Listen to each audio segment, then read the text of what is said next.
We need to unmute the mic and do a mic test because everybody likes a mic test, right? To make sure that we're sounding good on Twitch and YouTube. So Twitch, unmute the mic and do a mic test. This is our Twitch mic test. It's done. It's good. YouTube, how's the mic test sounding? Testing the microphone. 1 2 3 1 2 3 1 2 3.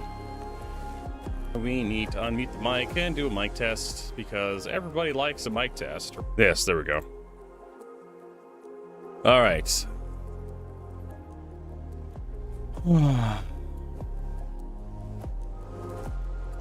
got that going on.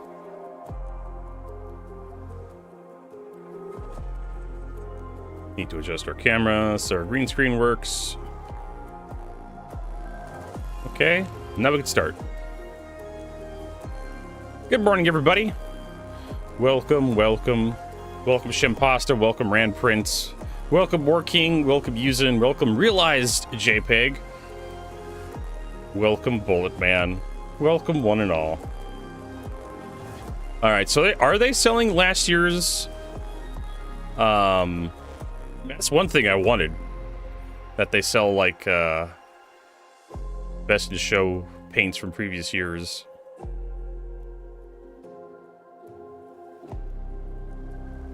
They are. Oh, that's actually really good. So yeah, if you want to get... Oh, they even convert. Wait a minute. Are those? No. I'm not. I'm getting a little too excited. Those are 2954. Yeah, this is fine. So this is the IE complete pack.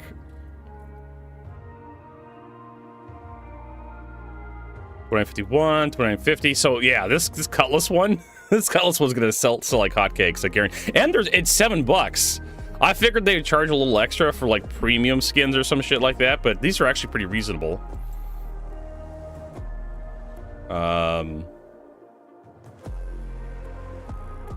And the $29.49 paints are actually paints now, instead of being like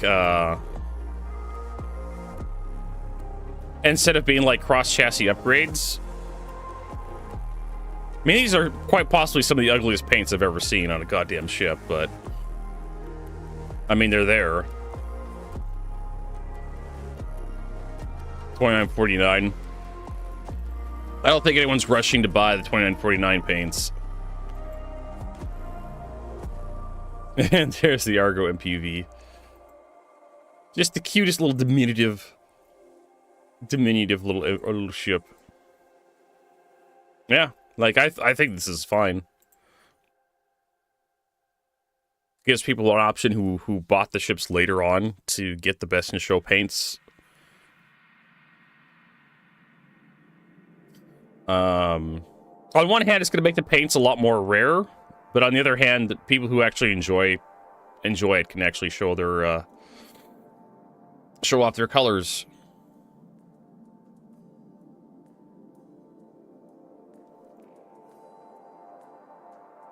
Limited time, yeah. So they're only gonna.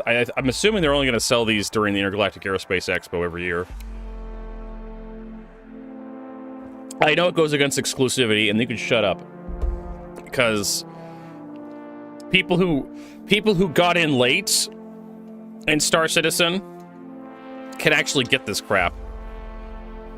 I mean, there was no reason to have like exclusive paint. Well, no, FOMO shit, I guess, right? But I'd rather not have FOMO stuff. If people want to make their ships look nice because they like purple or something, well, there you go. There's a purple F8C Lightning that you could buy a paint for, right? To make it look purple.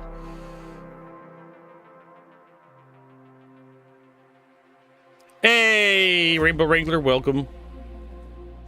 They were that's the whole point of exclusivity, Shempasta, but I'm the exact opposite. I want availability.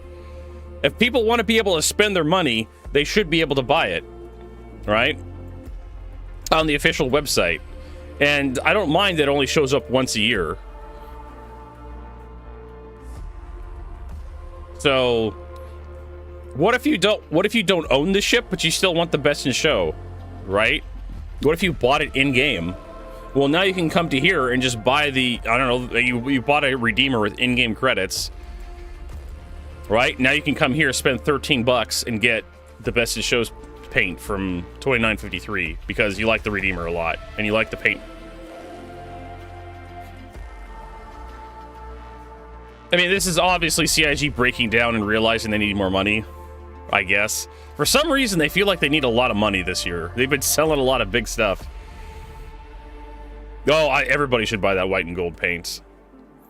The $29.50 was like CIG accidentally making a good paint.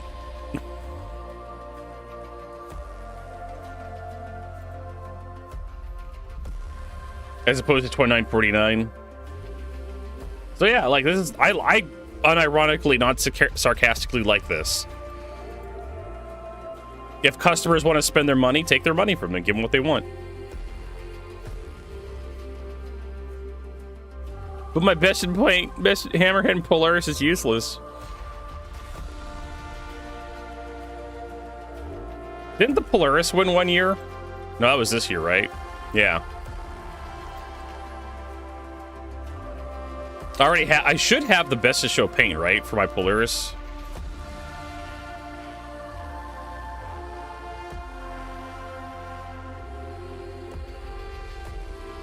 I have the F8 Lightning Nightweaver paints. I can't remember why I got this. But I have a lightning paint for my my F8C for some reason. I also have the Epoch armor.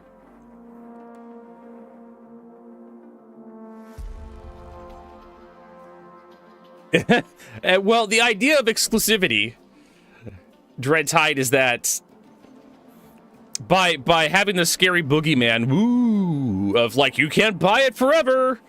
You know, it's only limited availability. Like, it's, ooh, get it now while supplies last. That's been a very common... That's been a very common thing with, like, sales techniques. It's one of the most effective sales tactics.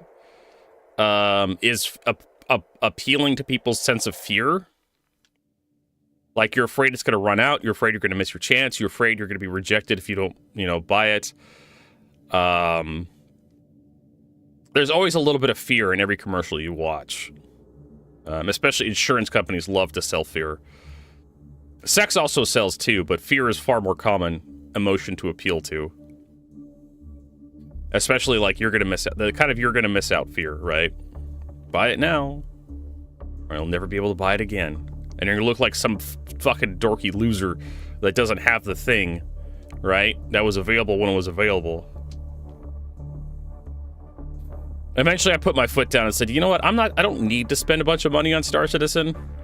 And then I realized that, hey, I don't actually use the skins, the limited edition, limited availability skins, other than the Best in Show for the Cutlass Black, which I accidentally into, because I happened to own a Cutlass Black at the time. I know, Dreadtide, I know. But now, Chris Roberts will take your money and give you the Best in Show skins, which I appreciate. They can have other, like, exclusive... They have, like, Chairman Club skins, which you have to be part of the Chairman's Club to get. I mean, I never really cared for that limited edition Electrons.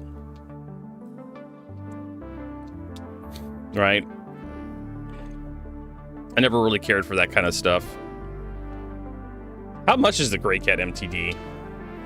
MDC? Not like I'm gonna buy one. But it's basically a little vehicle with a point defense turret on the back of it. I mean, how complicated can this piece of shit be? 45 bucks. That's a little too much. I'll buy it in game.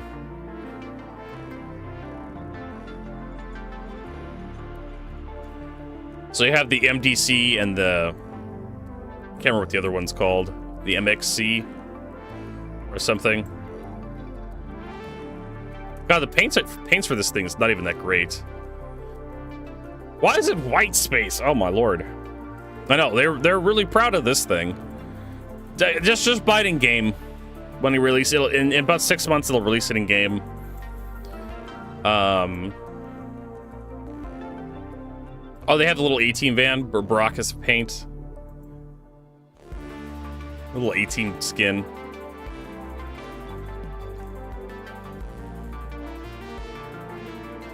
Ooh, you're gonna crochet a nice little knit sweater for your butt hubby. He's gonna be warm this winter. Chopping the firewood to keep... Do you guys use I'm assuming, like, in Germany, that they use, like, natural gas to heat their homes. Over here in the United States, we still have some people who use firewood. They actually have fire-burning stoves. Wood-burning stoves to warm their houses. Especially in areas that, like, out in the boonies and whatnot, where you don't have, like, a lot of utilities hooked up. I think we still probably have small enclaves of America that don't have electricity still. Outdoor plumbing, no electricity. Ooh, underfloor heating. Very luxurious. Alright, so I don't have the Best in Show skins. I guess they're going to be delivered, like, at the end of the events. Yeah, like, I think this is a good idea. Hold on. There we go. Juicy white paints.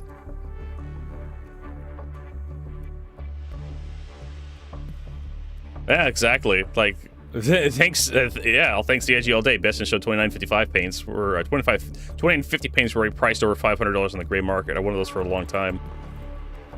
Yeah. I mean, I love this.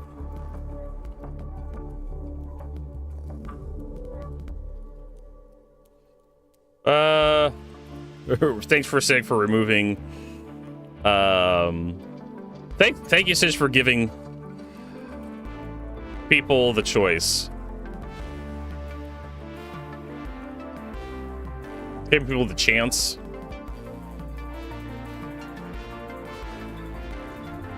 To buy these. Yeah.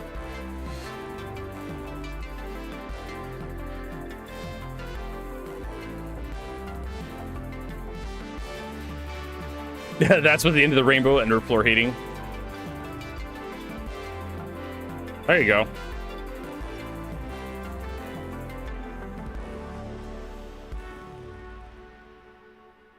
The 29.50 carat goes for gray market for $1,400.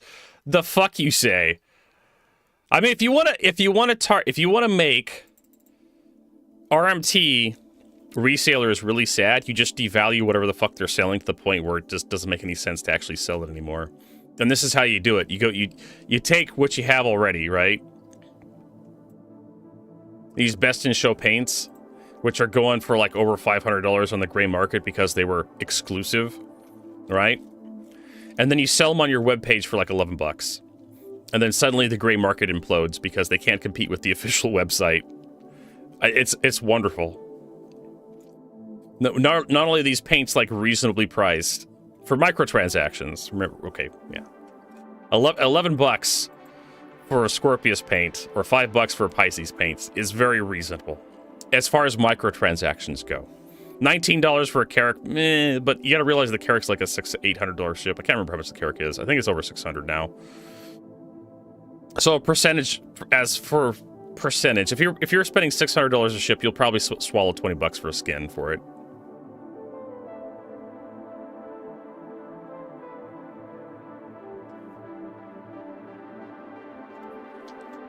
So there you go. So if you really want to fuck over the RMT market, you just sell the crap on the official website for like a fixed amount of money and just give like infinite supply. And then the gray market just like gets really sad because they can't sell their dumb bullshit for a hilarious amount of money anymore. The market crashes.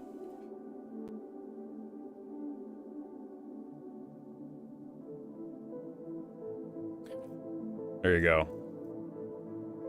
So now the gray market, they're not going to be selling these best in show skins for $500.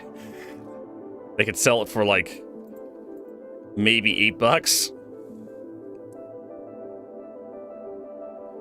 Let's see here. Copy.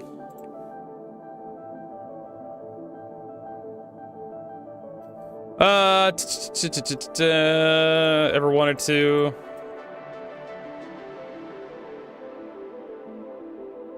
There we go.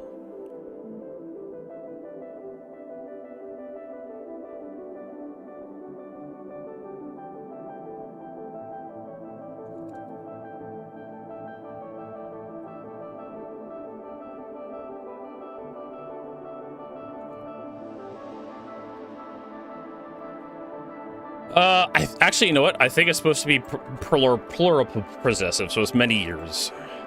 Ever wanted to own previous year's best in show skins? Well, now you can. And for a reasonable price.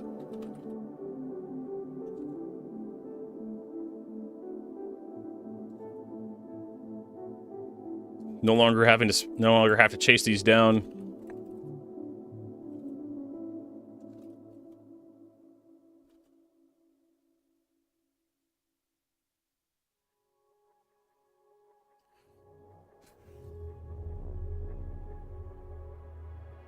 There we go.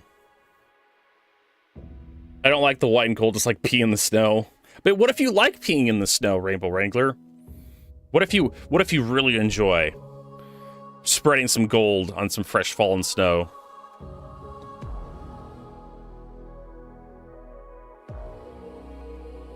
I mean, we could just like zoom out. There we go. And then print screen. Paste.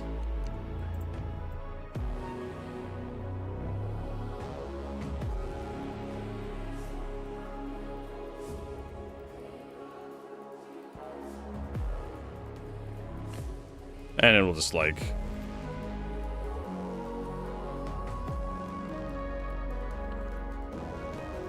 That was like 30%.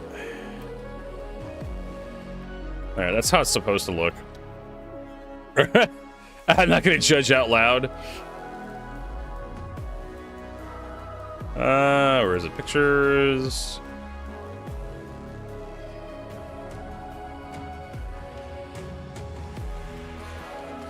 There we go. Don't have to chase you down the gray market. Ever wanted to own previous years?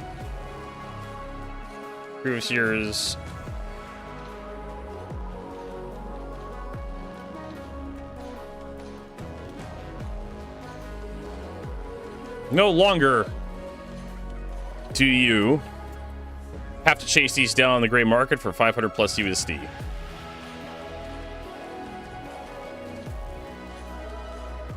There we go. We'll post that. I mean, well, yeah, drinking the Kool-Aid does end up with some yellow snow, doesn't it?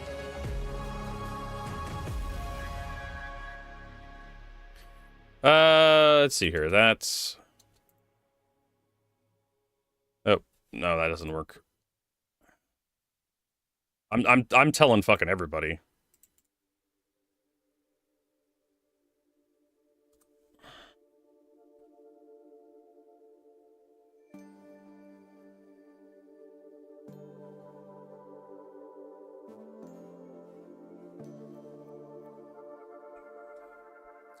So there you go. I'll even tell all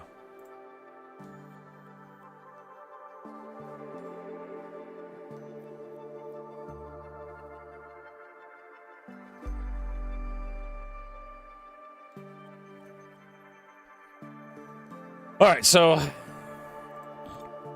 that's cool. Oh, I probably should give him a link. There you go. I legit like this idea. It's a good thing. It's like you go here and it's like, oh, there's that really good Cutlass black skin, or the Eclipse paints, or you get the blue. It's blue, right? And they're charging $16 for fucking blue. I don't really like these. This one's red. This one's blue. This one's purple. The purple at least kind of has like a nice metallic sheen to it, at least. And this one's another purple. Purple, I don't really care for these. But the coppery kind, it's alright. But hey, at least the Gladiator has a skin. Yep, seal of approval.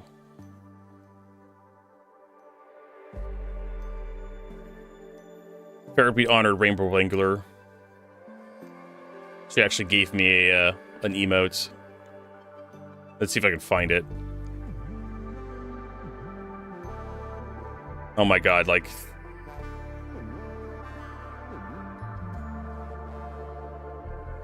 there it is. Seal of approval. We've been joking about that for years. There's blue, blue, gold, different blue, purple, purple, hints of blue. Yeah. All right, so we need to continue our ship show live talk.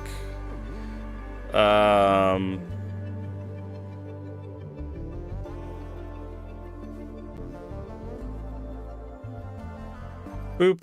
All right. Multi-role ships in the persistent universe. Wait. This was... Why am I getting like a 3-year-old video here? We're gonna have to go... Where the fuck is it? We have to go search for Star Citizen. Star Citizen Live, because we're still working on... Yeah, we have another... version. doing this ship. Okay, so we have another hour of this that we need to like complete. Physical size, only 2 size 1 shields. I love the Clipper.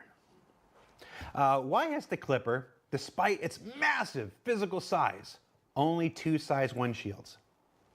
Again, it's the jack of all trades, master of none. If we gave it really big shields, like when we were doing this ship, it had quite a few internal nicknames for its sort of its roles and capabilities, and we were pretty concerned it was just gonna be like, we left off on your mom comment. Ugly though, your mom. Yeah. In the game, first version, feature of, so it's not really a answer that we can give. There we go. Right now. Hopefully, get through this today before Trispone too says, Jared, it's still ugly though, your mom.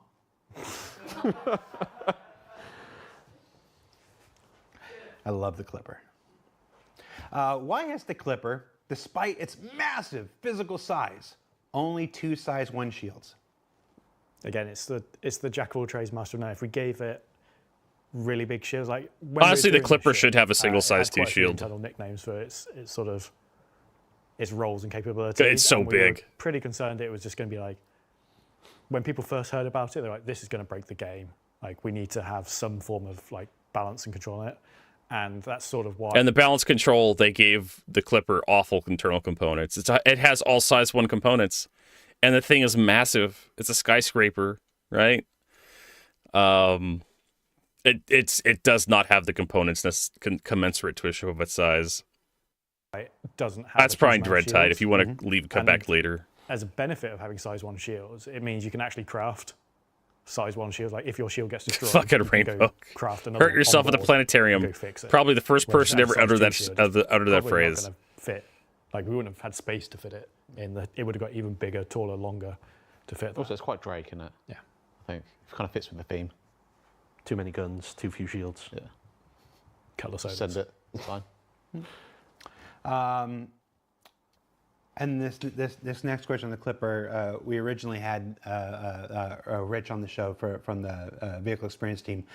He wasn't able to make it at the last minute, so this is really a question for him. But why limit the Clipper in speed to below 1,000 and not 1,100 to 1,200? This ship should be fast based on its name and the number of engines. So we know his answer was balance just where it's supposed to be, in line with it being. It's a big ship. It's supposed to be slow. Not a specific speed demon kind of thing. There are a lot of engines. There are, again, it's Drake. There's a lot of engines. They may not be the best engines in the world, but it makes up for them with the number. Look cool though. Yeah, it looks cool. Just 'cause Like, they're big doesn't mean they're powerful. no, exactly. Yeah. I do. Very inefficient. Oh my god. Why is the Clipper not fast? It has really big, lots of big engines. Well, because fuck you. It's really satisfying to watch when you open it up. I don't know why. There are two things that are getting really. Again, it's really nice to see evolve over time. One is the ship animations are getting really dialed in. And two, I'm gonna shout out Simon and everybody on CIG Audio. Your ship audio lately. Their ship audio lately has been absolutely awful. The Salvation is the most awful fucking ship to fly because it has so many goddamn bugs with the audio, as we found out yesterday playing with the stupid thing. Also, every ship when it flies next to you sounds like a goddamn Gladius. I'm gonna co-opt this section here where CIG praises the audio team. We had Simon on. I can't remember how long. Simon and Phil on about the new era and CIG audio team and whatnot, and what they've been doing for our ships this year. The L-22. No, yeah, I kind of. I think Jared was partially joking. Hey, Firefly, I see you over there. I think Jared was partially joking when he said that, yeah, Star Citizen content creators are the only one who actually like Star Citizen Live. They still...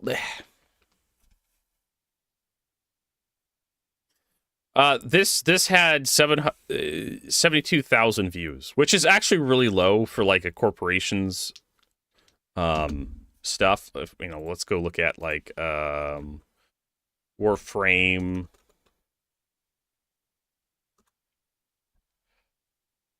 Play Warframe, right?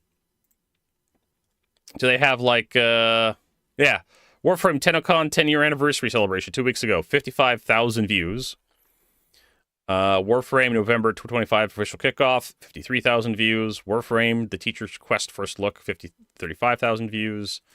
We'll go to like Overwatch. These are like this is like official stuff, right? Play Overwatch.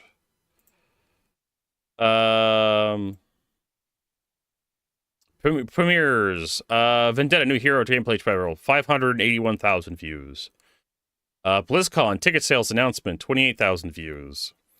Sojourn Lore Drop with Sherry's Booth Overwatch, 95,000 views. This is probably the closest thing to what a Star Citizen ship talks, Star Citizen Live. You're gonna have some stuff that like peaks really high because it's like some sort of sizzle trailer. You have other stuff that's not gonna peak very high at all.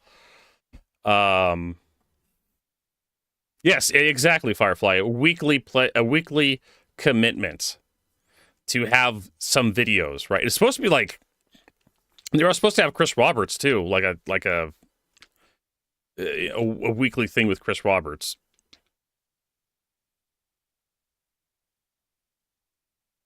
Yeah, definitely not Weird Alpha. Yeah, exactly. Rand Pritt. These are actually released products that actually, do stuff, right? So partially it's a joke, right? Partially it's a joke. I took it I kind of like, ugh, come on, Jared. Star Citizen I just kind of rolled my eyes at it. Oh, Star Citizen content creators, they're the only one who wants this stuff. Like there's people out there who watch Star Citizen lives besides us content creators. Like I said, there's 72,000 people that watch this, and it's commensurate. This is a really long episode too, 2 hours. Like they really went all out on this episode. And if you go look at like other video games that kind of do the same stuff at Star Citizen, where they have like frequent updates on their YouTube channel, and you look at the views and like, yeah, you're kind of hitting around the same number of views for some of the videos that Star Citizen Live is getting. I know, right? There's I think Rainbow Wrangler hits it on the nose there. It was a bad joke, but there's no law against not being funny. Right? And there's Azimir. Hey, brother.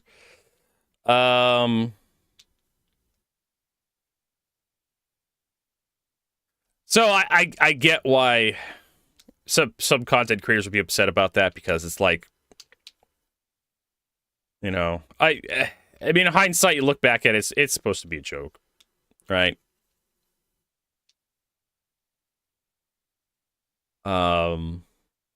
Star Citizen content creators are the only one who watch these because they need content for their channels.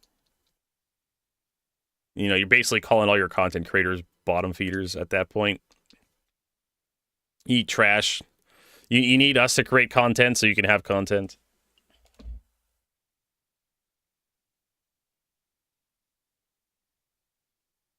All right.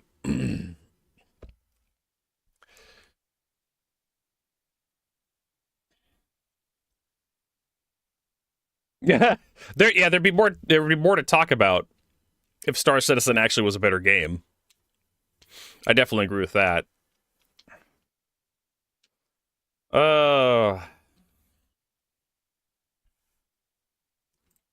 As opposed to just like ships that we sell on the website. Weapons specifically. The wolf's noises were incredible. The audio from the weapons.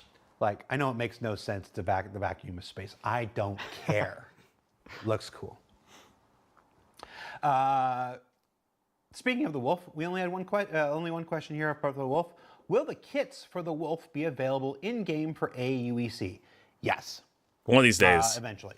The wolf weapon kits are no different than let's see, how many have we done? So we introduced the first weapon kit with the Idris K. The Idris K was a weapon kit, and then we introduced that back in 2019 and whatnot. I'm pretty sure the Vanguard series Battlefield upgrade kits were the first kits, first weapon kits. I'm trying to think if there was any. I'll see if I can correct Jared even more. If they had, there was the Retaliator modules technically the torpedo modules would be like weapon kits. Yeah, the Idris K. You don't understand Jared's attitude? Jared's attitude is he's paid to do this. Understand that this is a job for Jared, and he does it. And has done it well for many years, to the point where, I mean, if Chris Roberts thought Jared was doing a bad job, they'd just fire him. Right? He wouldn't have a job anymore. So Jared is the front man for Star Citizen. He is the face of Star Citizen. He's like Jeff from Overwatch. I don't know if you remember Jeff from Overwatch. He was like the face of Overwatch for a while. Why the adversarial attitude? I think we already talked about it. I think it was supposed to be a joke, right? If we're talking about the Star Citizen content creator thing, it's supposed to be kind of a joke, and I think a lot of content creators got a little miffed by it.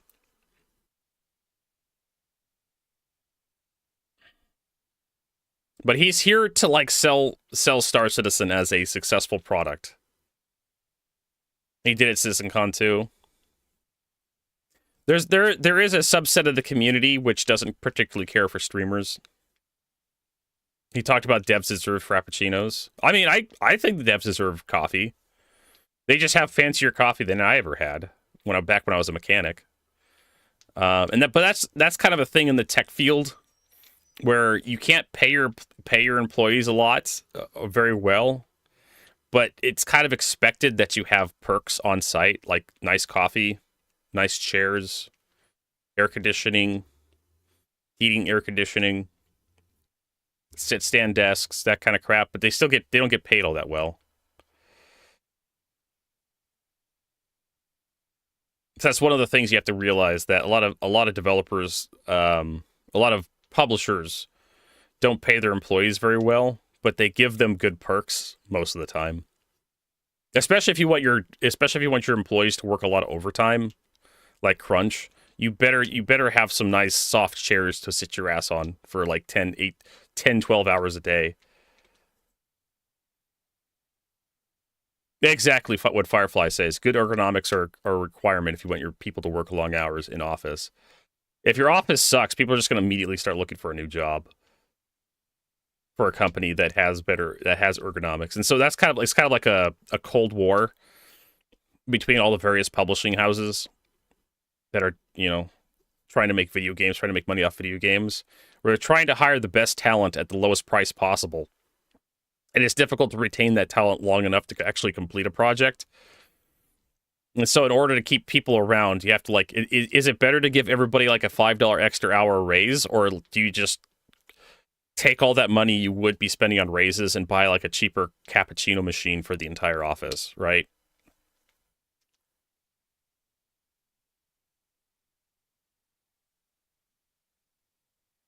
Chairs aren't a Star Wars movie set. It seems silly. I mean, if you want to argue about this, the movie set that Chris Roberts built in his fucking garage, well, guess what? You paid for that. I could specifically, I was responding to the cappuccino thing. I agree that the movie studio was probably a bit overkill, but that's a Chris Roberts thing. And that's something that people have been complaining about for years, that it seems weird, all the shit that they're spending money on. Like the new, I think, was it the Manchester or the Frankfurt offices? I think it was the Manchester offices. The new ones are all like super decorated, like Star Citizen. So they had to go to some like construction company and like give them like architect and have like drawings made up of all the stuff they wanted to put in there, which cost money. Had to have it all manufactured and installed, which again costs money. You can't just have a normal office space. But that's something that that's Chris Roberts for you. Like he definitely takes pride in his work. Probably a little too much pride, I'd argue. But again, if you've bought anything Star Citizen in the past couple of years, you're just supporting Chris Roberts' bad habits.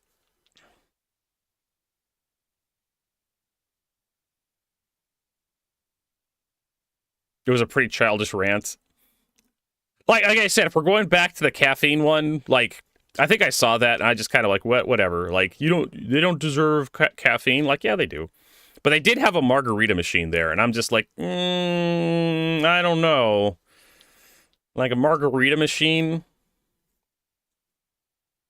Like, I don't mind having like a coffee area for like buying coffee. See, back when I was a mechanic, we just had a coffee machine. Depending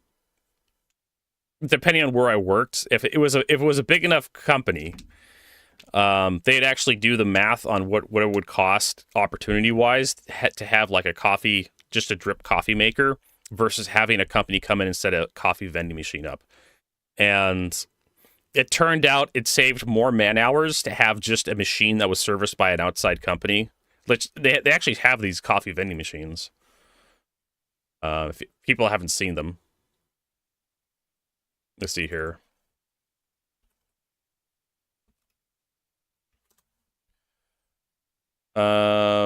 Basically these things.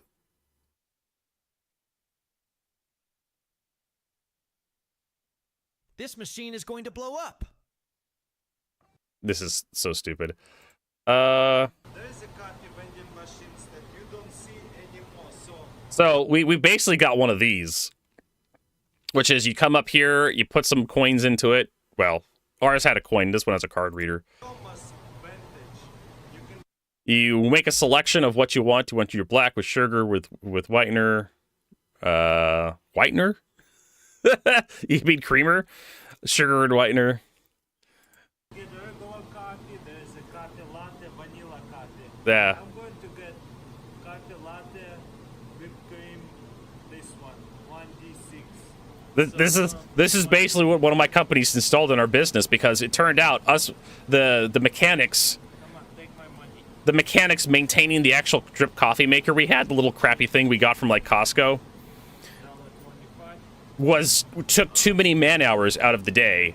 And so this, we just walk up to, you put in your order, you put your coffee cup in the little tray down below, or you just get like a free paper cup and you just throw it away, right? The cups are much better now compared to used to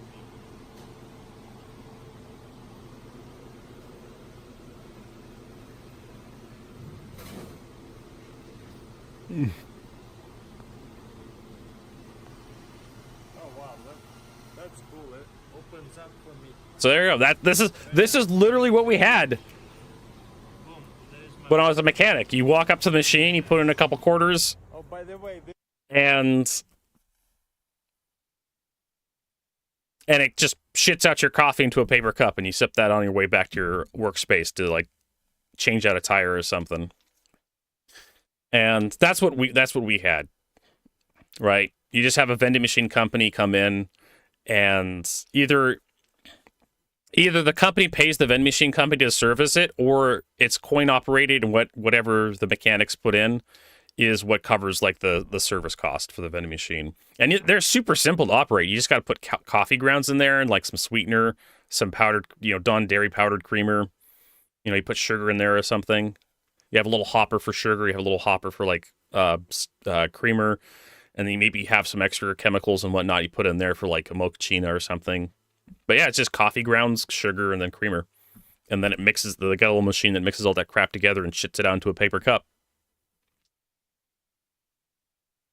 Yeah, I could look that up. Coffee vending. Seattle. Vista vending machines, office service supplies. Here we go. Our services. So they have vending. They have a coffee machine, coffee and tea. Here we go. Exclusive authorized distributor of Geneva. Ensure customers have customer solutions for brewery fine teas. This is probably a call for price. Freshly ground. I don't know why a credit card's there. Capsule coffee, easy to use capsules after quick mess-free way for everyone to make a hot drink of coffee. Filtered water. Yeah, so this is call for a price and availability. They don't tell you the price. They have online ordering. Okay, so you can order some of their crap, for your vending machine on the website. You're better off just going to like Costco or something to buy this crap instead of buying it from this place. But there are micro markets, coffee service, vending machine, coffee specialists. Yeah. That's AI. If I've ever seen it. Office coffee, learn more. So they have like you could rent a coffee machine for your office space. Instead of buying one from like Safeway or something, you can just have like a professional one, and they come out and they service it every so often, clean it up for you. You know, these are pretty small. These will fit on top of my desk. These aren't like really big coffee vending machines. But they'll take care of you. A lot of people were really upset when they saw the coffee machines that CIG had. They're like, these coffee machines are over $10,000. Yeah, but they probably leased those machines from a company. And like I said, you definitely need to have some furniture for your employees to actually keep them from running off to like Ubisoft or Electronic Arts. You have to give perks, office perks, to keep people in the office, or else they're just not going to give a shit. We've already had a couple high profile employees leave. John Paul Jones. We had John Pritchett left a long time ago. He was let go. We also had Todd Pappy. I know they can,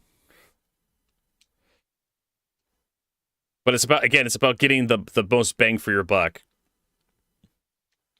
And that's what we actually saw that in Glassdoor. That was one of the complaints, was like, you make so much goddamn money and you advertise how much money you make every year, and then you have an employee that comes up and says, hey, like, you made a shit ton of money last year. Can I have an extra like 20 cents in my paycheck every year?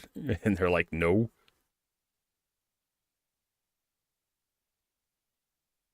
So yeah, I don't know about the margarita shit, but should the employees have coffee? As someone who is a prolific coffee drinker back when I was working, yes. Employees should have access to some vending machines. One of those machines should be a coffee machine. You should have drinks in your break room, at least a vending machine with like snacks and drinks. It's one of those few perks that I appreciate when I'm working. That, oh crap, I forgot to bring a lunch today. Well, we have a vending machine with like sandwiches in it, so I can like buy like an egg salad sandwich or something from the vending machine. Like I said, a margarita machine, I don't know. That seems a little like a little too high class for my taste, but you know, what do I know?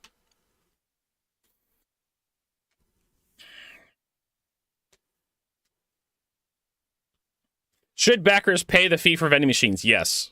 You know why? Because that's where all their money comes from. Rand print. You're literally paying for all this stuff. Jared looks half dead in the Star Citizen Live. He probably didn't sleep too well last night. Who knows? Or he's probably just tired. So here's how Star Citizen works. All their money for free vending machines. Are they free vending machines? I don't know if they're free or not. They probably cost some. Vending machines cost something to set up and maintain. Somebody has to go in there, and that costs money. They can be, but are they? You got to realize that Star Citizen has offices in many different jurisdictions. They have them in Germany, they have them in UK, they have them in Canada, they have them in Texas. Texas is its own little place. And sometimes you'll get a vending machine for free. Sometimes you don't. I mean, I just assume you're paying for everything, Rand Print. You're paying for Jared Huckabee's paycheck. You're paying for, like, you're paying for John Crew's paycheck. I mean, why are we arguing about vending machines right now? Why the cost for running vending machines? Yes, when you buy something off the Star Citizen web store, a little bit of that purchase goes to pay for everything that Star Citizen does, including the vending machines in the break room. Right?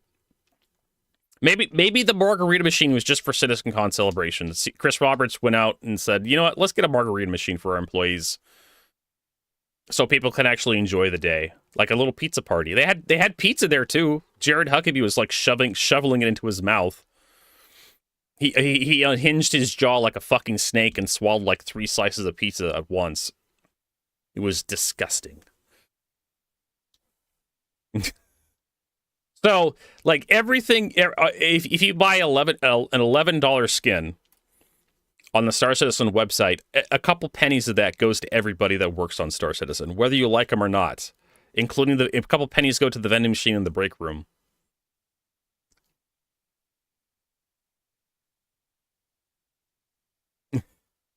A mind experiment. Should devs have vending machines that don't need money for snacks? What? Should devs have vending machines? Yes. Should they have vending machines that dispense free snacks? Sure. Why not? Free cup of coffee. That's like I said. I literally worked at a place that did that. They put up a vending machine that was free. They were just swallowing the cost for the maintenance and the operation of the damn thing. It was dispensing free coffee for us, so we'd be more productive. You just walk up to the machine, punch in a couple numbers, it poops out a cup of coffee, and then you get back to work. It was more, but this was an international company, right? It was United Rentals. They had offices all over the world, and this was a policy that came down from corporate, where they told every place that they were going to have either a coffee pot, get rid of their coffee pot, and have a vending machine company come in. All their big stores. Their little tiny stores that were like out in the boonies are like, yeah, whatever, we don't give a shit. But all the big stores had to have a coffee vending machine because year over year, it increased productivity by enough man hours to make it worthwhile to purchase and maintain that vending machine for the entire corporation globally. Some percent goes into toilet paper. Maybe they should install bidets to save money on toilet paper, right? But because United Rentals was a big enough company, it made sense to have a coffee machine that dispensed free coffee for its mechanics. Other places I worked at, they just had like a little coffee pot sitting off in the corner somewhere that you just used.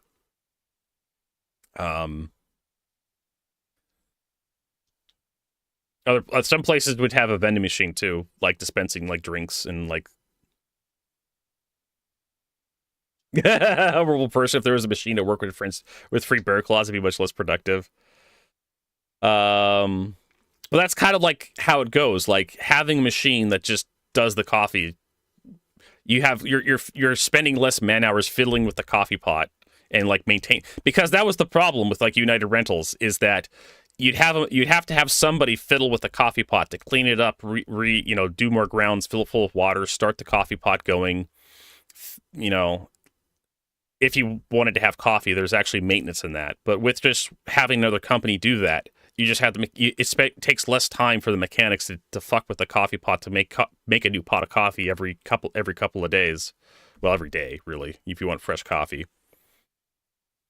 As opposed to have a company come in, clean it up, and fill it up with grounds, and you just push a couple buttons and you're back to work. Exactly. Firefly understands. So yeah, I think the developers should have like free snacks and drinks on us. Sure. I mean, if you're buying stuff off the web store, yeah, sure. A couple pennies should go to a vending machine that poops out coffee and snacks and drinks and whatnot. If I worked for CIG, I would definitely love to have a break room that had some vending machines in it that dispensed various delectables, confectionaries. It definitely would make my day go a lot better knowing if I had like a nice little sweet Diet Coke or something, or Diet Dr. Pepper to suck on while I'm having to work 10 hours a day. Right? Everybody, like, am I the crazy one on that? Where it's just like I'm having to work long hours. I would like to have some free shit that tastes good while I'm slaving away for my corporate overlords. You'd rather just have them higher pay. Well, pay, like, yeah, okay. That's one thing. It's probably cheaper to get a vending machine installed than it is to give everybody like $2 extra an hour. Because you have 1,000 employees. Right? You have 1,000 employees. And giving them a raise, an extra $2 an hour raise, you have to stretch that over the entire year. So, again, Randprint, this is something I agree with you ostensibly, like just paying people more and having like vending machines in the break room. You don't even have to have free vending machines in the break room. You can still have a vending machine company come in and just charge employees for whatever they take, right? That is actually a viable business model for a vending machine company. I've seen companies that have done that, where they have break rooms with just for an entire wall of like one break room is nothing but vending machines, and they have like egg salads and various sandwiches, hard-boiled eggs with salad, and they have like another one with like tuna fish salad and like a bunch of other like egg salad and like ham and cheese sandwiches. But then you have a coffee machine that vends coffee, whatever kind of coffee you want, and they have another vending machine with a bunch of sweet drinks in it. Then have another drink with like snacks, like Doritos and like Lay's potato chips and like Snickers bars and that kind of crap. I've seen companies that do that, and you have to pay for everything you want. The coffee, not free. 2 quarters, get you a cup of coffee. If you want anything extra, it's like 3 quarters. That was a long time ago, though. Back when 3 quarters actually meant something. Three 25-cent pieces. These days, it'd probably be like $3 for a cup of coffee. But I guarantee you, the vending machines, I guarantee you the rental, the lease price, the year-to-year lease of a vending machine that gives out free coffee is far less than the cost of giving everybody an extra $2 an hour on their or even 50 cents on their paycheck. And this is corporate math, right? And we could argue about this all day, but there's a video here we need to watch to finish up. At least I want to finish up. Let's put it that way. And arguing about this is pointless because it's not going to change anything. Like, we could argue about here's how it works. Here's how it really works in the corporate world, and here's how they're successful. Chris Roberts makes more fucking money in a year than either of us make in our entire life. The proof is in the pudding, right? You can argue EA should pay their employees more, or Ubisoft should pay their employees more, but for some reason they still manage to attract people that want to work for them, even though they're horrible companies to work for. I think these people know more about what it takes to like actually hire and maintain talent and actually release products than either one of us know, and they make more money in a year than God. So this is a moot argument, anyways. This is like just upvoting one of those posts about how like we don't want people to we want to end global hunger, but we do nothing to end global hunger. Just fucking Facebook upvotes, just fucking pointless. Oh yeah, we're gonna like this post that says this really nice thing I agree with. Like, fuck off. You're not changing a goddamn thing. And yeah, it didn't come online until May of this year, but it came well, let's get online this finished so we can actually like get this over. Turret for the Hornet in February is another weapon kit. That is currently not in game. I just had a conversation with Andre and the Economy guys. That's going in game in 4.5. Cool. It's just one of those things. Getting weapon kits in game. The Nova tank Gatling gun and the Scorpius missile turrets. So I have yet to see that Novatank Gatling gun actually in game being used. I saw it on display at like last year's Intergalactic Aerospace, or was it Invictus? I think it was at Invictus. I saw it at this year, and I don't think I've seen. I haven't seen a Novatank actually in game being used in like forever. I've seen it like abandoned next to facilities, but I don't think I've seen that Gatling gun on anything being used. Those were sold exclusively on the store for a period of time to fund the project, and then those are in game now. These are absolutely no different. It's no different than all those things that we've literally been doing since 2019 with the Idris K kit. It's the weapon kits, like the ship weapons. We used to. I'm gonna go off on a tangent here. We used to make variants that were just weapon loadouts, like the Hornet Wildfire and the yes, the Master of Flight Comet, series, and so like this and whatnot. At the Starfighters, the Ion and the Inferno and whatnot. And I don't think any of us really felt super good about that. It was where the tech was at the time, and we had that's okay. So that Master of Flight series was just CIG selling different skins because they didn't have the ability to swap out skins at that time, or very, very well. So they would have to like redo they'd have to copy the ship, right? They have to make a separate copy of the ship, and then they'd have to change the color of the ship and sell it as a new ship on the web store. So a lot of their old skins, the 2949 Best in Show was a perfectly exemplified this, where you had to get a cross-chassis upgrade to apply the skin to the ship. The Cutlass Black, the Reclaimer, the Hammerhead, and there's one Caterpillar. I think I have the Caterpillar cross chassis upgrade and the Cutlass Black one still to this day. I haven't bothered applying them because they're just so ugly. But basically, those ships were just a separate entity in the files that CIG had to deal with. And sometimes you'd have bugs specifically with like one variant. But in order to sweeten the pot to make those skins a little bit more viable, they changed the default loadout, and it was whatever. He's talking about it like it's like some sort of regrettable thing, but like you literally just you were paying basically a little bit more off the base ship for the skin, and it had a slightly different loadout to kind of like be a little different, right, from the base ship. Because CIG didn't want to sell you exactly the same ship with just with a different skin on it. That was the whole Master of Flight, which was the Wildfire, the Hornet Wildfire Mark 1, the Gladius Valiant, the Saber Comet, and what else? There was a Saber Comet, Saber, Hornet, Gladius, and I think there was one other ship in there. Titan Renegade, Avenger Titan Renegade. So all those were just basically just skin kits. They were just there to be like a different paint. Because CIG didn't have the development pipeline at the time to develop a skin system. It took them quite a long time to actually get that up and running.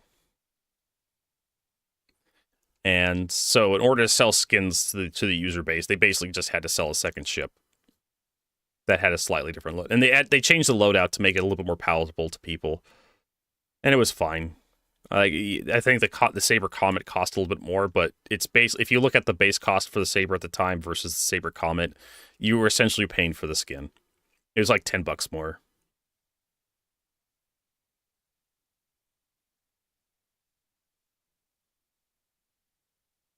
Because you can't get the Caterpillar back, yeah. Well, at least you could melt it down and get some store credit and use it to buy something, right? As opposed to other games, but they wouldn't even let you refund your buys, like War Thunder. Once you buy something off their fucking store, you're kind of fucked. We could do. Now with this era of weapon kits and whatever, we cannot have to develop an entire variant just for a loadout thing. And I think that's a better value proposition for our players, quite frankly. But it is still a means of I mean, I would love to have weapon kits for the Ion platform, the Ares platform, like be able to flip flop between the Inferno and the Ion at will. Like you just buy the gun instead of having to buy the other ship. We used to sell those. I'm just going to call them kind of crappy variants, weapon loadout variants. We used to sell those. Again, those now, those crappy variants that he's pooping on were just skins, just skin kits. That's all they were. We do these instead of those, and like everything, they'll go into the game. I don't know what the period of exclusivity is, but it's like not... I'm trying to like be. I'm kind of correcting Jared here because it's not as bad as he's talking about. I mean, you look at it and you look at it. I can't remember how much the Saber was back in the day. Let's go look this up. Someone else could remember this crap for me, like the Star Citizen.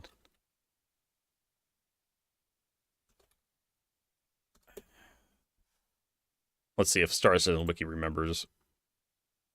175. So if we go Saber Comet, I'm pretty sure the Saber Comet was like $5 more or something, $10 more. 185, and what was this one? 175. So yeah. So the Saber Comet was $10 more. Then actually the War Bond for the Saber Comet was like a lot more. Standalone, this one was 175. 185 standalone. War Bond for the Saber was 160, and the War Bond for this guy is 175. So you're spending the extra money was basically because you got this cool little like digital print camo versus the Saber's just black and red. That's why it cost extra. And as a value add, they changed the loadout a little bit. The Saber, I can't remember what the hell the Saber Comet had by default, but it had like C-grade military stuff. The Saber had also C-grade military stuff, but the guns were different. So it had like the Pyro Burst Yeah, so you got this. This is had the Pyro Burst cannons on it with the Omni Skies. Had this cool little digital camo effect as opposed to this. That's why you spent an extra $10 on the Master of Flight series. Was you went from like the default skin to this. Was it the Raven the rare one? Yes, the Raven is the one that came with the hard drives. And I don't think we'll see that one in a long time. They'll probably reintroduce it at some point in the future. But I'm pretty sure it was part of a contract with Intel.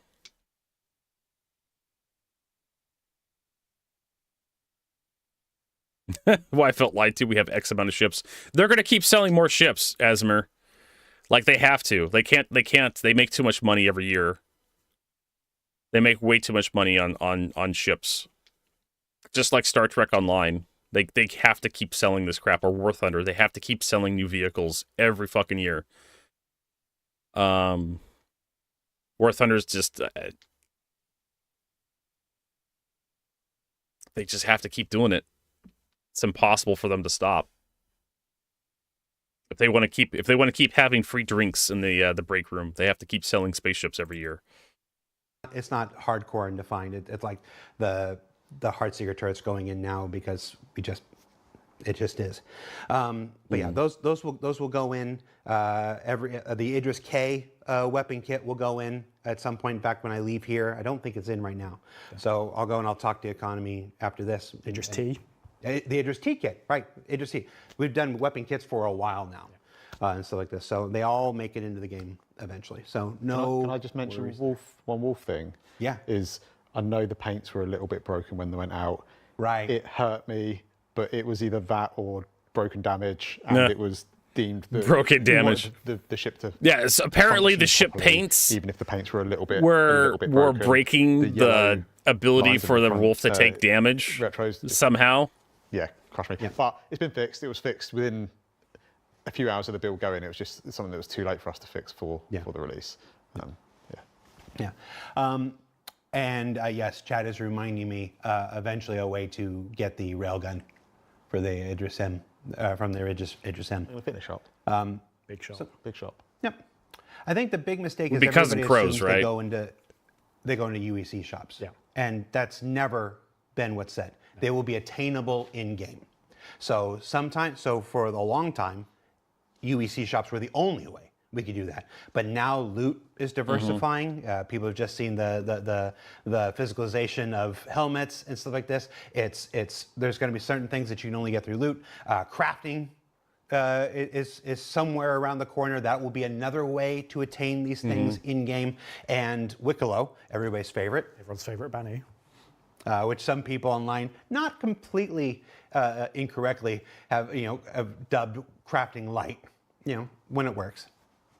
As I said, Azimir, like a long time ago, CIG didn't have the ability to do the skin system, so they had to make a different ship with a different skin, which was his own skin in the game files, treated as a separate ship in the game files, and you couldn't. Eventually, they'll go through and they'll physicalize the skins for the Comet, the Valiant. I'm assuming they will. They did that with the Best in Show, the 2949 Best in Show. Right? If you go to the Best in Show this year and you scroll down all the way, 2949, these are actually like being sold for like $7. And I don't want to buy this to find out, but it looks like these are just actually skins. Right? That you could apply to your ships instead of cross-chassis upgrades. But that's just how it was done back in the day. Like the Saber Comet, specifically. It was a separate ship from the Saber. So if you wanted the Comet skin, you had to buy the Saber Comet. Just kind of how it worked. And yeah, it sucked, but that was the style at the time. They were trying to make a little bit more money on skins, selling a Saber a second time. Convince the community to buy more stuff from the web store so they can stay in business. Wasn't the worst thing that CIG's ever done. Trust me, I've been around the block a little bit.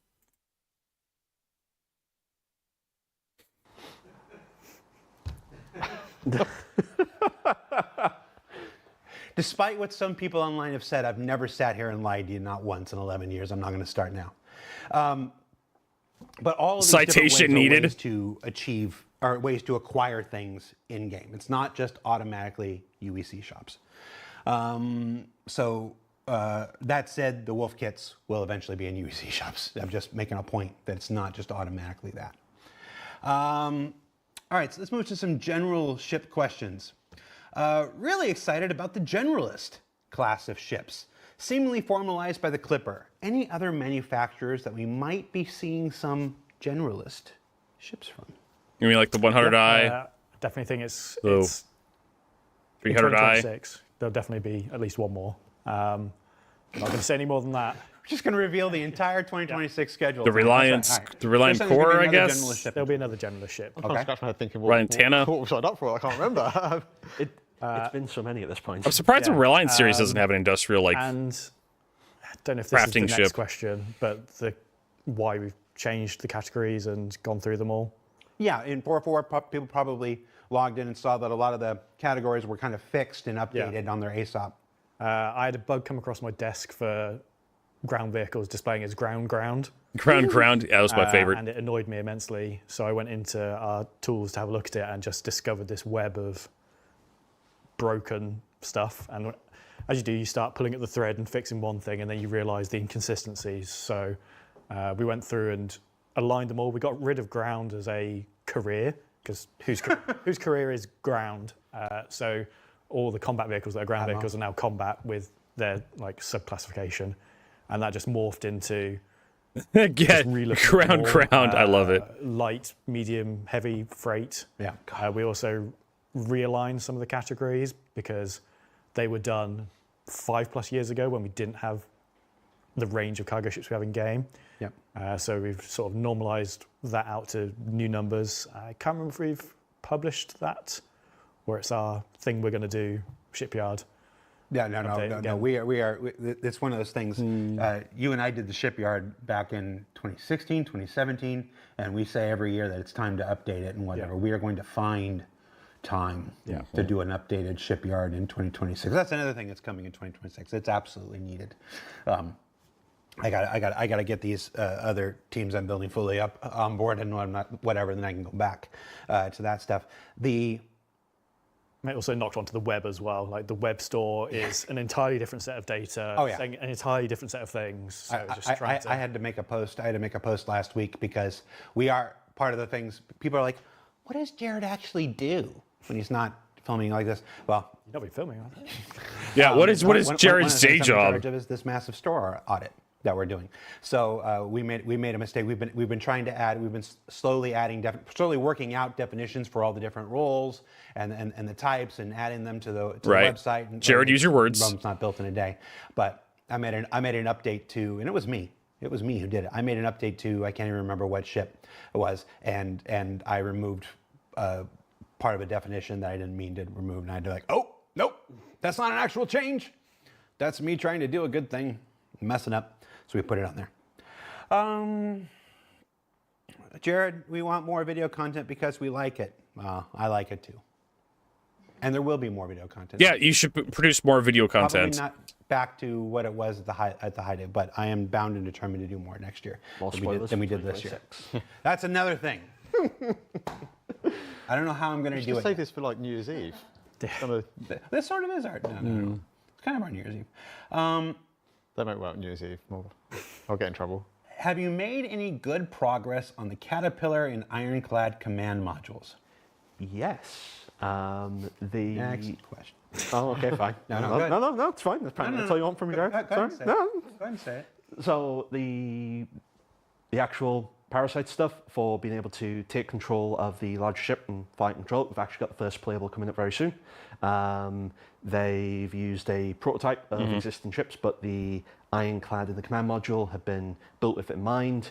There's slight tweaks needed for them to use it with that, but first playable's coming up soon, and we're currently on track to have it come out with it. There you go. With the actual release of Ironclad.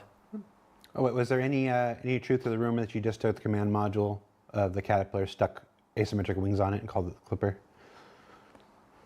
No. Now that you think about the shape, it's similar. No, we turned it upside down and called it the cutter. Yeah, that was the cutter, yeah. Whatever. Okay.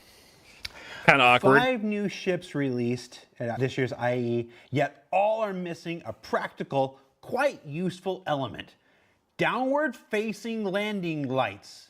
Why has this critical element been overlooked in ship design? Are you stupid?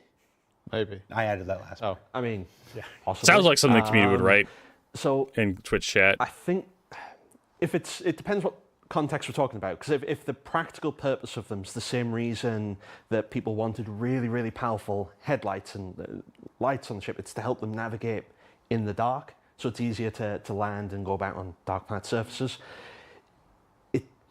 When we kept extending the range of the headlights, it didn't work well. It's really unperformant. And when you got a group of ships together and they're all pointing at each other, it was impossible to see anything because it would just be like driving down the highway. Everyone remembers the scouts. Everyone's got the high Scouts, beams on. super bright thing you can see from orbit. Yeah, it was too much. But people need a way to be able to actually navigate in the dark. Like, absolutely, that's something. That's why you have low light or image enhancing or night sonar vision vision from landing Elite camera. Dangerous.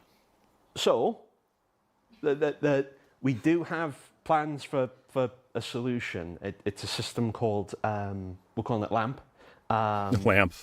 Not Star Lamp? I mean, I didn't pick the name. Garrett. I didn't pick the name. Star Lamp sounds like a better but idea. Lamp is back.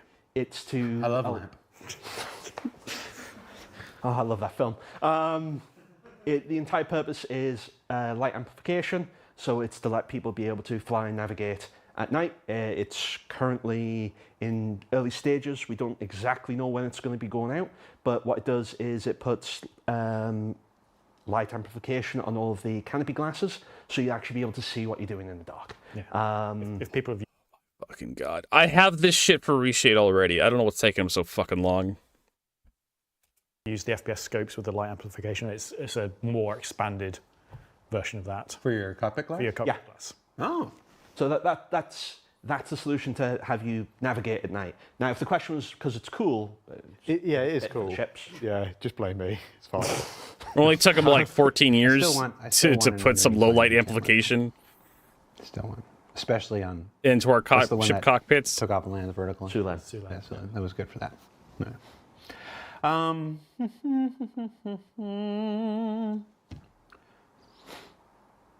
With the Clipper debuting an integrated crafting station, are we going to see them added to existing ships Yes. such as the Carrack or The Aquila? Carrack. Carrack, yes, because it was one of the promised features of that ship was this repair room, which at the time sort of was pretty undefined, but now it's repair is sort of like crafting your own small items for things, and you can sort of repair.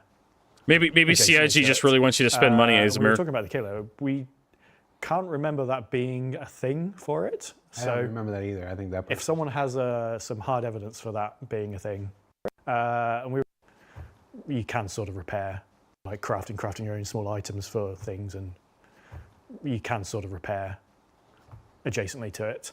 And we were talking about the kilo. We can't remember that being The a thing what? for it. And we were talking about the kilo. You can The sort of what? repair adjacently to it. And we were talking about the kilo. We The what can't ship? remember because it The was Aquila?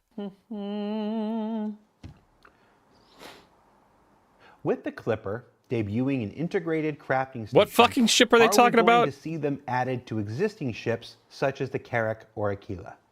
Are we Aquila. going to see them added Which one's the Aquila again? Aquila? Aquila? What? What ship is that? I know there's the Aquila, which is the subtitles will help. to existing ships such as the Carrack or Aquila? Aquila. There is no Aquila in Star Citizen. There's the Aquila, which is the exploration variant of the Constellation. That was never sold with crafting. That's wishful. That's a that is the Aquila has the Merlin, the Merlin attached to it. Yeah. He says he's saying Aquila really fucking weirdly. And it's thrown. John Crew is saying it fucking weird too, and it's throwing me the fuck off. It's the exploration Connie. It's not a science-based Connie. It's basically it's basically what Asmir was complaining about earlier, having like a copy-paste ship that you charge more for.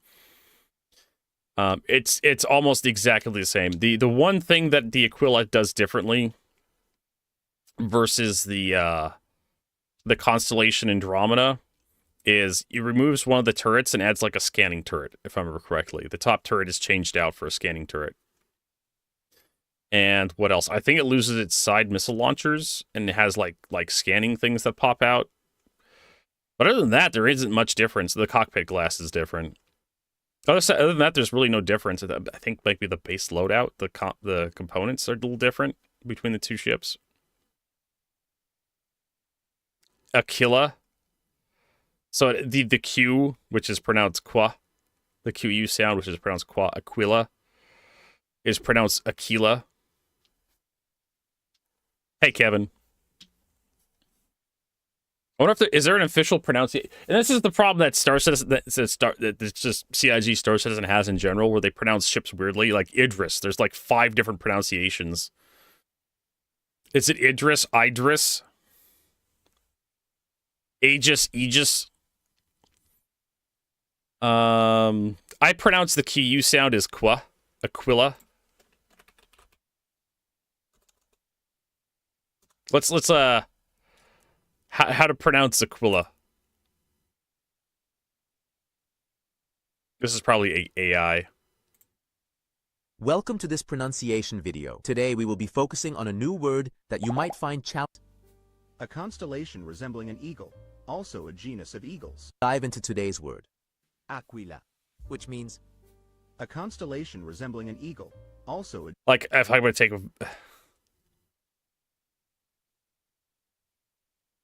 Is it pronounced Aquila or Aquila? Oh, it's Latin. You can Google it. It's Aquila. It's pronounced Alaskan. I Googled it, but I'm getting, like, stuff from, like...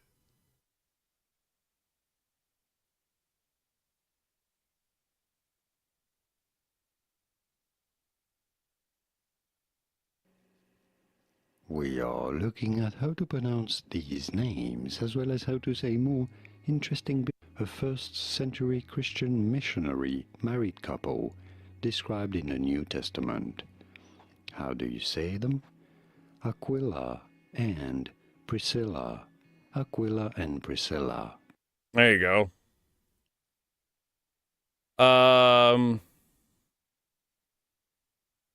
I know that one's like from 2021. This one's probably like actual AI.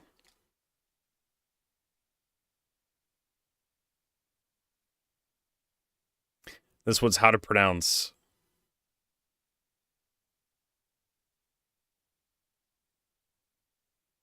Also British. Ukulele Underground. How do you pronounce Aquila? I know it's Italian. Aquila or Aquila. So it's an Italian company. I pronounced it Aquila.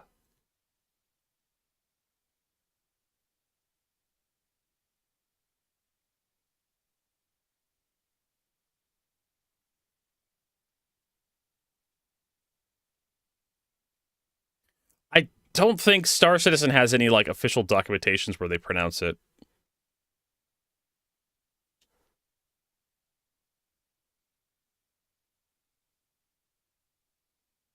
Evocati today changed hopefully will stability. Current build was not viable for Wave 1. Holding off COK. As Shimpasta points out, we're not going to have a Wave 1 build for 4.5. SC testing chat here.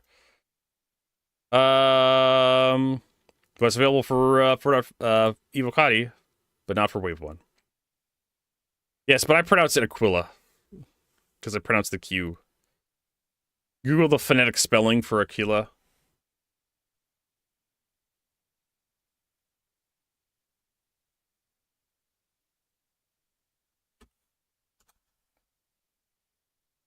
Aquila.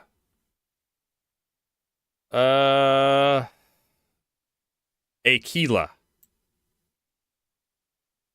Rhymes, Lila, simplification, Aquila.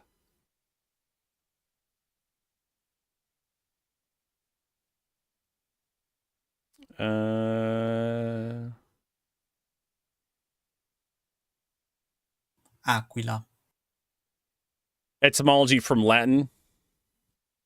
Aquila. Aquila. Right? Yeah, Aquila is an eagle. I didn't know it was an eagle. Unknown origin, but probably related to Aquila's back blackish color of darkness, thus dark bird, or turtle theory derived from the word supposed to be proto-Italic. First two component react to Acus, needle, avis, bird. Third diminutive suffix left, similar to acipiter, hawk, is morphology unlikely.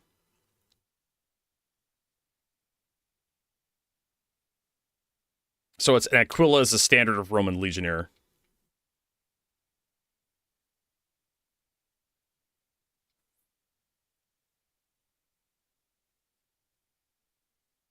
Yeah, I don't really go off the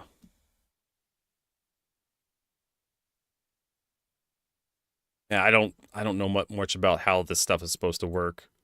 My dictionary does that, and it's just like there's like a higher like different symbology for all the consonants and the vowels, and for like how to pronounce it properly. I've never figured out how to do that.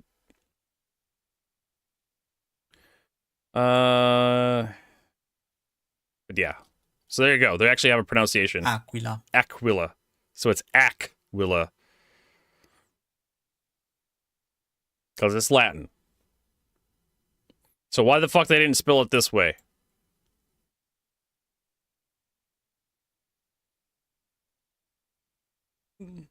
So I guess I'm wrong. But I'm still going to call it an Aquila. Because that's how I know it.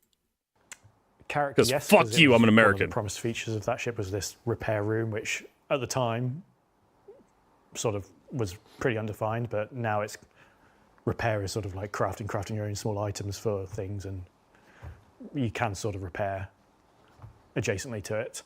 And we were talking about the killer. We can't remember that being a thing for it. I don't remember that either. I think that. If someone has some hard evidence for that being a thing, put it in chat or comments or the Spectrum thread.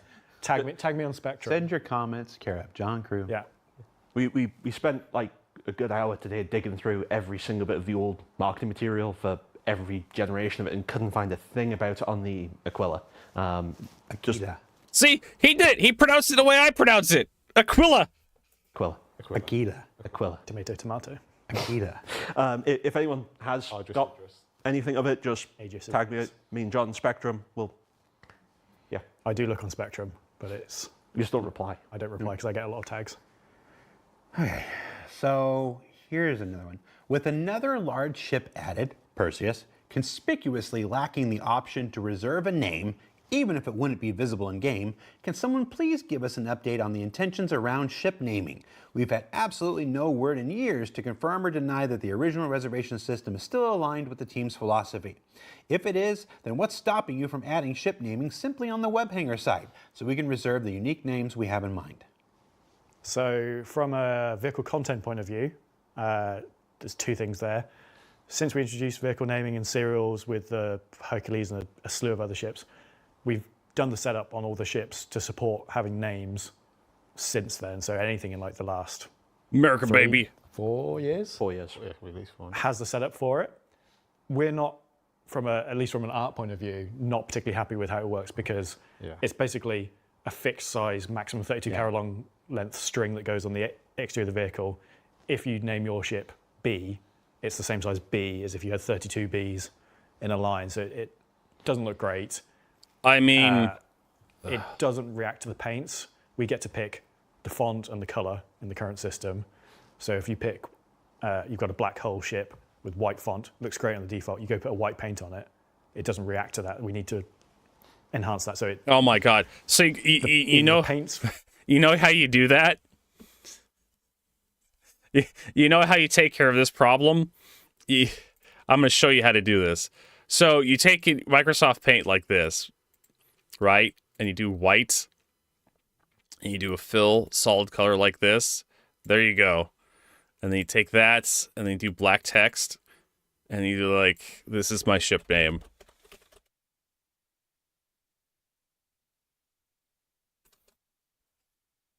There you go. That's how you fix that problem, is you just have a little cutout in the ship's hull that's just white, and then you write the name on that little cutout. The end. The end of this problem. I don't fucking know how complicated this shit has to be.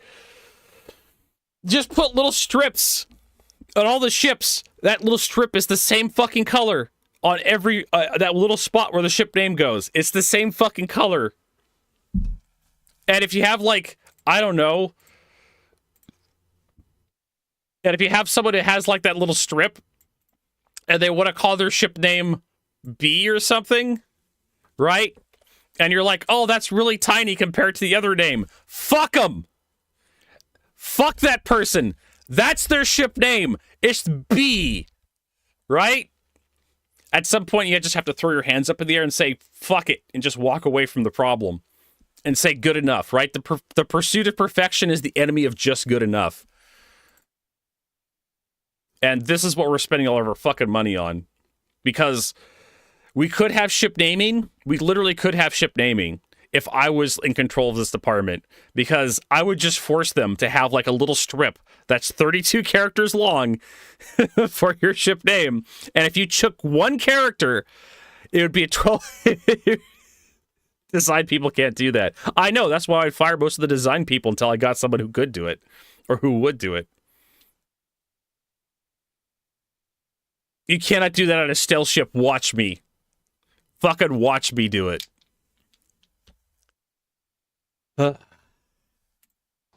an override for the serial numbers and colors, or the serials do some magic to detect that. And we also want to like highlight them with lighting. So like you see on the Enterprise, it has... Or hear me out. You know...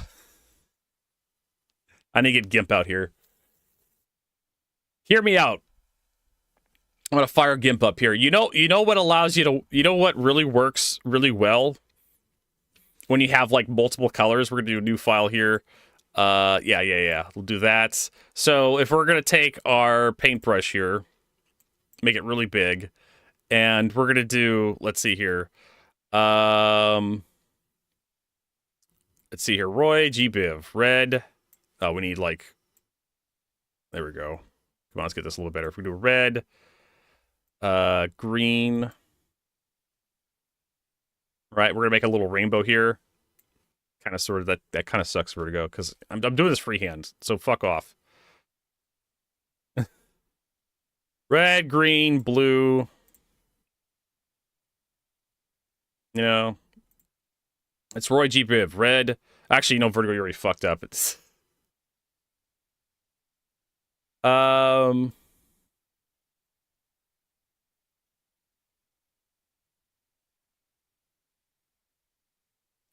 that doesn't work for the shit.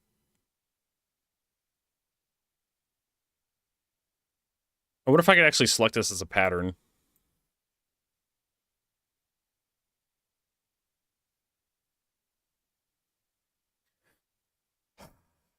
Already fucked up. Anyways. Because it's supposed to be like red, orange, green, blue. Wait. You remember Vertigo if you remember your colors of the fucking spectrum. Where is it? Paintbrush. We can probably go bigger. Much bigger. See, it's red. Do orange.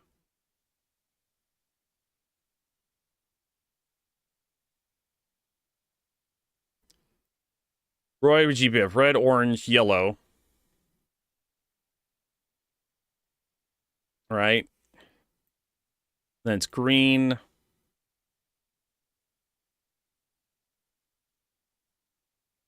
Red, orange, yellow, green, blue. And then it's indigo. Yeah, like that. It's kind of a purplish color. And then it's like violet is the next one. Yes, I know we're making a rainbow. It's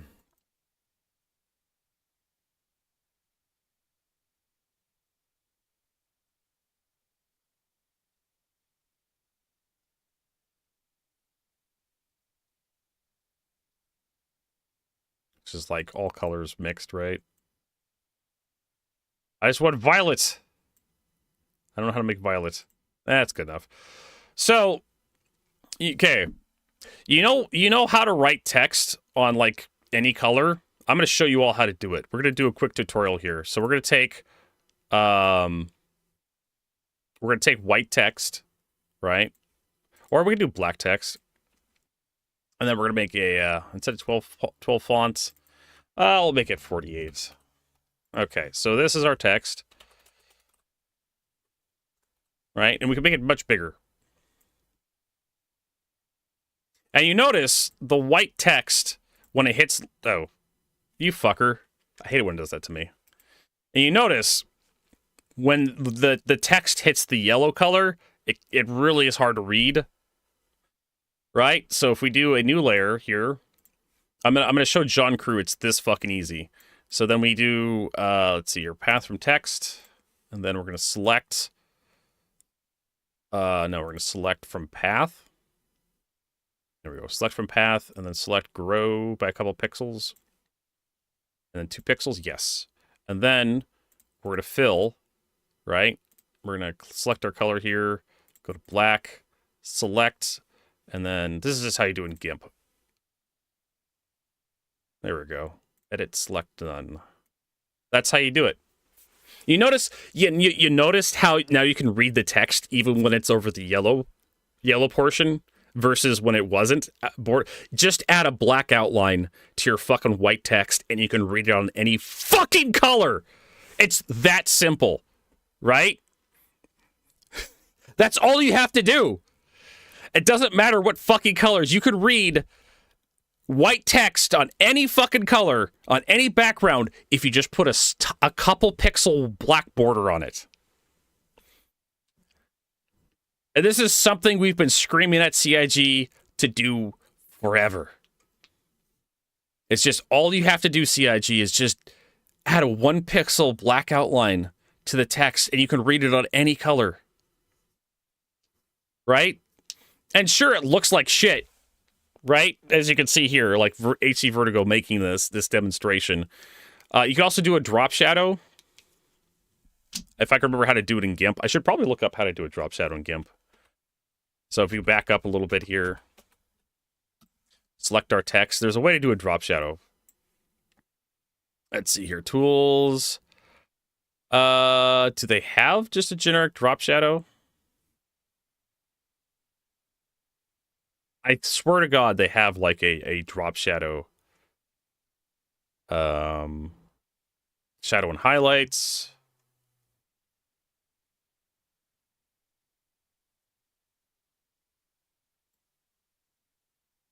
Split view.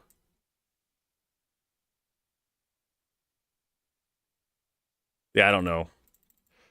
How do we do a drop shadow in GIMP? I'm going to look this up because I need to learn.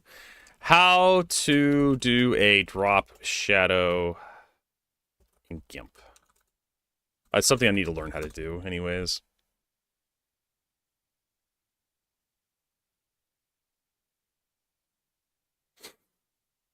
And we're back to learning GIMP. Let us create some text on a white color right here. Let me just use red as an example. Okay. And now right click on my text layer. I add alpha to selection. Now I create a new layer. Let me call it shadow, and it's important that it's transparent. As a foreground color, I've got black. You can set it right here. Okay. So we have our new layer. And then use the paint bucket tool. You can also press Shift B for that. Left click on your selection. Now go to select and none. I'm sorry, what? Afterwards, use this function to put your black shadow text below the red one. So the red is on top. Then select the layer that has the black shadow. Use your move tool, reposition it, and then go to filters, blur, and use the Gaussian blur. Okay, so yeah, you're just basically copy pasting. Okay. So if you take your text, we actually don't need this one. We'll delete that one. If you take your text and then duplicate layer and then bring it down here and then hide that one. Take this one, fill bucket, right? There has to be a way to like make this all black faster. It probably is. But you do that, and then that's the top one. You grab the bottom one with your text. No, dipshit, you're grabbing the wrong one.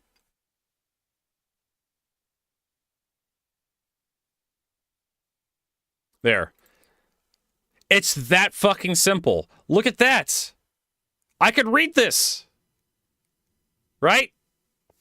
It's that easy. I added a shadow to the text. And suddenly the text is readable. Now what's the rest for the drop shadow?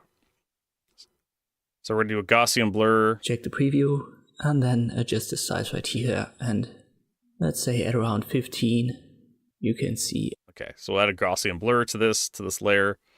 What is it? Filters, blur, Gaussian blur.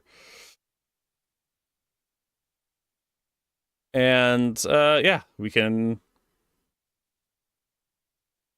look at that. Drop shadow.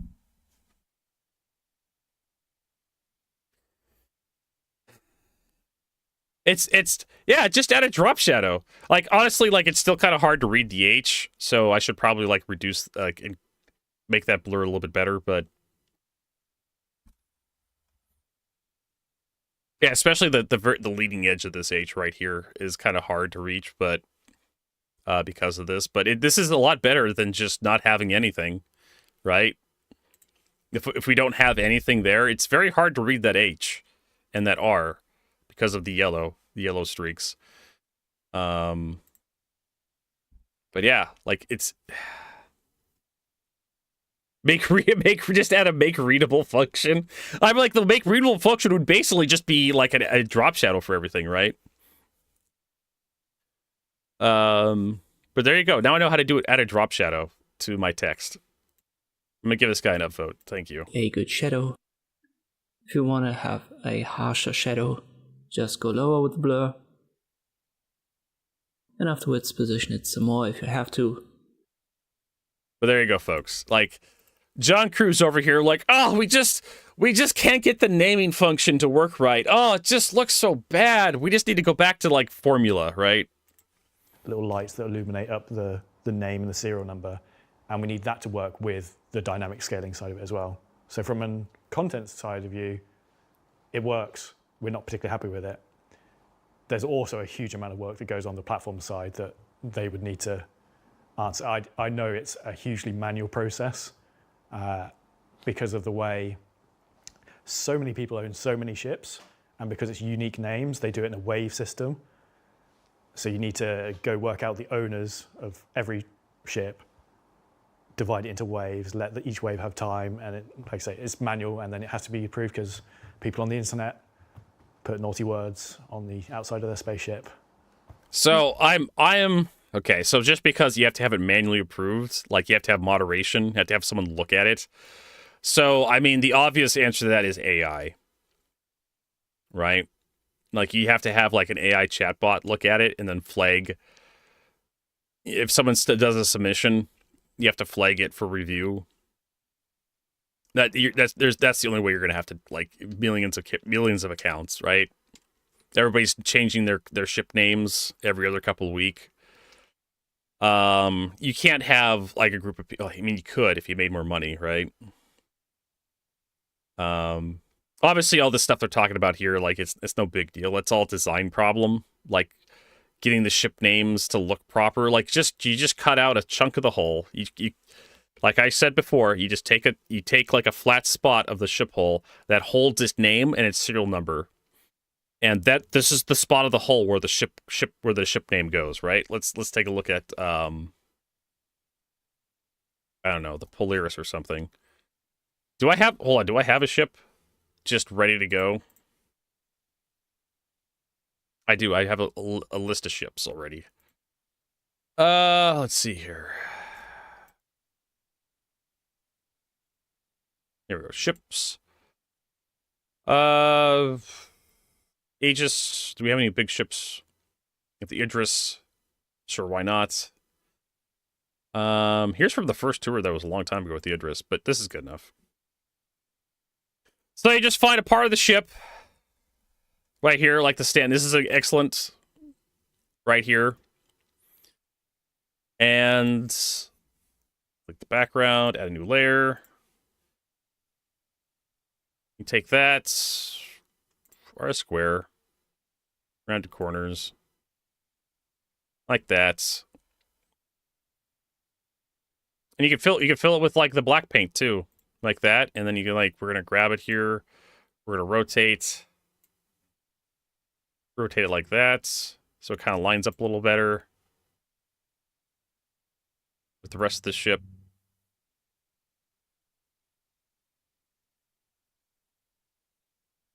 Like that, and there you go. You just have like a little chunk of the hull that just has a little cutout where the ship name goes. You put some lights on it. I don't know, let's make some like little light bulbs, I guess. I have to draw like light bulbs by hand. That's gonna be the dumbest fucking thing.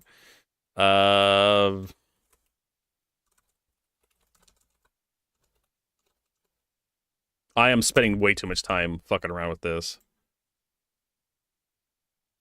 Right? Have some fucking spotlights. This is a web. Well, that's a JPEG. I just gotta throw these in here. Right. Toss that in there. Yeah, whatever. Oh my god, they're big. Layer, resize. There you go. Just the tiniest little fucking spotlights. You just put some spotlights, on either side.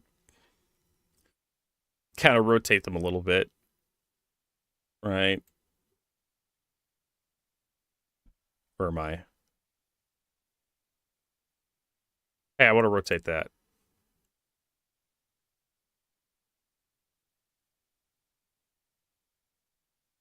Selection does not intersect with layer.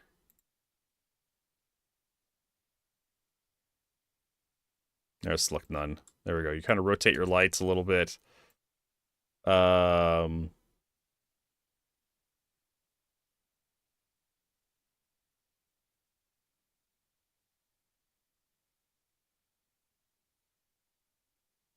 There you go. Yes, it did. The Enterprise had a name for its serial number. All of them did. I had the serial numbers lights. There you go. See, like I solved your issue here. And this black square stays the same color, no matter what skin it is. I don't know. I feel like the solution to this is pretty simple. It's just going to take a lot of setup. Yeah, it basically needs feature work. Yeah. Really. We can do it, but it's a huge amount of manual work that still wanted. Chris is gangbusters on it. It just needs feature work. Nigel says, we set all the ships up. There's some polish and niceties that we would like to improve the visuals, but then it's more on the feature side that's the issue. We need it to be scalable as well. From like the time investment to set it up, it's a huge amount of money. There needs to be more practical way to do it. There you go. Ship naming. They think they want to do it. Skip. Make these mine. Trying to work out which settle it is. Yeah. Skip. Oh no, it's me. I'm in trouble. Oh. Don't say a word. Mm-hmm. Gonna need some more info on the battlecruiser there, Chief. Don't say a word. Oh. Don't say a word. I'll say this so that if somebody gets angry at me, they can just come to me. Squadron 42. Battlecruiser, for those of you who don't know, is our last concept. It's from the original crowdfunded campaign. We didn't do any concept ships this year. It's our intention to never do another concept ship again, other than the battlecruiser. And when it comes, I'm going to watch the chat for this. Being a giant military style thing, if only there was a giant military style event that would be appropriate to reveal such things. That's probably where you might expect Intergalactic Aerospace Expo or about Invictus Launch Week. And definitely not here where we've already spilled the beans on too much of the 2026 schedule. It's 2026. I doubt it. Unless it's probably going to be a Squadron 42 ship they sell to us, I would imagine. Can the manufacturer then or not? Probably Aegis. No, we're not revealing that. It's either Aegis. Confirm it for 2026. Battlecruisers, either Aegis or RSI, lore-wise. But they could do an Origin battlecruiser if they wanted to. There's nothing stopping them. But I think the Aegis makes the Javelin and the Idris, and then RSI makes the Polaris Perseus. And the Bengal, I believe, is made by an amalgamation of manufacturers, if I remember correctly. The Bengal carrier. I don't think RSI makes the Bengal carrier. But they basically have like a shipyard. They all have to work together to make the goddamn Bengal. But yeah, it could be Anvil. Anvil could make the battlecruiser for fuck's sake, and Anvil just makes fighters and small ships. I don't think the biggest ship that Anvil makes is the Carrack, as far as I'm aware. But CIG can just do whatever the fuck they want. They could have a completely new manufacturer come out that makes the battlecruiser.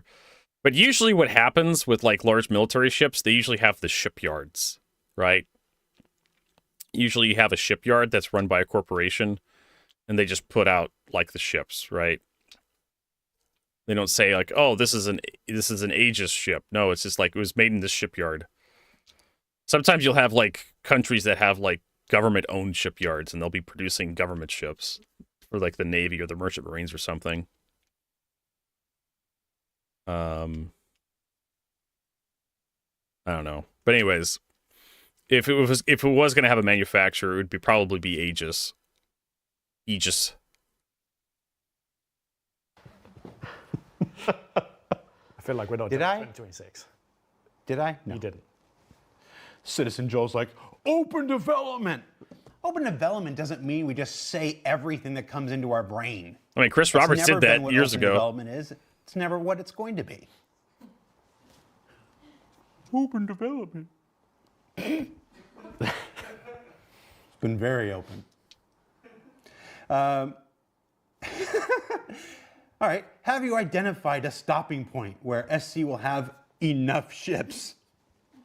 Never. No. No. Well, why does there have to be a limit? Well, like, we haven't even, like, if you think of a matrix of all different sizes and manufacturers, we haven't even filled one of every size and role. We just got our salvage starter. Right? And one of them. We don't just want one in most. So, I mean, for years, I thought the Vulture was the salvage starter compared to the Reclaimer. And then CIG's like, no, we need another salvage ship, the Misfortune. Like, okay, I guess that's an alternate starter for... No, we need an actual starter now, which is like the Salvation.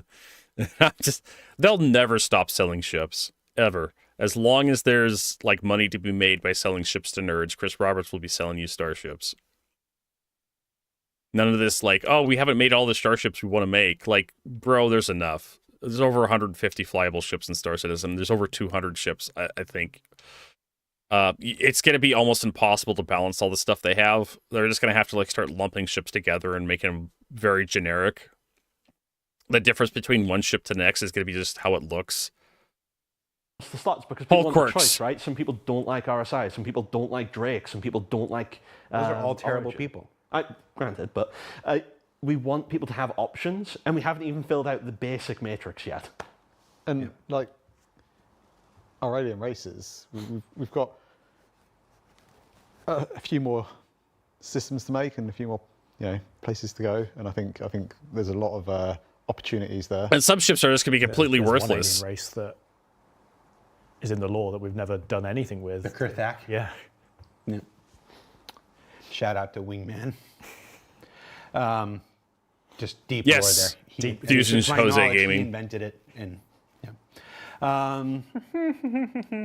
okay. I spent 3 hours with the first hour yesterday. This ISC. Now we're spending 3 hours with the next hour, the last hour. These are going to be more general gameplay questions that are related around spaceships. I want to preface this by saying these are the vehicle content folks. These are the people that make the spaceships. The folks who make gameplay that spaceships utilize are not always the same thing. For instance, salvage and mining. These folks have nothing to do with salvage and mining. Those are whole gameplay system design teams. I'm serious. Like I'm stretching this content like that. So like taffy in a candy shop. Answer every single question that comes in about this stuff, but I'm an artisan at this. That we could research and ping some people for some answers. Can you separate docking and hangar requests for ships with a docking port like the Perseus? Please, dear God, yes. As docking is quite buggy and very unreliable, it makes it very hard to get into places like Orizon, Alevsky, and stations. Is there anything more we can say other than I think every single one of us here is annoyed by this? It'd be cool. Yeah. We should probably talk with the people doing the command module work because they might be able to squeeze that in with their work. And actually, fun backstory that goes to the Apollo. So a lot of people, well, I think probably 50-50 realize the back ramp and opening of the Apollo is very small. That's because it's a docking collar. It's both a small one and a big one, but it doesn't function in game because of that bug. And I told the team not to set it up as a docking collar because that would have meant that the Apollo would have had this. So every time you come to try and land somewhere, instead of a medium hangar, it was always trying to do the docking. Try to give you a docking port. So that's why the Apollo has this small entrance, is because it has a built-in docking collar to dock to other ships, stations in the future when we have the ability to split it up properly. Yeah. Not because I wanted to stop vehicles being crammed in the back of it, which was also another reason. But. Yes, Cobalt 016, butt docking. Yes. Well, that's what it's can you dock two Apollos butt to butt with each other? I would say, I think I can safely say there's not a human being here that isn't annoyed to heck by it. It's on the feature request list. Especially everyone going to Levski. Yeah. So maybe that's one of those things. It's just a priority call like everything else. Let's just be real. But there's not a single human being here that doesn't want it. Let's see. There was a question about AI blades. It's not really for this team to discuss, but yes, still wanted, still intended.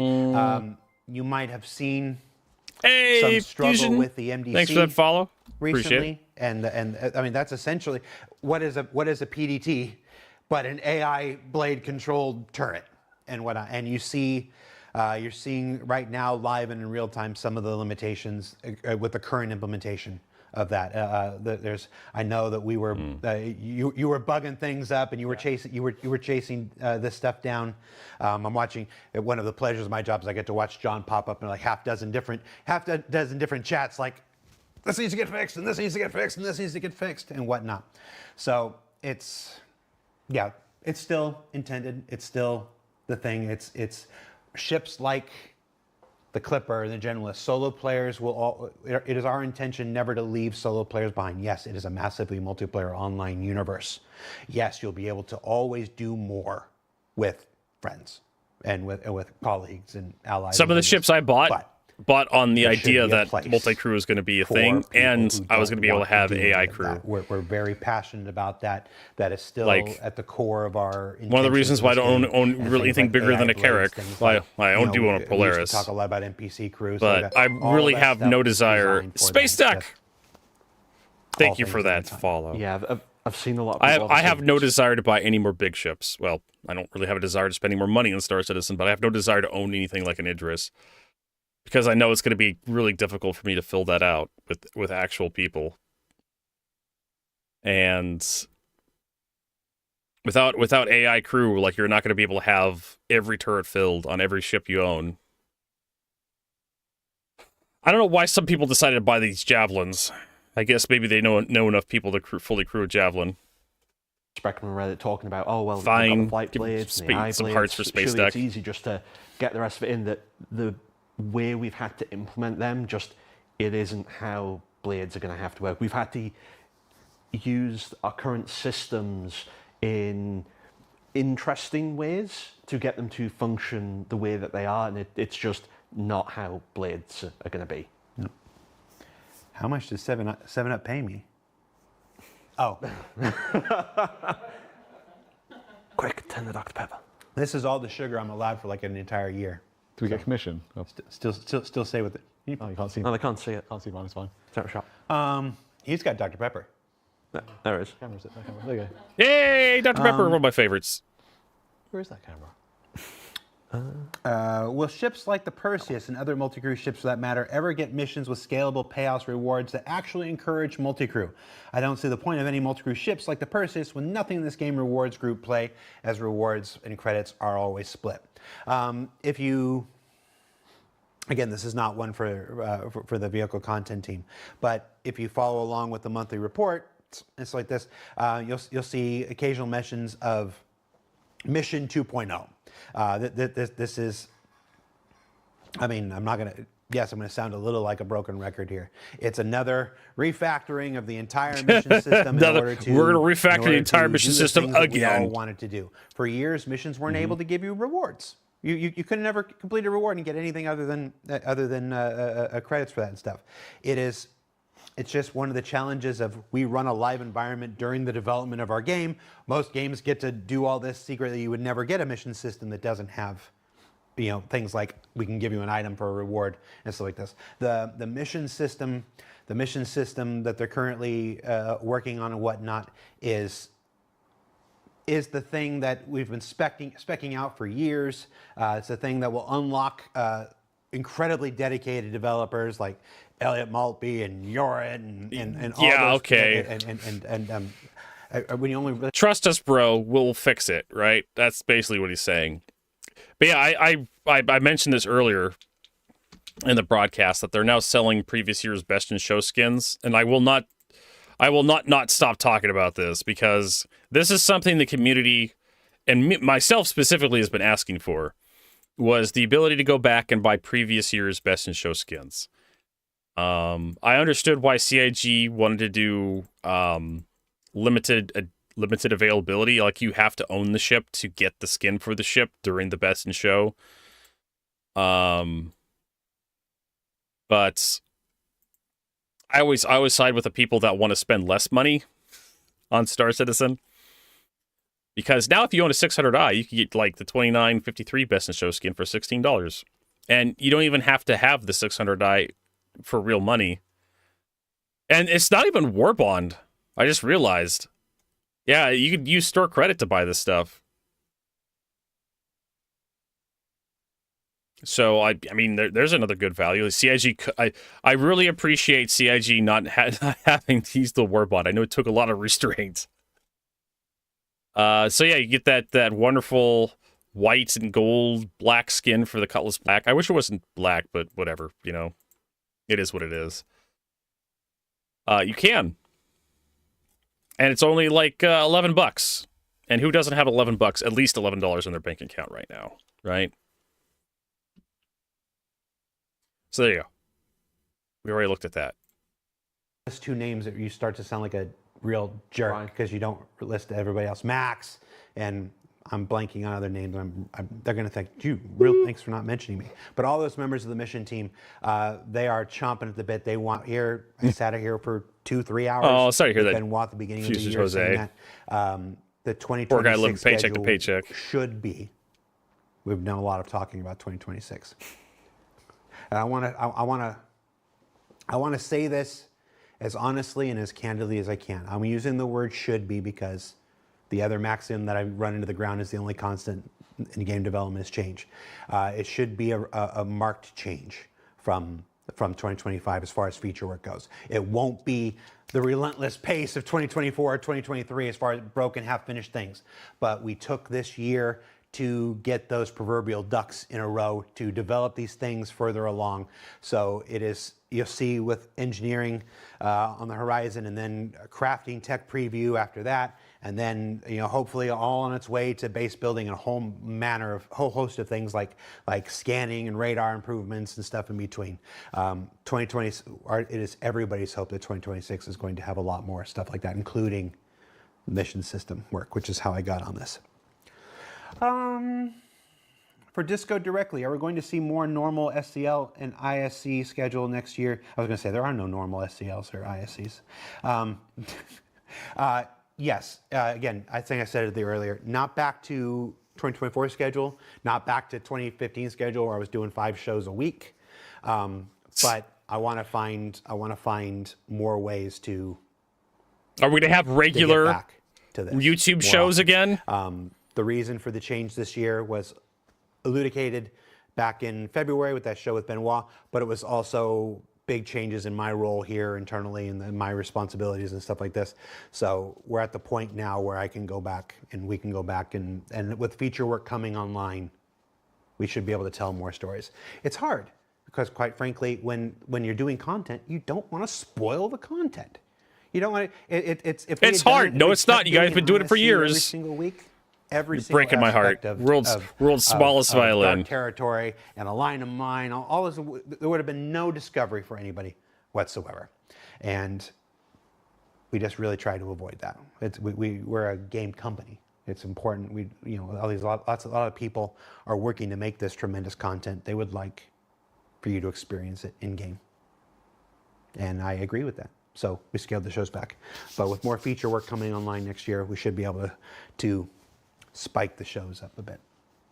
And we're still kicking around ideas of different kinds of shows we can do. That's still puppet show. A what? Puppet show.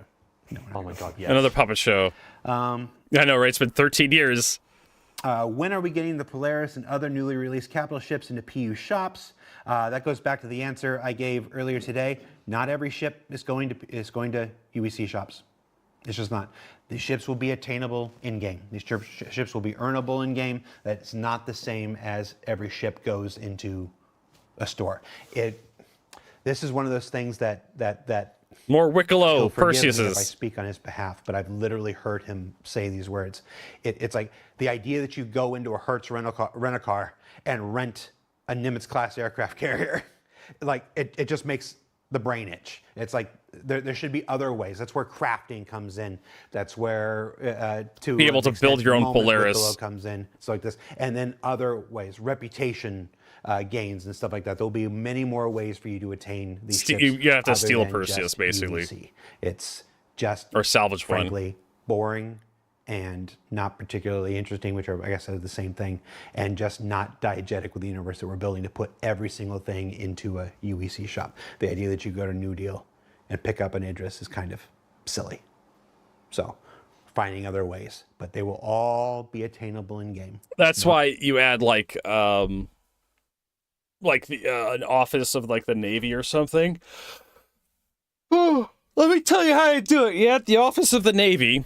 You show up and you see if they have any Idrises for sale, and you have like maybe 5 or 6 Idrises every like 3 months that go up for sale at this office, maybe a couple Perseuses and Polaris.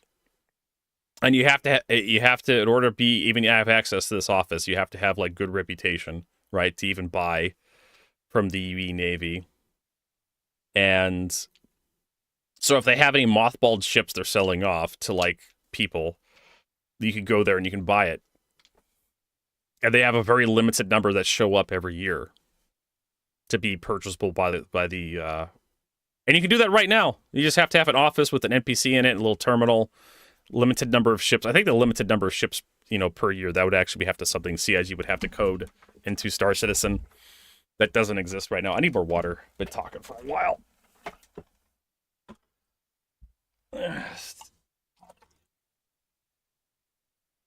That's how I would do it. You have to go into some government agency, physically go in, walk in, talk to somebody, have enough reputation to actually talk to the person, and then you get access to the shop. And the shop would be, here's like some Navy surplus crap, and you want the really good stuff, well, it only exists a certain amount per year. And you have to have enough reputation to actually buy it. Which means if you have crime stat or if you're in bad standing with any faction that's friendly with the UEE, they won't sell to you. Exactly. Sub Chapone like a Navy capital ship. That's basically what the web store allows you to do, right? If you have enough money to buy a Javelin, you can always get one, just ask support. I mean, yeah, if you have enough money, you could buy like fighter F-16s if you wanted to. I mean, they can't have any weapons on them when they're sold to you. They're probably gonna have all the really, really special, fancy military stuff stripped out of them that the military doesn't want to have in civilian hands. So you may have to have like retrofitted area avionics and whatnot. They probably don't want you having the radar system either, because that thing can fry people. I know those aircraft radars they have in the fighter planes are so powerful they can like kill people if you're close enough on the ground. So they probably don't want you having that shit. But if you want to buy the airframe, you could buy the airframe and probably retrofit it with some other stuff and to make it work. Take it up for a flight if you have enough money. Same with like that's the difference between like a private individual and a country. Like, countries have enough money to buy whatever the fuck they want, right? Jeff Bezos could probably have enough money as a small country to buy, like, some really fancy arms. But anyways, yes. So that's kind of like how I would imagine it'd work, like, diegetically, immersively within Star Citizen. You have to go to a Navy place and see if they have any mothballed, stripped-down Idrises for sale. And you could they'll probably come with like a quantum drive, a power plant, and some thrusters and to move it around. Or you'd have to have it towed somewhere to a shipyard. So you'd have to select what shipyard you want it delivered to, or you could just have it crashed onto like a planet or something to use as a home. If you really want to, if you're that crazy rich.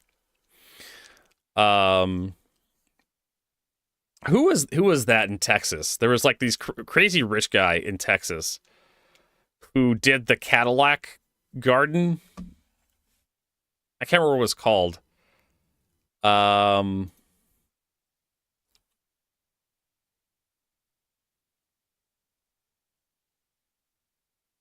Texas Cadillac Ranch. And there was this crazy rich guy who just buried a bunch of Cadillacs. And he didn't paint them. People do. Right? Cadillac Ranch, a public art installation sculpted in Amarillo, Texas, U.S., created by 1974 by Chip Lord, Houston Marquez, and Doug Michaels, who were on a part of an art group. The installation consists of 10 rows of Cadillacs, buried nose first into the ground.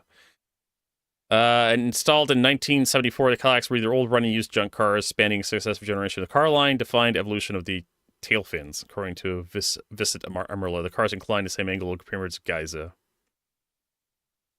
Yeah, here's 1992.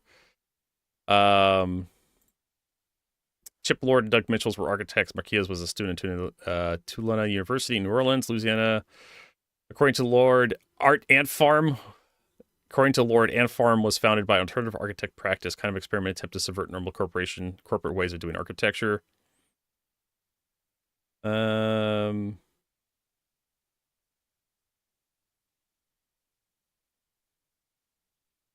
Stanley Marsh. The 3. Yes, that's I worked with a guy, a Texan, who told me about this. So Amarillo, Texas had like 3 really big families that had all the money. It was like the Roy, the Bivens, and the Marshes. And Stanley Marsh, it's not Stanley Marsh the 3rd, it's Stanley Marsh 3. I was told. I've never met the guy, so but Stanley the Marsh family has just the weirdest, wackiest shit you can imagine.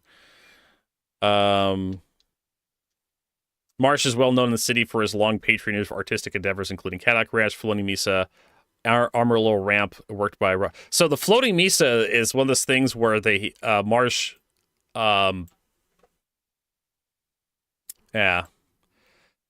they just put a bunch of mirrors on a fucking hill, and it looks like it's floating in the sky because of the reflection.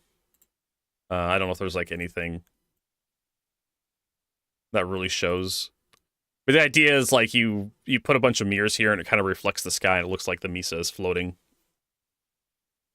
I don't think it really works anymore, right? I don't think it really works right now. But you get the idea. Like, the Marsh family is just bizarre. There was a movie he gave me. I can't remember what the hell it was called. Something nuclear. It was about Amarillo, Texas. They have what's called Pantex, which is short for Panhandle, Texas. But it's actually where they store all the decommissioned nuclear weapons. Apparently it's like a Nuclear Circus, I think was the name of it. Name of the video he gave me.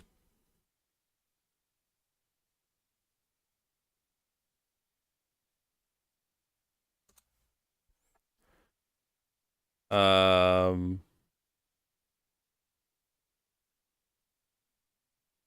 was a VHS tape. I think it was called The Nuclear Circus that covered the weirdness of Amarillo, Texas in like the 90s. It was pretty cute. Anyways, what the fuck were we talking about? Weird arts. I can't remember. Back to the video. One way or another, or in multiple ways. Can we please get a general quarters alarm on multi-cruise ships? Gosh, for like the Perseus and the Polaris, it would be really nice to have a general quarters alarm. Earlier, they committed to doing that on that ship, and if I'm misremembering that, and they didn't, I'm going to say they did right now. But yes, again, it's one of those things. Larger multi-cruise ships, military that doesn't want it. Style multi-cruise ships definitely need. You need it. You need that red alert moment. All stations, stuff like this. We just want it. Will ballistic weapons have different types of ammunition? For example, high velocity, explosive, incendiary. That's still the plan as far as I'm aware. Again, that's not really a vehicle thing. That's just incendiary ammunition. Okay. Ammo types question for the game and system designers. I've heard talks of explosive rounds quite a few times. Are you ever going to make turrets actually decent? Yes. Or should we just all bring light fighters? Yeah, that's the work of being Rich. Of Rich's team or whatever. They've done several passes and making improvements of them over the years. They have gotten better, but I don't think anybody's going to sit here and tell you they're where everybody wants it to be. So I do quite like the idea of little fighters as turrets that you can eject off. And you keep bringing that up. I know. What? Mark is shutting me down. What? He wants ships as turrets that detach and fly off. Fly around, shoot things and come back. Yeah, that's literally something that happened in Independence War 2. I War Edge of Chaos had that, where you had turrets that would detach into little fighters. That was the thing. Fighter turrets. I know it would be not yet exactly. It would be nice to have working VoIP comms that work reliably, right? You don't have TeamSpeak or Discord. Why would you need in-game ship button? I know, right? That's just kind of how Star Citizen's going. Like, just join our Discord, right? Join my Discord now. But yeah, it would be nice to have like in-game comms working, at least proximity comms, or just have it like a ship-wide PA. So you can tell people, or just have an alarm system, right? You can just push a button on the pilot seat of the captain. That would be a great button for the captain to have, like general quarters, the captain's chair. It's the only button in the ship that the captain can push.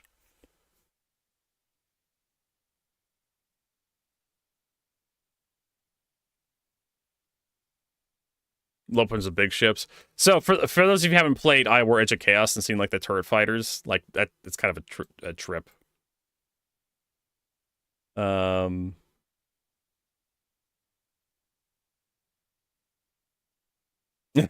Firefly died in the tutorial. Let's see here. I think it's I War Edge of Chaos. Turret fighters.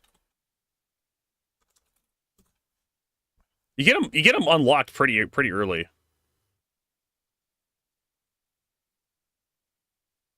Space combats. I don't think.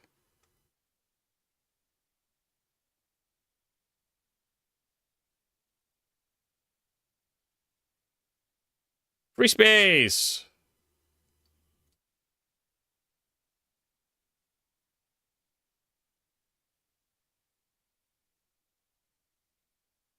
Petrol instant action. Nice. Almost show off for nipples.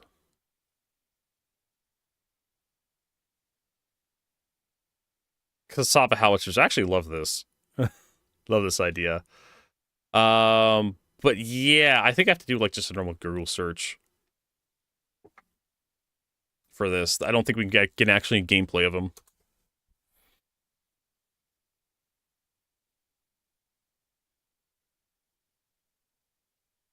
Oh, fuck off. I have to actually log in.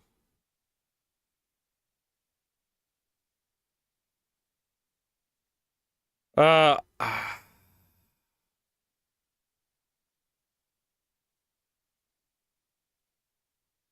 don't... Maybe if I just do iWar.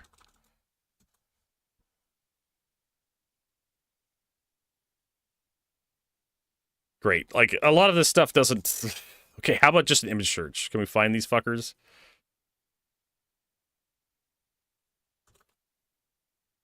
Do I have to install my copy of iWar 2 to actually show people how this works? Motherfucker! I think it's iWar 2. Educate as Independence War 2. But they literally have fighters that dock to your ship, and then they're turrets when they're docked, and then when they detach, they're actual fighters. Right?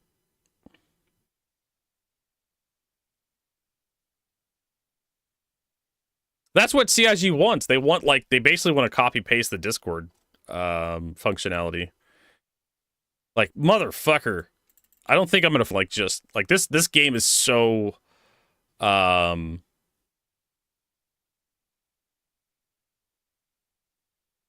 This game is so fucking old and, like, obscure. Hey! Protagoras just Protagoras! subscribed. Thanks for that sub! Thanks for that. Thank you so much. So far, I'm a bit stuck on my current ASD version. Keep getting radiating glow like a Christmas tree. Have you thought about wearing armor that's good, that's actually resists radiation?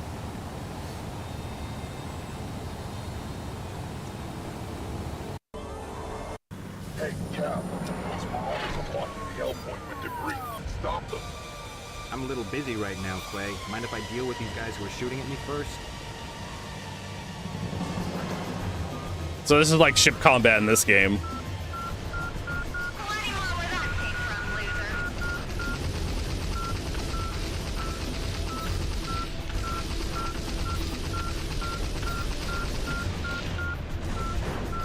I think you're clearing up like one of the FTL points from debris.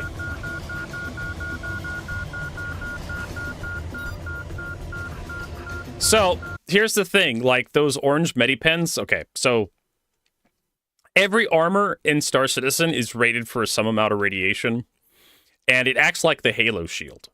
A lot of people don't really understand how the radiation protection works in Star Citizen. All right, Slipcore. Oh, Jesus Christ. You have stepped on a fucking landmine. iWar Edge of Chaos was a gigantic piece of shit when it was released. I should know because I bought it on release. Why did I buy it on release? Because I played the first game, Independence War, the Starship Simulator, and it also sucked on release. But I loved space games so much that I would buy fucking slop just because I loved it. I am not fucking kidding. iWar 2 Edge of Chaos, I could barely get running. In fact, I couldn't even get the demo to fucking run. Like, iWar 2 Edge of Chaos had a demo. I couldn't get past the fucking opening cutscene. It was so fucking bad. But I think I have a physical copy somewhere in my apartment. In fact, if you try to play Independence War 2, if you try to play Independence War Starship Simulator today, it still has tons of bugs which will actually stop your progress. Like literally mission triggers won't trigger and you'll just like, what the fuck do I do now? And it's just like you go look up a guide that's like 10 years old on the internet and it's just like, well, you're supposed to arrive at this point and then this guy says something and then a ship shows up and I arrived at that point, but the guy didn't say anything and no ship showed up. Well, you have to restart the entire mission as a result. You picked the worst possible game to say back when games were released in working state, right? Unless you're being ironic, right? Sarcastic. That could have been a joke. But yeah, iWar 2 Edge of Chaos had one of the worst releases that I have ever played. It barely worked at release. And if you go back today, you have to get a fan patch that was released by one of the former developers to actually get it to work properly. Even then, it has a good chance of bugging out on some of the missions. But yeah, like the NES games, even them, they would have problems for those. Sometimes you'd have a game that would release with like a bug and you'd have to like do a re-release, a reprint of it. But yeah, like Nintendo was really good about having quality releases. Unless it was like a third-party game or something. But I remember games like Ultima 8 specifically had a re-release. If I want to talk about something that I had like actual experience with. Ultima 8 had an initial release and it had like a really crappy platforming mechanic that sucked ass. And then they had a re-release that added like an audio pack. Well, they had a release that added an audio pack to it. A speech pack, which was really, kind of new for it. There's actually speaking to you. Amazing. And then it had like a gold standard release, which fixed up a bunch of stuff. But that's how they had to release patches back in the day. You literally had to reprint the game and a physical disc. You literally had to patch the game. The developers had to patch the game and do a second release, a second wave of releases that release a physical release that actually had a fixed version on it, a new patch, a new version of the game. That's how long I've been gaming. That's how old I am. This was before the internet was really a thing. But anyways, but yeah, this isn't a community patch. This is like one of the former developers that literally, like, after he was done working on the project, like he took up like fixing the game years later, just on his own time. But anyways, talking Jadehawk, we need to talk to Jadehawk about how ADHD is a hell of a drug, folks. How radiation resist in Star Citizen works. Every armor in Star Citizen has some form of radiation resist and radiation recovery. Radiation damage recovery. So your radiation resist works like the Halo shield system does, where you have a certain number of hit points. Every armor piece contributes to like a gigantic hit point bar. And you take radiation damage and you start losing hit points on that radiation hit point bar. And you also have a radiation like regen for your armor, for your shields. So you take damage, you regen, you take damage, you regen. If you move away from radiation, you'll just, naturally regenerate your shields to full. No problem. Now, you only need those fucking yellow/orange medipens when your shields go to 0 and you actually start taking health damage. That's the only time those are useful. So when your radiation shields fail and you start taking damage to your actual character body, that's when those pens help.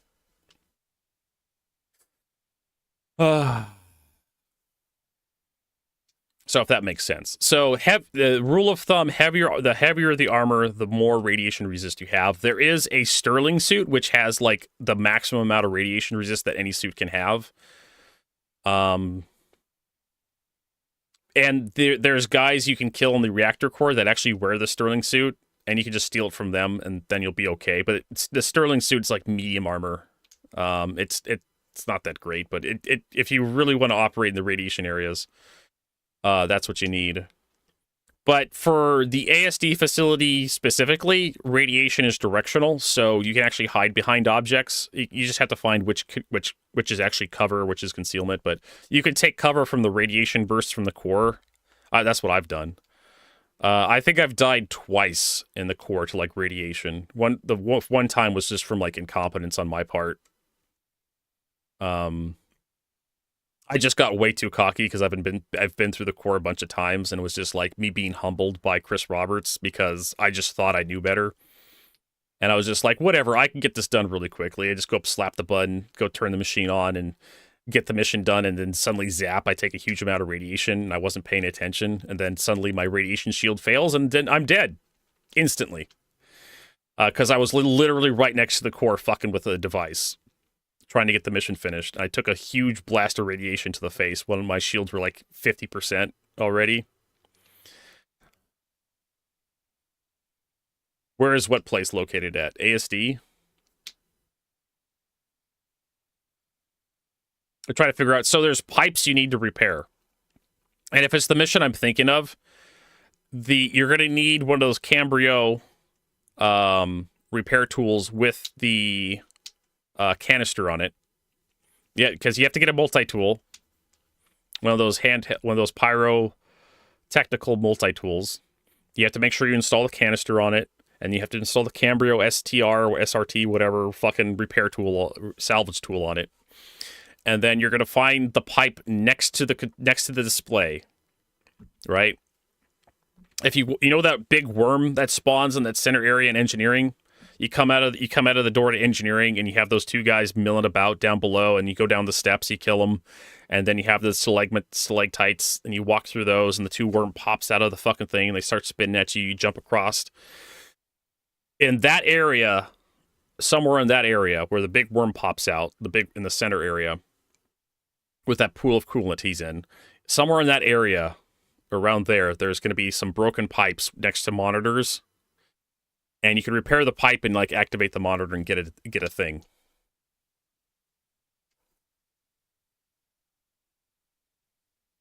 Yes, that is exactly why there's printers for multi-tools everywhere in the ASD facility. Because CIG doesn't want you to miss out because you forgot to prep. Places where you can get the alien-looking snake egg lab. Well, that's in Pyro. That's the Stormbreaker stuff. Or Stormageddon, depending on who you ask. In order to get that egg thingy, you have to go get a key card from a place on Pyro 4. But it's locked up in a lab on Pyro 1. In order to unlock the door, you have to go to Pyro 4 and get, like, the specimen catch key.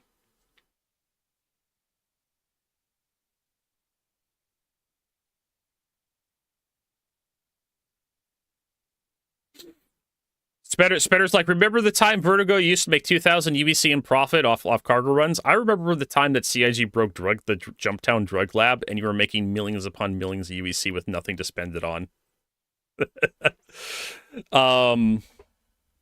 But yeah, like you could make fill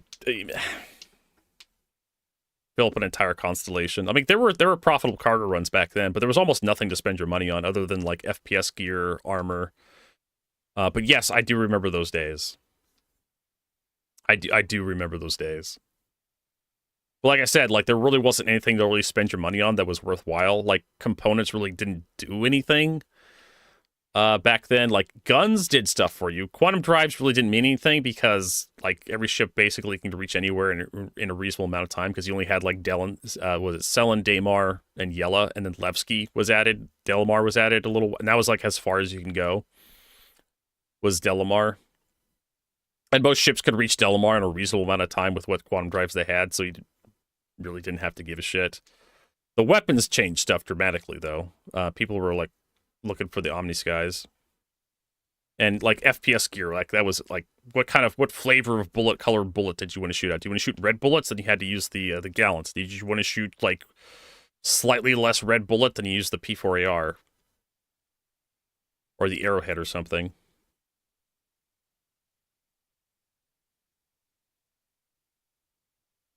Whatever happened to Jumptown? Oh, they brought it back every so often. I know the lore of Jumptown. I was there when people discovered it. Nobody really knew. I'm sure some people had like data mined the files and figured out where all the places were.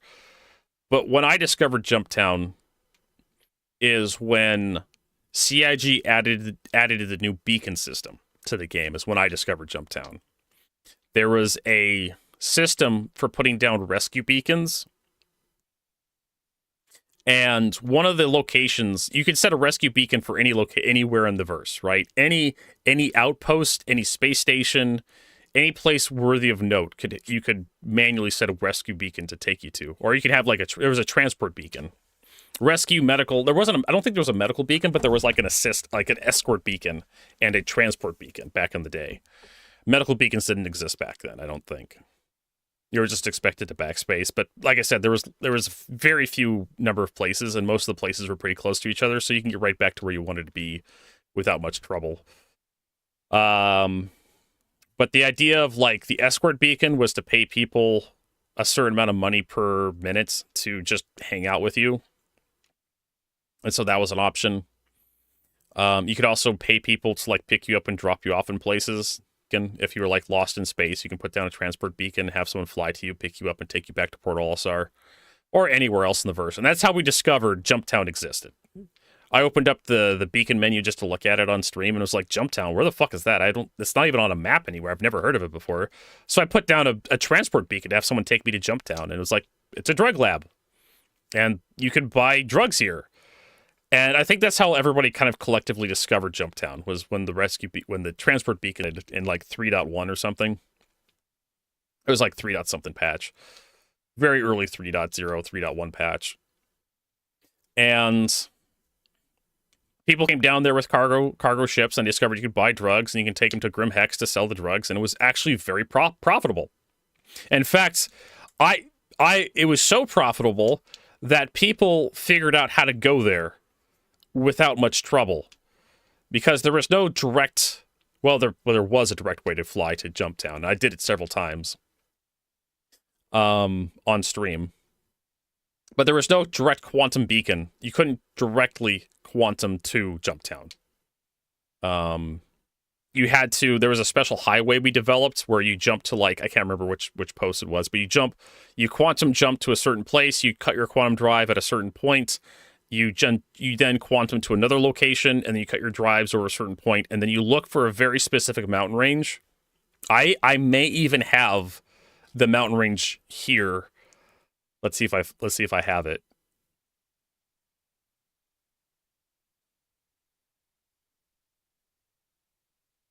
That's not it. That's something different. I may have like a really old image of like me showing somebody what the mountain range they needed to fly towards. It's under maps.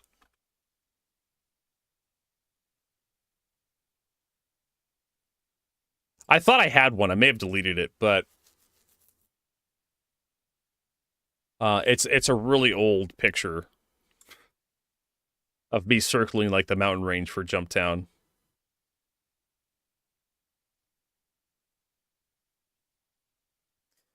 I mean, that's how Jumptown started out. Was people just go there, buy a bunch of Widow, and they sell it, and they realize that you can buy a lot of Widow and sell it to Grim Hex for a lot of money. And where people go, PvP follows. So people go down there and they buy a bunch of drugs, and then some people would just come down there and blow them up. And eventually we had Jumptown Wars, where people would go down there to make a lot of money that really didn't mean a goddamn thing. And is it another video game related? It may be.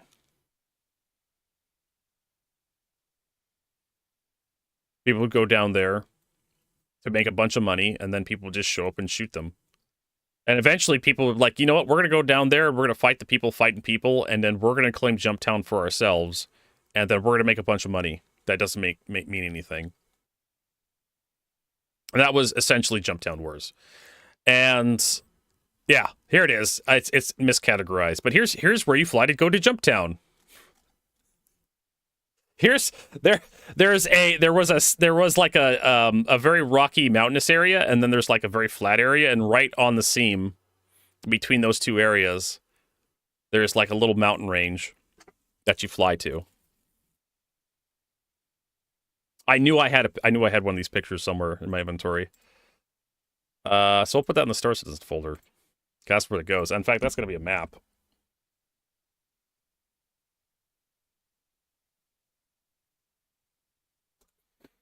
3.0 Jumptown.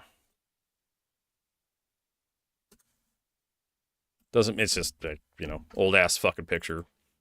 Remember the good days of, Star Citizen, everybody. But yeah. So, and eventually CIG fixed Jumptown had like infinite, and I mean infinite capacity. Like, you could bring the biggest cargo ship, the Caterpillar, the Starfarer, all the way down to Jumptown, and you can buy infinite drugs. And it would sell you as many cases of Widow as you wanted, and you can sell as many cases of Widow to Grim Hexes as you wanted. It was the ultimate trade route at that time. You could buy and sell medical supplies back then. I think were really good. Medical supplies. You could buy them from like the science labs, and you can go to the. You can either go to. I don't think Port All-Star would buy medical supplies, but I think the mining outposts would. So you could buy mining medical supplies from the science labs and sell medical supplies to the mining outposts, and you make good money doing that. But if you really, really, really wanted to make some serious money, Jumptown is where all the money was.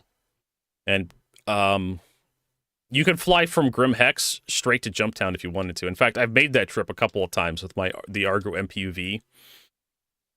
Or just chips without quantum drives. You could just fly straight down there, buy some Widow, then turn around, fly straight back to Grim Hex. Because you could see Grim Hex from the surface of Yella. You just had to know what to look for. Aslan was like, Vertigo, should I learn English and work for U.S. Army? I have green card. Sure, as long as you're okay with blowing up Venezuelans for no fucking good reason. It looks like what I read today sounds like Trump is closing the airspace over Venezuela, and it sounds like we're getting ready to start another fucking war for no fucking reason. Yeah, so bunch of people are gonna die, thanks to America. Who says elections don't have consequences?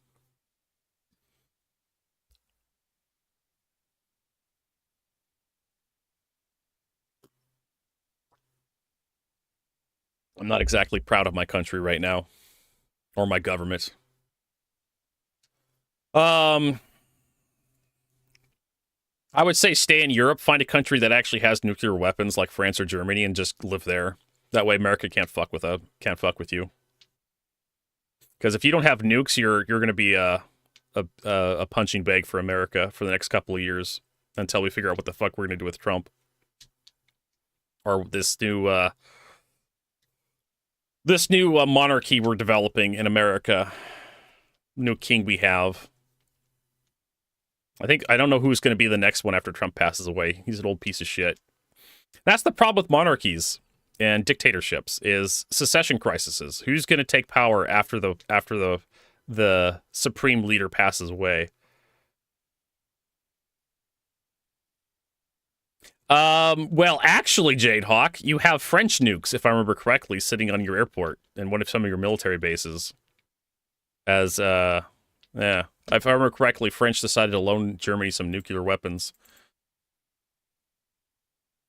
Let's see here.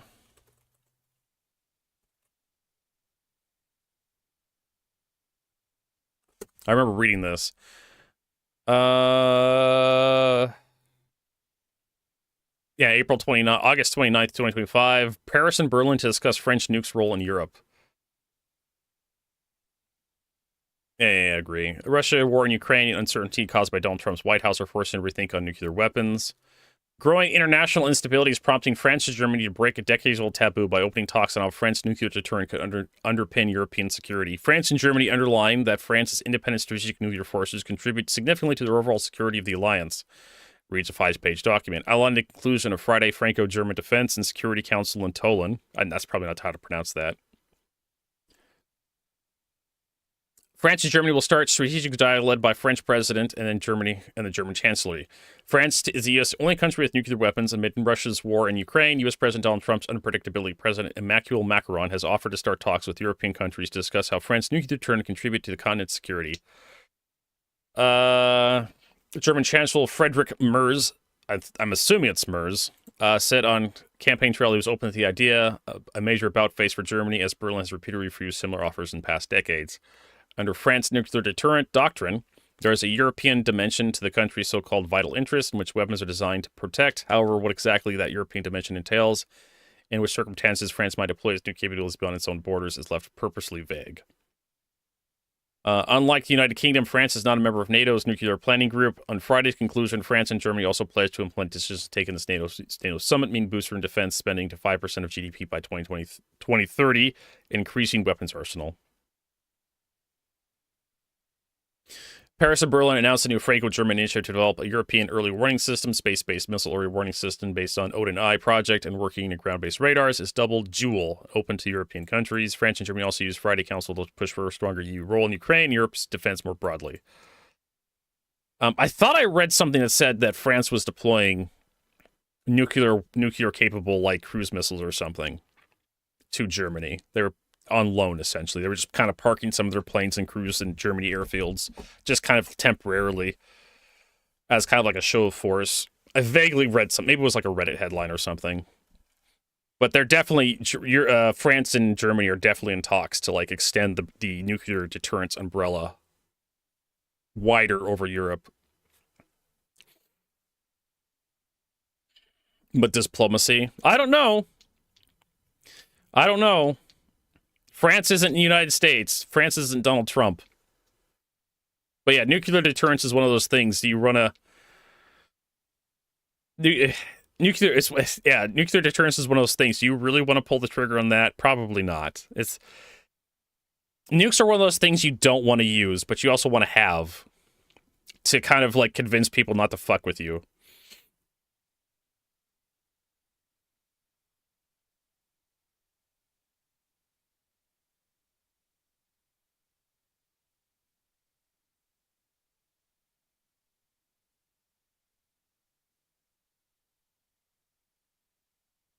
I mean, yeah, you could invade us, but we're going to fuck you up really badly if you do, so don't do it, right?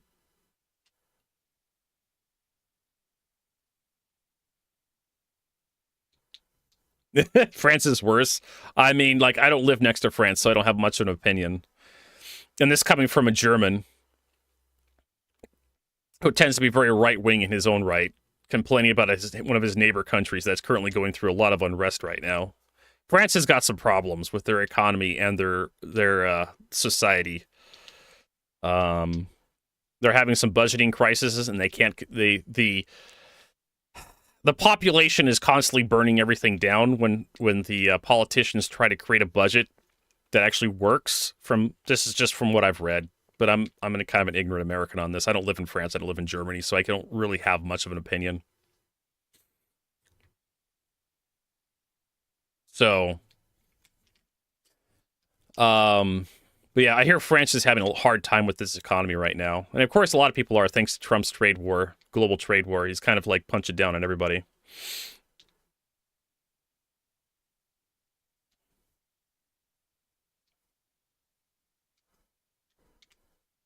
And for those who are wondering what the clacking sound is, I'm playing with my little cube here.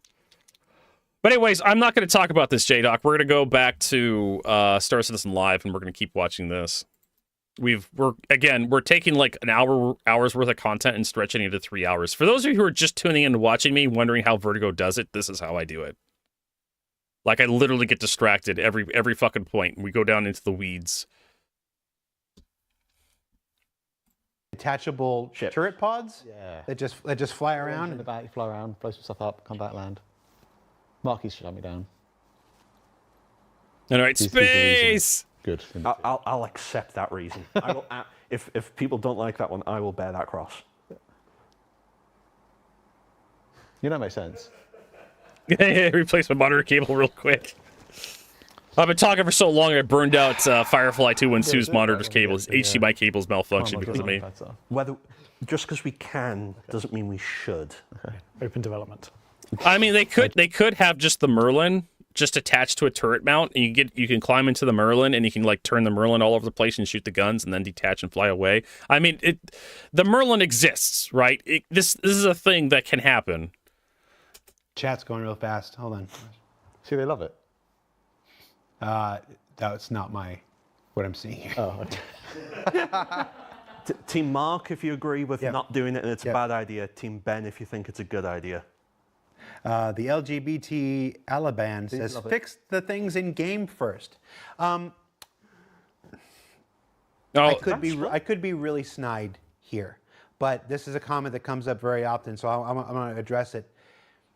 There are nearly 1,000 people who work for CIG between Star Citizen and Squadron 42, and the people who worked on the 30K errors and whatnot are not the same people that build the Argo mold. Just hire more fucking people to fix this shit. It's not a question of fix this first before you do that. It is with hundreds and hundreds of people on dozens and dozens of teams, all with different focuses, all with different aptitudes, stuff like this. It's possible to do these things over here, not at the expense of these things over here. And in fact, allowing these people to do these things are how these people get to focus and how these people get to bury their head, in their work and just hit on it. There has been a so the Mirai Fury. This I own a Mirai Fury, so I can actually talk to Jayhawk about this. Vertigo, how do I use the guns in the Mirai Fury? So first you need to retract the landing gear. Vertigo, I already did that. It still won't work. And then you have to press Alt K. I think it's Alt K. To deploy the wings. So you have to raise the landing gear and deploy the wings. Vertigo, why doesn't it just fuck you? Why doesn't it just deploy everything and let me shoot my guns after I retract the landing gear? Because fuck you, that's why. For some reason, retracting landing gear on the Mirai Fury doesn't deploy the wings into attack mode. And you can't use the wings you can't use your guns unless you're in attack mode. And when you take off, you have to retrieve the landing gear and then you have to transform the ship to have its wings out so the guns work. I am not fucking kidding you. And the only way I know this is because I actually have a Mirai Fury and I've used it recently and I encountered the exact same bug. It is the most dumbest thing. For some reason they separated the deploy wing function from the landing gear function. I mean, it's great to have the option, but you have to do both functions, right? To actually use the weapons on the ship when you take it off initially. And you have to remember it. So instead of just having the landing gear, just deploy the ship into attack mode. And I think the reason why they did that was because landing gear mode kind of by default forces you into 30 kilometers per second or something, 30 meters per second safe mode. You can turn that off in the options menu or the MFDs. There's an MFD you can cycle to that allows you to turn that slow mode off. But they did it so you didn't have to worry about the landing gear catching you when you go into tight spaces, because the Mirai Fury is supposed to get into really tight hangars and landing bays, essentially. So what you can do is you can have the ship into landing mode, have it all folded up, and so you can get into a Starfare or some horseshit like that without having the landing gear down and being in slow mode. And then you can get to where you want to landing, put the landing gear down and land.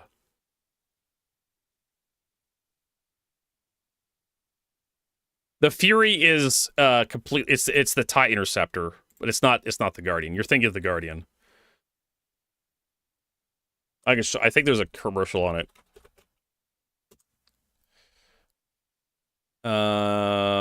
Yes, this is the commercial. If you push something to its absolute limit, this is the Fury. A body, a weapon, gravity itself. Does it break, or does it break through?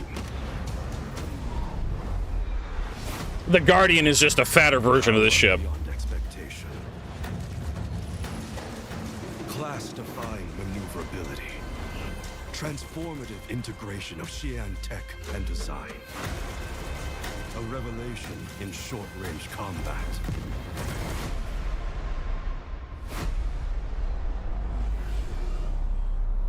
Unleash the Fury. It's designed. It's basically designed to swarm stuff. It's a swarm fighter. I got one because it looks cool and it'll fit into a bunch of stuff I have already. It's basically just like the Merlin, except it doesn't dock to any specific ship. but it can fit into a lot of stuff. And so if you're like, hey, if you have a Polaris, you can just have one sitting off into the corner of like of the hangar in the Polaris, or 2 or 3 or 4. And you have like another fighter in there as well.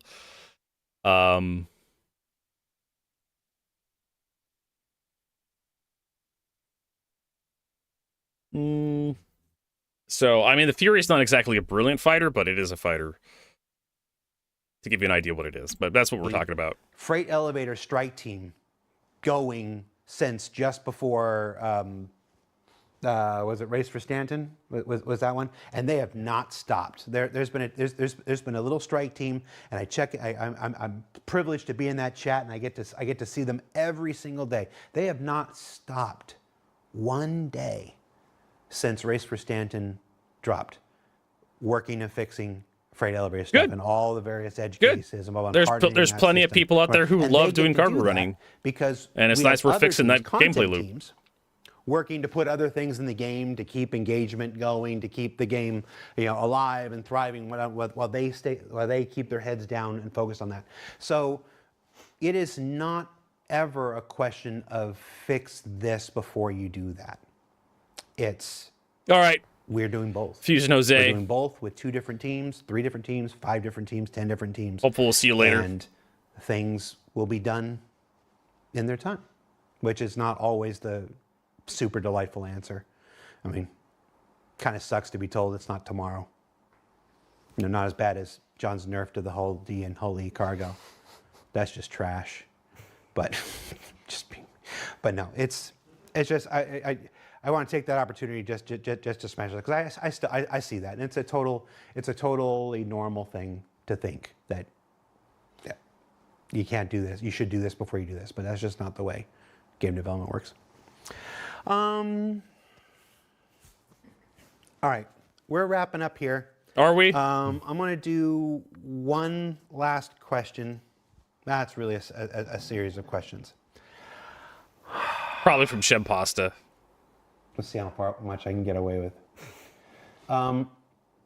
We've said a lot about this next year's ships. So we've talked about the Aurora Gold Standard, and we revealed that an Aurora Mark II is going to come. What else did we confirm? Not fall into that trap. What else we confirm? None of your business. I love it. Raylan. Raylan is coming. Raylan is coming next year. Parasite module. Command module, which implies. Okay, well, no, because you said the command module will come alongside the Ironclad. Yeah. And so if you just said the command module is going to come next year. No, we didn't say it was coming next year. We just said what we confirmed. But John just said. Oh, I just said it. You just said the command module. I'll go. Okay, can we? Show in a while. We forgot ship list of 2026, because people like no one's interested in that. People like to. People like to talk, and people like to. But let's give.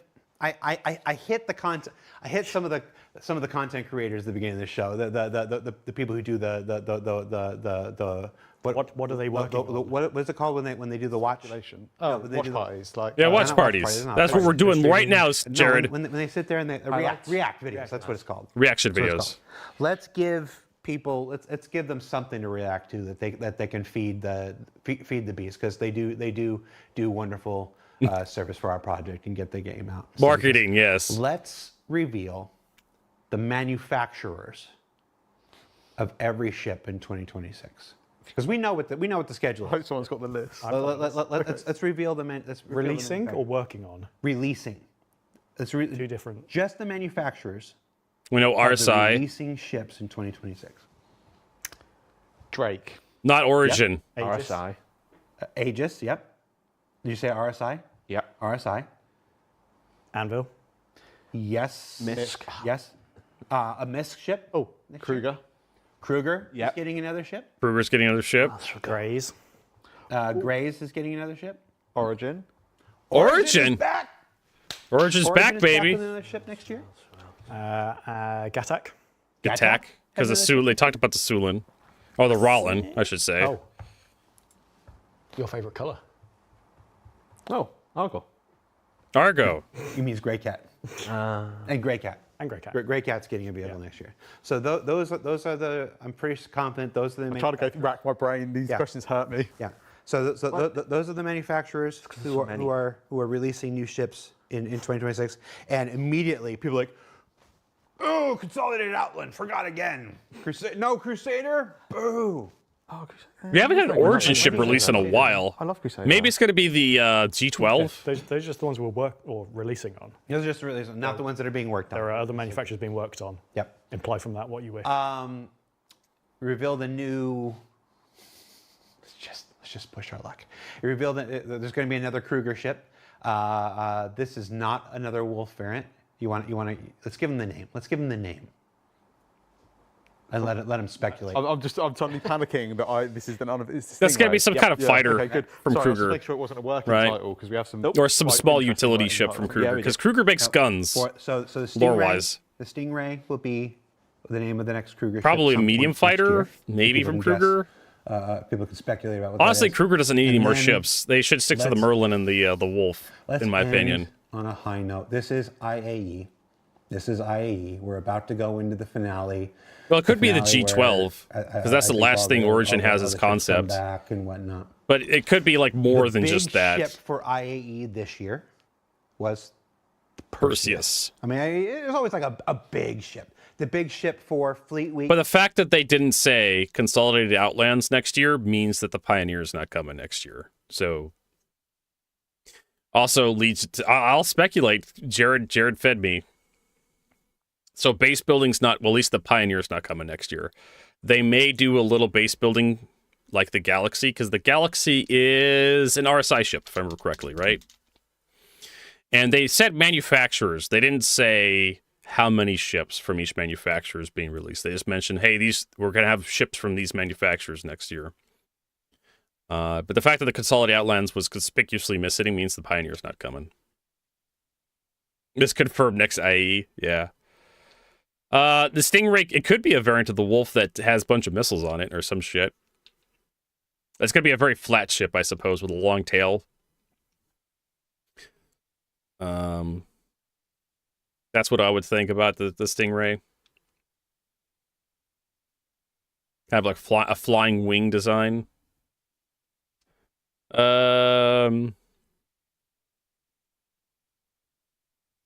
Something I would love to see are bunkers where you need a ground vehicle because you can't run in. There's no landing areas. Gives actual reason to use VIX. Okay, now he really has to go. I mean, there are. Yeah, there really is no. I mean, other than just like transporting your ass to some place, there really is no reason to use a ground vehicle. I mean, you can use ground vehicles at Hathor. We took an Ursa rover down there, like one of the medical rovers down to Hathor, and it was actually kind of useful. The problem is, like, you're gonna get the damn thing blown up by a player as soon as they show up. We even took down one of the MTCs, the new Grey Cat vehicle that came out like earlier this year. I think it was pretty nice. Just the little couple size 1 guns, just drive around and shoot all the dudes from inside your car. Here in my car, I feel safest of all. I can lock all my doors in my car. Dun, dun, dun, dun, dun, dun. That song. So I think the Origin, the stuff for Origin next year is going to be like the G12 is probably going to be a thing. And then maybe have another Origin ship, although I have no idea what Origin would make besides the G12. I mean, the Origin lineup is pretty well filled out. Origin really doesn't do like industrial stuff. They do like exploration and touring is what they do. And some fighters. Some really high performance. They could do a racing ship. They already have the 350R and the M50. I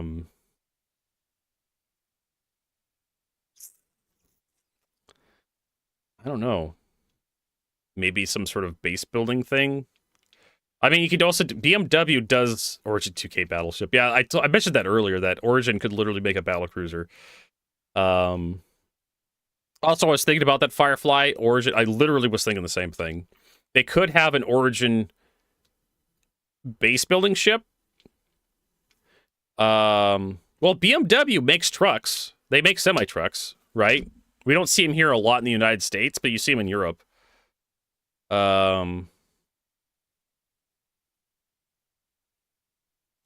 make BMW makes trucks. They make SUVs. This is fucking AI shit. Jesus Christ. Yeah.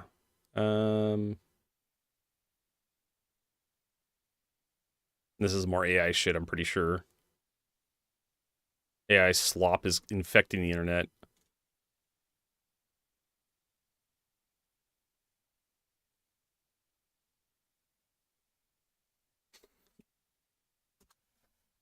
If I remember correctly. This is more AI slop. It's everywhere on the internets.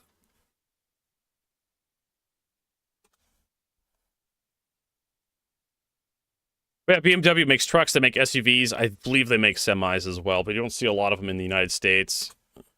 Mostly it's like Europe, I think. Am I thinking of Mercedes? Oh, BMW doesn't? Okay. Mercedes. There you go. You're right, I was confused. Volvo also makes earth-moving equipment. Although I don't consider Volvo like a luxurious like Origin brand. But yeah, Mercedes makes trucks. So you can definitely have like an Origin, transportation ship, kind of like how the Mercedes has a truck line. Actually, I wouldn't mind to see like a kind of just like a really long cargo hauling ship, kind of like the whole series. The cabin is like really nice. It's kind of like Origin. Think of like an Origin 600i, like the front of the 600i is like the cabin, right, for the truck, and then you have like a long spindle at the back where you attach all your cargo. Kind of like you take the whole series, right, and just have like a long spindle at the back where you just kind of attach cargo to either side of the spindle, and then you have the engineering section in the back, and basically it's just a gigantic long beam. I could see that for like an Origin cart transport ship. Kind of like a competitor to the Caterpillar, but more like luxurious. It doesn't hold as much cargo as the Caterpillar, but it looks nicer.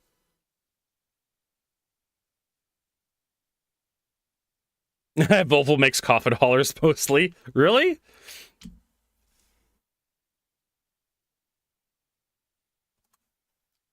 Volvo. Make trucks. But yeah, like, if I remember correctly, the company that makes the most variety of trucks, like different sizes of trucks, is like, Freight, International. At least as an American company. They make a huge different number of trucks. They make the small trucks and as well as the semi trucks as well. The American company, if you want to think about like something like that, which would be similar to MISC, right? MISC makes the whole series, and you have a whole A versus whole B, C, D, E, and then you also have the MISC Freelancer and whatnot. That's kind of like International.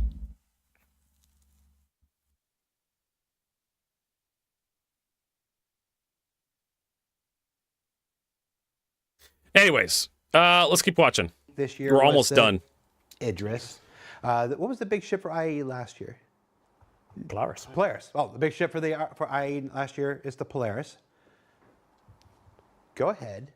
Let's let John do this. I was going to say, I'm backing out of this conversation. Let's go to John's camera. We can't get told off. Let's go ahead and tell people what the big ship for IAE is next year. The big ship planned for next IAE is the RSI Galaxy. Yay! The Galaxy! There you go. Just like we said, we were going to do the RSI ships in a series. Still sticking to that. So. There is only 6 hours, just 4 hours to go. Ships come in, not just. Oh yeah. I mean, I don't particularly care for the Galaxy because it doesn't do anything I want to do. But there's people out there who are excited for the damn thing. It's modularity. It's got the cargo, the refining, base building module that John Crew decided to for some reason tell us was coming, but is supposed to be coming. We listed I saw some people asking about certain ships. No, we listed 11 manufacturers. Yeah. That's not only 11 ships. I know. Firefly, we've had this discussion before. Yeah. So I hate to break it to everybody, but stone is everywhere. Wood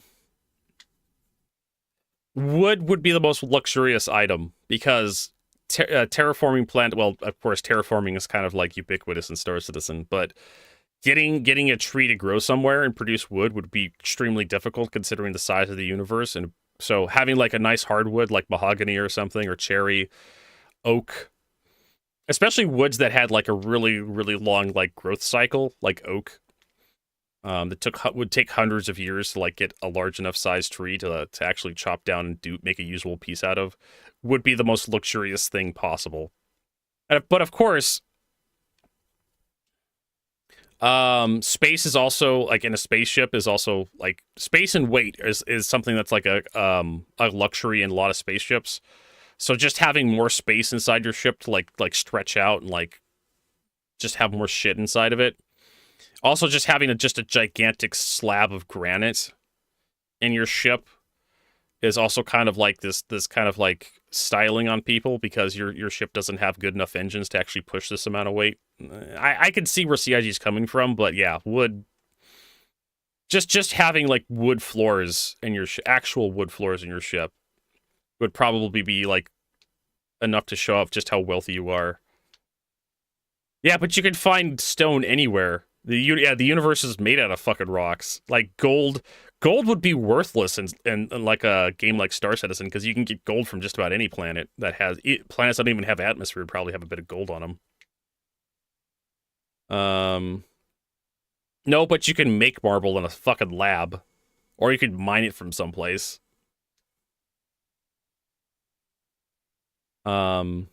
You could quarry mine like marble from like any marble has no fucking use. Who cares? It's basically just like an arrangement of quartz and silica, right? That's all that marble really is.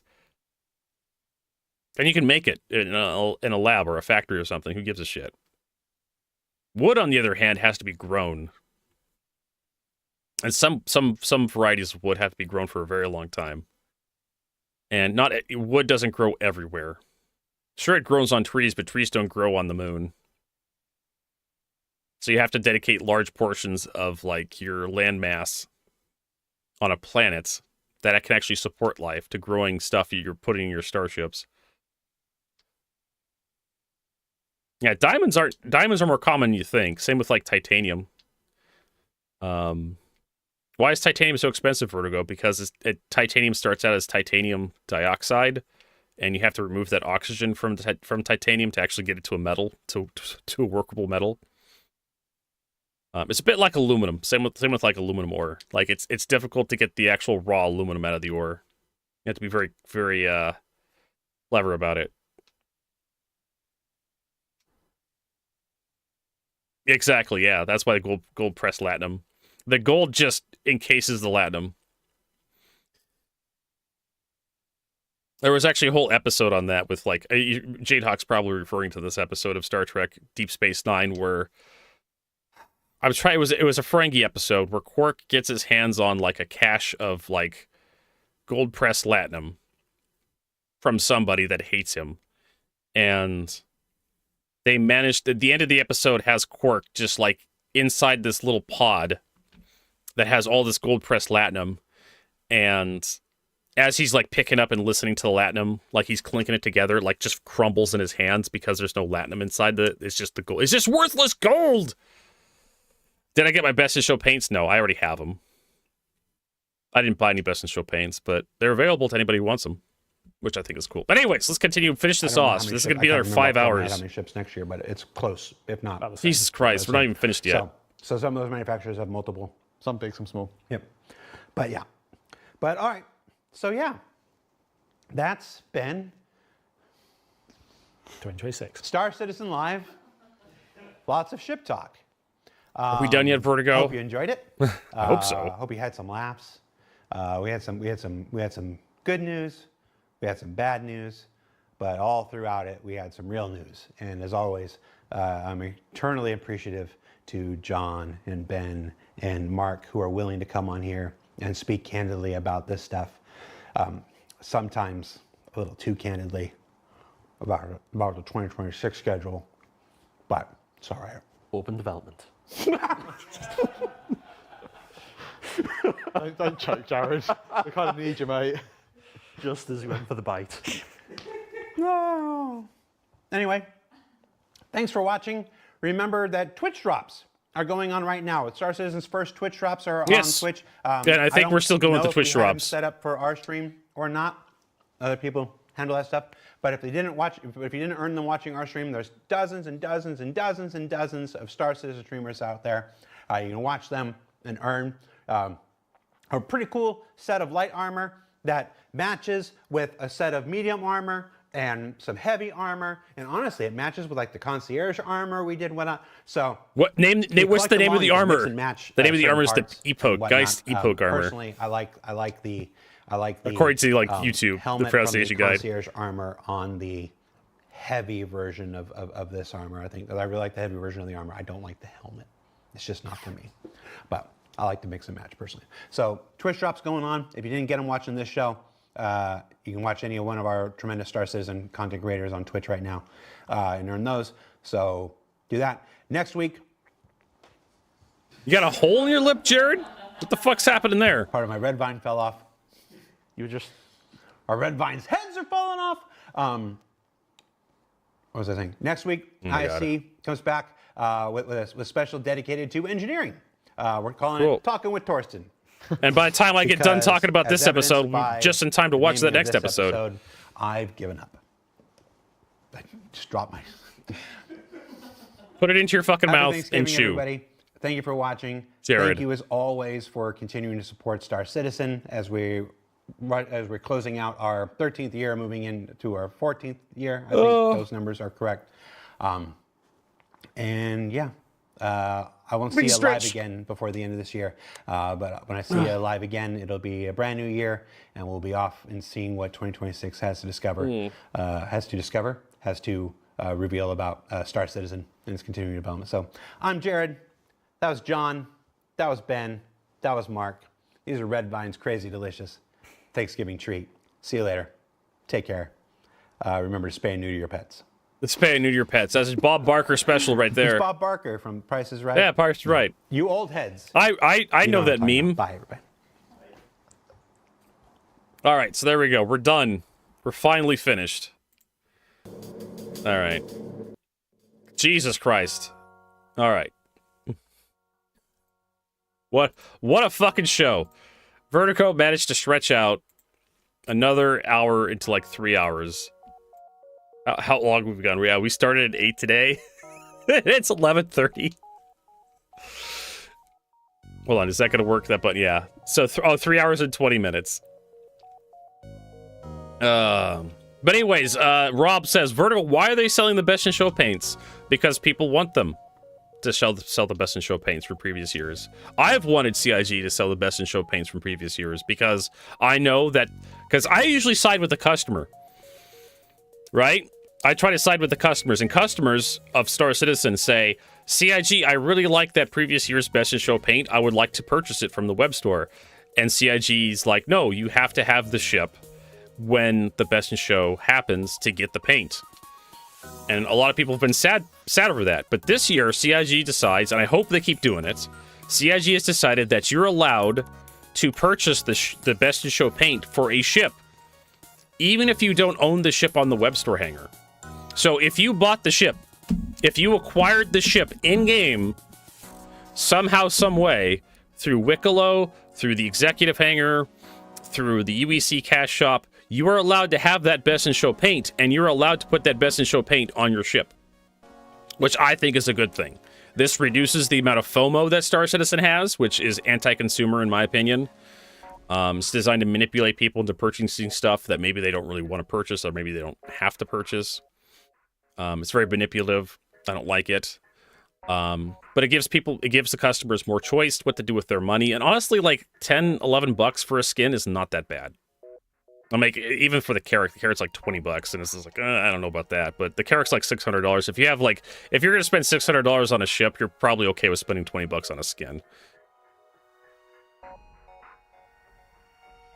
I want them to do it, but if I was one of the owners of the paint, I would see it. I own the Best in Show paints, and I still want people to buy it. I own the 2950 Best in Show paint for my Cutlass Black. It is one of the best in Show paints, I think, for any of the Cutlasses.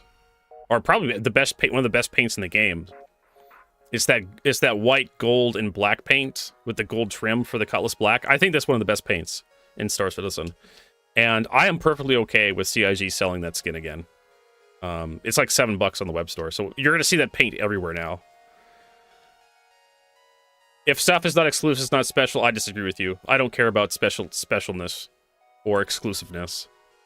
I do, like, maybe somewhere in back of my head, but I'm one of those people that just doesn't fucking care about how my character looks that much. And neither should you.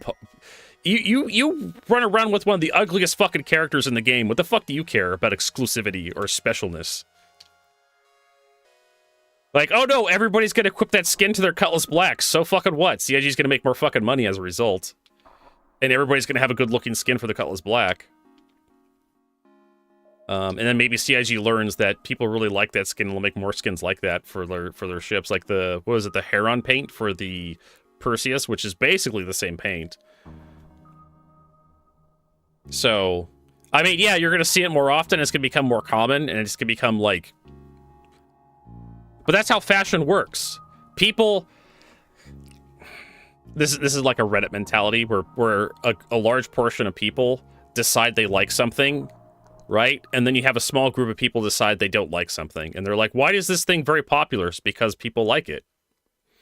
Right? It happens in fashion, you know, like clothing. And then manufacturers see how many people like the thing and they keep buying it. And so the manufacturers make more of that item and people keep buying it because it's good, right? So it becomes common. And then eventually it becomes so common that the poor's can own it, right? And then it becomes less common because the poor's are able to afford it, right? So that's what's basically happened here with Rob. Rob is like, oh no, the poor's can afford to buy the skin. So instead of having to buy the entire ship, like the Cutlass Black, you have to spend like $100 and some odd. I think it's like $110 for the Cutlass Black now, standalone.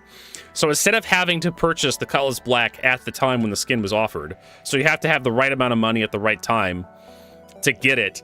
Now anybody can get it, and that's what's upsetting Rob, is because the poors can now afford to have their Cutlass Black look like his ship, and that offends Rob. Rob, you got your head up your ass. You need to unfuck yourself. The fact that more people can afford a good skin for their Cutlass Black without having to be there at the right time. Well, you still have to be there at the right time. You have to know that the skin's being offered, right? Yeah. I mean, yeah. And like I said, the FOMO stuff of like having limited edition electrons just kind of pisses me off. So it's fine. And what's going to happen? The only reason why they were exclusive was because CIG convinced you that they were exclusive. Stop defending a multi-million-dollar corporation. Just stop it. It's disgusting. You're defending bad business practice. You're defending disgusting. I was going to say bad business practice, but actually it's good business practice because CIG made a shit ton of money off the back of this garbage. Stop it, Rob. Stop defending these people. They're not your friends. This helps out more gamers. People who actually want to play games and make their ships look nice. It's good for them. Good for us. I'm not defending them. I'm defending the customer. This is the customer's choice. Customers have choice. The customers can choose to buy it, or they can choose not to buy it. But in the old system, when it was exclusive, I'm trying to explain this to you so you understand what I'm talking about. FOMO. When it was exclusive to a time and having the right ship in your inventory was less customer friendly than it is now. Right? It's $7 fucking for a skin. If you want that best in show skin for your Cutlass Black, it's $7 fucking, which is a reasonable amount of money for a skin in this current year. And it's available year round. Well, it's available right now. So customers have been asking for this. People who have money in their bank accounts have been asking for the ability to acquire these old skins. And CIG has let them have it. This is CIG capitulating to the customer base. So the customers can now spend money on things they want to spend their money on. This is good for the customers. That's why I'm defending CIG on this, right? This is a good customer-focused decision that CIG has made that benefits us as customers. And being a customer means you have money, you're willing to spend it with the company. That's why I'm a customer advocate. I'm not anti-corporation, exclusively anti-corporation. I'm a customer advocate. I understand we need to have companies. We need to have corporations. There's a reason why we have these companies and corporations. We're going to have them. I don't like bad business practices that abuse the customer base. Stuff like FOMO makes it so you have to be, right? Stuff like FOMO, it makes the gray market worse. RMT gets worse with stuff like FOMO, at least with Star Citizen, right? Because that stuff like the Best in Show skin, that Cutlass Black I keep talking about, the 2959, or the 2950 Cutlass Black skin, which is that golden white one, which I can find right now to demonstrate. Scroll down a little bit, yeah. This skin for the Cutlass Black, from my understanding, goes for hundreds of dollars on eBay because of the FOMO that CIG put out. Again, that is bad business. That is bad for the customer. If you want to acquire that skin, you have to pay more for that skin than the cost of the Cutlass Black, like several times over. That is not good for the customer. That's not good for us. So I am defending this CIG's decision because this is better than what CIG was doing. This is a step in the right direction, in my opinion. So again, I don't know why you, Rob, are defending bad decisions. Why you're defending bad business practices that are not customer friendly. I don't know why you decided exclusivity is good for the customer. It's not. Having more things available to the customer that the customer wants to buy at a reasonable price, that is good for the customer. $7 is not that much to ask.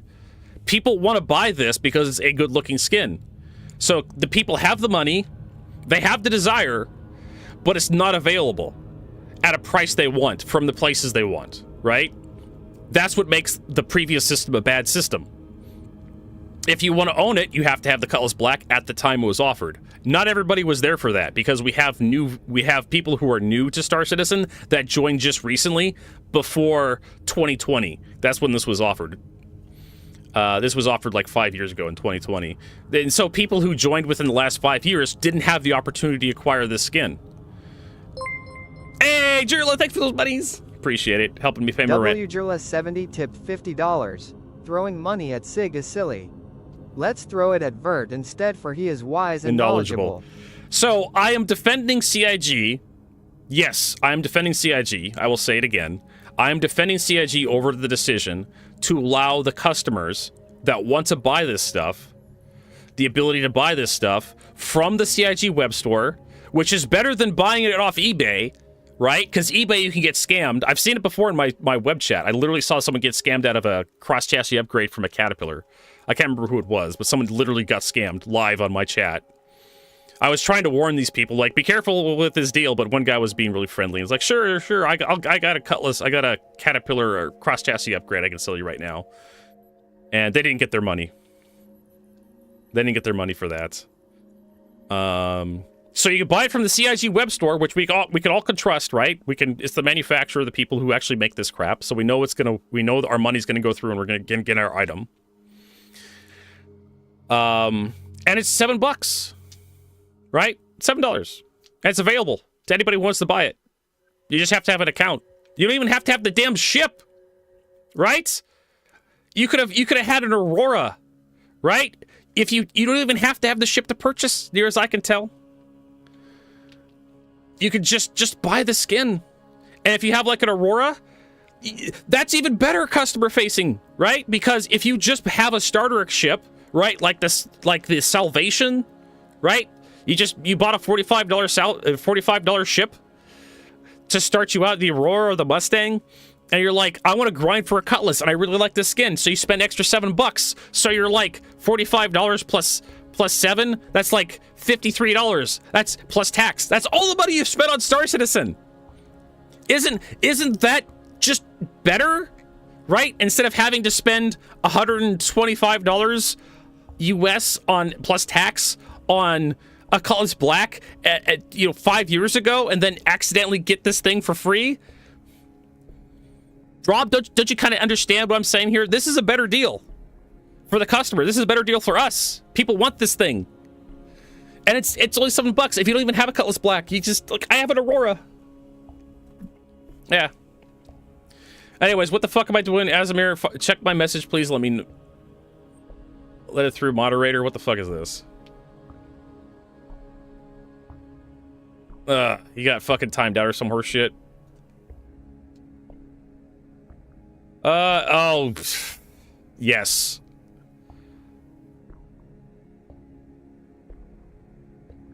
I see what you're talking about there. I'll allow that. There you go.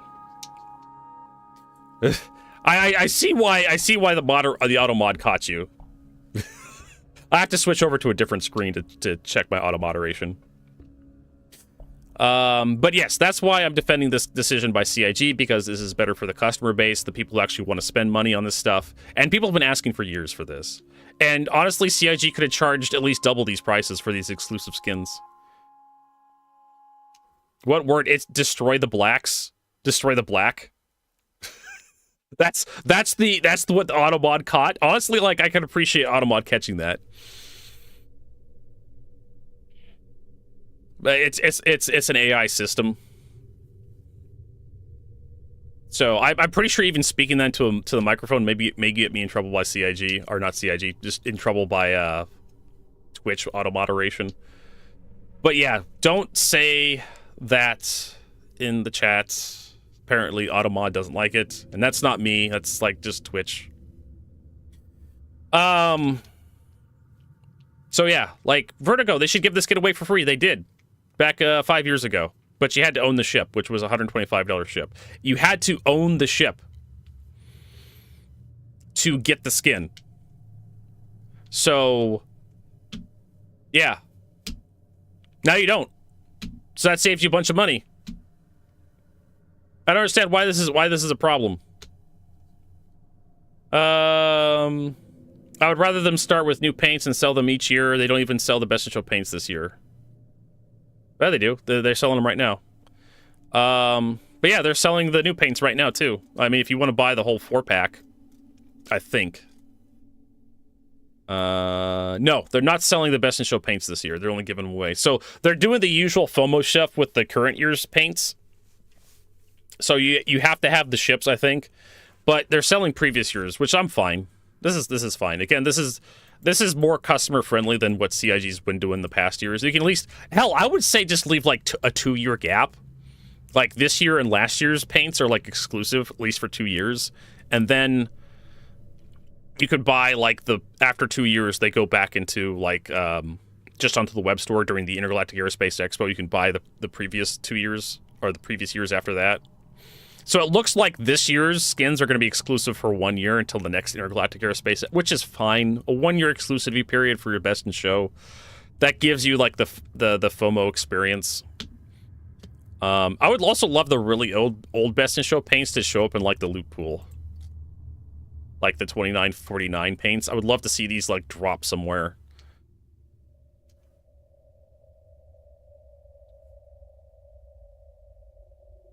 I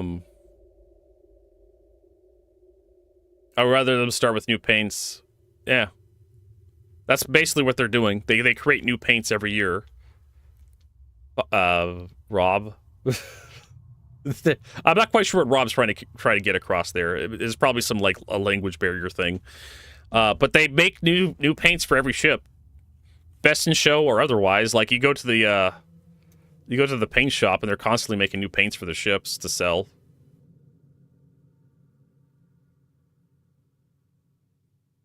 You know, you go look at the paints here.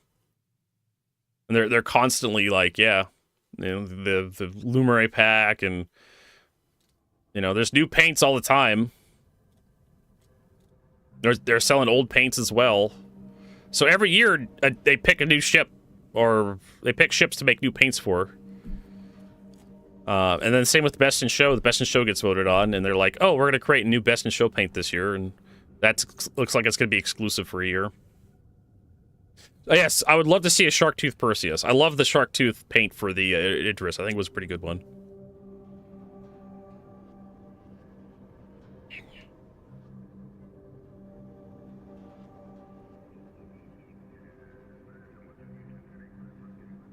Don't sell the older paints, so you want the old paints to be exclusive, but this year's paints to be non-exclusive going forward. I disagree, Rob. I disagree. I don't like your system. We'll have to agree to disagree, because I'm just gonna be like, I've laid out all my reasons why I think this is good, and if you don't agree with them, well, that's gonna be your opinion as well. I don't think we can ever come to agreement on, like, I like what CIG's doing with this. Moving forward, I think CIG should keep doing this. And you disagree with me, and that's just how we have to end a conversation. Because I want to go take a piss. I want to go to the bathroom. Like I said, I've listed all the reasons I can think of why this is good, and you don't like my reasoning. That's you. So Vertigo's gonna take a break. We're gonna go use the restroom, stretch your leg, get a snack. We'll be right back with actual Star Citizen gameplay. We're actually gonna play some Star Citizen. We're done watching the one video. That was a 2-hour video that's Vertigo stretched into 6 hours. Unironically. 6 hours worth of, like, talking about this video. How does he do it? Vertigo just has ADHD and likes to talk, apparently. But we'll be back in a few minutes. Don't go anywhere. See you soon.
All right, we're back.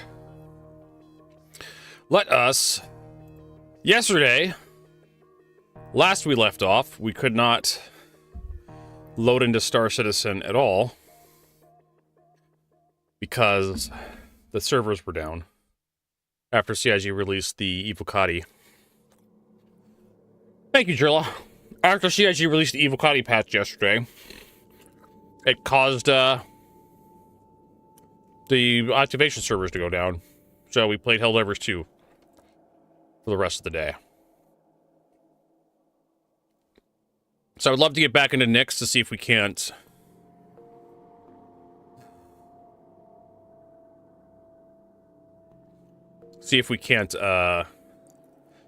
do some grinding out some of the reputation.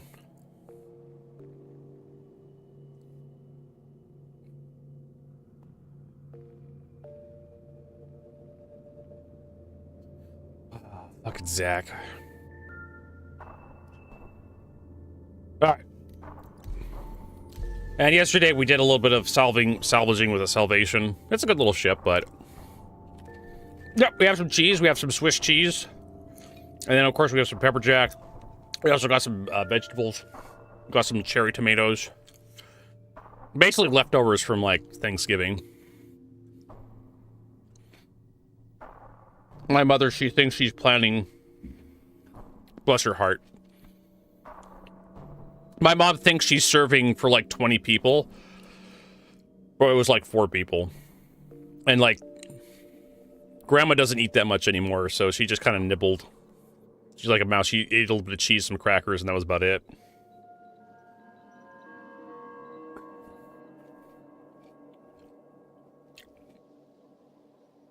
There's no way I'm an American. What makes you think that way, Rob?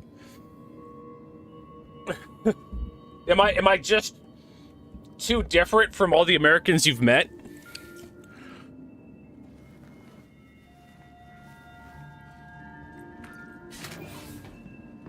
I hate to break it to you, but depending on which region of America you visit, Americans are just a little different. I'm a West Coast American, so we have slightly, especially around the Seattle area, we tend to have our own little culture. Exactly. Well, again, West Coast upper class kind of Americans. I'm like middle upper class. We tend not to go too heavily for the sugary drinks, but if you grew up poor, you tend to go towards the cheaper, like, sugary drink. I used to be all about the Dr. Pepper, and I decided I need to lose some weight. I used to be fucking massive. I used to weigh almost 400 pounds, like, over 20 years ago. Welcome to the ASOC vehicle retrieval system. All right, where the fuck are we, anyways? I definitely want to change out my armor. I'm tired of this smolder suit. I think we're at Arc 1. Oh my god, I would pay $5 fucking to have the ability to zoom out faster in the star map. Is there an option for that?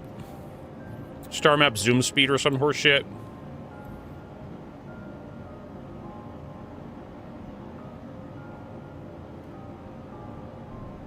But yeah, some Americans tend to be a little more concerned about how much sugar they're eating. So they eat vegetables, cheeses, breads. Tea and coffee. I'm one of those Americans. Some people don't care. They just shove whatever the fuck tastes good into their mouths and as much of it as possible. It's at 100 already. Jesus Christ, it's already at the highest possible. Oh, Jesus. All right. So we need to get out of here. We also have some cargo to deliver we need to pick up. So we'll take out the colors black. Vehicle selected. Stand by. Your vehicle has been delivered to the vault. Please visitors again. I also have an anecdote about that from a job I worked with years and years ago. I worked for a company, and we had a sales rep who was fairly new to the company. He got hired a little bit after I got hired on. And we have like mandatory safety meetings we have to do, and the sales rep likes dropping off treats for the service department every so often. And the guy asked me like, what kind of stuff do you guys like here? And we only had like a couple guys working in the shop, and I'm just like, you know, I kind of prefer a healthier breakfast, like vegetables and what, like a veggie platter would be nice with some like ranch dressing, or bagels, right, with cream cheese. That's a hell of a lot better for you than coffee and donuts, right? Because that's basically what I have everywhere. Everywhere else I work, they have a safety meeting. They get a big box of donuts and some coffee. And you got sugar and creamer to go with the coffee. It's just more sugar on top of sugar, basically. And I was like, let's have a healthier breakfast. Let's get just get us a veggie platter from like Safeway or something. That way we can eat healthy. And the veggie tray would actually go. Right? People from the receptionist to the rental coordinators, human resource department, people will just walk by it getting to the time clock because we were out in the shop, and you see people like just grab a few cherry tomatoes, some celery, dip it in like the ranch dressing, throw it in their mouth, walk away. And so the stuff would go. By the end of the day, there'd just be like cauliflower left because nobody likes cauliflower, and if you do, you're lying. Yeah, by the end of the day, it would all be gone. But they stopped doing it. Right? The sales rep stopped doing it because he was chastised by the owner for serving vegetables for breakfast. She could not imagine a world, and this is just how out of touch some people are. She could not imagine a world where you would eat vegetables for breakfast. A veggie trays are super cheap because they grow in the ground, right? Cauliflower, broccoli. Like I had sweet peas as well. There's little bean pods. Cherry tomatoes. Fuck me. How much does a veggie tray actually cost at Safeway? New Windows, Safeway, or Walmart. Walmart veggie tray. Fruits and vegetables, tray cut vegetable, Walmart. $1 to $12. So if you just want like a veggie tray, like yeah, $12. Here's one for $10 US. That's actually not that much. It has cherry tomatoes, carrots, sweet bean pods, celery, broccoli, and carrots, and it has a thing of like ranch dressing in the center. But it's a hell of a lot more healthier than fast food. And this Taylor Farm fresh snap peas, tomato, vegetable tray, rounds 40 ounces. I don't know how many people that feeds, but that's like $10 isn't that much, in my opinion. I have to look up how much like a dozen donuts is.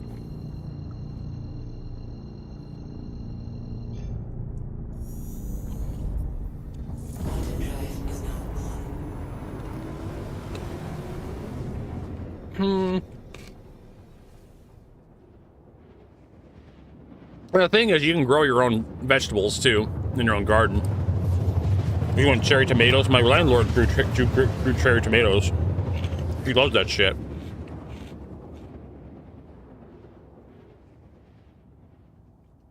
Quantum drive is now off. All right, here we go.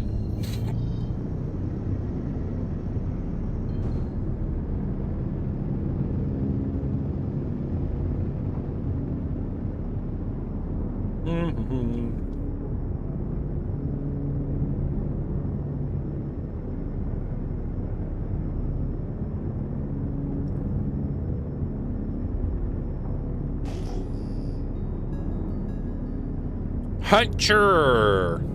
This guy has too many T's in his name.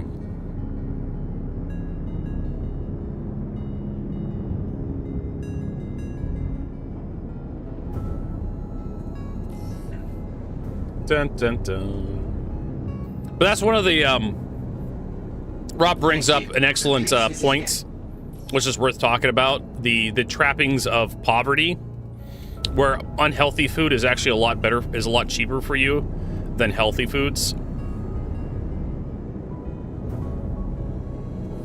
So you end up eating a bunch of foods full of like carbohydrates and sugars. You end up getting diabetes later in life.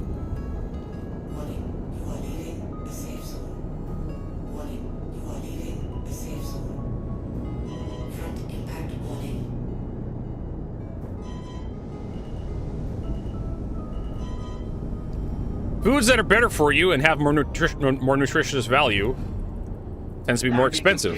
Have a pleasant stay. All right, so we're gonna change out our armor set here.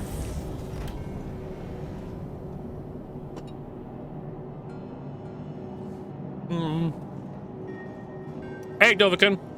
Welcome.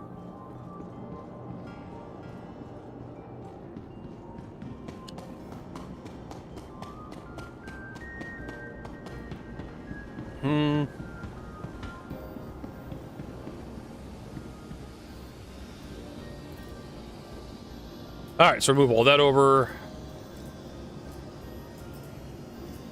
All right. Armor. Let's see, we'll just go back to the clown suit.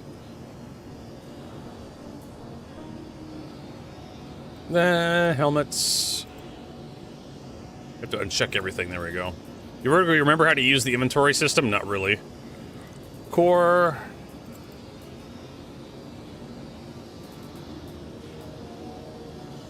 Legs. Backpack. I have some of these red ones I need to use up. There we go. And then we want gadgets.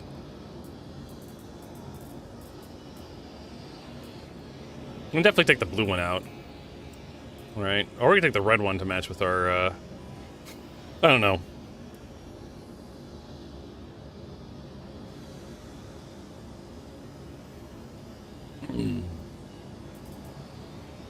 And medical. I like how I have a stupid number of med pens in my inventory. So we need sustenance. Just throw a couple of those in there. We get everything else we need at Levski. And then ammo. Take some of that.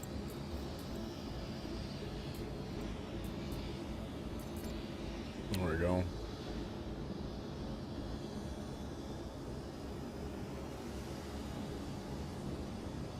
You know, I would love to have that in America, Jadehawk, but we're currently having a fight over whether or not feeding children for free is correct.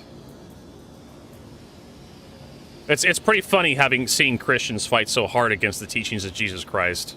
Well, it would be funny if it wasn't so fucking sad.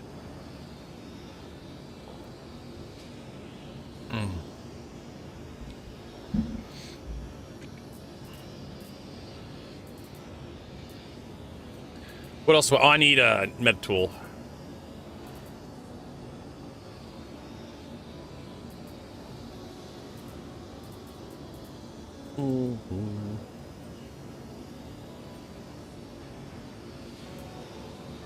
I'll take one of the red ones.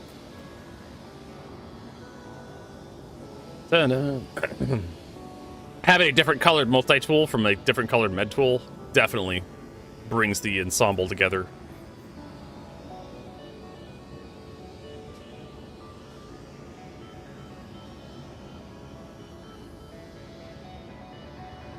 So Galactic Man F for mystery game this weekend. Starter is dead, gotta replace it. Went to replace battery, came back on a truck. Mechanic. And I believe it's from my oil filter housing leak and got worse and fried the starter. It could have happened. Possible potential. Do we want to... Well, we need to find a really ugly Karna to equip to this loadout. Or something.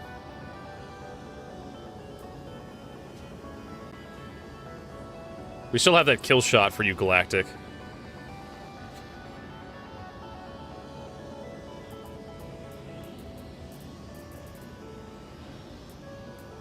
We actually have 2 kill shots.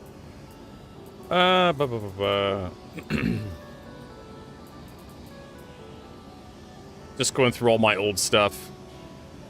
Wasn't there a Christmas themed Karna that came out a long time ago? I vaguely remember it. Oh, there's a red one. We can just equip this. Laser pointer, flash hider. That's good. I'm okay with this. Alright, now we need to figure out what ship we want to take the note to Pyro.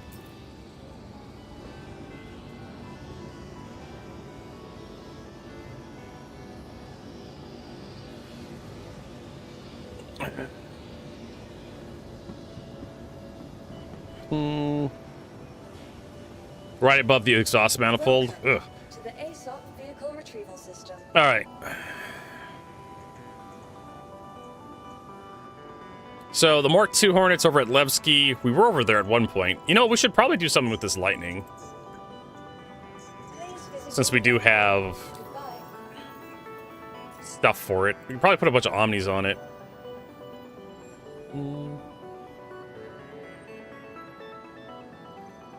Libraries. Oh, we have the Nightweaver library. Hey.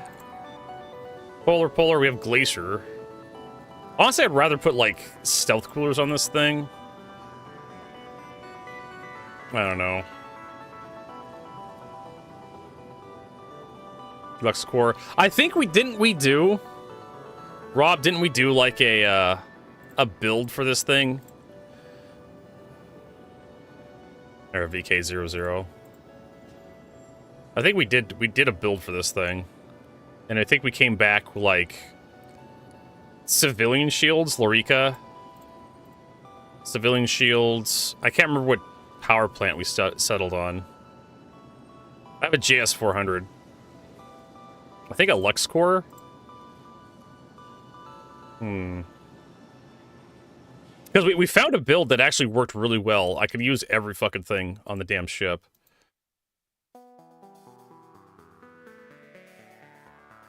Oh yeah, we have a Clipper. We already gave away the Clipper, Crom 1. If I remember correctly. Congratulations, Crom. Yeah, I know stealth coolers were at A-rated stealth coolers at that too. And I think I'm missing them from the looks of it. Oh my god, there's so many F8C Lightning. We need to change the missiles. So yeah, it was Lorica shield generators. You're not raid. You're not gonna get the best shields on this thing. It just requires too much power. But I had a JS400. But you could probably go with like a Genoa. And to get the 20, you don't have to put a JS400 on this thing, but it gives you an extra pip of power. And then if I can get some snow blinds.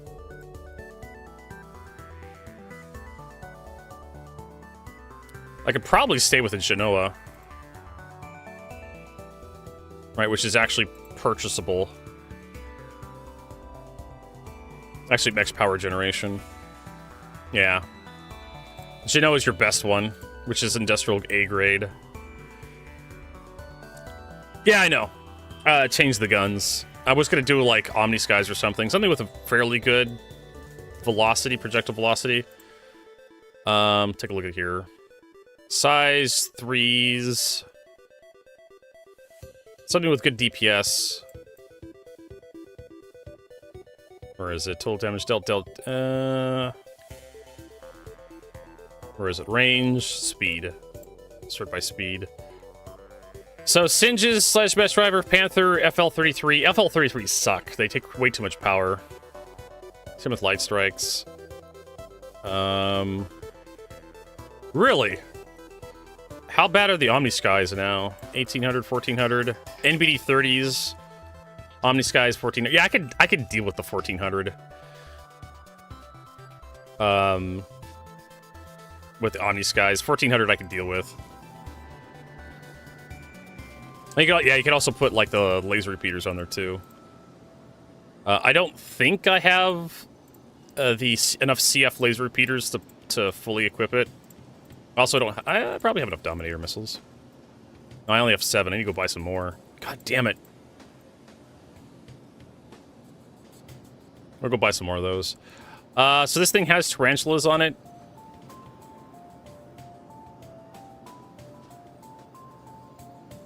Do I have... I have Badgers as Mark III. I need more Panthers. I also have an NBD. I could probably scam some of those. But I have plenty of Omni Skies. We'll just do Omnis. For now. I could probably rip off... I know I have ships with a whole bunch of CF 3-3 Panther laser repeaters somewhere. But I need to head in to buy more Dominator missiles for this dumb ship. Let's see if okay, a power plant Lux Core, A-rated competition. I think a Lux Core would work for me. Right. And are slower. Well, you hit more hits with the CF laser repeaters, so they're easy because they're at 1800 meters per second or something. Yeah. So they're like 400 meters. You get a lot more hits with these guys, but sure, their DPS is a lot lower, but you're hitting a lot more often. So I will agree with Rob there. Hit probability is a huge benefit to high velocity weapons. So as a result, you get almost the full DPS of the Panther laser repeater. If you're a pilot like me, that's really bad. Versus the... But it also depends on what you're fighting, too. If you're fighting bigger, slower ships, which is what heavy fighters are supposed to be fighting, the lower velocity of the Omni Skies really isn't going to affect you that much. And this is... Oh, hold on. The Panther repeater has a burst DPS of 546 versus 547. Wait a minute, that's actually not much different. Your alpha damage is a lot higher, but your DPS is relatively the same. I mean, like, no. Like, according to this, the DPS is pretty close, at least considering capacitors and whatnot. With, like, max ammo. Huh. Alright, so we'll do that. I know if I store the Cuddy Black, I could probably rip off some of the stuff there. Same with the Stalker, I could take it has Panther laser repeaters on it. Same with the Saber. I think these are some of the free fly ships. I would just go buy them. So I think Rob is right on this one. So because you're hitting mostly all your shots with the laser repeaters, you're gonna get your actual advertised DPS because it's easier to hit with higher velocity weapons, as opposed to like the Omni Skies, which are 400 meters per second slower. So you have to get closer to smaller ships.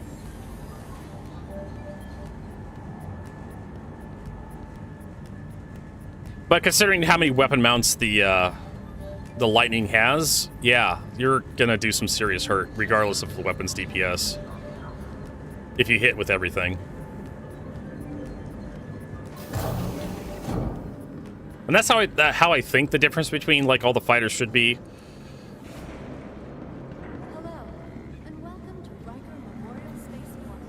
You should just have more weapons, more smaller weapons.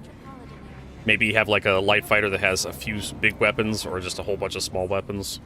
Or just two or three small weapons. I don't know. We'll see how engineering works out with the new armor system and how that's going to change the meta, but I guarantee you CIG is going to bend over backwards to making sure light fighters actually work as intended. A lot of people have been talking on Reddit and the forums about how the new engineering system... Yeah, and I'm fine with that. CIG needs to like figure out... You can have a heavy fighter that's designed to shred smaller, lighter fighters, right? But it can't do anything against bigger targets. That's where you have ships like the Harbinger. Heavy fighter bomber, actually. Or even the Vanguard series with its single size 5 on its nose. It can actually do something against bigger targets with more armor.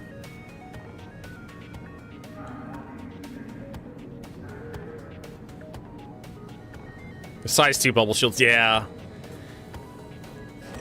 A lot of the problem comes down to what CIG's selling the community.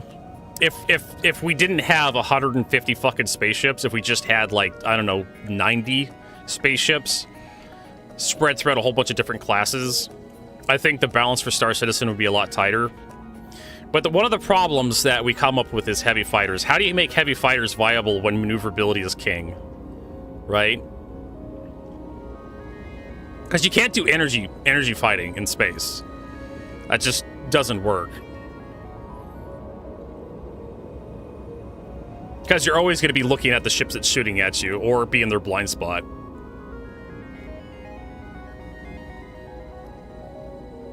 My solution to this problem... Armor's not going to fix this problem, Jadehawk. Heavy fighters are going to get armor, and light fighters are still going to kick your ass. This is going to take them a half second more to kick your ass. Because a size 3 weapon is going to be more than enough to penetrate medium armor, I guarantee you. Armor is going to be better for capital ships, because it'll protect capital ships from smaller targets, from smaller ships.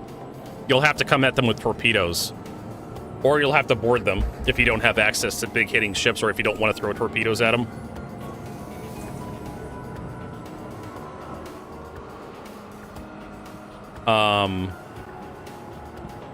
But yeah, so one of the solutions I had for like heavy fighters and making them a little bit more viable in combat was to make every heavy fighter at least a 2-person ship. And require a second person to control a turret. A tiny remote turret that covers like the rear arc. I mean, the Lightning is basically set up already for that. You just need to have a second seat somewhere in there to slot a person. Because the top mount on the Lightning is a turret, is a remote turret effectively. Same with the Vanduul Stinger. The Stinger should have had like a turret covering the rear arc with a couple size 1 guns on it to kind of like shoo away lighter fighters. That way, this is what heavy fighter and heavy fighter are for, right? You can send a bunch of light fighters against a heavy fighter, which is fine, but they have turrets. We want to go to center mass. So that would be my suggestion. Otherwise, you have to make heavy fighters have some sort of maneuverability to be able to counter light fighters in space. To make things a little bit more fair. I don't know how else to describe it, but... I mean, otherwise we're just going to have kind of like this problem where light fighters dominate any fighter. No matter how many fighters you bring. We want missiles. We want Dominator missiles. I really wish we could stack missiles in our inventory. We'll get like, I don't know, 51 of them. Because we actually like these fucking things, and we have a hilarious amount of money, so it doesn't matter. We want to go to gun. I don't think they sell the gun I want.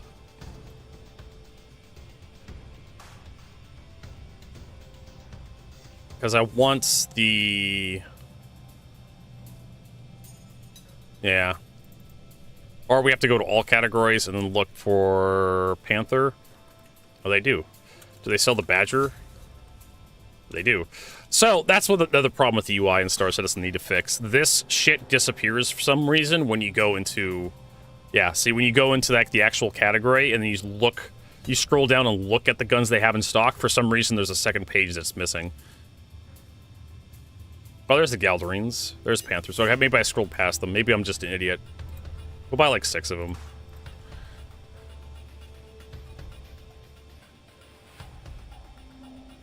And then we should be able to do our... Yeah, size 2 shields just are not good enough versus like size 1 shield ships. A lot of the size 1 shield ships also are pretty bad too if they're like not light fighters. Like, people are gonna get a hands on the, what is it, not the Corsair, the new one, the Clipper. People are gonna get their hands on their Clipper, and they're gonna see just how bad that fucking thing is based on its actual components. So I need to... Yeah, they stole my goddamn vapor blocks. My other missiles. What do you call them? Badgers. Size 2. Size 2. We need badgers in there. Size 3. So we need panthers. Panthers. Panthers. Badgers. Okay, we can save that. So yeah, we need... I have a single vapor block. Wait a minute. I have a Talon. The Talon has the high-end...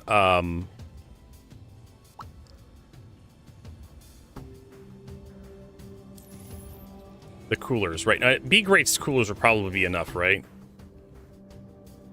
We'll see.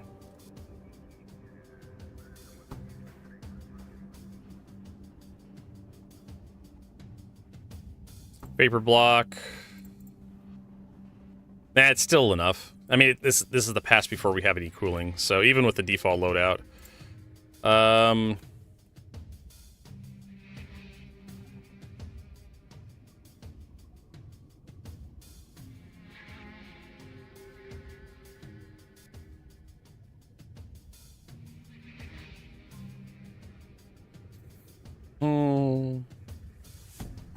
There we go. And it looks like the cooling's still pretty good. So yeah, if I just pull out my my whatchamacallit, my Talon, I can just like take components off the Talon because it's got B grade coolers. Light fighter meta. I have a Talon because I think it's cool. I think it's just neat. That scene from The Simpsons where Lisa Simpson's like, "Mom, why do you like potatoes so much?" I think they're neat. I think the Talon's neat. That's the only reason why I have it. Let's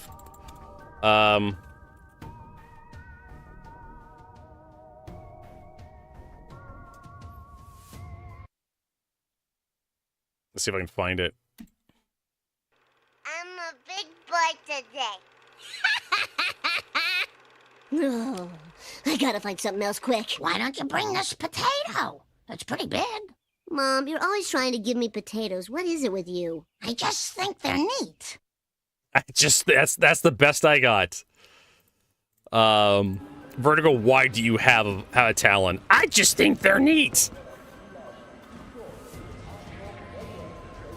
Welcome to Iron Wolf Tower. All right, I've had a Talon for a long time too.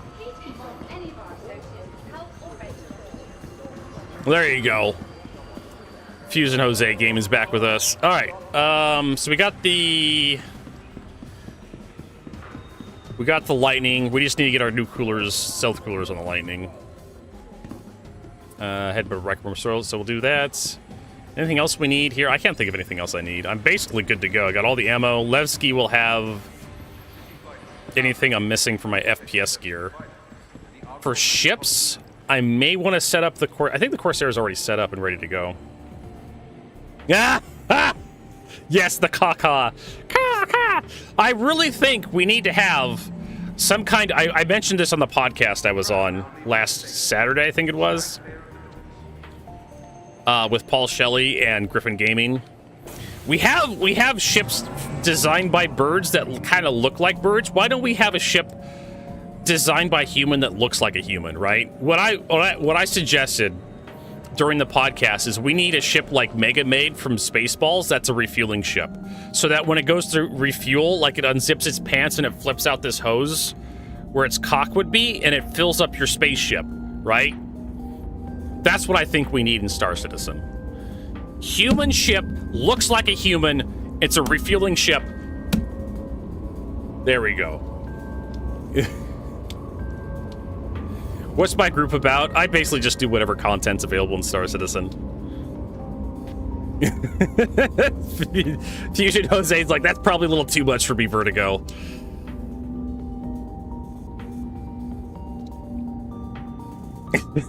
J-Doc's like, you need help. Like, if CIG wants to do the animal-themed ships, we could do an ape-themed ship. Right? Why not? How come we don't have a ship that has that arm and looks like a monkey, right? That people can fly. Remember the Reaper from Mass Effect 3 at the very end in the the elusive man's base, or the collector base? Yeah, we need a human shaped ship.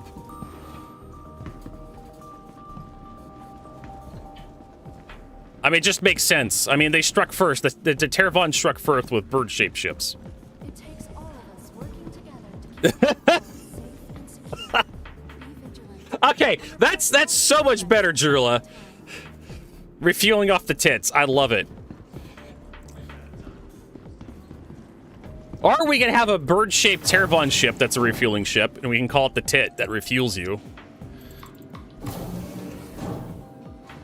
That could be a thing. Right? So you could refuel by sucking on the tit. It's like, it looks like a little bird. Like a real fat bird. Robin's like, what the fuck are you guys talking about? Do some small true scrap and use like large cargo ships, even Atlas mechs. Trendtide, apparently everybody's coming back to this. Vertigo, I heard tits. And I'm intrigued. Oh yeah. That's Vertigo for you. All right, so we need to get the Talon. Welcome to the ASOP vehicle retrieval system. So yeah, we could like for those of you who haven't seen, like, oh god, like I can't type tit into Google. Bird. There we go. So we could have like a bird, like bird ship shaped like a little birdie tit, like this, right? And it has like a refueling port out of its nose, which looks kind of like a beak, right? So it flies up to you and it refuels you from the front, right? Just over the cockpit, and has a very bulbous belly and like kind of like a wing motif coming out the back. I could design this ship, I swear to God. So we can have this like drinking from the tit joke. Yeah, just a mini Star Lancer. It's basically just like a single fuel tank. Not the freelancer. He has to be very specific. You gotta be careful. Don't let it get too dirty. You're gonna have to wash your tit. Oh my god. CIG should hire me. I would be the funniest motherfucker. What are we doing? I need... Where is my Talon? There it is. Call sign Mama Birds. Alright, so we want to take this guy, the Talon. Now, if I wanted to, like, scam this, I could probably pull off all the stuff and claim the insurance on it. Right? If I pull it out and then park it off to the side, I believe I could just scam it all in the hangar. Not the Lightning. Yeah, so the Corsair is already over at Bluesky. Actually, the Dragonfly? I don't know why the Dragonfly's out. But we can put the Dragonfly skin on. Where is the Talon?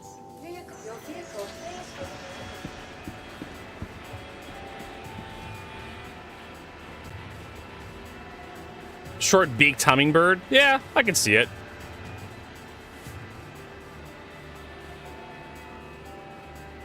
Let's see, what's the last thing we did with our group? We did, I had MiG-20, we did some, I was making a meme, he helped me be a cameraman. And then we did, run through the ASD facility, we did the Ormandi fight. Right now I'm going over to Nyx to do some combat missions, to grind up some rep. To unlock the other combat missions.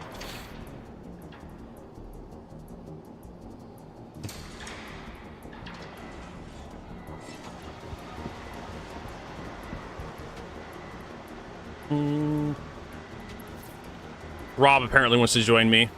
Speaking of the Paladin,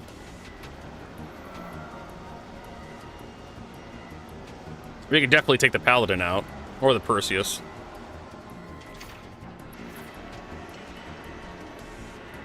Oh no, you gotta pull all the cross members? Oh, that sucks ass.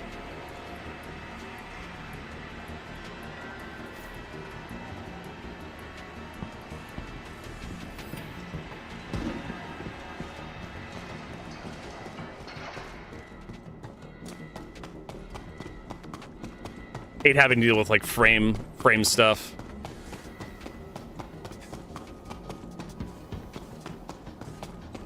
Sometimes on forklifts I'd work on, pulling the counterweight was more convenient than to fuck with the radiator.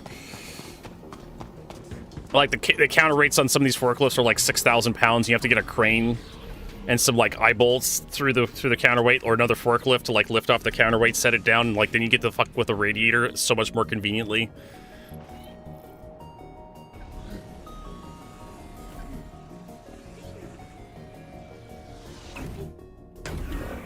Now, the question is, does this thing actually work this patch? I remember they were having problems with, like, the VR cockpit.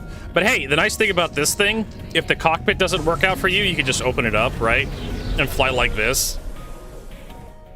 I vaguely remember having to do that one patch. Let's see here. How are we going to do this? Oh my god. Can we... Hold on, I think it's the VTOL. Yeah, there we go. Alright, so it's the VTOL key that allows you to extend and retrieve the wings on this thing. So now we can do the ka-ka! Ka-ka-ka-ka! Yeah, but there was a bug with this thing where the cockpit, it would close, but the AR cockpit wouldn't activate. So what would happen... now the question is, can I actually get on top of this thing to actually retrieve? Because everything's on top, if I remember correctly, on this thing.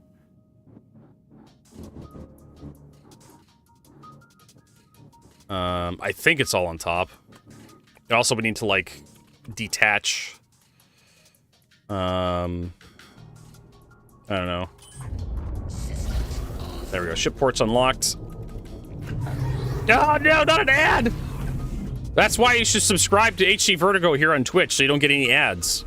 Or if you have your Amazon Prime account, and you can link your Amazon Prime account to your Twitch account to get a free tier 1 sub, you can use once a month to get rid of ads on your favorite streamer. It doesn't have to be me. But that helps get rid of ads as well. You know, I probably could have parked this next to the elevator, Vertigo. You dumb motherfucker. You idiots. Alright, just need to check where all the components are. Yeah, I think some of the components are on top. And that's where the cloaca is, folks. Ask me about cloacas and how much I know about them. Oh, they even have the life support module on this thing. That's cool. I need the stealth coolers. That's all I really need, Rob. So what I plan to do is take all the components out of this thing that I want, which is the stealth coolers and the power plant. The power plant's a Slipstream, which is an A-rated stealth drive. Stealth power plant. And then blow it up. And then we can claim insurance on it and then scam the games for even more. For more components. Because at this point, Chris Roberts just kind of owes, like, the entire community, like, a free power plant every so often. Considering how much I get my shit deleted every patch. Right? Is anyone else with me with that? Is this just perfectly fine to just, like, scam free components out of ships because Chris Roberts keeps deleting shit every fucking patch? I think it is.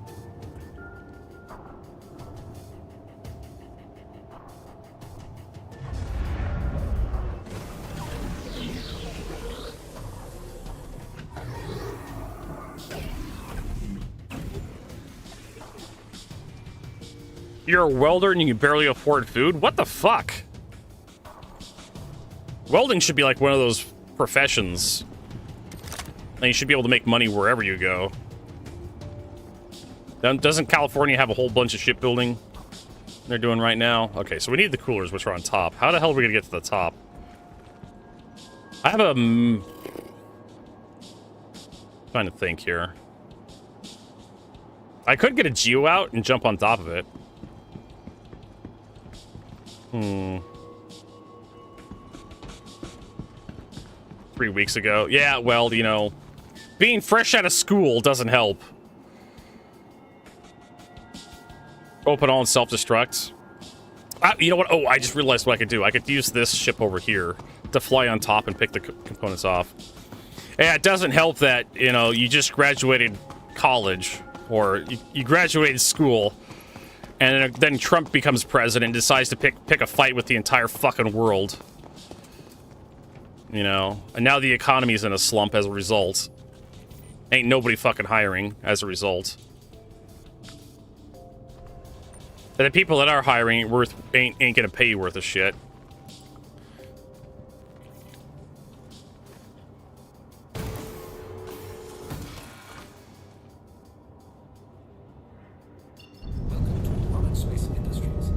Well, yeah, I know I have to, like, blow it up, right?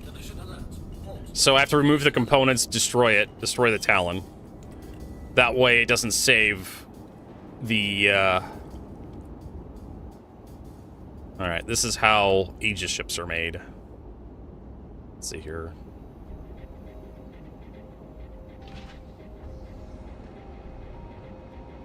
Oh, we can put the landing gear up, too. Which allows us to get just a bit lower. I'm so glad they got rid of that stupid, like, turbulence in the hangar. It was kind of stupid, if you ask me. Alright. Let's jump down. And I want these vapor blocks.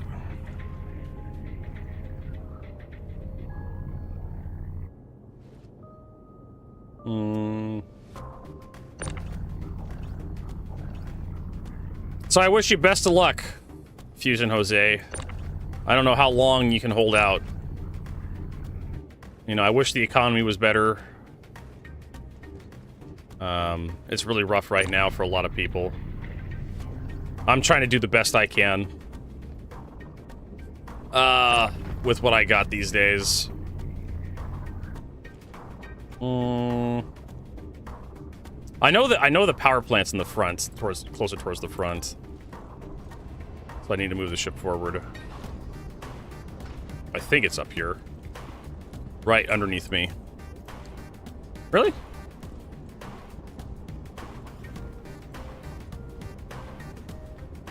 And there's Kazarm. Hey, Kazarm.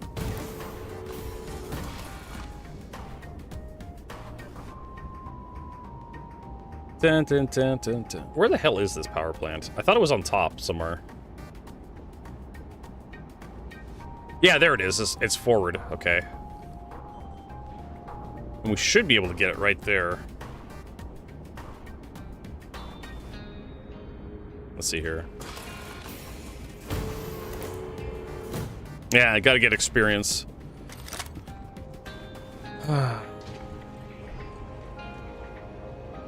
Get that experience. There we go. That's what I want. Woo. Okay.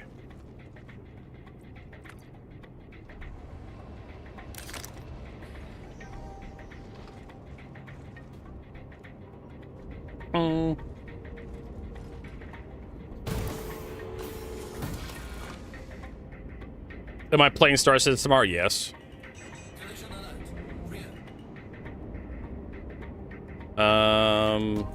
How come I don't have... Oh, because we're in quantum mode. Check fire. Check fire. Alright. There we go.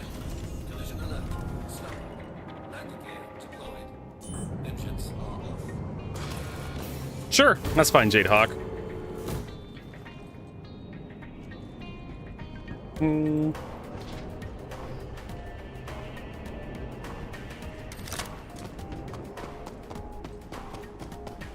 Alright, hopefully we didn't lose anything. Okay, so there's that. There's the power plant. Cool.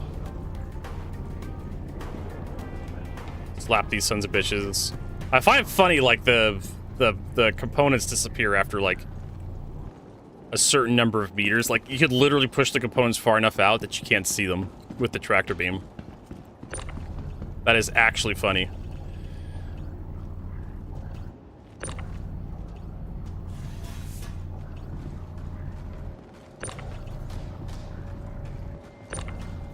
Oh, did they actually give the components friction? Where the hell did the other one go? There it is. All right, we're done. All right, let's send this down. Deposit. I didn't need the power plant, but I'll take it. It's a free power plant. And then we need the lightning.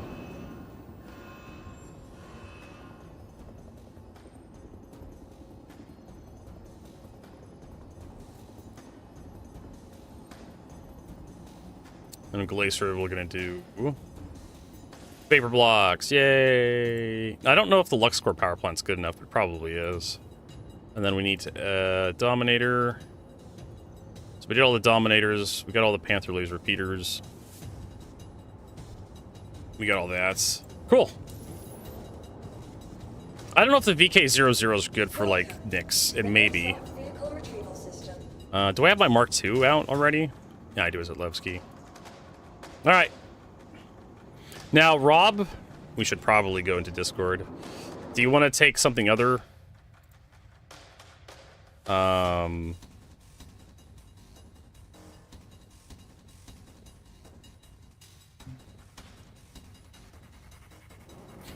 you want to take the Paladin? Do I even have a Paladin seal? Because CIG gave it. It was a loan from CIG. I may not have it. Let me check to see if I have it.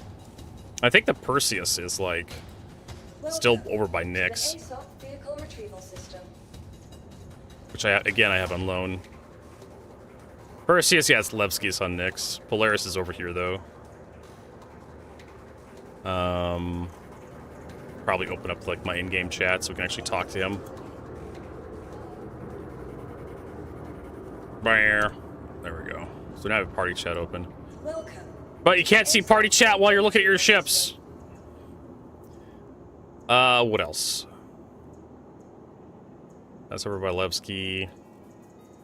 So I don't think I have a Paladin anymore. No, I don't. I'm checking. I do not have a Paladin.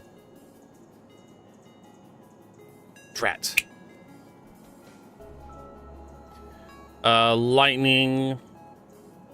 Icky. Please visit us again. So I guess I'll just take the lightning. See how that works out. To the ASOP vehicle retrieval system. Corsair's already over there.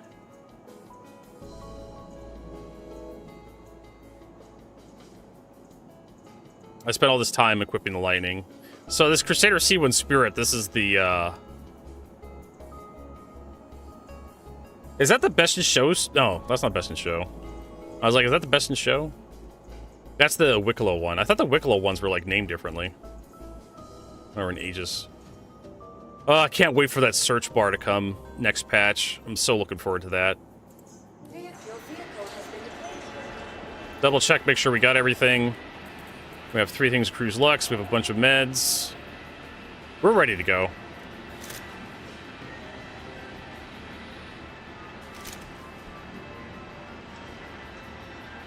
It's gonna be at the end, I think, when everybody gets their free best in show ships.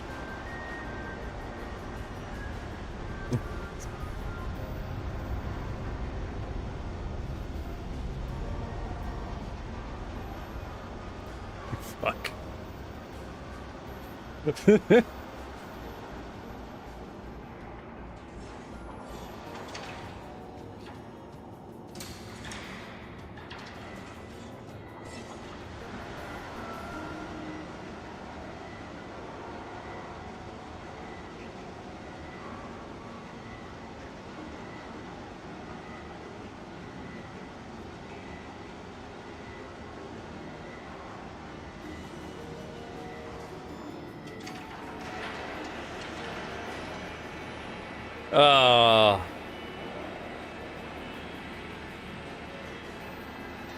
Well, okay, so part of my problem is, like, I have so many referral ships. Oh my god.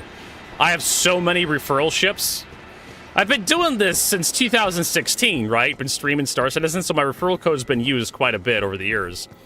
And I have so many ships from referral. I have, like, 8 ships from referrals. And CIG, just because I'm part of the CIG partner program, I have so many just, like, free ships to show off to my viewers. Plus, I have giveaways, too. I'm gonna save for Christmas. I have just so much crap in my inventory. How close? I'm nowhere near the Javelin. You are clear to launch. I think I'm close to 100 referrals. And which is 100 referrals is like the Vandal Blade, and I really don't give a shit anymore. I got the Razor, and I think upgraded to something else. All right, so we can do that, and then give us more energy there and a little bit. See, this is the perfect loadout for this ship. You get to use everything. Shields offline. It's gorgeous. So you just can't have like military A-rated everything on this guy. All right, so we're heading to, unfortunately, Nyx, which means I wonder if going through Pyro would be more efficient. Because Pyro Gateway's right here. Where is the Nyx Pyro Gateway? Okay, so Pyro.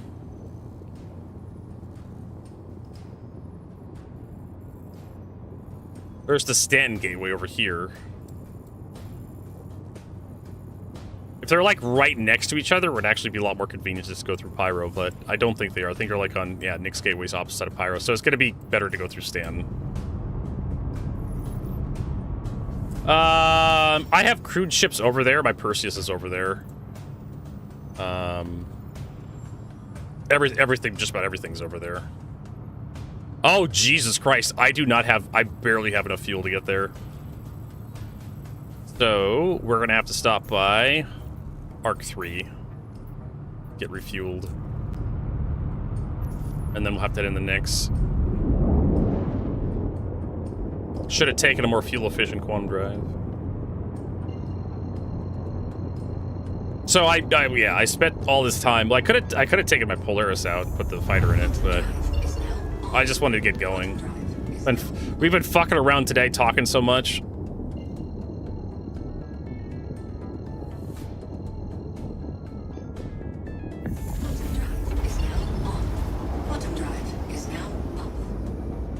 So I can head to Arc 3, get refueled, and head into Nyx, get refueled again, then head to Levski to set my spawn point.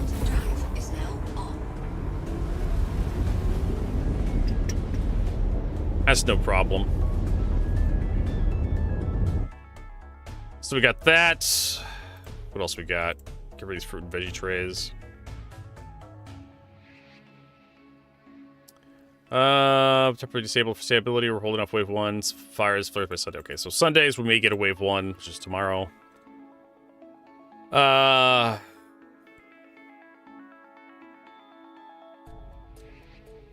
Previous best in show libraries. A factor selling all previous libraries is super bullshit. Oh, here we go. Apparently nothing is sacred for longtime backers. Nothing will actually be exclusive. Anything that says limited time is just a marketing ploy. Yeah, limited time is just a marketing ploy, dipshit. Limited edition, yeah. I hate to break it to you. Oh my god, this guy's a moron. I'm rage baited. I hate to break it to you.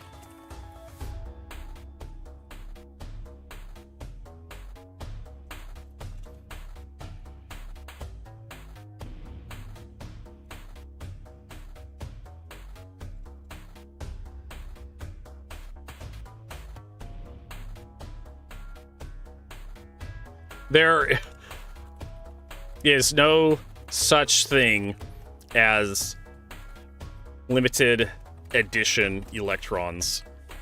Limited edition electrons. I mean, I just don't fucking care for this argument. I mean, I'm happy. Hey, Mistress J, nice to see you again. Hopefully your legs are doing better. Hopefully you're doing better.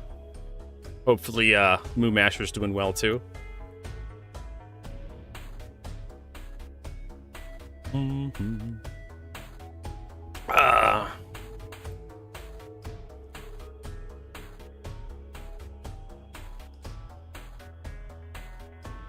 There is no such thing as limited electrons. Can you imagine? Like, yeah, even NFTs can be copied, right?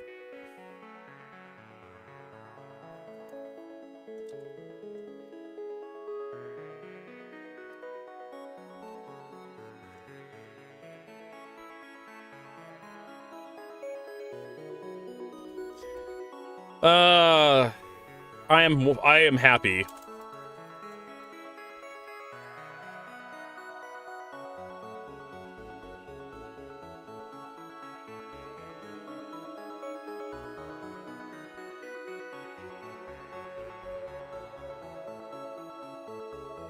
Previous years, best in show paints. This is good. Yeah, I'm happy that CIG is giving its customers the option of purchasing previous year's best in show paints. Even if you didn't, even if you don't have the ship, you can get, even if you don't have, even if you have not, yeah, you could buy the paints without having to own the ship on the web store. Just because you like the paint. It's just more money in CIG's hands. Right? So Rob's dead. Unfortunately. I'm happy that CIG is giving its customers the option of purchasing previous year's best show paints. You could buy the paints without having to own the ship on the web store. It's just good for the customers. Yeah.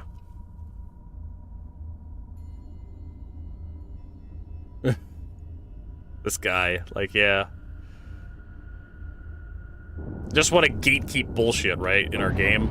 Wait a minute, why is my Q fuel... Why is my Q fuel at 99% still? Did this ship just not consume quantum fuel, or just any fuel, for that matter? Yeah, it still says I have 100, still have 1299 fuel left. What the fuck? So yeah, I've discovered a bug that I benefit from. Does that make the Saber Raven one of the rarest ships now? Probably not. There's probably ships that are rarer than the Raven because nobody likes the ship. Nobody likes the particular ship. I'm trying to think of like a ship that's like worse off than the Raven that I've never seen before. That I don't see like ever in Star Citizen. Like I haven't seen a Starfarer in a long time. I probably have, but haven't realized it. Hull A. The Hover Quad. I haven't seen the Hover Quad in forever. I guarantee you, there's ships out there that are rarer than the Raven. The Blade. I don't think I've seen a Vandal Blade that's been flown by a pilot in a long time. The Scythe. The Scythe is pretty rare too. I haven't seen a Vandal Scythe being flown by a player in a long time. Mustang Omega. That's technically a unique ship, considering how it works in game. Mustang Vindicator. There's probably... The Mustang Vindicator, a ship I have, is probably rarer than the Raven. I have almost never seen a Vindicator outside of my own ship list. Starkit and Dragonfly. That'd be pretty rare. I think I've seen one of them, like, this year, in fact.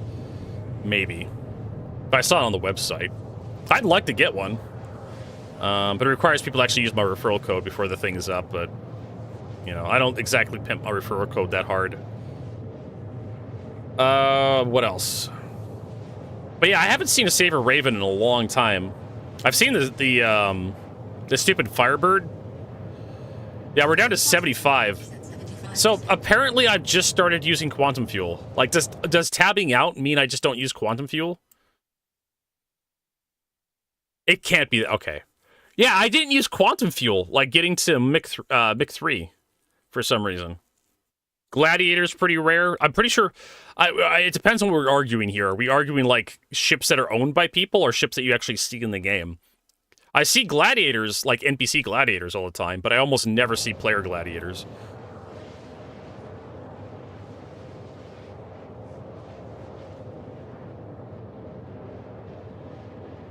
The Peregrine... Yeah, racing ships aren't seen very much by players.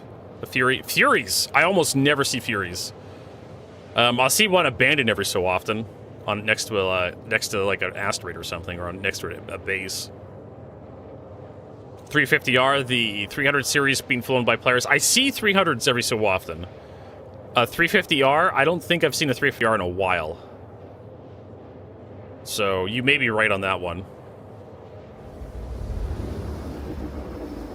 But yeah, the Fury LX. I don't think I've ever seen that one in the wild because it requires it's doubly like problematic. It's a racing ship and it has no weapons, so it's only for racing. But it has no quantum drive, so it can't go into nav mode, which means it can't go very fast. I'm not quite sure what CIG the joys of master modes, right? So I'm not quite sure what CIG is gonna fucking do there. And how they're going to fix that.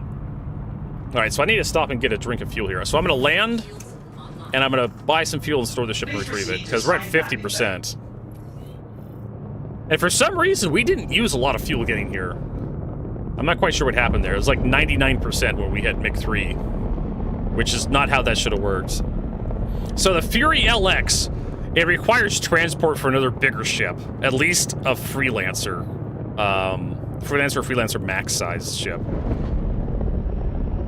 That's a big ass for a racing ship. You can transport it, you know, to one of the racetracks, and then run around the racetrack a little bit. But some of those racetracks, the ground-based ones, usually have like stuff nearby. Landing gear deployed. That's you can use to spawn the Fury as well. But again, I don't visit a lot of the racetracks anymore, and those racetrack missions aren't in the game. Landing complete. Have a pleasant stay. Engines offline. I'm trying to think of how CIG could fix racing. Really, master mode is kind of like the problem with racing. Engines online. Because you can't switch into nav mode with like the Fury. Snub ships have a problem. I think CIG should just give snub ships like an integrated, like tiny ass quantum drive that allows them to go from like Delamar to Selen. You know, they can't leave like the Crusader area because they just don't have enough fuel. But at least it allows them to go into nav mode, right? And we're gonna store that.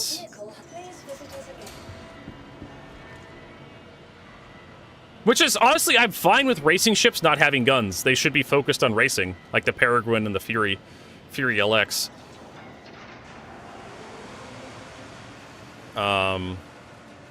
But of course, it's an option on the M50 and the 350R and the Mustang Omega. And the Mustang Omega and the Omega is the AMD specific one, Vertigo. What is the actual one from Consolidated Outlands? Mustang Gamma. Took me a second. All right, so that should permanently affix our fuel into our ship. I feel like there's more racing ships I'm missing. I'm thinking.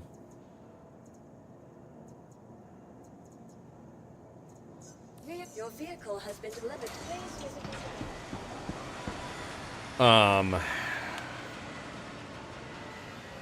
Yeah, there's the M50, 350R. Those are both Origin racing ships. And then Mirai got split off for the Fury. And what else? I thought they had another racing ship in the MISC lineup.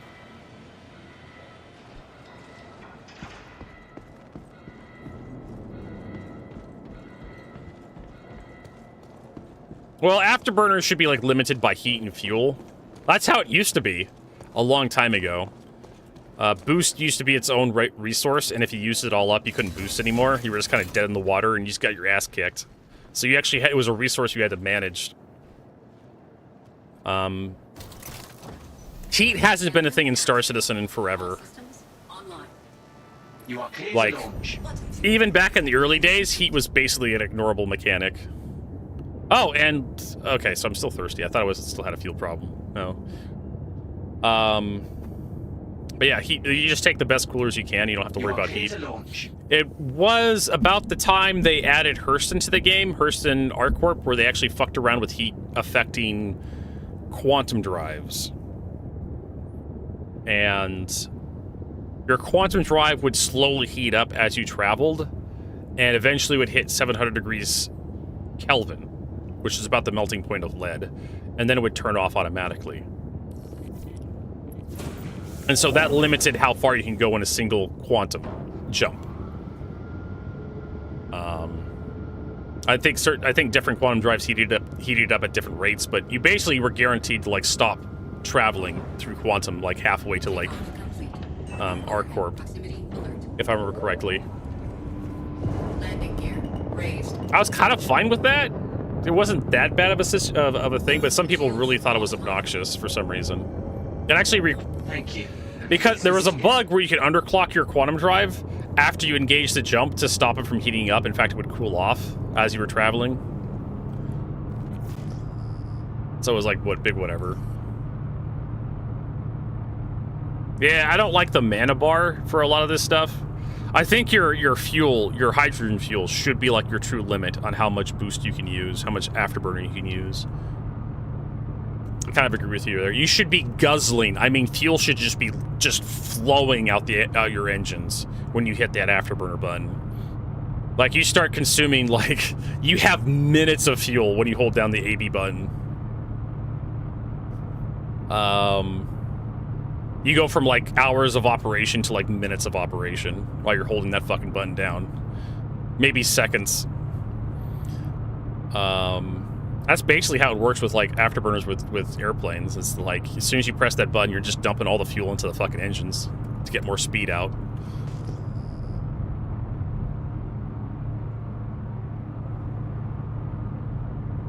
Because that's a bit how jet engines work.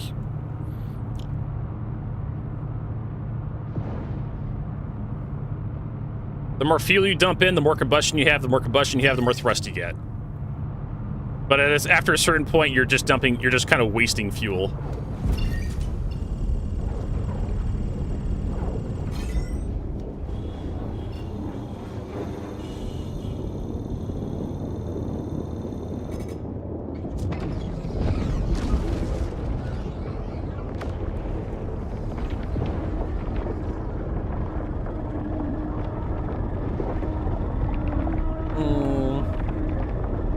So I'm not quite sure what CIG is going to do there with, like, afterburners and how to balance it. Honestly, I think, like, some ships should not have afterburners by default. Like, a Gladius, fine. Afterburners installed from the factory. Makes sense. And when they sell them to the civilian market, yeah, they should have afterburners. But ships like the Hornet, you know, the civilian Hornet or the civilian Lightning, you have to buy those separate or something. They're an upgrade. Same with, like, the Caterpillar or the 600i. Why do those have booster and afterburner installed? Like, why isn't that an option as an installation? In my opinion, a lot of the industrial ships, that's just the thrust they have. They should not have a boost option. Booster afterburner.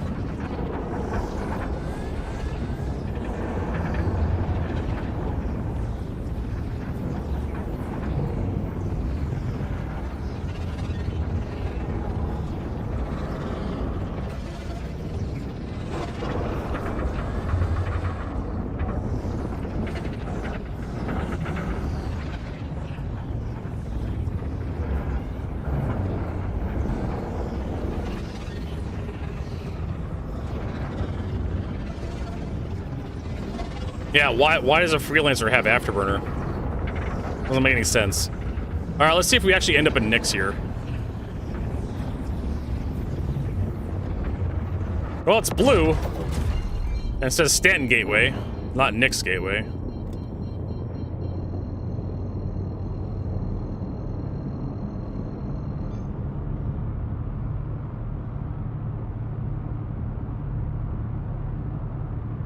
Yeah, I kind of agree with Jadehawk there.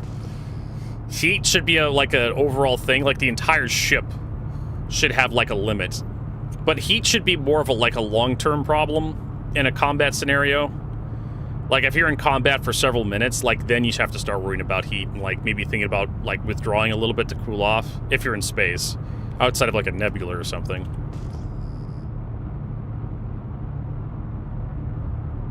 That's one way the game could encourage you to not fight in empty space, where there's, like, nothing around, because your ship just heats up and stays hot, like, a little bit longer than it should, which is obnoxious. So you want to fight in, like, pretty things, like nebulas and, like, asteroid fields that have, like, gas in them. Because your ship cools down quicker as a result. That's something CIG can consider. Landing complete. Have a pleasant stay. I think I may set my spawn point here too, just in case. Where is my... I just can't quite see these notifications that well.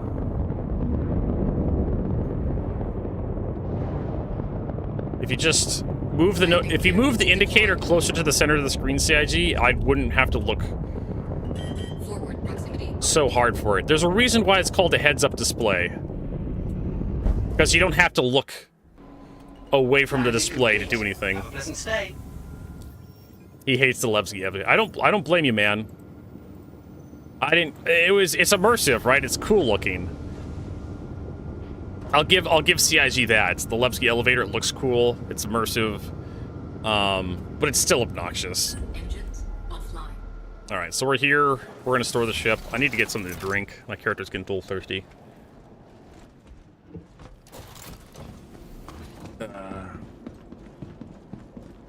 Well, don't hold your breath on the engineering armor. We're definitely having new mechanics. I'll say that for CIG. We're having new mechanics injected to the game that CIG's been threatening for a very long time. And I'm kind of trepidatious about it. I'm kind of not super excited. I did play the test server where they had it.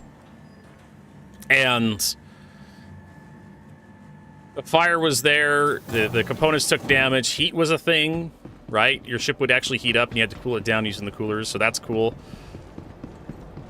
But there's so much that can go wrong with it that I'm cautiously optimistic. I'm just cautious about it. So I know how Star Citizen works. CIG releases something and they constantly have to keep bug fixing shit. So we'll have to see how it works out. Good purchase. Like, okay, Jadehawk, you and I have been with this project for way too long. And both of us know the truth. Anytime you get your hopes up, CIG releases something that just absolutely just, like, guts the community. I remember the Race for Stanton event. CIG releases an event that requires you to haul cargo, and it takes you to the outpost elevators, right?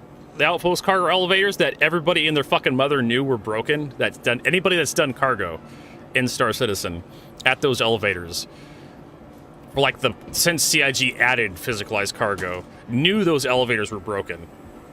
To hell and back, right? I think you're going to be happy. It was a matter of public record, right? Oh, and for some reason I have this guy in my inventory. Everybody fucking knew. And then CIG releases an event, and then the elevators are broken, and it's just like, well, at least we have other missions we can do, and the other missions broke. And CIG spent a week hot-fixing shit, trying to get that stupid event to work, and finally they got it, after some perseverance, but not before the community got really fucking irritated over this horse shit. And they're still trying to fix those elevators, according to Jared Huckabee. In fact, the 4.5 Pt2 patch notes actually had mentions of those ground elevators at facilities being fixed up. So, you know what we could, Rob? We could just set our spawn point here and just like, but Bluesky's like too central to like the rest of the system.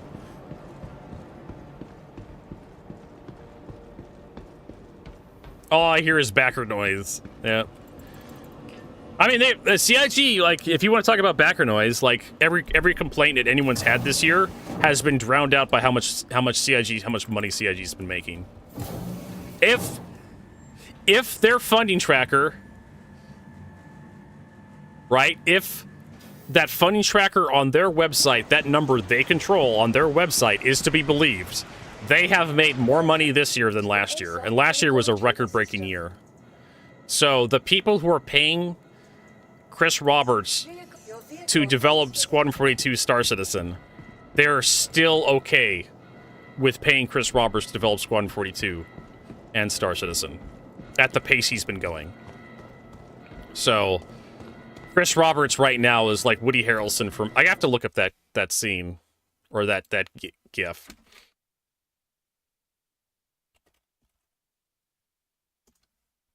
this fucking scene from Zombieland with Woody Harrelson crying into a stack of money. You know, Chris Roberts, I'm sure he's really broken up about all the troubles that we're experiencing right now, looking at how much money. Can I open that in a new tab? Yeah, there we go. I'm sure this is Chris Roberts right now being really broken up about how upset the community is about anything in Star Citizen this year.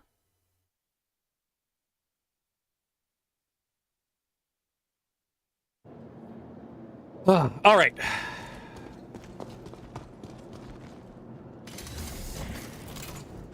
Someone's already asking for a release of the MSR Night Runner paint. Honestly, I support that, unironically. Yeah, sure, why not? It's a good paint. People want it. Sell it to them. Rob, what do you think? Rob's gonna go the other direction. Water here. Rob's probably... I think that's what I'm probably gonna lose with my community on. Because the MSR paint, the MSR Night, was it the... sure, why not? I'm partially a commie. I'm a leftist. I'm unapologetically. I've read a little bit about what Marx in his writings, and I kind of agree with a little bit of what he says, but I'm not Hassan Piker here, though.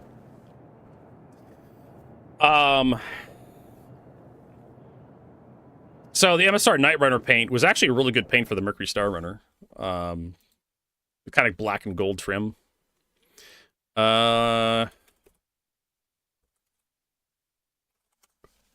If I actually write this out properly, and it's actually a good one of the better paints that CIG deployed. When you see it in game, it's like, oh, that's actually kind of nice. You know, black and gold, very stylish,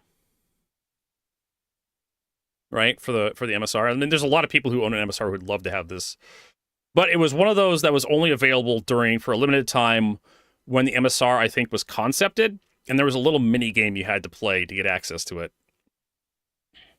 And I didn't do the mini game, and I kind of regret it, because this is actually a really nice skin. Even though I have no intention of owning a Mercury Star Runner, if I ever got one for some reason, I would definitely run this skin on the MSR like full time.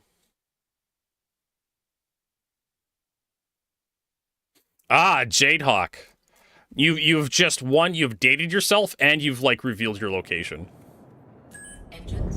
Dude was in Eastern Germany in what? The Berlin Wall came down in the 91, so he must have were born in like the 80s. So he must be around 40 something. But yeah, like I understand communism, just Soviet style communism had some serious problem. I don't even consider like what the Soviets did to really be communism. It was more like fascism, authoritarianism. It was just Stalin and the party just ruling over everybody. They basically just had a monarchy, essentially, just about.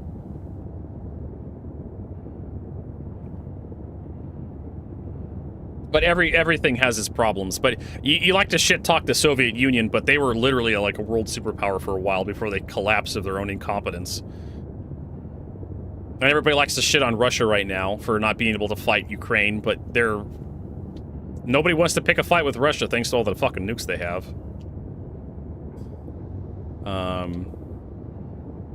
Despite what's happening with Ukraine right now. But yeah, communism was a failed experiment. I don't even think China practices communism. I think the only place that actually practiced communism is like North Korea. But even they don't call themselves communists. They're like the Democratic Republic of North Korea or some horseshit. Yeah, I agree. Communism is bad because people are bad, right? Communism can work on a small scale if everybody agrees to be communist, right? Because we've had that in America where you actually have communes form up, and it's everybody like shares with each other, and it's just like everything's owned by like the village or something. It can work, but it's just people fuck it up. And I don't know if I can leave here. It's just not a system that really works well when people get into power. And that's kind of the problem with a lot of like the Even monarchies, World War I showed us that monarchies just were not capable of handling. I'm actually rereading The Art of War. The version I have explains a lot about Chinese history, and a lot of wars, a lot of Chinese civilizations failed simply because their leaders just did not understand like the scope of war, appreciate the scope of war. They were just basically spoiled brats that just sent the army out to like punish people or like go invade a foreign nation or something, another Chinese nation, and they didn't quite understand like what it took to actually like invade anybody, and they just like their generals would try to correct them on how like we can't do that because we just don't have enough food, and they would have the general executed for like arguing with them. They would go out and lead the army, be defeated, and their civilization would just end at that point. Thank you, and please visit again. So yeah, like it just. We're kind of seeing that with Trump and his stupid decrees with like the global trade war. Eventually, America's gonna have like a brain drain where everybody just runs off to like another country. All our smart people run off. Why am I talking Trump in there? We want to go to Nix. No, not Nix. We want to go to Levski. Happened with the Soviets. Happened with the Soviets during the Cold War. Anytime you did anything worthy of note, you had a chance to like overshadow Stalin or the communist, the communist goals and whatnot. They would basically force you into retirement. One of the generals that helped defeat the Nazis in World War II was essentially forced into retirement because the communists were afraid of him becoming like a what you would call it, just a demagogue essentially. Greater than Stalin, and he could threaten Stalin's reign, so they basically forced him into retirement under house arrest. There's many other like Soviets like that who became notable figures, and then Stalin was like worried that he would like overthrow the government, so they just either throw him to Gulag, have him executed, or just like erased from history. My success? No, our success. I mean, we basically have that in America right now, right? J-Dog, I think that's what you're talking about. We basically have a surveillance state in America. And thanks to Trump, we're trying to reinvent the social credit. If you don't agree with Trump 100% all the time, you're basically just like, you're a liberal. Trump's already calling for the execution of his opponents. Trying to arrest anybody who disagrees with him. Yeah, he had a late night tweet recently where he declared all of Joe Biden's pardons and like what is it, the presidential memos and whatnot. What do they call that? Executive memos to be null and void because he signed them with AutoPen. And if anybody disagrees with President Trump, including Joe Biden, that's perjury. Therefore, I'm going to arrest you and put you in prison if you disagree with me. Yeah, well, that's America now. I mean, we're getting there, Jade Hawk. It's happening. You don't live here. You don't understand what's happening, but it is happening in America. And we're about to go to war with Venezuela over drugs. We're already killing fishermen in the Caribbean because people just want to kill drugs. People just want to kill, right? I don't even know if they're fishermen to me until someone proves to me that there were drugs on those boats, which they can't because they blew up the boats. Very thoroughly blew those boats up.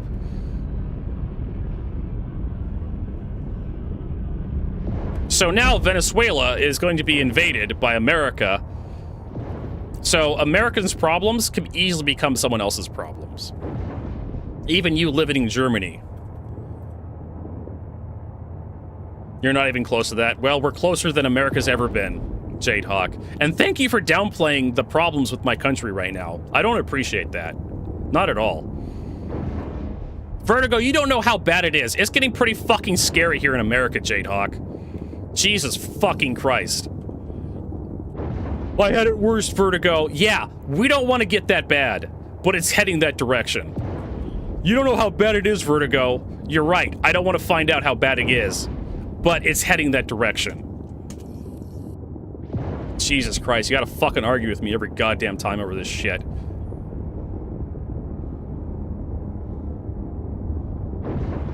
All right, so can I actually get a docking port here or like a landing bay? Is that something I'm allowed to get at Levski? Am I just illegal in this fucking country? You know what? I don't see... Yeah, I don't fucking see... I don't see the, what you call it, Levski.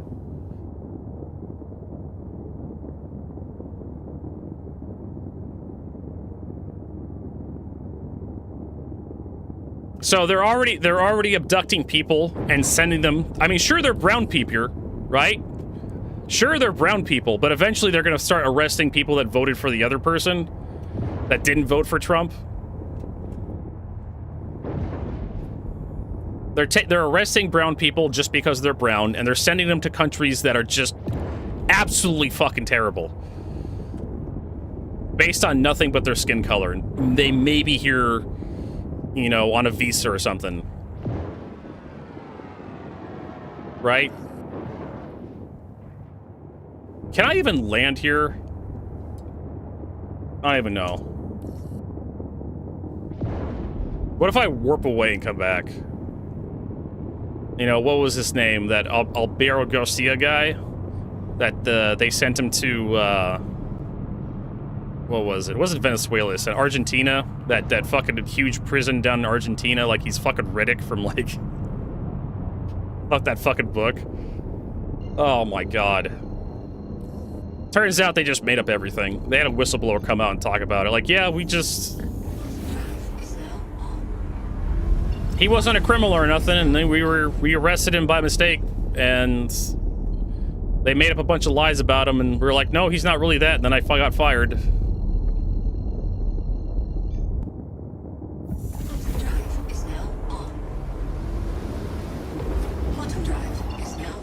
So I'm close enough, Thrasher, that I should be getting a hangar right now, but I'm not. I don't know why. In fact, Levski wasn't even coming up on the communication stuff. It's just Levski, right? Being Levski. I could probably just walk in, but if I ever log out and log back in, I'm probably going to spawn at the last space station I docked at, which is fine. I'm still in the next system. I'm just not at Levski.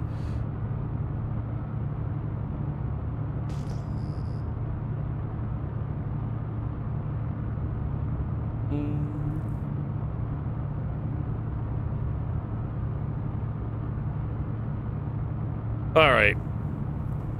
So we'll try again. If it doesn't work, we'll just start doing missions. Because Levski doesn't like me for some reason.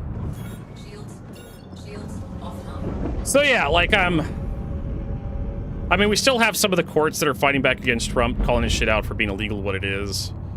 If it never gets to the Supreme Court. And we have states that don't exactly agree with Trump, and it sounds like he's losing a lot of support politically from his voter base.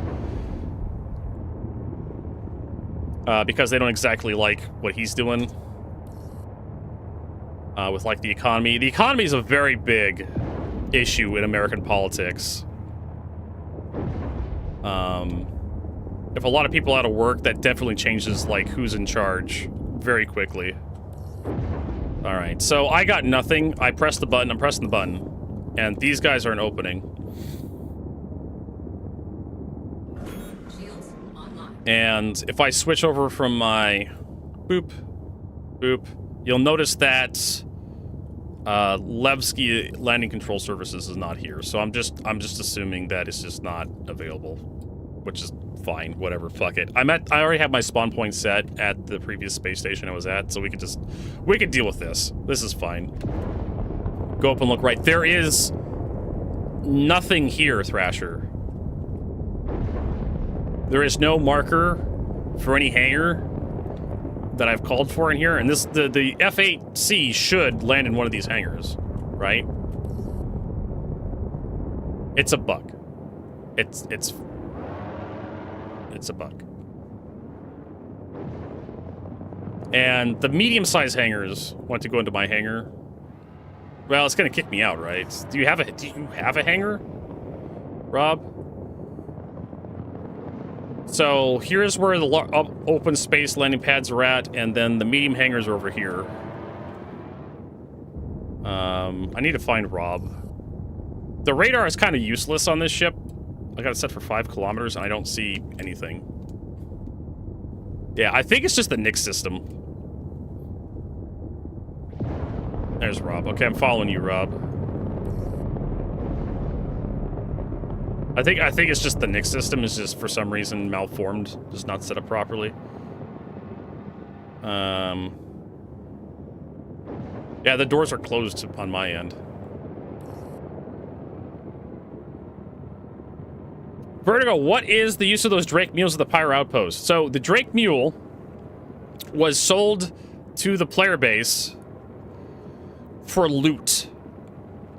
The Drake, because back in the day, when CIG buffed the defense guns at the outpost to use size 4 guns, and they increased their hit points. Originally, those defense turrets used size 1 guns, and they had like almost no hit points.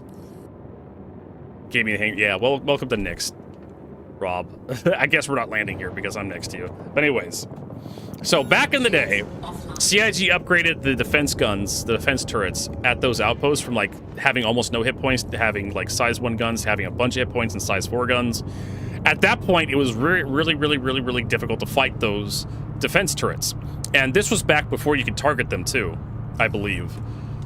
And a lot of people were using Ursa Rovers Cyclones to drive into these bases, do missions, loot the places, and like bring stuff out. And CIG realized that there was a niche they could fill with a ground vehicle they could sell the community. And so they made the mule, right, to be a cargo handler. Basically, you could put small cargo boxes on the side, those 1/8 SU boxes on the side. You can put gun racks on it, and you can have like a 1 SU box in the front or the back, so you can actually go out and grab stuff and then bring them back to your ship. And this thing would fit in like a Constellation, it would fit in like a Corsair.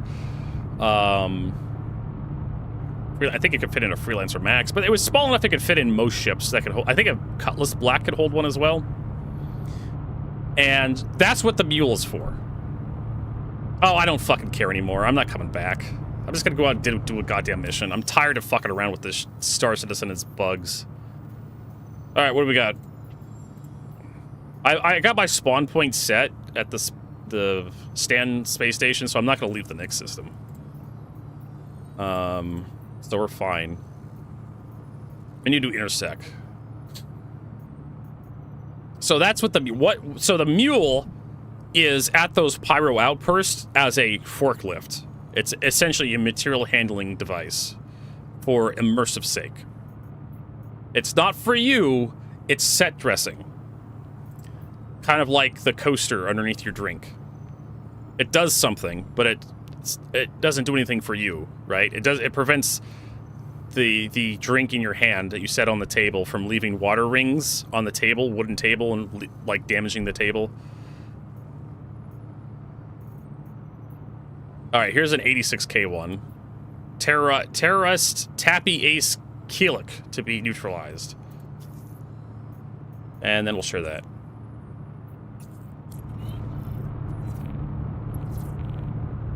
So now we know what the mule's used for, right? We all know what the mule's used for now. It's basically just it's a really crappy vehicle thingy. Shields offline. It really has no reason to exist other than like it assists with looting bases that you can't land next to. That's essentially what that's all it's for.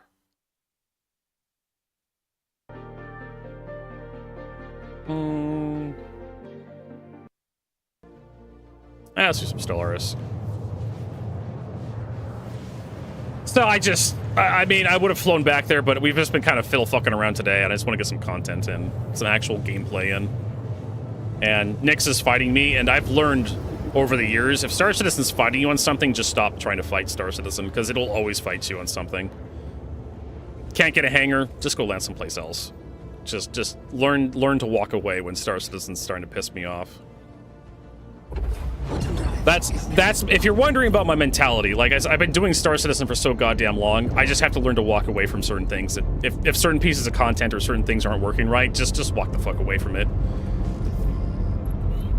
Don't burn yourself out on trying to get a landing spot at like Nyx, at Levski, if Levski doesn't want to give you a landing permit. It's better for your own sanity and your own enjoyment. Okay, there's Rob. There's Bogey. Not quite sure what my my thing is, but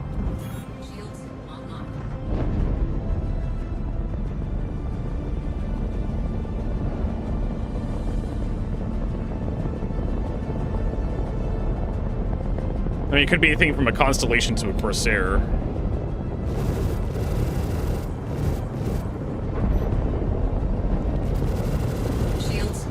Try not to shoot Rob.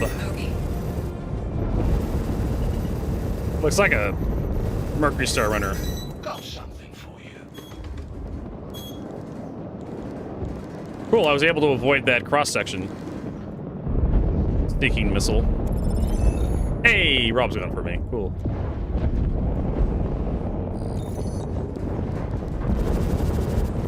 Or he flew into an asteroid. Either way, he's dead. What the hell is this thing?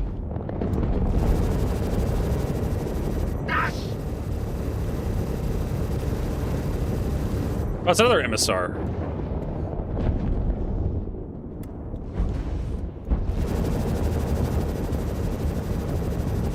Yeah, half my user interface just disappears when I'm in Nyx.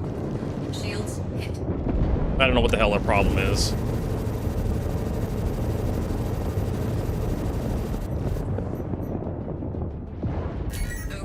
I can't see how much capacitor I have. I can't see the targeted ship. Hopefully Rob didn't die. Target destroyed. Alright, got the MSR down.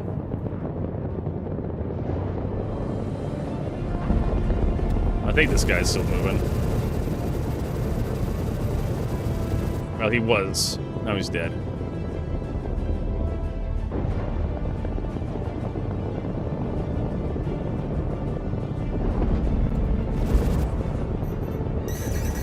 Oh. There you go. Just, you gotta turn your, whatchamacallit in towards the missile. Turn your thin side towards the missile. That way the cross-section missile loses track. One of the reasons why cross-section missiles are so, like, irrelevant in combat, it's so easy for a ship to, like, present its thinnest profile, especially like the Saber, it's a stealth ship, like the Arrow, the Gladius, F8, even the Hornet, just to kind of rotate the ship a little bit, and suddenly, like, it loses track. There we go. Oh, there's another movable ship here. Target destroyed. Hey. There we go. I think we're done here. I'm just gonna blow that up. Alright, let's take a look at our reputation for Intersec. Just to remind ourselves what we got going on here. So we're applicants. We need to be in junior contractor. So let's take a look at our offers here. Okay, patrol. We'll do a patrol. That'll give us some good, good stuff there.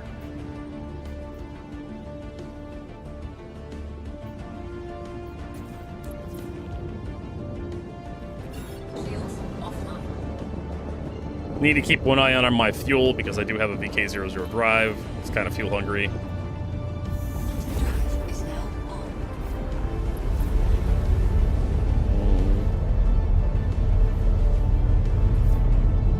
Yeah, that's the problem with the Arrestor 3s. The Arrestor 3s are cross-section guided. Cross-section guided missiles are for bigger ships that have massive cross-sections. Think Idris. Or Corsair, or Constellation. The Constellation really can't hide its cross-section unless it's pointing straight at you. Even then, it's got a very boxy cross-section. Pretty sure they shield damage, yeah. No, I think they go through do whole damage.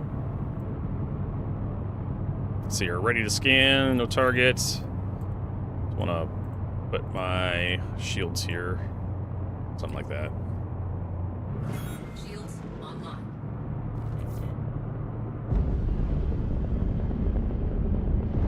But cross-section missiles, they lose track.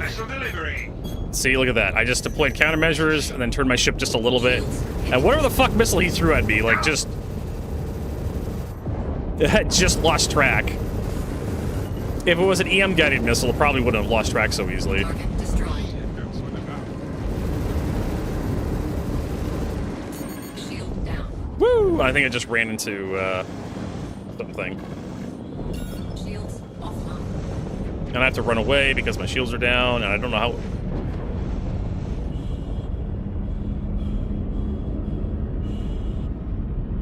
There we go, 900 meters per second. Yeah, CIG, I'm not quite sure. Why does it work in Stand but not in Pyro? Or not doesn't work in this fucking place?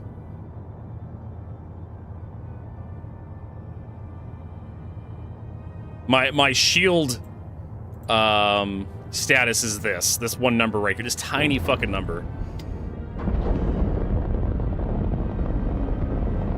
So that's the only number I have to tell me if my shields are up or not.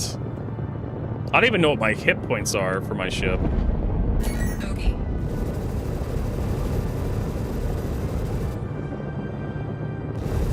I think that's a Cuddy Black.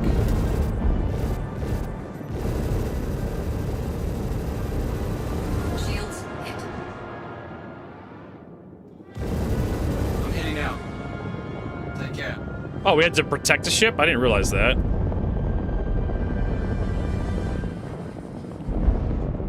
Then... Okay.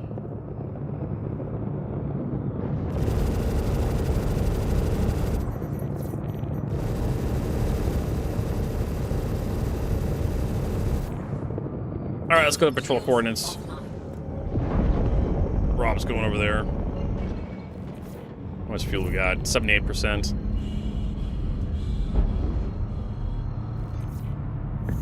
Drive is now on.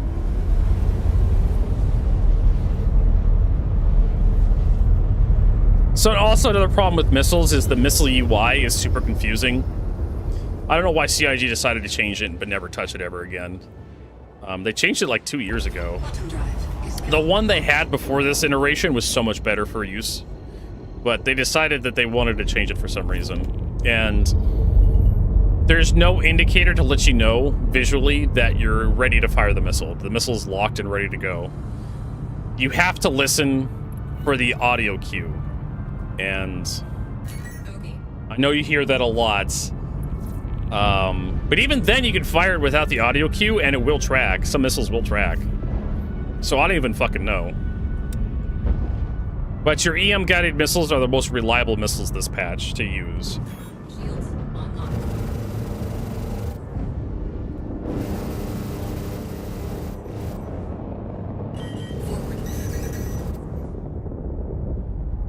So if you just swap your missiles out to EM guided anything, they'll work so much better. Destroyed.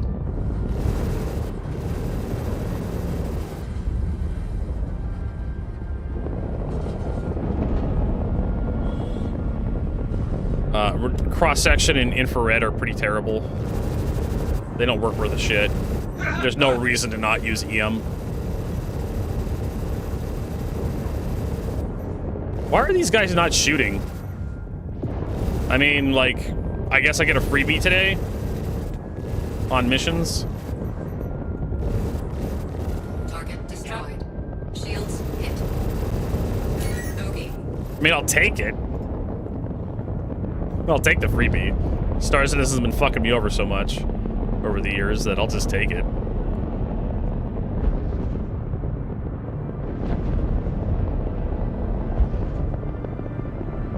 Trying not to run over Rob here. Nope, he's got him. Cool.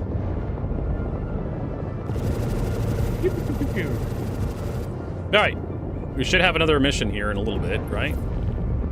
Yep, another patrol coordinates. Shields offline. Electromagnetic guidance can be bought in any size. Torpedoes have it too. Every missile in the game, well, every missile size in the game has 3 different tracking heads.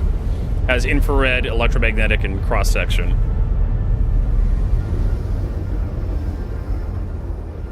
So, even size 1s have electromagnetic guidance, size 2s do. I'm using size 2 Dominators.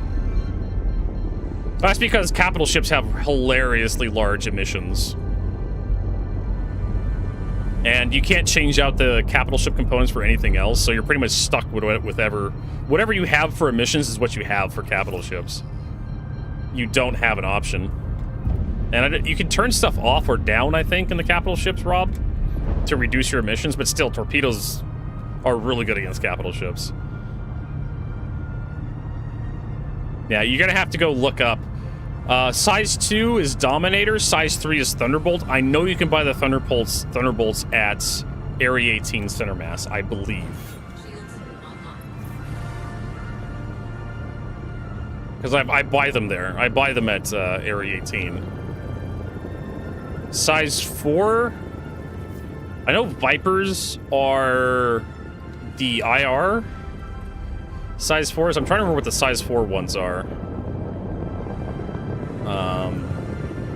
Size 1 is the task force, if I remember correctly. They're EM guided. Size 2 Dominator, size 3 is Thunderbolt, size 4 is... Yeah, the Viper is IR. I can't remember what the other ones are. I don't use size 4 missiles like hardly ever. Because size 4 missiles are kind of shit.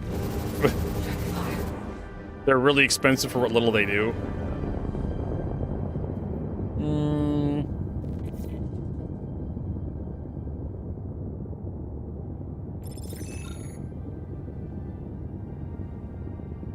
I have a question. ZeroGen asks, Vertigo, I have a question.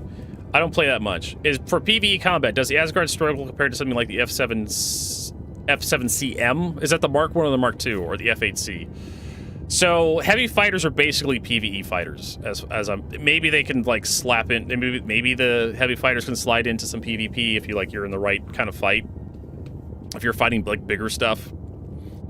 The Asgard can be treated effectively like a F8C, a very fat one. The Asgard has enough size 2 shields to kind of shrug off a lot of firepower, so it's good against some PvE content. And it's got a lot of pilot-controlled firepower. And the nice thing about the Asgard, if you want to kill stuff quicker, you can add a second person. The F8C you can't do that. You just have to bring a second ship.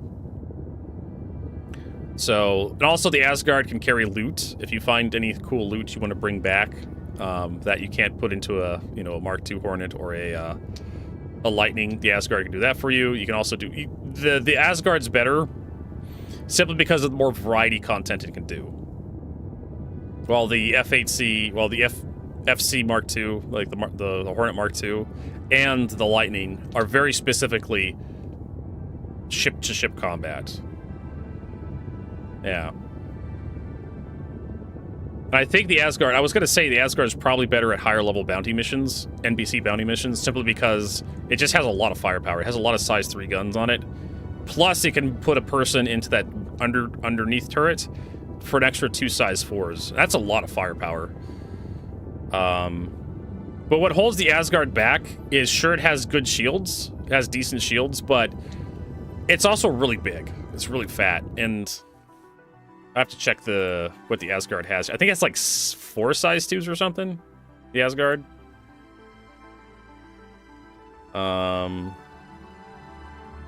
Yeah, 4 size 2s. And you can only use 2 at a time, so you can just turn off 2 of these. But still, that's pretty decent. 2 size 2s is okay, but the Asgard's a big ship, so it takes a lot of hits.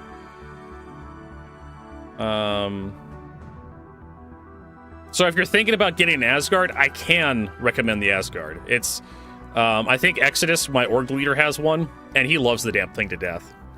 It's the 2 to 4 person ship, multi-crew ship, where it's like 2 people to 4 people can fully crew everything, is like just the right kind of ship for Star Citizen right now. Most people know at least one other person that's interested in Star Citizen, and they can convince to play with them.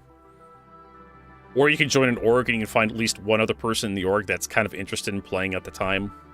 So the Asgard, the Cutlass Black, the Constellation, the Corsair, the Paladin. These ships are decent right now for Star Citizen, considering how enthusiastic the player base is about playing.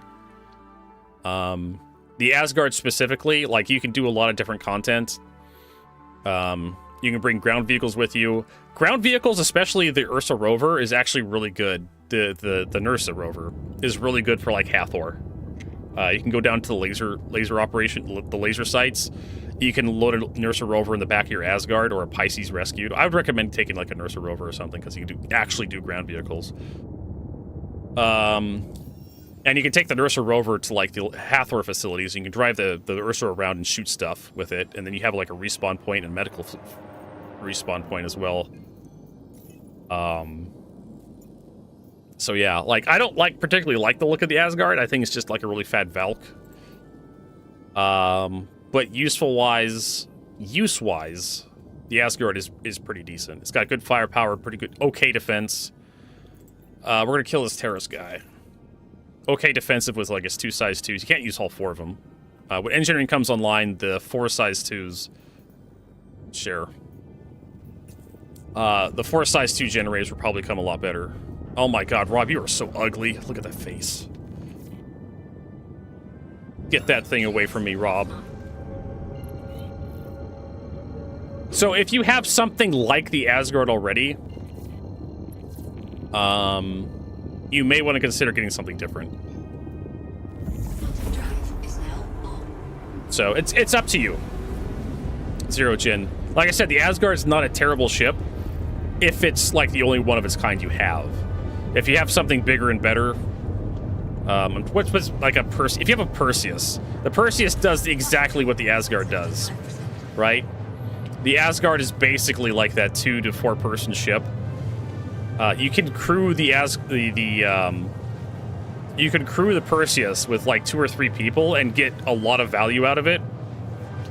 If you add like 4 or 5 people to the Perseus, it just gets better. Same with the Paladin. The problem with the Paladins, Paladin can't carry like really big ground vehicles like the Asgard can, or a lot of cargo like the Asgard can. Also, the Shiv, the Grey Market Shiv, is also another similar ship to the Asgard. Not as powerful, but it has that large cargo bay, so if you want to loot stuff or if you want to take vehicles with you, you can. It's a 1 to 2 person ship. The more people you add to the ship, the better it is. The more effective the ship becomes in combat. Yeah. Same thing with the Constellation. It can carry ground vehicles, it can carry cargo. The more people you have in the ship operating stuff, the better the ship becomes.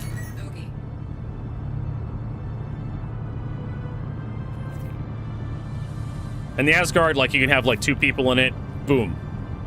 You got all the turrets mounted, ready to go.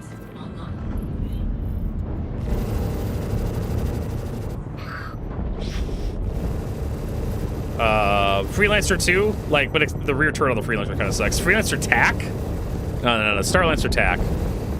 Starlancer, you know, more people you have in the Starlancer, the better it becomes, right? Because you have more turrets operational. So that's kind of like the vein of ships we're talking about here. There you go. Forward proximity alert. We're gonna get hit with that. Shit.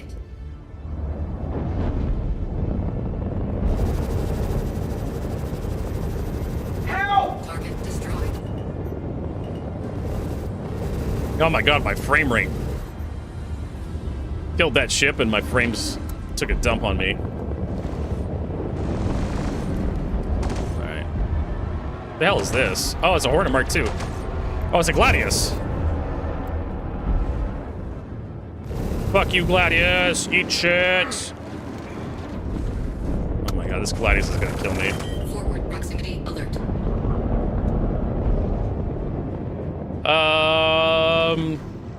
Depends. Like, the problem is CIG's been like, a long time ago, CIG was like, no, you can't use the remote turrets if you're the pilot, unless it's the Hornet, right? The Super Hornet, for some fucking reason.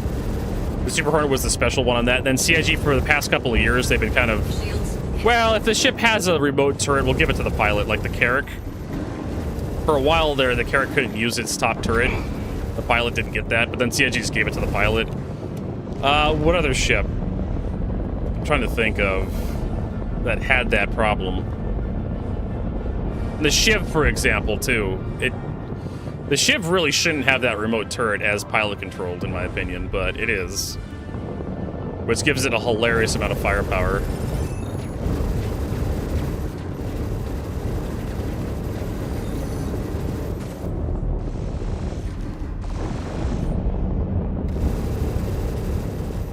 Target destroyed. Probably way too much firepower. And then I don't think you can have the pilot control turret on the Scorpius, even though it is technically remote. So they're really, CIG's really inconsistent about like remote turrets being pilot controlled. You know, it's balanced Vertigo. If we let the Scorpius have a pilot controlled remote turret, then it would just be too powerful. And the Paladin. No, the Paladin remote turret is not pilot controlled. Thank God. You already have like 4 size 4s already. You don't need another 4 size 4s. You don't need 8 size 4s. That's way too much firepower for a pilot to have, in my opinion. The Reclaimer also got its remote turrets, as Rob pointed out. The pilot had nothing on the Reclaimer for the longest time, and then CIG again changed their idea of that. So now there's a couple remote turrets that the pilot has control of. It's not much. It's like 4 size 3s or something. But it's something. Yeah, the M2 and the A2 got the chin turret. Which is... It's almost nothing on those ships because... The A2, the M2, the C2, like, those ships are kind of awful when it comes to, like, well, not the A2, but the A2 has a ton of turrets on it. But the M2 is, like, awful enough. Do we have another patrol mission for Intersect? We have a save ship mission. I don't know how this is going to go, but I'll accept it and share it with Rob. Let's see if we can do this. And I'm at 68% fuel. Just kind of need to keep an eye on my fuel gauge.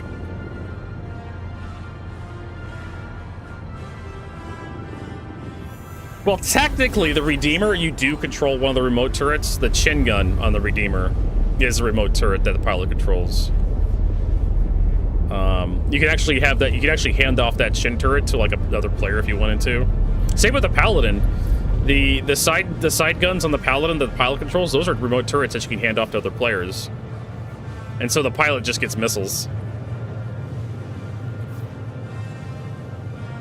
If you want to do that. Like I said, the Paladin is a perfect, like, 2 to 4 person ship. It's kind of awkward when you have only 3 people in the Paladin because, like that guy just gets, like, 1 turret versus the other side. And so the pilot gets one side of the ship, the other guy. But, you know, you're playing with people, right, I guess. The Hammerhead has no remote turrets. But at one point, the Hammerhead was supposed to have, like, size 5 guns, I believe, on the top turret. And when it was first released, it had size 5 guns all around. And then CIG kind of realized how quickly it was kicking everything's ass. Yeah, we definitely need, after this one, we need to go get refueled.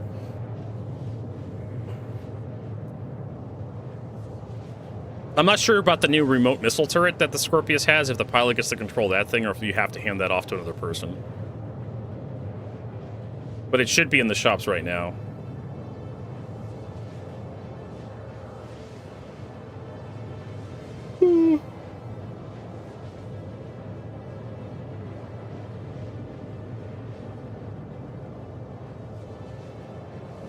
Well, the only way that CIG is going to scroll down and reduce the crew sizes for medium ships is making new medium ships. I don't think they're going to go back and rework stuff like the Retaliator. The Retaliator is a travesty of, like, design. Not only do I hate the look of the damn thing, like, this thing needs, like, 6 people to fully operate. That's silly. That is absolutely fucking silly.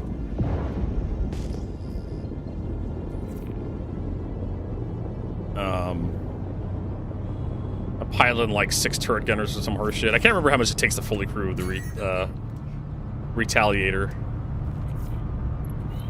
It's a lot of people. All channels, I'm under attack. Please. But things are getting better with, like, the Paladin. CSG's kind of shoving more features into smaller ships. Same with the Perseus. Is the Perseus a Idris killer? Not really. It doesn't have enough shield. The Perseus doesn't have enough shield hit points or hull hit points to, like, take on, like, an Idris or a Polaris.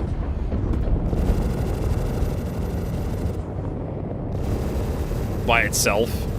But it is very crew efficient, very person, because you have more bigger firepower in the hands of fewer people with the Perseus, as opposed to Idris, where you have a lot of people controlling smaller guns. Well, if you discount, like, the railgun, or the laser gun, or the torpedoes. Thank you. I thought we were done for. That was it? I thought this mission would be a little bit harder. Okay, I guess we'll do this more often. So yeah, the Perseus is basically just a bigger Paladin. And I actually kind of unironically like the Paladin. Again, it's perfect for, like, 2 to 4 people. One person can operate it somewhat competently, but you add a second person, and just the amount of stuff the Paladin can do just doubles suddenly. The same thing with the Perseus. 1 person, nothing. 2 people, oh yeah, you're doing something. 3 people, oh yeah. 4 or 5 people, like, suddenly all the guns are operational. How are we doing on our rep? I need to get fuel. Who are we looking for here? Intersect. So we're actually pretty close to junior contractor, which means we can do the hard missions. I need to... Great. I just realized that my UI is broken, so I don't know where the nearest fuel depot is. There's Levski's 17 gigameters. I can make that. So let's head over to Levski. It should have exterior pads, I think, available. Otherwise, I can just land in, like, Rob's hangar. Because about below 50%, you really need to start thinking about getting fuel. So like I said, they've been doing a better job of making ships more crew efficient, more player efficient. We'll see when engineering comes online, how that's going to affect... Okay, so... I think CIG needs to redo the Redeemer. Not the Redeemer. CIG needs to redo the Retaliator. If there's a ship that needs a Mark II variant, the Retaliator needs one. And there are so many options for making a better version of the Retaliator.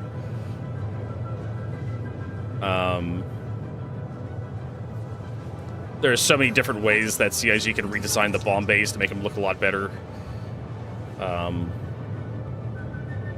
Like I said, if I am to have a Christmas wish list for next year, obviously, is an Aegis ship that I would want to be remade, or just a ship I would like to see remade. That's an Aegis ship, specifically the Retaliator.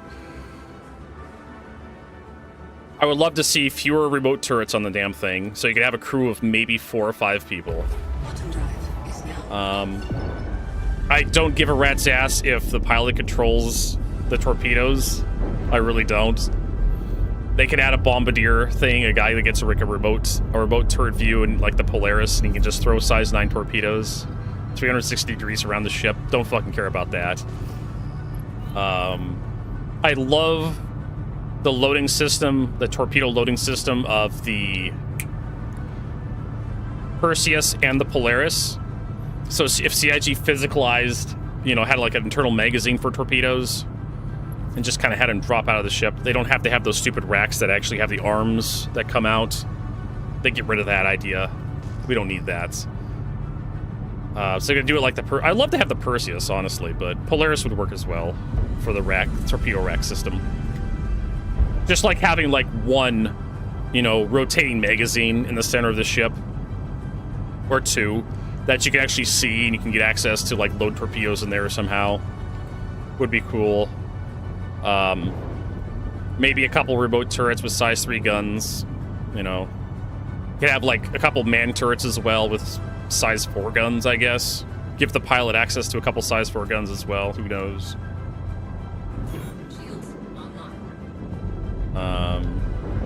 I don't mind the idea the pilot only has controls of the torpedoes. I don't also mind the idea that the torpedoes get handed off to a second person.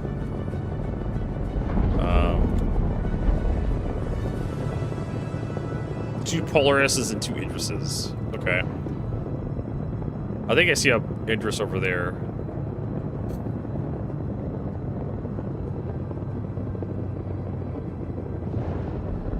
I'm just trying to find my hangars.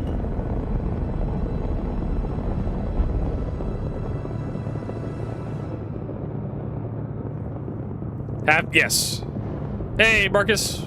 Welcome, my space child.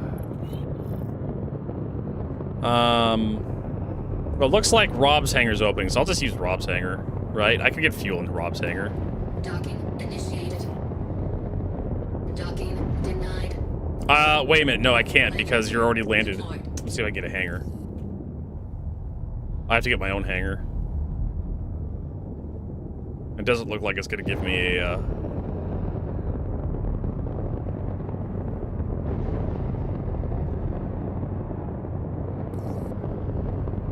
Rob can't get fuel from his own hangar.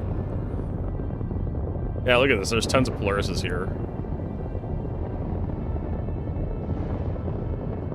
And unfortunately, a lot of the... Is this motherfucker gonna take up 2 landing spots?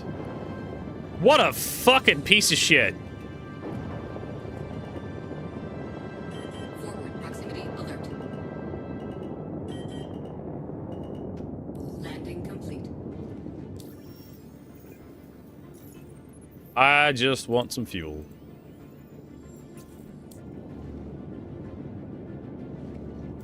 Motherfucker's like, why did I just get cut off by this guy? Because you're taking up 2 fucking landing spots?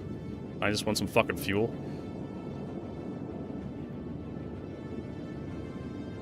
There we go. I'm at 19% quantum fuel. There we go. Is at 100%. Overhead proximity alert. Takeoff complete. I know, right? Double parking. I mean, we need to have, like, timers on these external landing pads that, I don't know, cause you to get impounded or something if you stay, like, 30 minutes or more. Where CIG has problems with timers and ships lingering. This guy's leaving. Docking initiated. Docking denied. Oh, yeah, run into each other. I'd love to see this. Landing gear raised. Who are these people? Hunter. Instead of Hunter with a bunch of T's. I wonder if that's like his alt account or something. They could be separate people.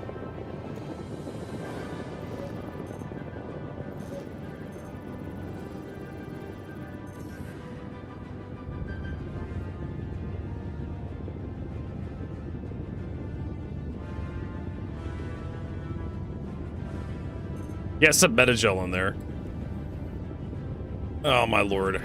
Alright. Let's get out of here. So you can solo Perseus, just fly it around, throw torpedoes and shit. Hopefully Rob got some fuel, I got some fuel. I actually gotta wait to see if Rob got fuel before I leave. Okay, so we got fuel. Just wanted to make sure before I, like, absentmindedly wander off that our buddy can actually follow us. We had another patrol one. We're gonna share that with Rob. And then there's 2 trees, Freddy 2, welcome. Nice to see you. Shields offline. But the Perseus requires at least 2 people. Because you get to activate at least one gun with 2 people, the top front one, and do some stuff with that. It's not a ship that I consider soloable. But then again, I've soloed. Hey, there's Bones. I've soloed my Polaris before. And for those of you who've watched it for a while, you know how I do it. The Race for Stand event, the patrol missions in Stanton. I use my Polaris to solo those all the time. The thing has so many hit points that you can get out of the pilot seat, just park it somewhere in space, get out of the pilot seat, walk to a turret, get into a turret, and just start sniping NPCs off as they swarm around you. You know, if the PDCs don't kill them, the point defense turrets don't kill what's flying around you, you can just crawl into one of the turrets and, you know, lend a helping hand.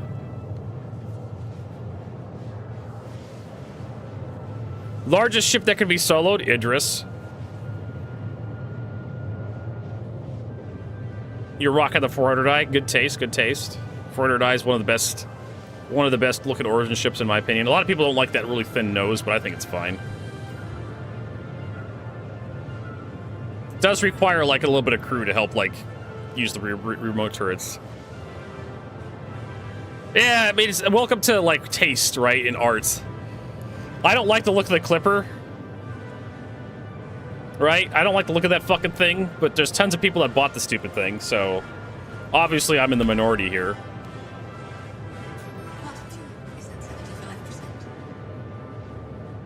I like anvil ships. Right? I actually unironically like the Hornet, Mark 1 and the Mark 2. Thought the Carrack looked good in the concept. I also think the Carrack that came out looked pretty good too. I liked the Polaris concept art more than I like the Polaris concept art more than I like the release version of the Polaris. Yeah, it may not be a ship. It could be the G12, Marcus. Could be a vehicle. We don't know. We know the G12 is in concept. And see, as you can probably slap the G12 together. I think there's like 3 different versions of the G12. There's like a normal luxury buggy that drives around and does stuff. And there's like a combat variant that has some missiles, and there's like an anti-air variant, I think, or some horse shit. I can't remember. All the variants of the G12.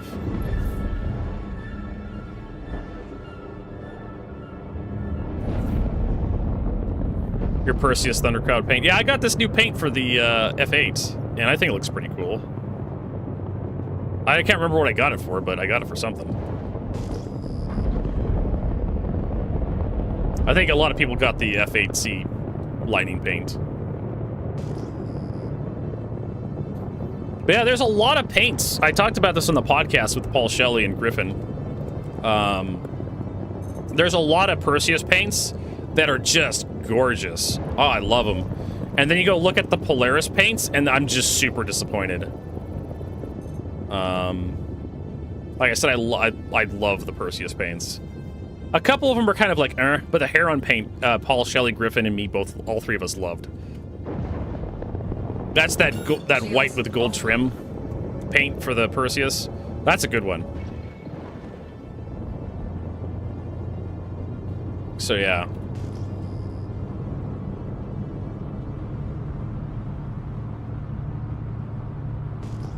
We're still missing a bunch of Perseus paints. Are you?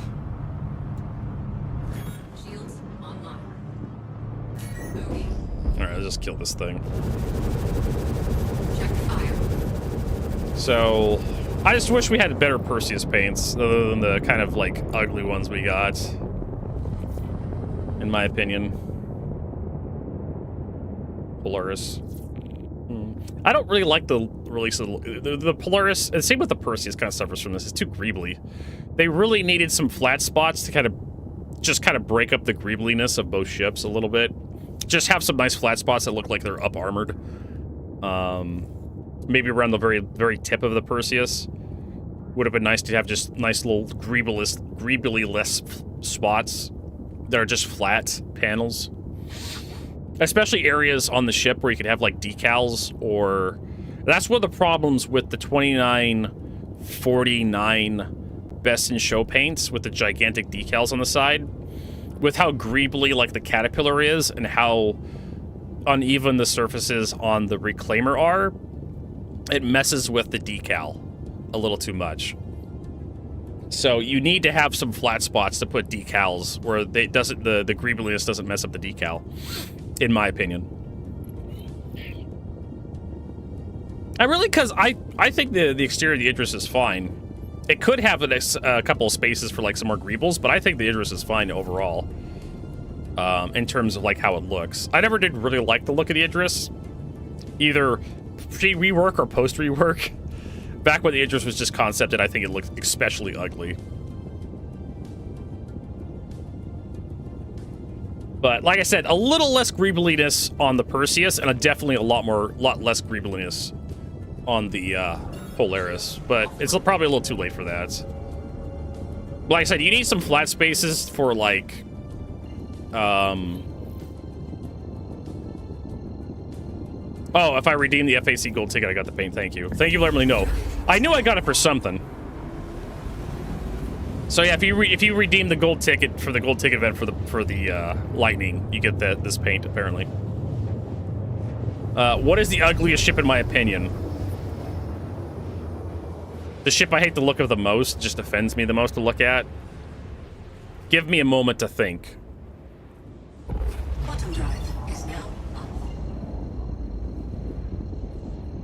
The Corsair is definitely ugly, but it's not the most ugly. I've already said this many times before on my channel. The Anvil Slab, also known as the Anvil Liberator. I hate the thing. It's just a fucking flying landing pad from Port All-Star. They took a landing pad off Port All-Star and they slapped a couple engines on it and said, good fucking enough.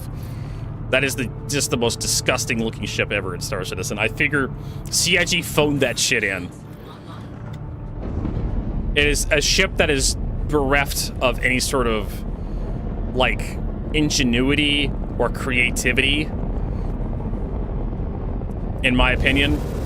It's a ship that doesn't need to exist, but somehow CIG thought that this is good enough. We can sell this on the web store. As opposed to you look at like the Kraken or other carrier designed ships, right? Kraken Idris, which have at least a How do you make a flying landing pad appealing, right? That's the problem. And that's why you have artists like discover solutions to that problem creatively, right? But the Anvil Liberator is just so bereft of any creativity. But it's supposed to be used to, it still looks ugly as sin. And I will never not talk about how ugly that fucking ship is. I'll get a picture here when we're done with this ace pilot. I don't think I'm going to get the corpse out of this guy, but we'll see if we can.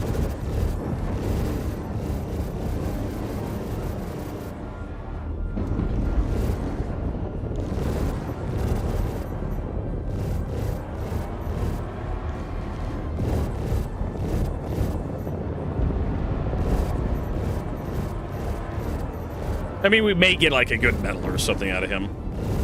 We can... Shields hit. Target destroyed. Okay. Did he drop a corpse? Forward proximity. I see something. Yes, he dropped a corpse. Cool. Forward proximity alert. Let me go get it. So yeah, the Liberator is just very boring of a ship for me. I figure CIG, because like a lot of cargo ships in Star Citizen are basically just boxes, right? Boxes with engines. And how do you make a box look sexy? Well, they've done it, right? With the Herc. The Herc is a great looking ship, in my opinion. But the Herc is basically just a box with a whole bunch of bullshit wrapped around it. Same with the Cuddy. The Cuddy is basically just the new Cuddy is basically just a box with a bunch of bullshit wrapped around it, but it looks okay. It looks good. Decent, even. I love the look of the Hercules, by the way. It's one of my favorite ships to look at. Same with the Spirit. The Spirit's just a long rectangular on the inside. But this looks great on the outside. It's a joy to look at. I didn't think too much of it when I saw it like in the concept art, but when I finally got in game and got to walk around the damn thing, I'm like, hey, this isn't so bad.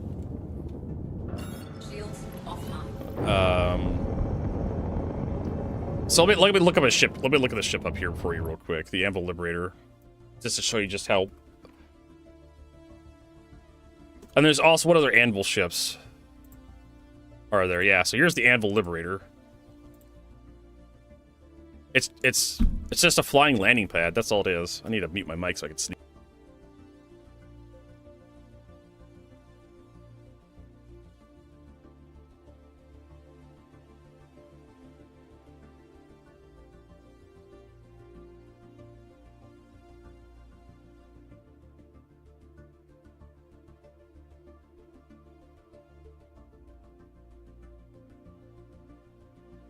So when we talk about ships I hate the look of, it's ships that have a very strong adverse reaction when I look at them. A lot of the Vandal ships also give me that same reaction. The Blade and the Scythe, not the Blade, the Scythe and the Glaive. They look silly, in my opinion. Not as bad as this fucking thing. I will pick on this thing for forever. What's the other one? There was also Legionnaire, which is another Anvil ship. If I can spell Legionnaire properly. This fucking thing.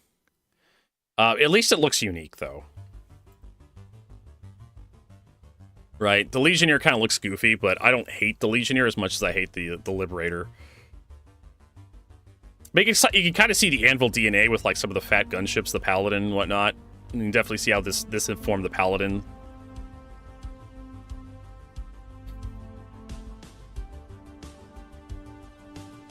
So there you go. So you asked me which ship I hate the look of the most. It's the Legionnaire. It's just so flat. It's like a cracker. I'm not entirely sure how CIG could have made this better. It's basically just a pocket carrier for moving crap around, because a lot of people were like really excited for the Kraken, and CIG thought if they made something similar to the Kraken that was cheaper, they'd make more money.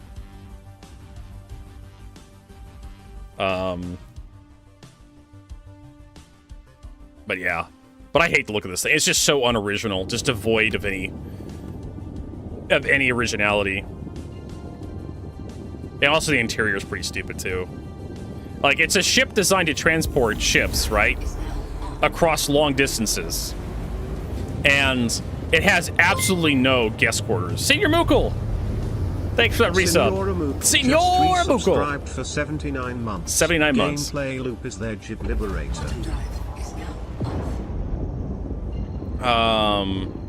So yeah. It's a long haul ship, right? It's designed to have like stuff landed on the surface, but it does not have any facilities for long haul. Like it should have like a bunch of beds, like 2 bathrooms at least, storage place for food and crap like that, but no, it doesn't have any of that. And a lot of people brought that up when the Liberator was concepted. They were like, where's the crew for the ships that stay? Oh, the Liberator's not that kind of ship. I mean, even for the crew that just flying stuff around, right? People wouldn't use it like that. It's a dumb ship. The Liberator. I hate the look of it. I hate the idea of the Liberator. I just hate the Liberator.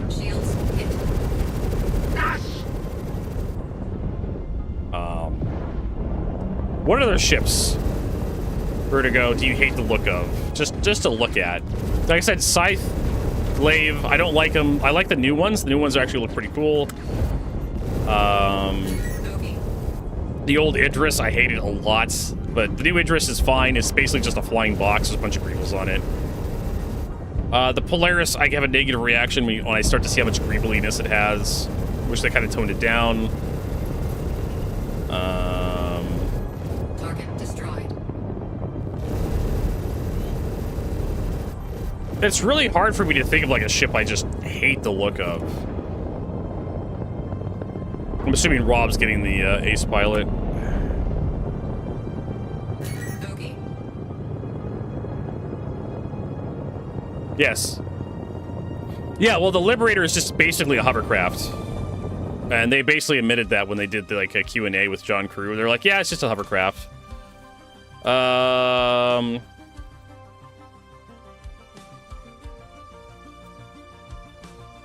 So if you look at like the military hovercrafts, these landing ships, they're designed to deliver like vehicles and whatnot, non-aquatic, non-amphibious vehicles to shore.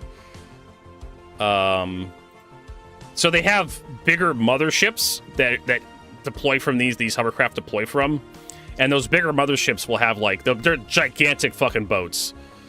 They're gigantic vessels, really, like that's a size almost the size of like a cruiser or something, and they have a whole bunch of bays that the hovercrafts like line up in, and then they have cranes they use to load vehicles, or they just drive vehicles onto the hovercraft. But basically, the ships that these deploy from are like portable harbors.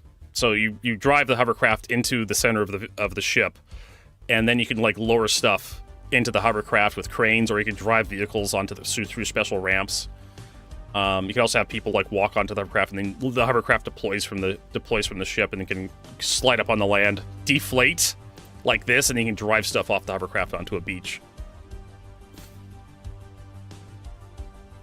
So that's basically what these are used for. Then you have a ramp that deploys over the skirt, so you don't fuck the skirt up with heavy tracked vehicles.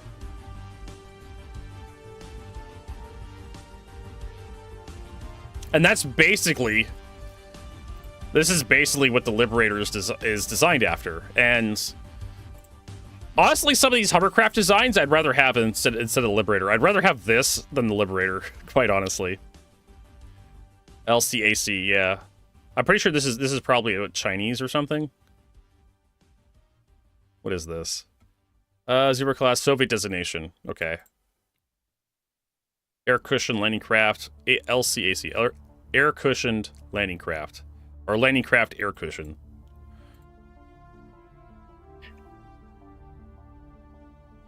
Well, yeah, but the Liberator doesn't really fit into anything. Like it should, like the Liberator should be fitting into like other ships. It should deploy as from a mothership, right? Something like a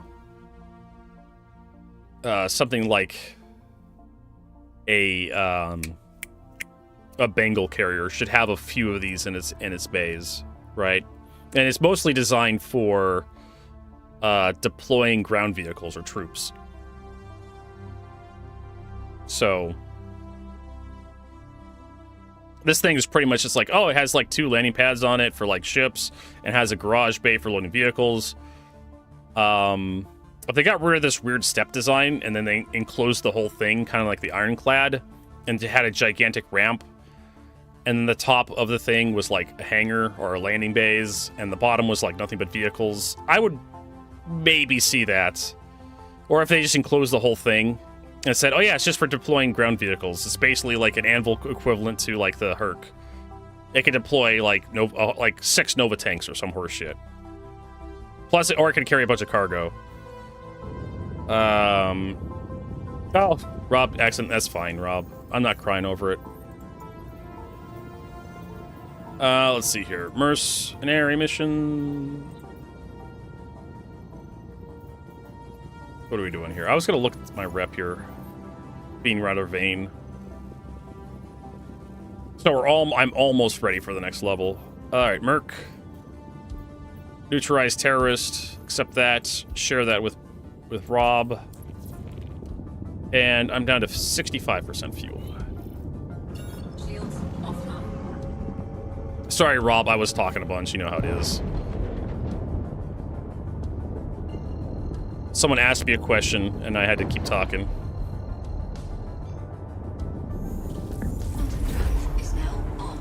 So yeah, I'm trying to think if there's any ships I just hate the look of. Like, just,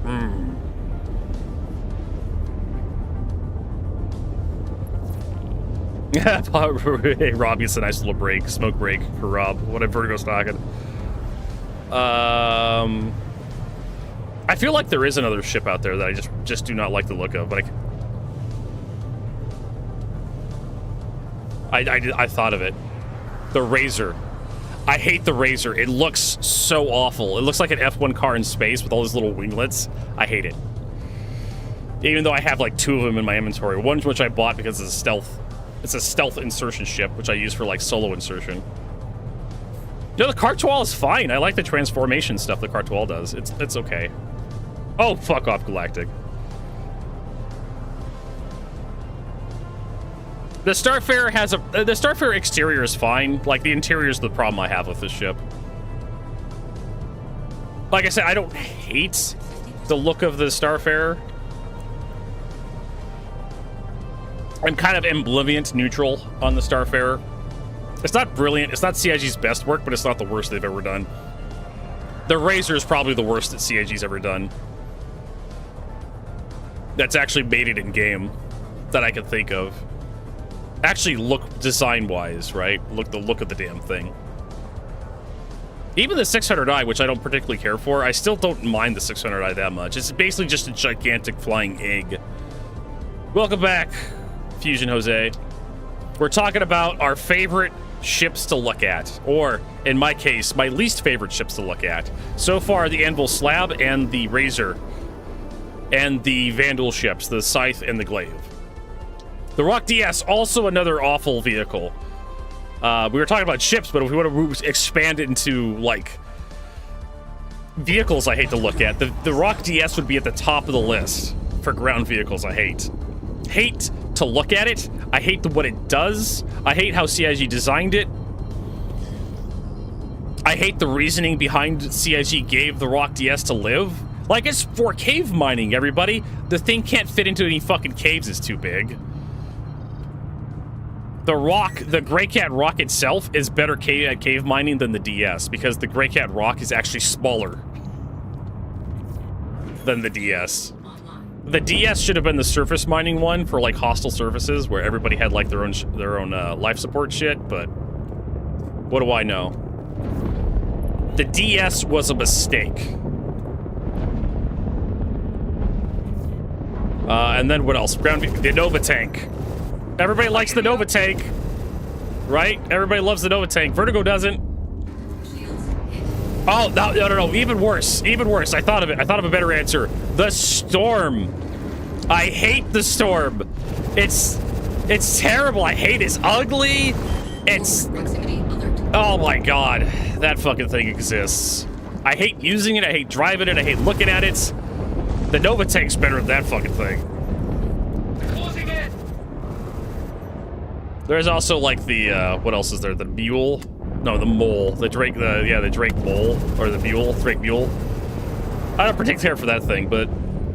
that thing, I mostly hate the Mule for how it was designed and what it was designed for in the game, and what it doesn't do. More than how it looks. It's basically just a box with wheels, a skid steer, and it's fine, the look of it.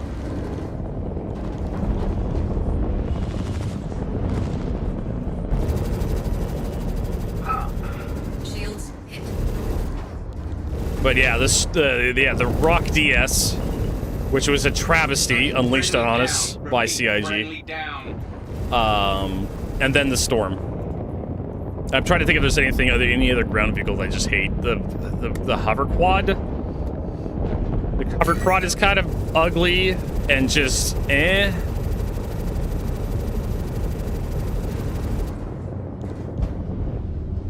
There you go. What are we fighting here? This is always a caterpillar.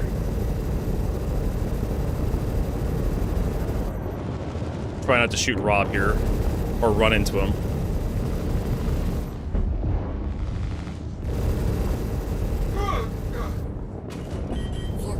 I'm gonna try to stay on the top side. But yeah, even the caterpillar. Like, some people really hate the look of the caterpillar, the weird lopsidedness. I don't mind the caterpillar that much. But when you show me the Anvil Slab, like, and then you point out the caterpillar. Look at the caterpillar. The caterpillar actually is a cargo ship.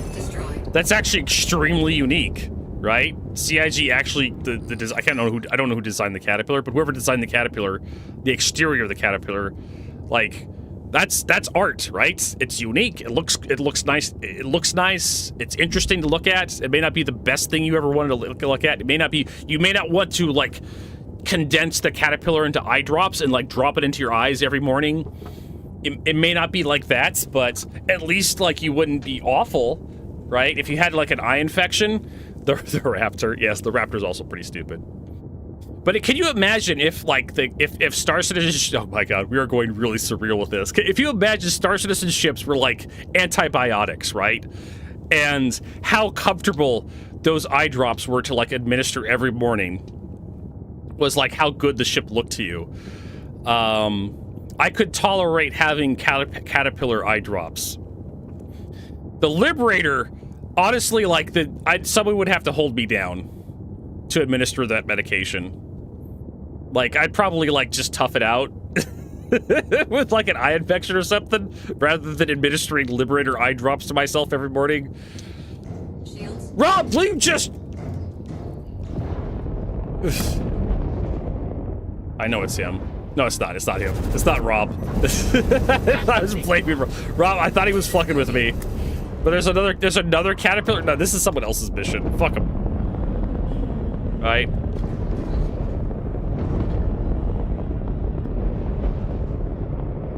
We already got our mission done, so I don't need to care about this.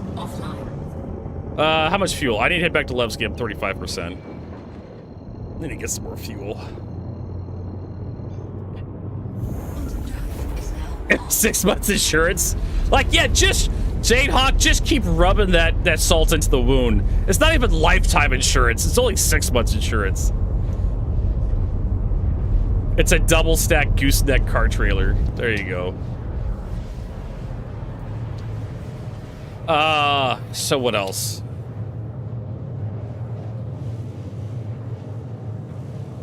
For the Rollin. Okay, well you got an upgrade. The C2 Herc. Why would you complain about the C2 Herc? It's a great ship. I own like one of them.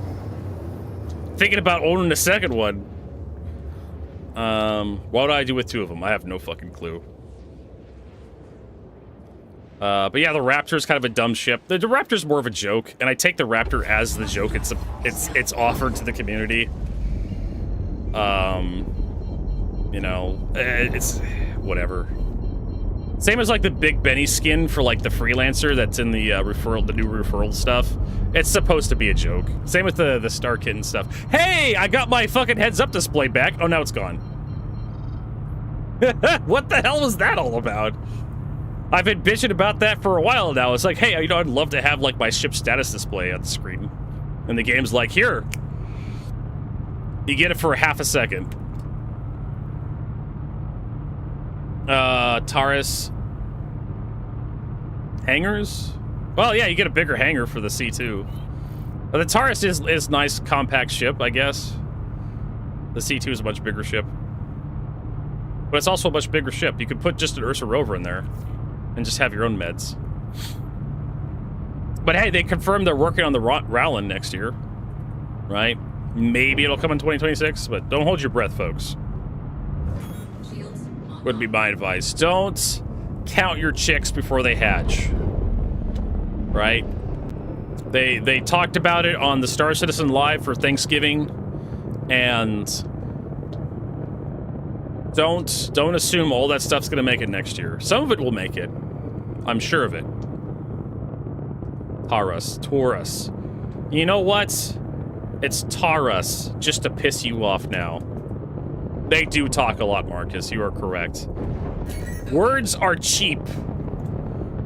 Actions are not. So, judge CIG off their actions. Not necessarily judge them off what they've accomplished, not exactly what they promise. Who's this guy? Apollonic. I want to see if I can get a landing. I don't think I can. Nope. I've been having this problem all today. So we're gonna have to land and. Docking initiated. Oh, there's a best in show paint for the Landing gear deployed. 2952 best in show for the Vulture, if I remember correctly. At least all these Polarises have fucked off. Docking contact received.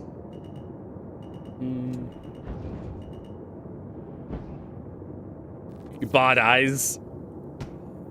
Probably done on purpose, right? Fuck off, DJ Jose. Bro, I heard someone call it Aquila and Aquila recently.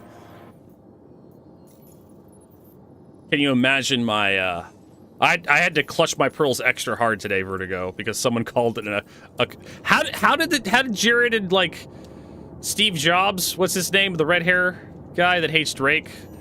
John Crew? Why did I call him Steve Jobs? I know, because John Crew sounds like a made-up name, honestly, to me. Kind of like Steve Jobs. I'm seriously, it sounds like an actual person. It sounds like a first name, right? And then some profession, like you're a crew on like a sous chef or something. You're part of like a crew on a kitchen, right? Or job. Like, what's your name? Steve Jobs. Get the fuck out of here. That's a fake name.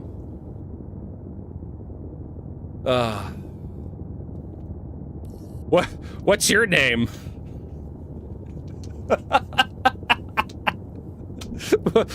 How do you do, sir? What is your name? Oh, my name's John Pornographer.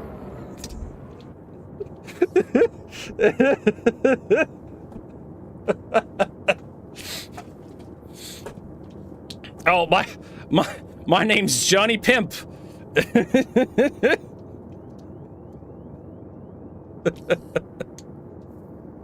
Oh my god.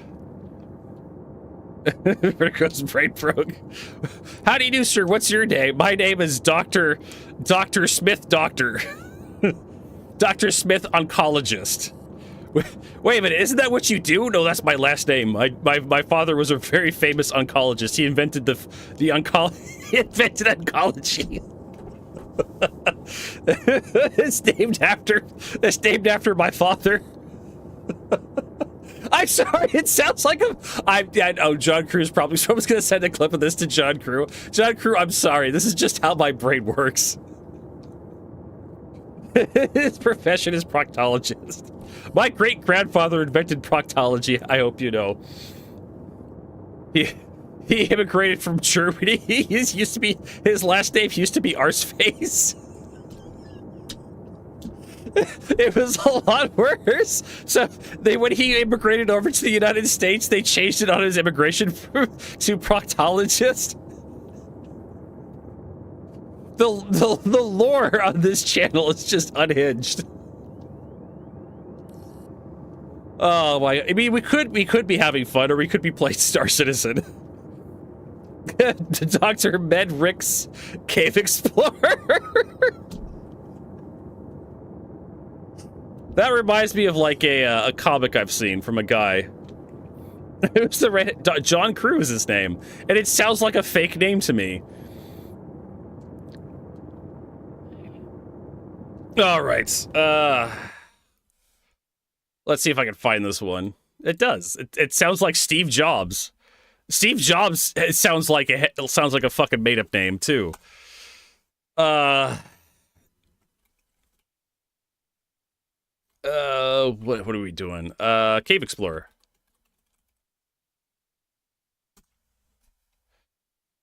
So here's what is this one? Perry Bible Fellowship is the name of the publisher here. So here's the original one that I remember. Oh my god, Rob. Oh my god, he's doing a thing. So it has nothing to do with Bible Fellowship or Christianity. This fucking comic. It's just the name of it. Son, are you ready for school? No. How about Cave Explorer? Yeah.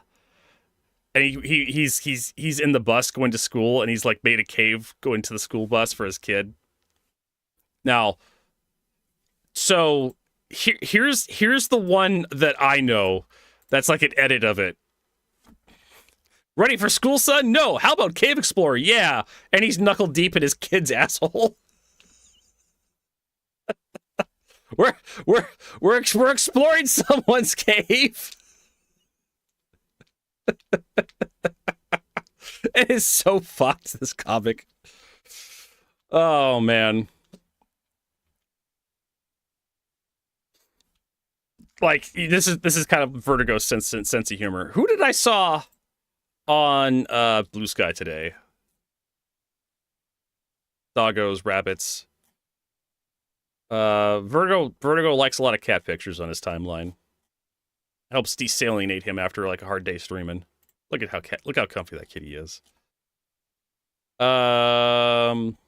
off, Trump. Of course, black kitties too. Who was it?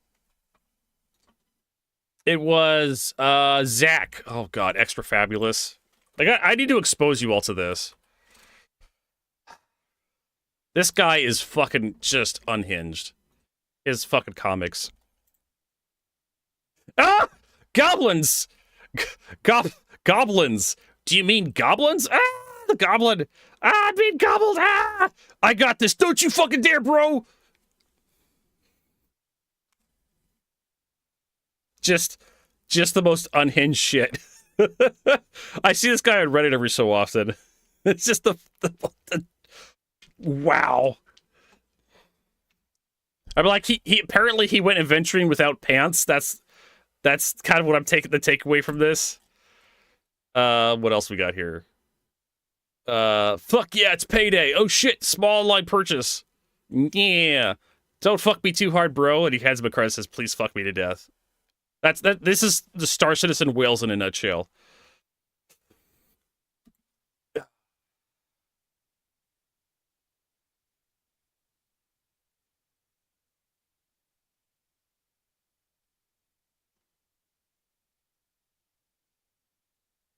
Let's see if we can find some more of this shit from Zach. Oh yeah, here's another one. My rival's here. His GPA is 0.1 better than me. How? A question for you, Dylan San. 2.0 GPA, which is basically nothing. How does it feel knowing there... Oh god. How does it feel knowing there is a... There, he spelled there wrong. There is a genius in your... He spelled your midst. Your our mist. 2.1 GPA is so fucking stupid.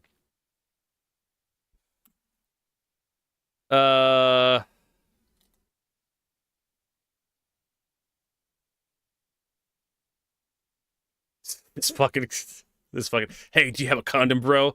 Deep breath. He inflates the condom on his head.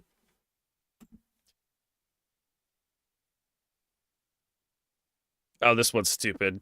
Finally, my time machine is complete. Click, starts the time machine. It's 4 o'clock. Yes, yes! It's a tell the time machine.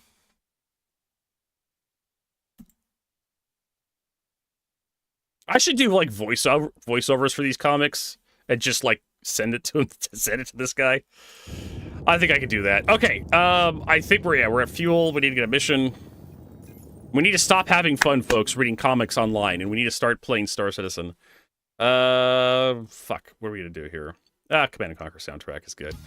It's a nuclear device. Let's see here. How's our rep doing? Intersect. We are a cunt hair from completing intersect missions. We have a pilot dangerous patrol mission. Let's share that with you. I probably would have dropped this stuff off.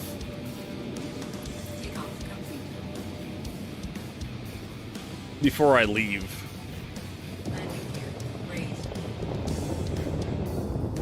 Is there external? Yes, there is. I'm gonna drop this because I have stuff in my inventory. I just want to like deposit.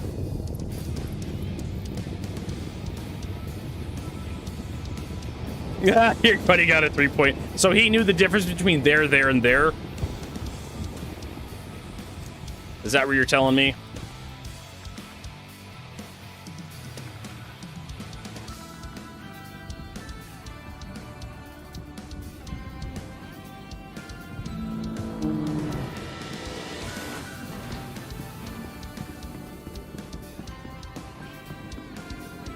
Alright, so storage access. Just toss this crap in here so I don't have to fly around with it. What happened to my, Wait a minute, I swear to God I had one of the Ace Interceptor helmets. What the hell happened to it? It's gone. Alright, well, fuck you two, game. Well, at least I got the Terravon War Medal put away.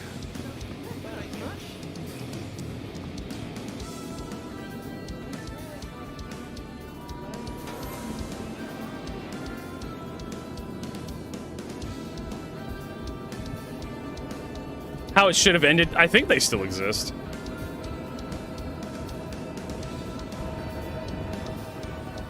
Oh, God, don't run me over. God damn, Rob. Almost got me. Oh, well, I have plenty of other Ace Interceptor helmets I'm not using back at home. Should probably put them up for sale on like UBX or something.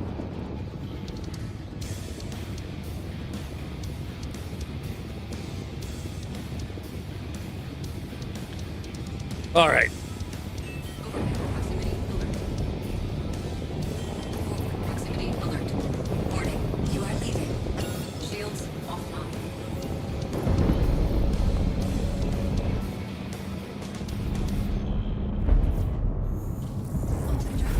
And we're away.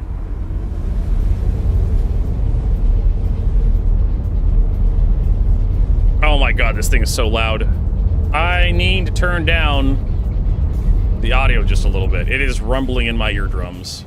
Jesus Christ. What the fuck is going on with the sound stuff this patch?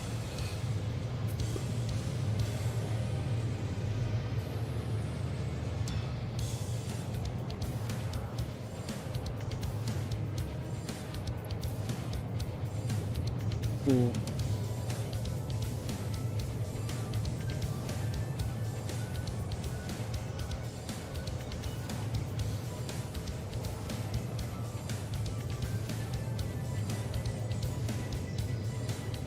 Da, da.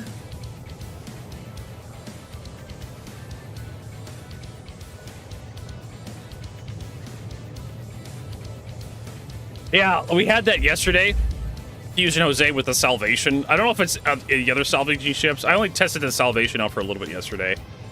And for some reason, that thing is just like, every time you hit the afterburners, it's super loud. Swapping between salvage mode and flight mode is super loud, and you just get this really loud sounds in the damn ship. And then I landed the damn thing.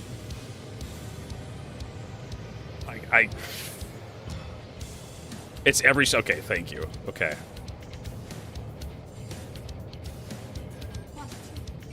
CIG, you need to calm down the sound stuff.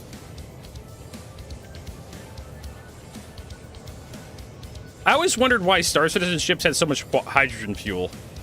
Like, you don't do a lot of traveling with your normal engines in Star Citizen.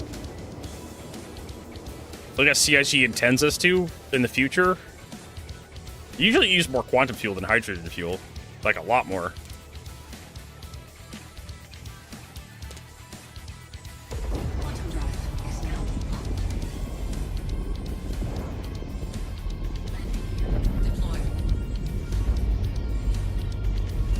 Oh, well.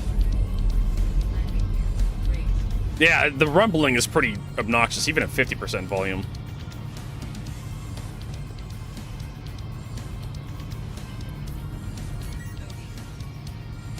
We got a bunch of ships here. I know, right? Just make quantum fuel the only fuel at this point. Looks like we have to protect the ship. Outlaws are attacking my ship. Alright. Well, I'll take whatever this thing is.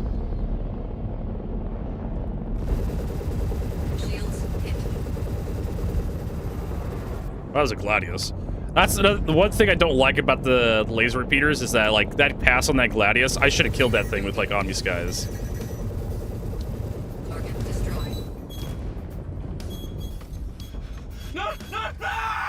Oh my God! He's dead. I'm okay with this.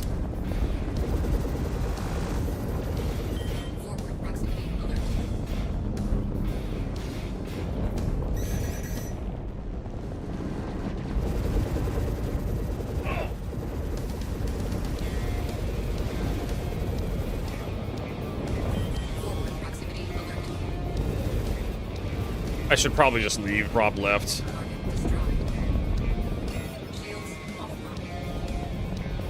Rob's like, I'm not fighting all that. That's a good point, Rob.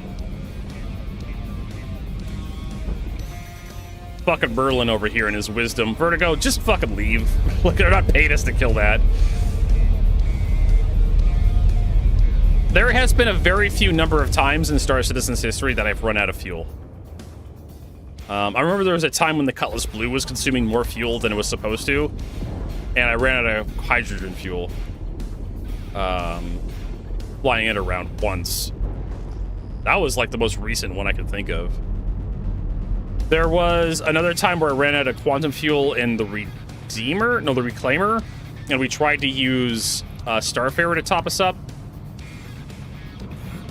But yeah, I've really never been very low on hydrogen or quantum fuel before, like recently.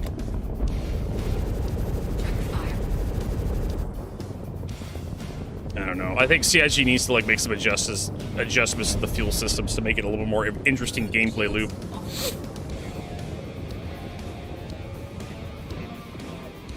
No, I don't think, Jade Hawk, that they scream like that when they die.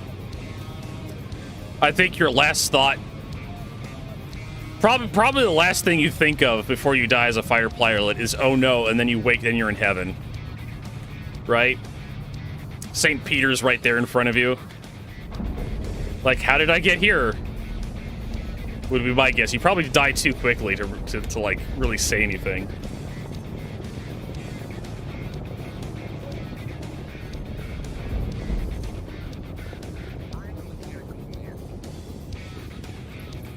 Alright. Hey! Look at that.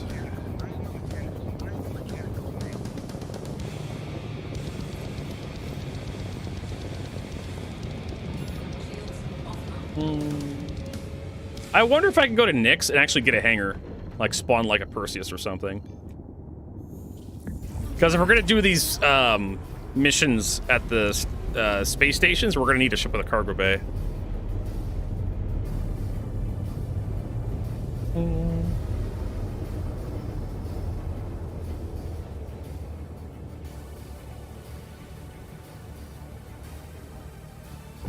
Quantum drive is now up.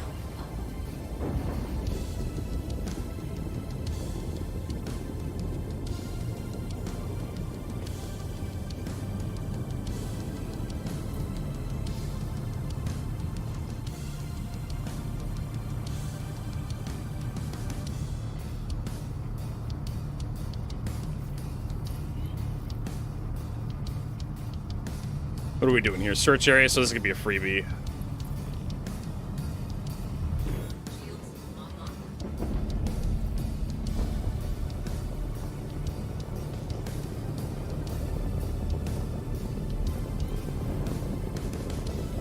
What would ship this is over here?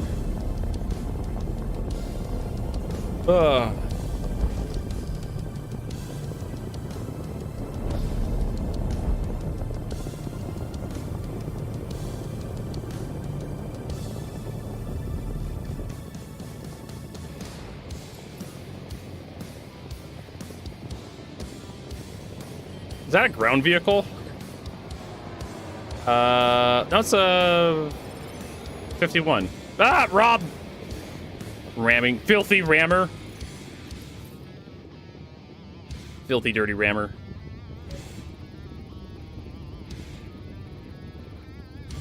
Okay, that's a 22. Game rules, it's free to use. And we got an Asgard over here.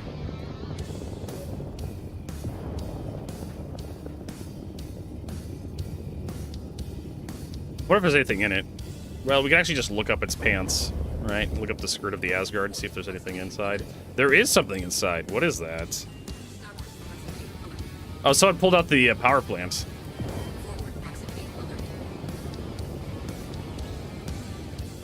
Okay, I'm curious. I'm gonna go inside.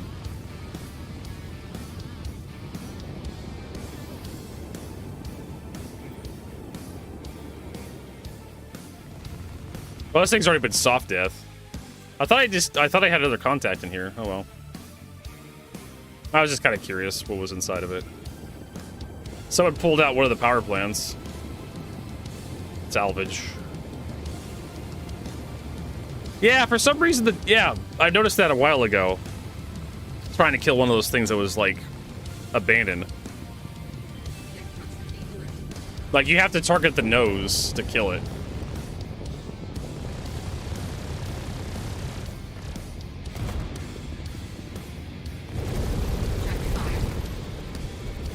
There we go, it's dead now. You have to shoot the nose. Alright, let's see what we got for rep.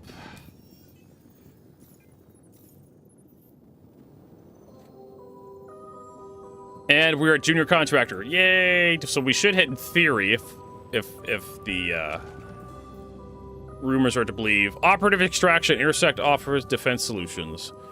Nick system outlaws. Cover agent. Briefing and cover agent was ours. Compromise is being pursued. Outlaw packet infiltrated us. Rex sighted Gelsium ring.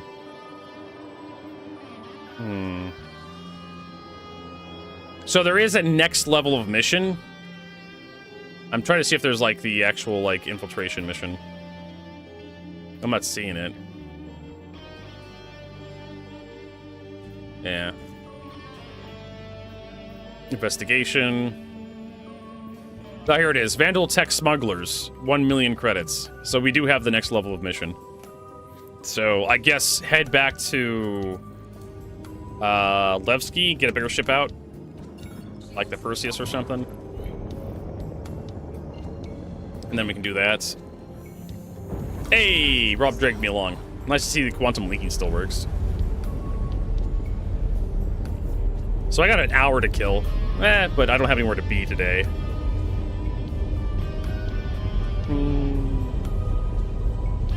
Dun, dun, dun, dun, dun.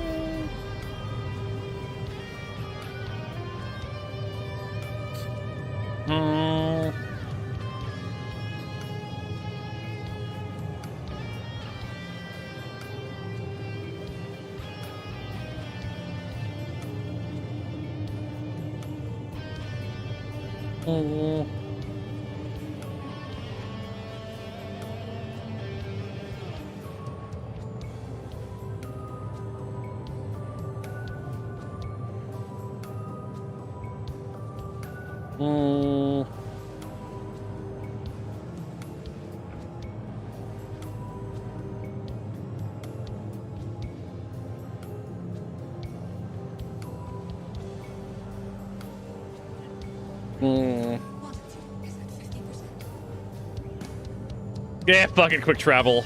But unfortunately, my spawn point is not set to Levski, so...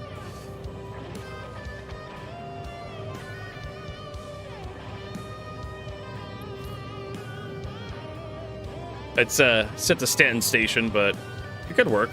I'd have to move all my ships over there, because I think the Perseus I have is at Levski itself.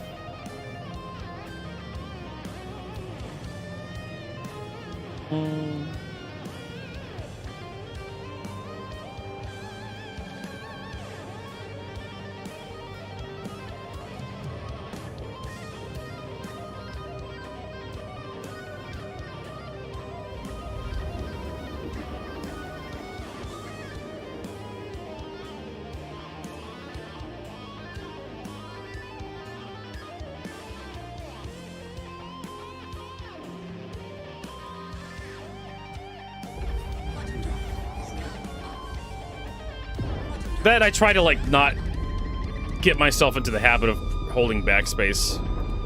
You know, I try to play Star Citizen as intended, if possible.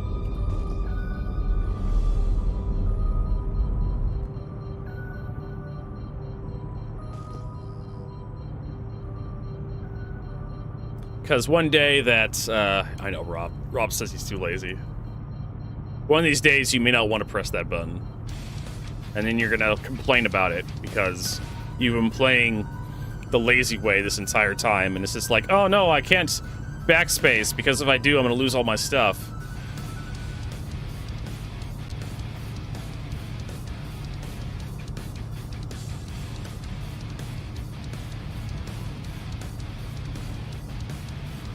Actually, Rob, if you could open your hangar up, that'd be great.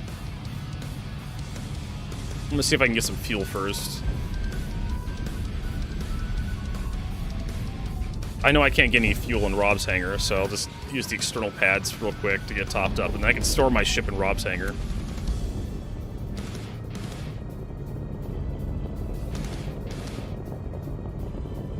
Trying to see if any of the pads are open here.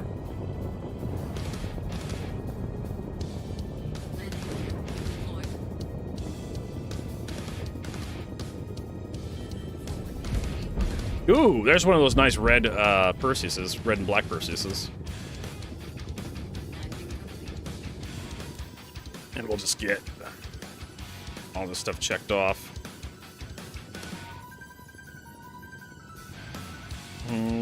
Hey, Lieutenant Boko, welcome. Nice to see you again. Repairs in progress. All right, looks like we're good to go.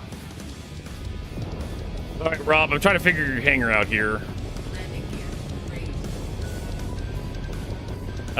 Do I have a marker for Rob anywhere on screen? I do. But I think he's in Bluesky proper, or is that a hangar? That's going all right. We're having problems with Bluesky and my UI and whatnot. But we just got a new missions unlocked for the intersect stuff. So we're going to be switching over to a different ship here in a little bit. The doors are closing.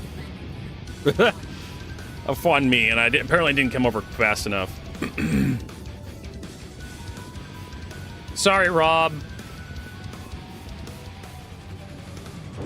Wasn't fast enough. I tried.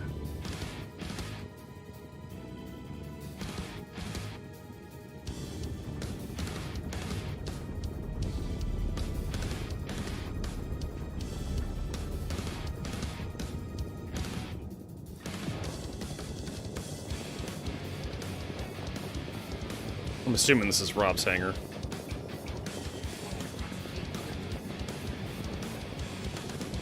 Hey, all my UI is back.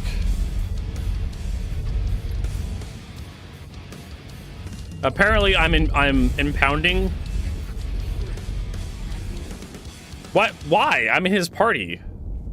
I'm his party leader, in fact. Fucking Nix. They just kind of slap it in there. I'm not entirely sure what's going on here.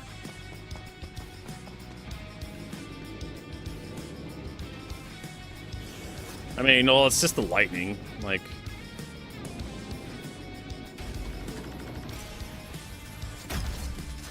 I do like the sound of the guns on the L-22. Sound like some Star Wars shit, if you ask me. Like Slave 1.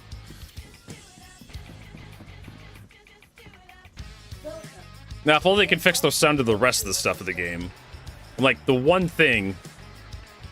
They do one thing and one thing really well. But then there's, like, the rest of the fucking game. No, I didn't even store it. It's just going down.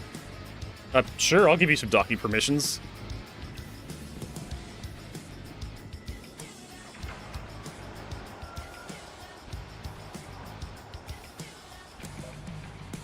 Alright, so we need to stop being distracted. I'm not sure. Well, I'm gonna wait to see what happens when the door closes, because I want to get Perseus out. Oh, why do I have my monocle still on for some reason from that photo shoot earlier, like a couple days ago?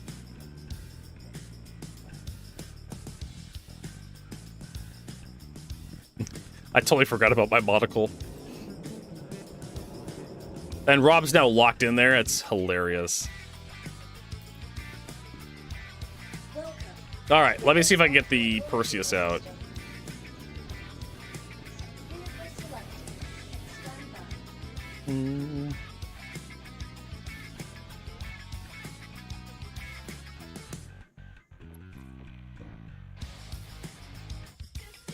What the fuck?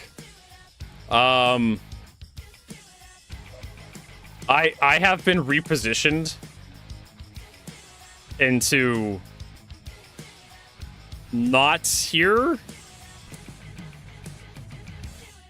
Okay, so if I backspace, I get shoved back to fucking Star Citizen. Well, I'm in the area where the hangar's supposed to be, but it threw me outside. Can I use Can I use like the tractor beam? Hopefully, I can get through this wall here. Hopefully there's like...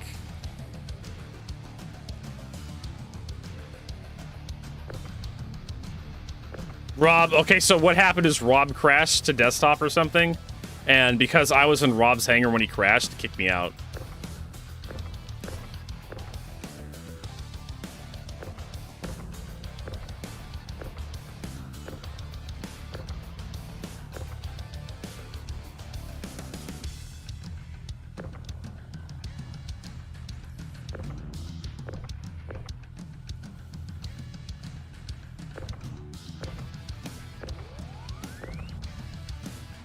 Oh, am I out?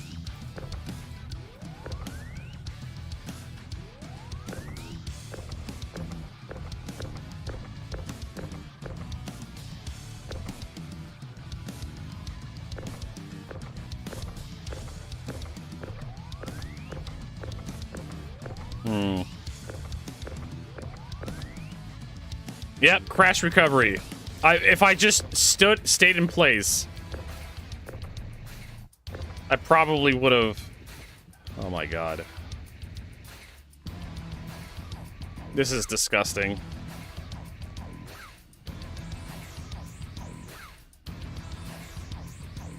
Maybe it would have loaded you in the hangar. I don't know.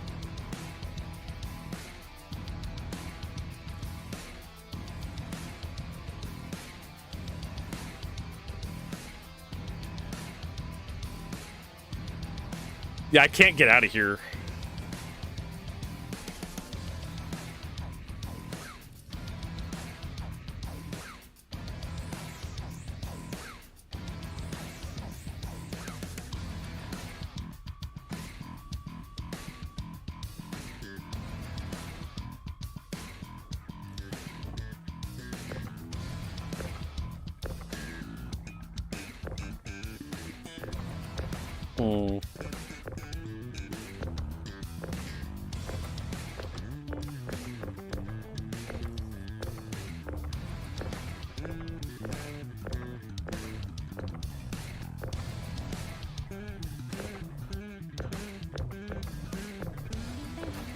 Ugh.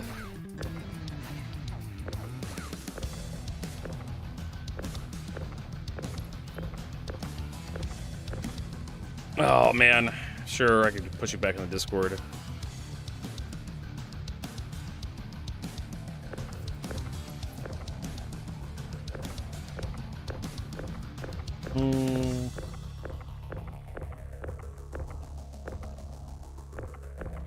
Well, this is just the opposite of delightful, isn't it?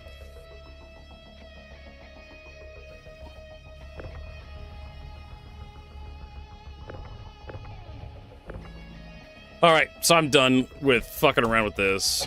We'll just backspace. We'll end up back at the Stanton Gateway for Nyx, if I'm lucky. Maybe we'll end up in Nyx itself. Terra Gateway Clinic, Nyx Caster Jump Point.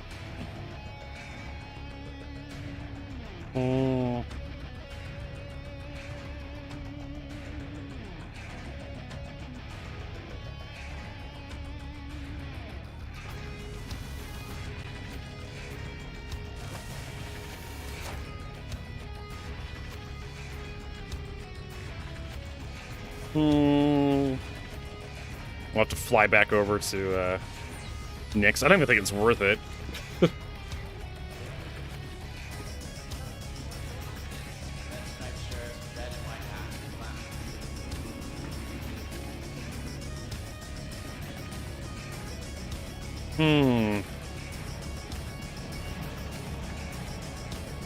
Why do you need a cargo ship? Because we're going to be taking things out of the station? I mean, I was going to take the Perseus, which is not really a cargo ship, but it's a ship that has cargo.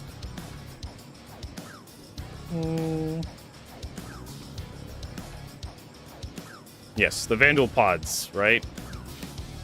Which I have no idea what they're for. Oh my god, the frame rate here is terrible. Unfortunately, everything is over at whatchamacallit, Bluesky. I'll just take the Pisces Expedition out. I should be able to get to Levski. Probably just Vandal sex toys, probably.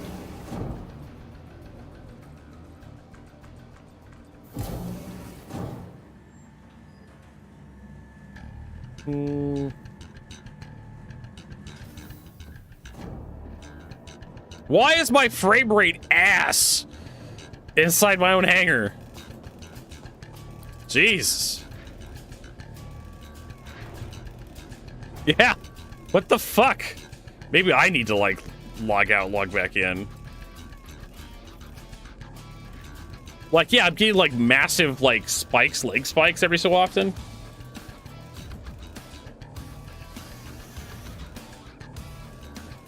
Are you getting them too, Rob? You are clear to launch. Is it just me? Not anymore. Eh.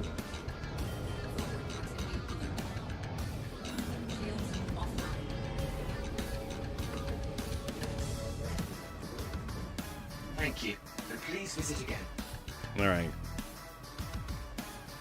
I need to figure out where we're going.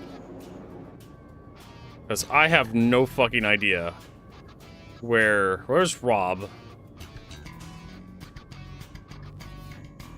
Why can't I? Okay. So what we're gonna do is we're gonna not do that. Fuck, I hate this map sometimes.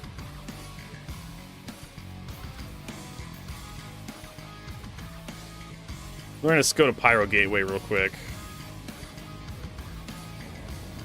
Try to avoid getting ganked.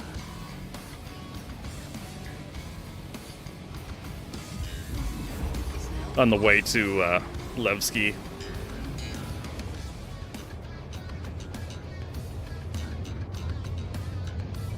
It's usually a bad idea, we've discovered recently, to head straight to Levski this patch. From the warp gates, from the jump points. Because a lot of people have been putting interdiction ships between those 2 points. I mean, honestly, I miss the ability to zoom in and out really fast with the old star map. But the old star map was really clunky. It worked fine for, like, the initial rollout of 3.0. When we had, like, a small number of quantum points to warp to, but as everything's got more complicated and more fleshed out, it's just... I'd rather have a list, honestly. Okay, we're good here.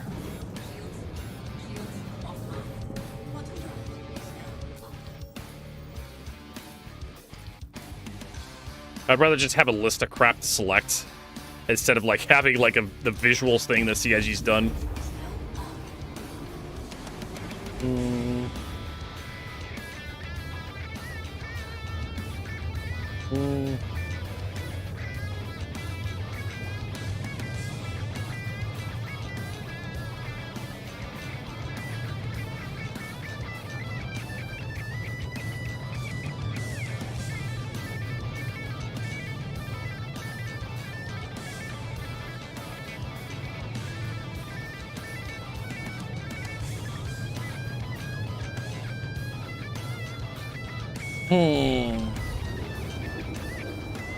Yes, I agree. The search feature is probably the best feature of the new star map.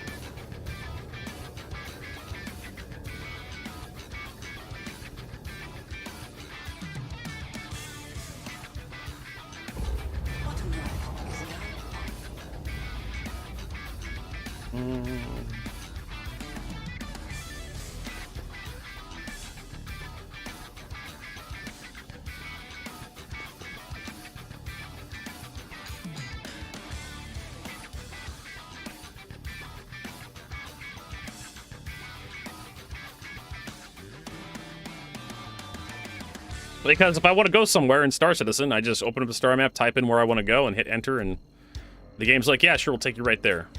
Instead of having to find it.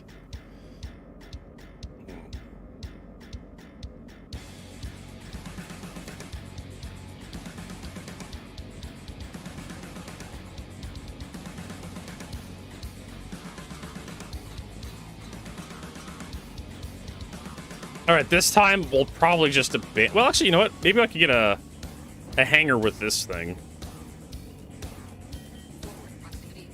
Whee!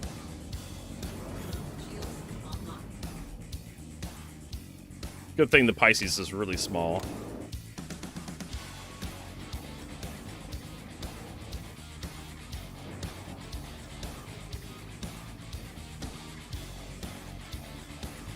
I'm asking for a landing, and it's weird. I've gotten landings before here, before today. Yeah, there's no whatever. Fuck it. We'll just abandon this ship, and we'll just load in.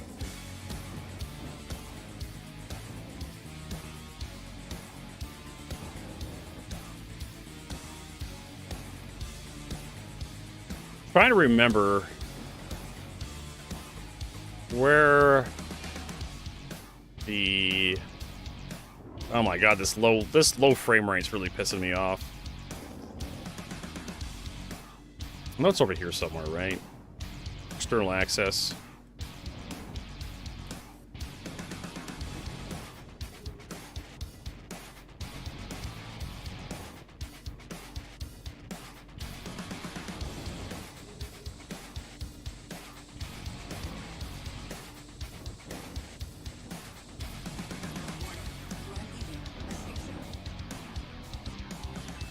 Oh my god. They can impound the vehicle if they want to. I don't give a shit. As long as they don't impound me.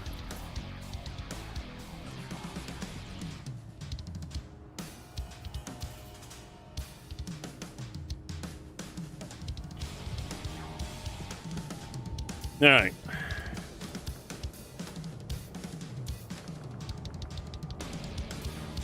Am I crashing or something? What the fuck? Open the goddamn door.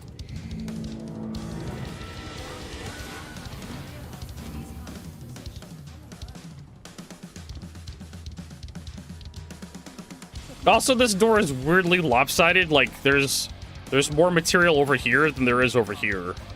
Does anyone else notice that? I noticed that. It's not... Yeah. What the fuck, CIG? You're killing me.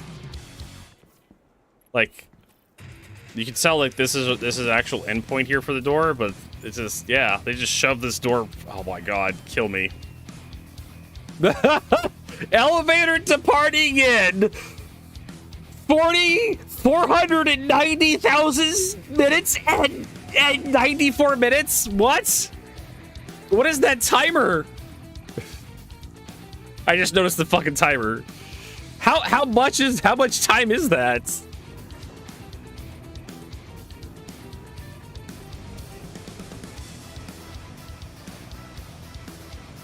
All right, so this one took us all the way down, which was less than useful.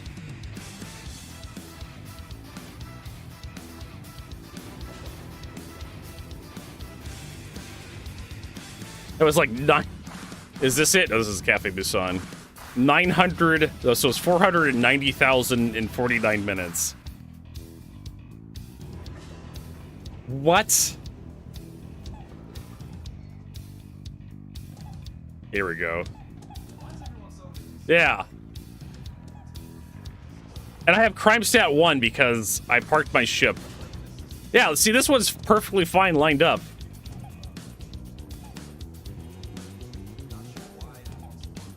Apparently, like, getting your ship impounded.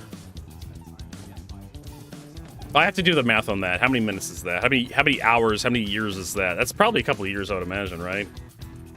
So it's 490,091 minutes. Divide by 60.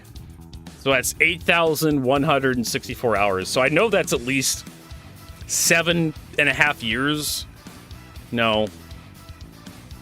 We can divide by 24. How many days is that? 340 days. So that's okay, so 365, so it's less than a year. I was thinking about working years. It's 2,200 hours in one working year. That's... the Star Citizen schedule. That's the release date for Star Citizen, 340 days from now. think we're gonna be here for a while. No, I don't want to respond to him. Fuck off. Let's see here. Paste.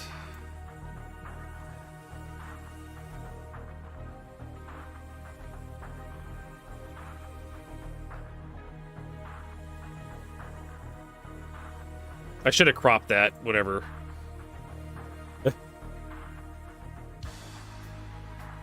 There we go.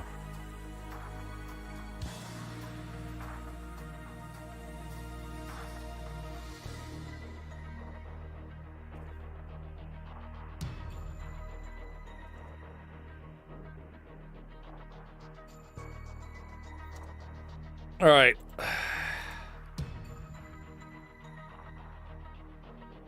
Yeah.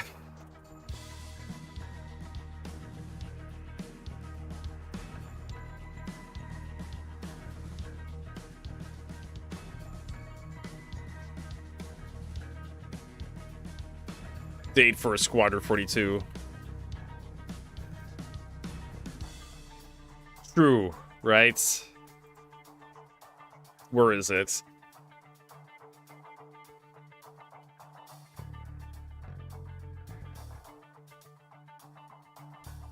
Elevator has a timer saying, waiting.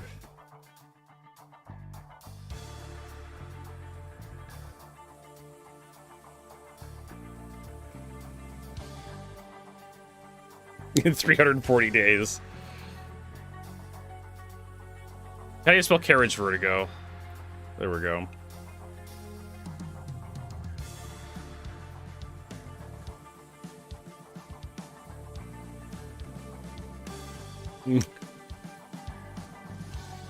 We'll just put Star Citizen in there. Hashtag Star Citizen. We'll post that. There you go.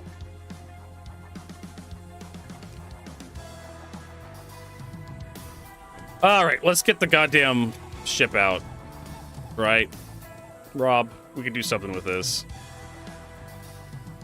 They've been using too much starch on this guy's cape. Don't worry, they'll fix it with the bedsheet release.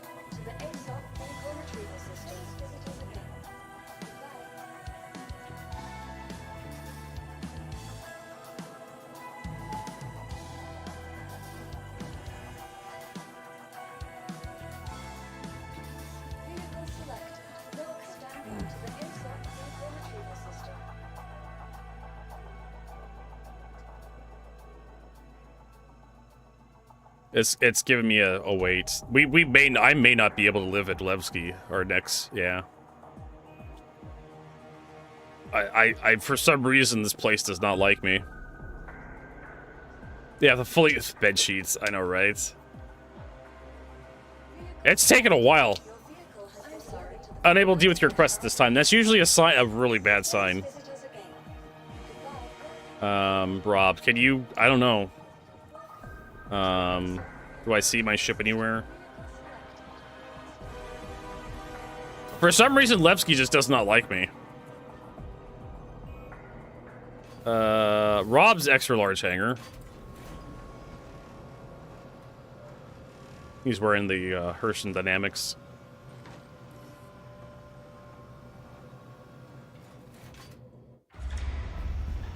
Hey! There's a gun!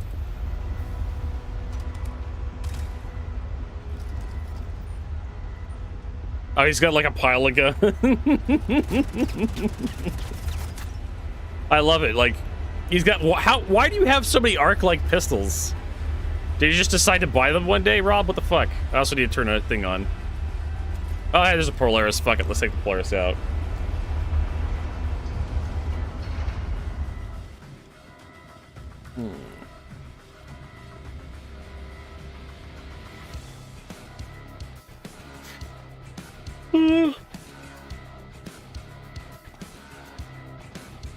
Let's see if I can actually get this mission.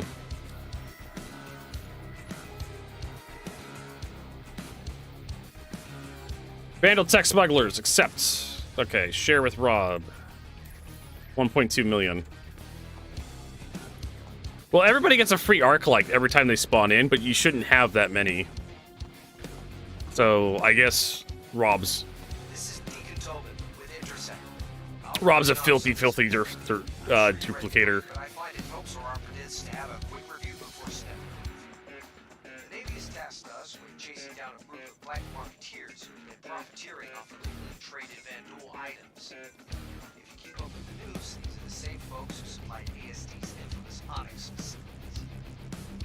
Hmm.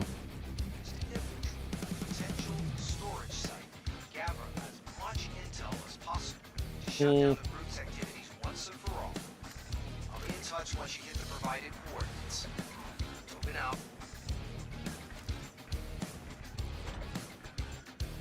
Oh my god, there's another Tobin? They have the Tobin Expo Center, now this guy's Tobin? Is that what he's named after?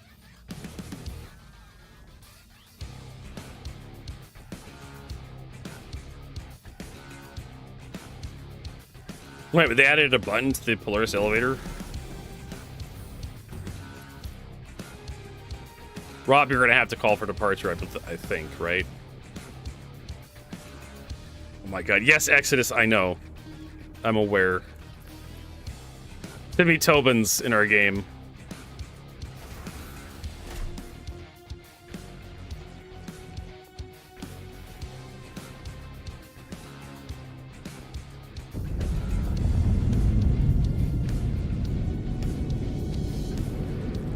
All right. Let's see what we can get done today. This stupid thing.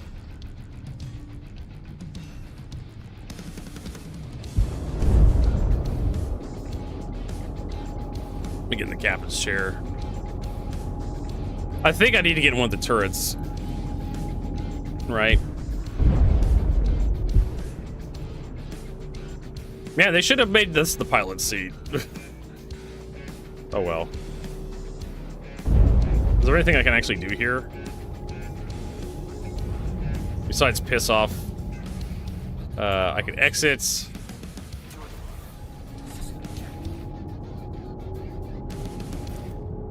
Oh my god. No! No! No! Hey, Vertigo, want to see a magic trick? Now he's sliding all over the place. I swear to I'm gonna get up out of this chair, I'm gonna knock his ass. Knock him on his ass.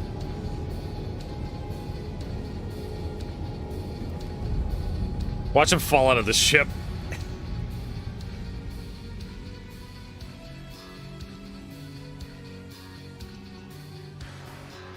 There we go.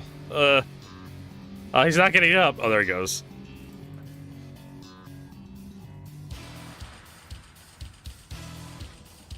I'm surprised. Yeah, it's always amazing how Star Citizen lets you just walk around the ship, even in Quantum.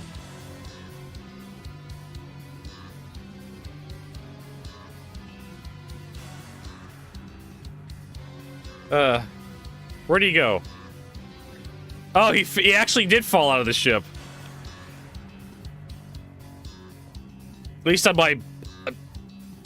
Rob, did you follow the ship? Because it looks like... You're 12 mommy milkers behind us, and you're not in the cockpit anymore. Jayhawk's like, Vertigo? Maybe not. He's like, don't worry, he'll catch up, folks, when... How about the second Polaris? There's a second Polaris? Wait, what? I can't even get into the seat. Oh, no. How about this seat? Can I get into that one? Oh, I can get into the co-pilot seat. Huh. Did he catch up? Where the fuck are you?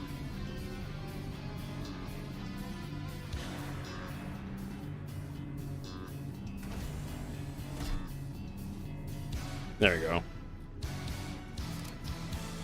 Oh my god.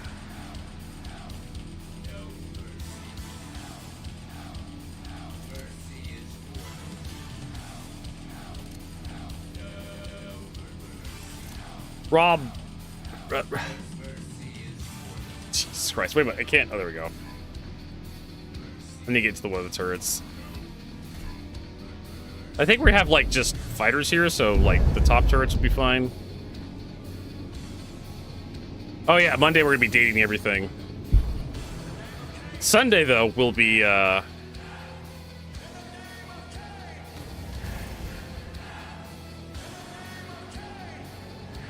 Sunday we'll be doing more Star Citizen, which is tomorrow, right?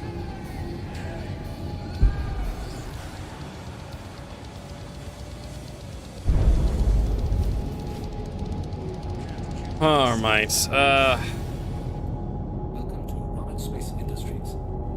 Okay, we're still in nav mode.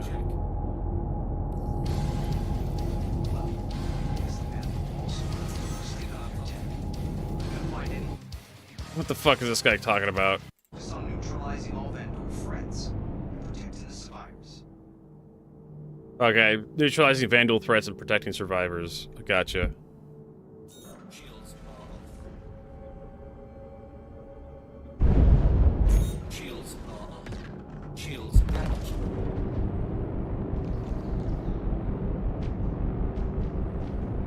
Alright, so where we're going? We're going for this guy.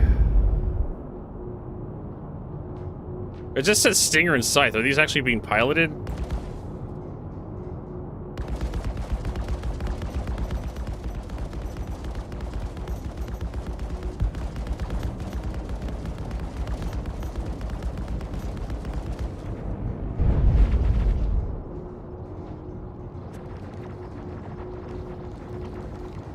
Rob, I'm in the top turret. You need to, like, I don't know, do something. I don't know if you're piloting the ship or not.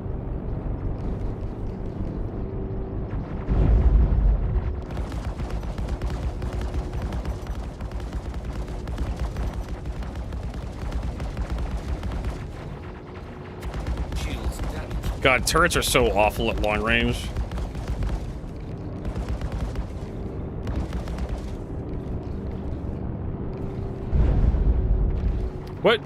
What are we doing? What is this maneuver called, Rob?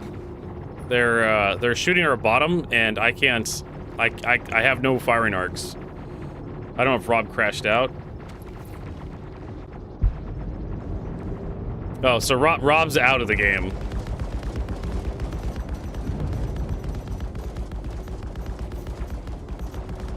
Wow. That explains everything. I'd look over at my,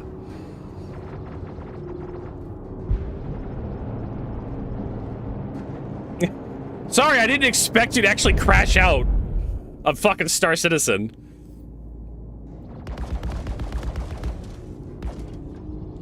I was just like, what's going on? I was confused.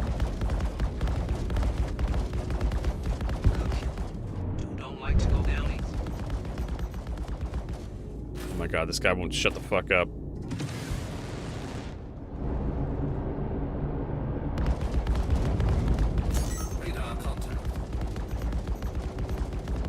There we go. Hey, I think that's another kill. No, it's not. He just disappeared off my head for some reason. Oh no!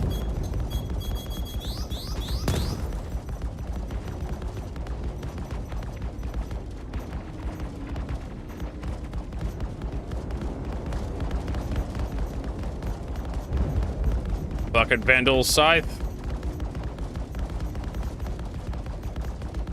Oh, that's a Stinger.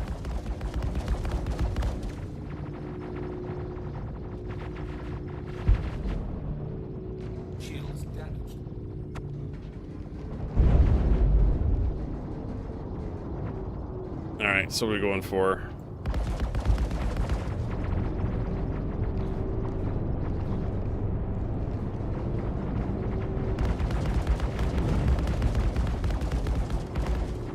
Alright, can you... Yeah, I got him off the left side. Can you just maintain... There, just roll left. And I'll have this guy.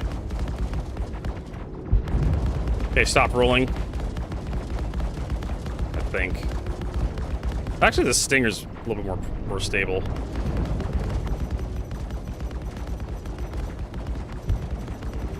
Nice work taking out that Vandal.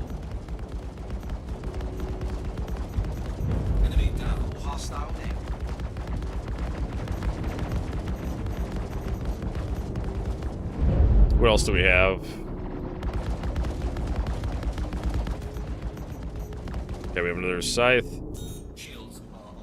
Okay. Didn't realize he was dead, but we got this. All right, back to it.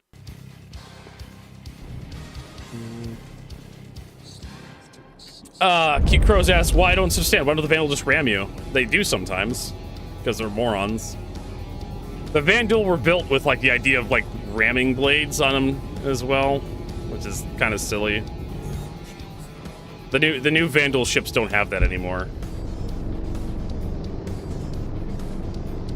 Thank God.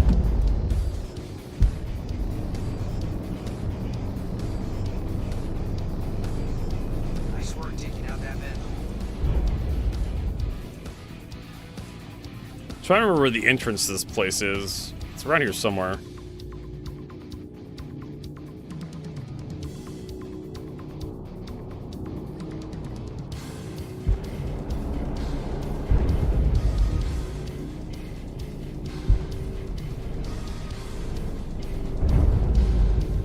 I think it's over there or something on the other side of all this. Because there was an external landing pad.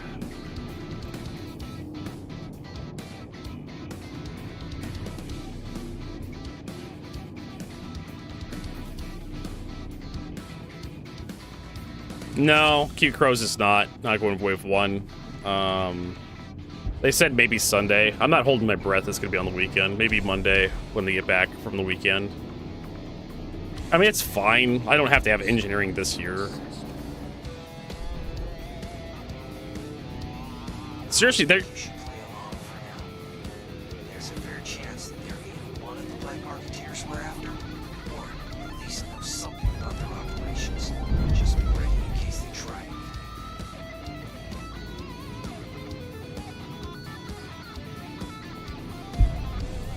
What hangar?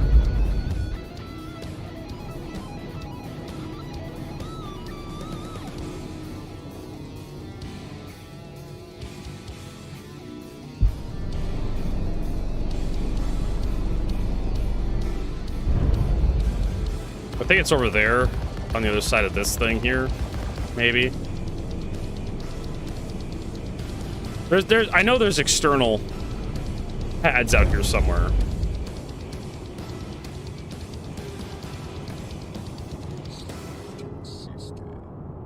Yeah, there's the wrecked Polaris. There it is, right behind us. Yeah, engine section right behind us. To our left side, Rob. Left and up. I'll shoot at it. Let you see where it is. Right there. That's where we entered last time.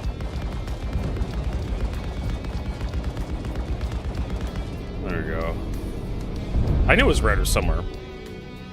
I bet they should be at Ignan. If you head over to the Intergalactic Aerospace Expo right now, you should be able to rent them. If it's Best of Show Day. I don't know how we're supposed to get the Vandal bullshit.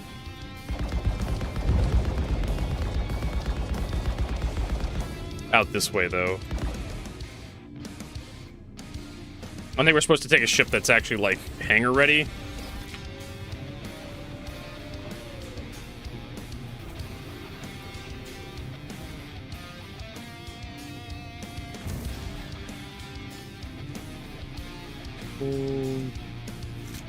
Look at this, bro. His mouse died.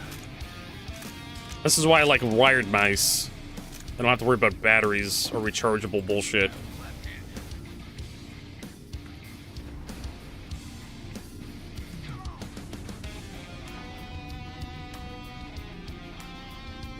Yeah, how are we supposed to get the Vandal bullshit out of here and the other stuff?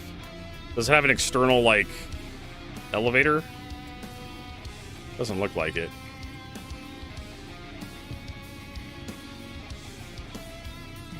Hey, look what we found. This guy's got MBD 30s on his ship. Man, this would be a great salvage.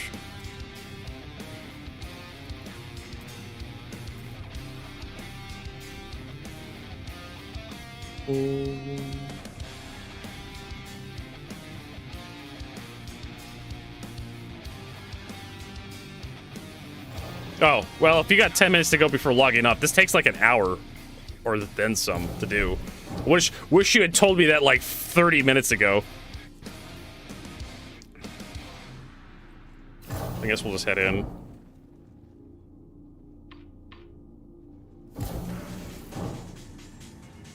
I mean, yeah, we could blow it up and take the guns. We just salvage everything on that thing.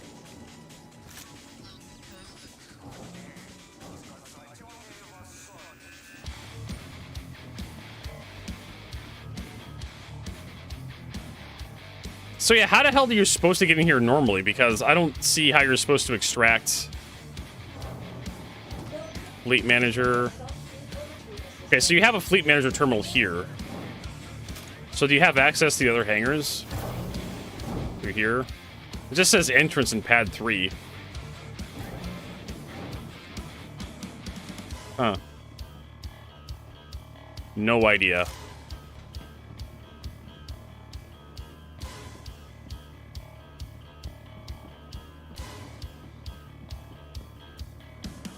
No access. So yeah, so you have terminals there you can spawn ships at.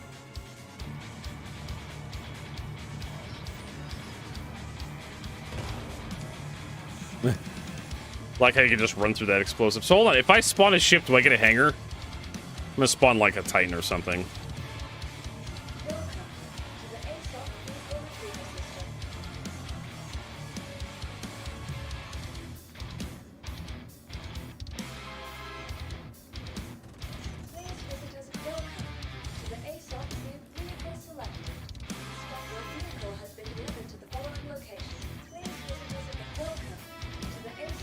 Medium hangar.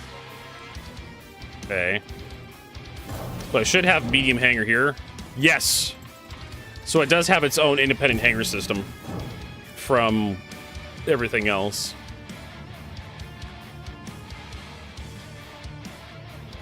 It's basically like the, yeah, the Onyx facility. Gotcha.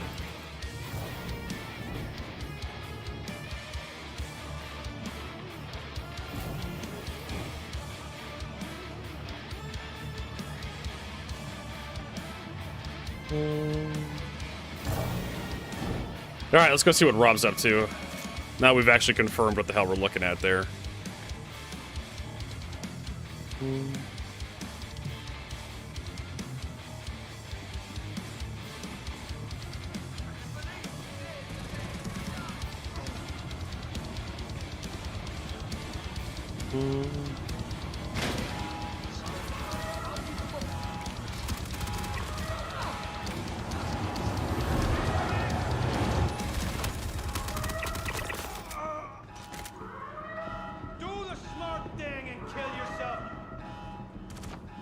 That NPC just told me to kill myself. I am, like, insulted.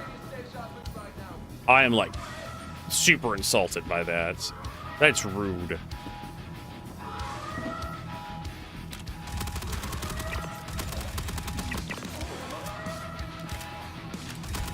Alright, these NPCs are really, really derpy.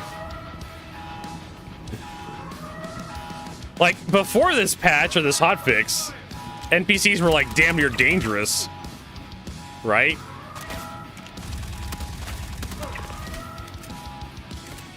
Now they're just basically pushovers again.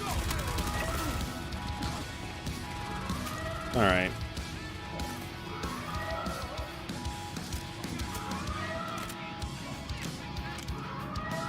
What does this guy have? Why are bones everywhere? Kinda want a sniper rifle if possible. Dead rig shotgun, I don't give a shit. Alright, let's turn off this goddamn alarm.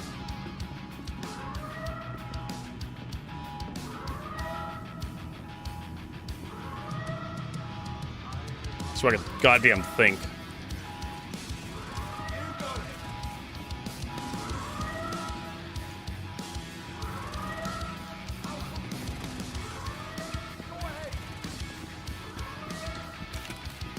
The hell is that guy?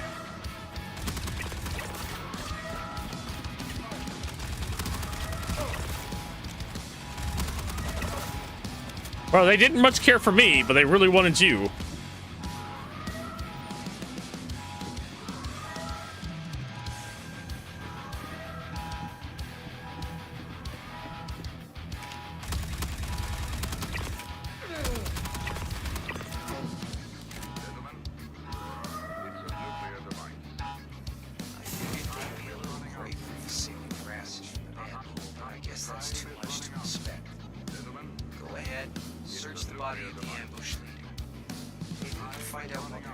Ambush leader? Is there an ambush leader?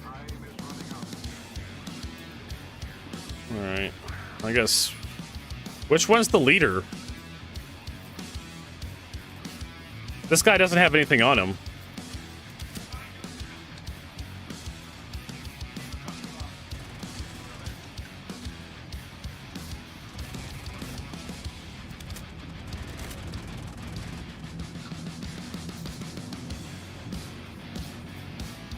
Karna.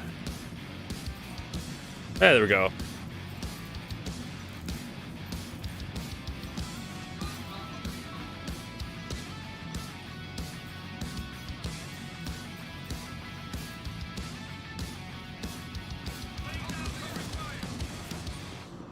Like I said, I kind of want like a longer range gun.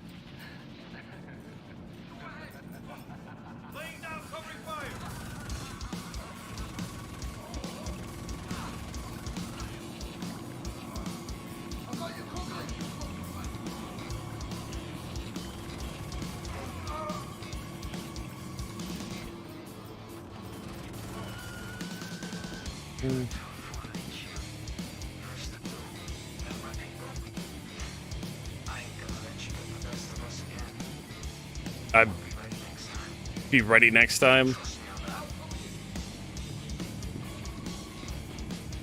There's tons of dudes in here. Jesus Christ.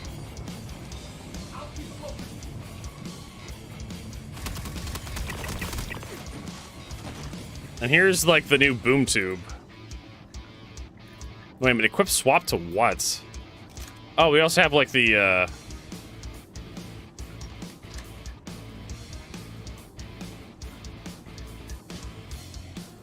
I'm gonna store that, I guess. Well, didn't one just another one just like spawned in there? What the fuck? Why did my gun drop? Why did it snap back? Rob! Thanks, Rob. Like, you fucked me up, bitch. I had that in my hand, and then it just, like, disappeared and went back to the thing and dropped my gun for me. Not entirely sure what happened there. I don't know, Rob. You should back the fuck up. That's what should happen.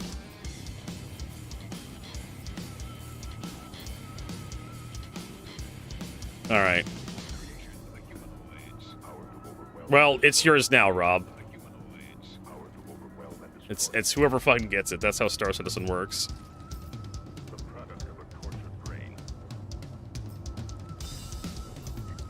Loot Goblin ahoy.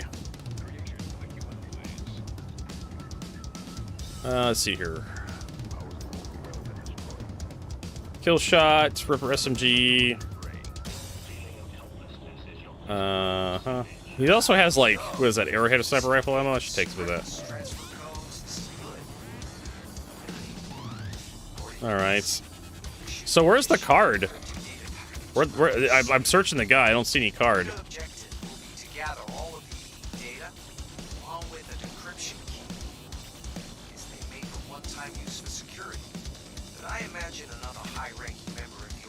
Oh, you redeemed it already? Okay. You are authorized to use lethal force to secure the data and the decryption key. I've been using lethal force this entire fucking time. Along with this ship and the neighboring base. Rob, please. Jesus Christ. Like, he's in my butthole the entire time.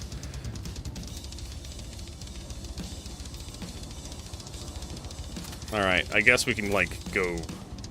Since we've looted this area. So we have the warehouse. I don't know how to get to the Polaris, but we'll figure that out one of these days. Just kind of looking out through around here. Med boxes. Rob, you want to go to cargo deck A? We can go there.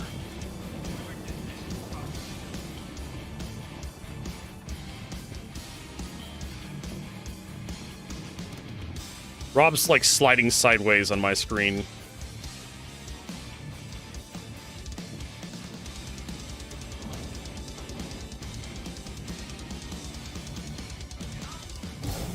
There we go.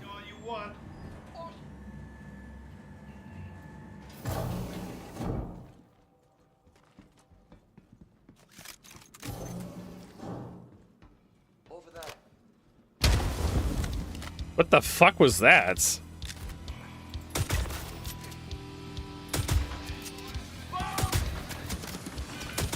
Ow, ow, ow, I'm going down. Wait a minute, I have 0. I'm down. Ah! That guy was like T-posing at me and shooting. There we go, we're back up. What? Why is my character throwing med pens? The fuck? What? Like...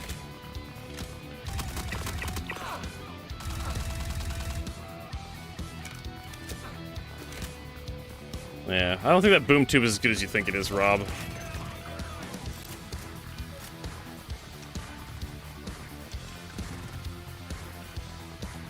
Oh, that was a med pen. Oh, I ended up...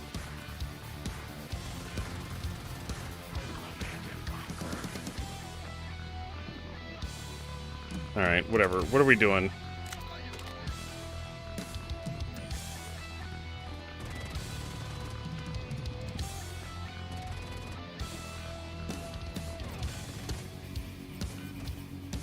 Now I have that stupid beeping sound in my ears.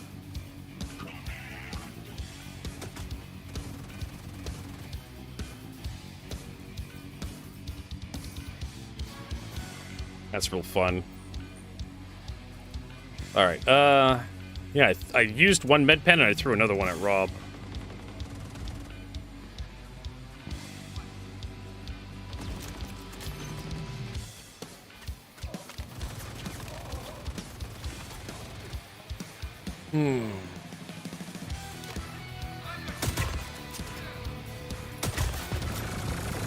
What the absolute fuck is happening with these NPCs?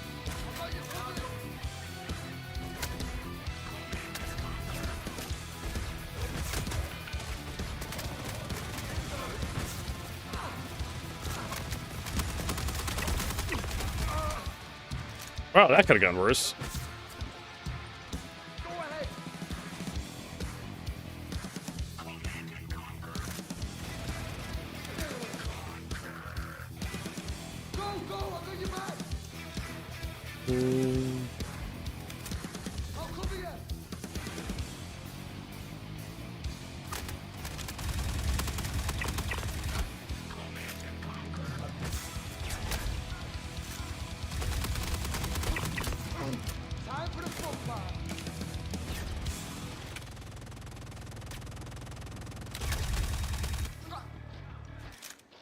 Let's see what you've got. Ah, there we go. I'm seeing dates, credits, transfer codes. This is good. We're gonna need more. According to this, there should be additional encrypted data packets around your site. Your new objective will be to gather all of the data along with a decryption key. Guess they made the one-time use for security. But I imagine another high-ranking member of the organization should be carrying one. You are authorized. We've heard this before from this guy. So, roll out, search the rest of this facility, along with the ship and the neighboring base.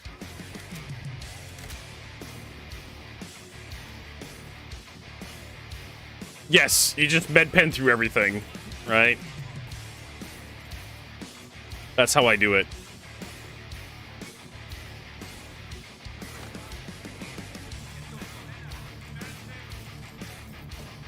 Oh, here's the armor pieces.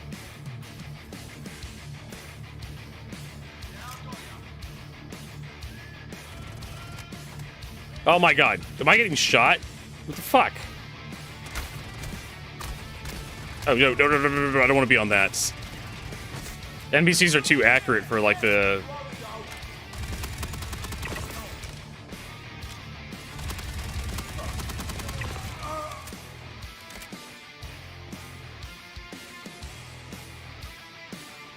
Did we get them all? These T-posing motherfuckers. What is this, fucking Bethesda? Ow.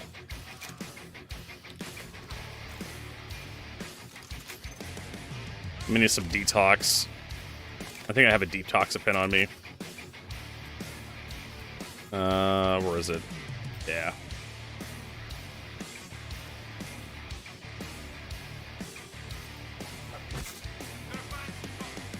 There we go.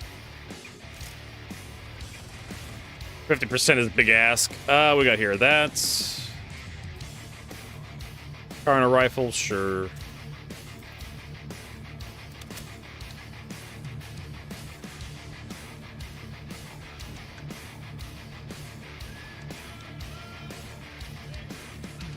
All right. What's in this box? Wizard arm reds, clash legs, and we can find those any day, any time of day.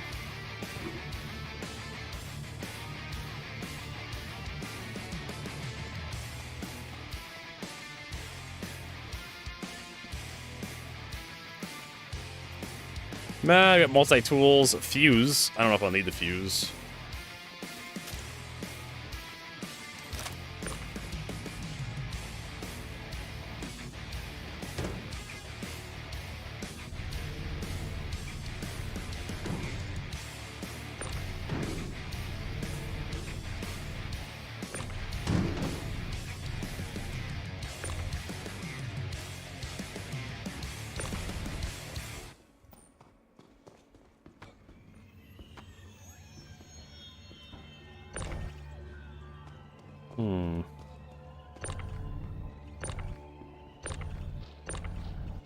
Oh, here's another box with armor pieces in it, maybe.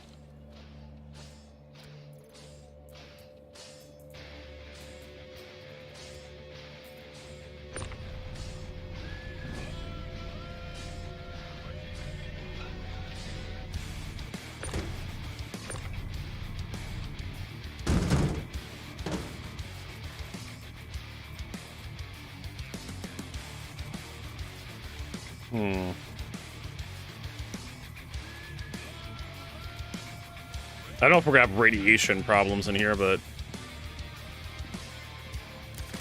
I'm so drugged up. I can give you some resurgent. That's the best I can do for you.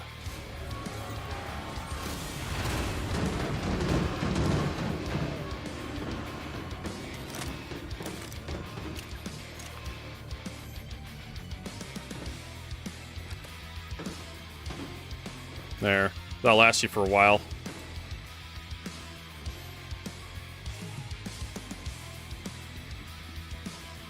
All right. Now, supposedly there was another area in here. A secret area.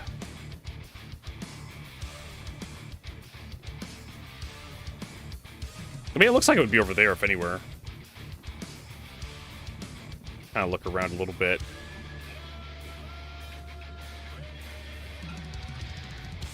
Yeah, these NPCs, they're no joke when they work.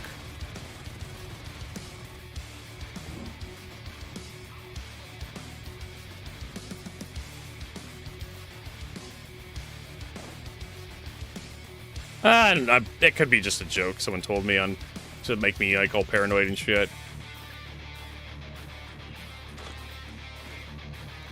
Hey, water bottle. I'll take that. Just in case they spawned in.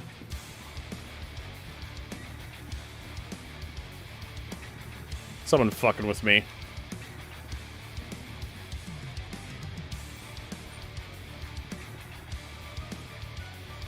Okay, so we're good. We're there. Yeah, I guess we just head to the next area.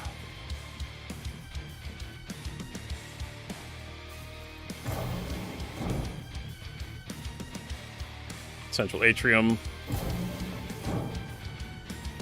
So I'm down to 37.98%. 37.6. So I'm bleeding off meds.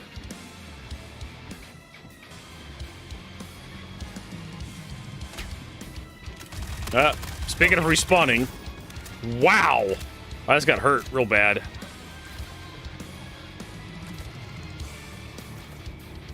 Back to 39%. Let's just head for cargo deck B. We don't need to fight. Oh my god.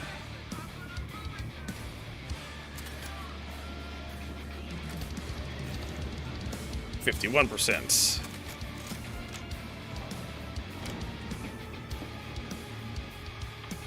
Deck B. It doesn't feel like their accuracy is anywhere near 40%. It feels like it's more than 98%.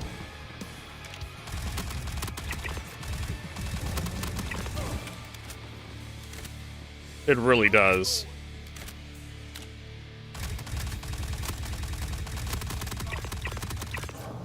Yeah, I'm down again.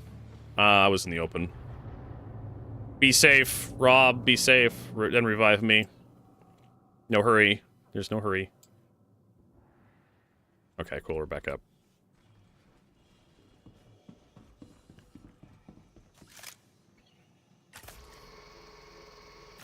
Yeah, health really doesn't feel like anything now. For some reason. Oh, I see guys. Hold on. Should be able to hit this guy. No, that's a fake thing.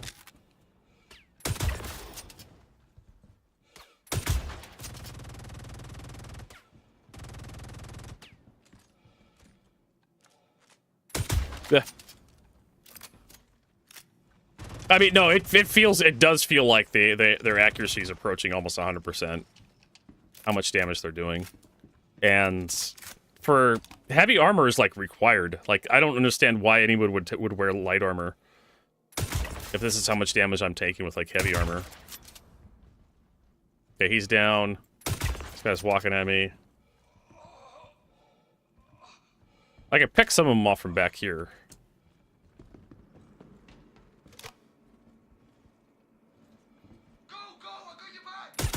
Oh my god.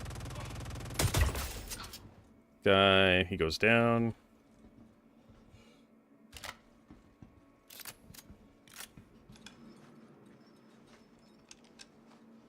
Because it feels like you start taking damage as soon as they see you. Like it's instantaneous and unrelenting damage.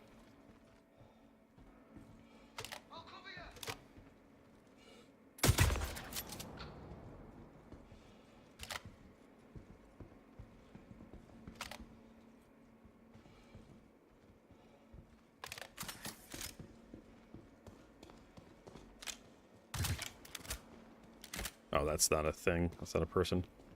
You should probably let me take the card. Because you're going to be leaving here soon.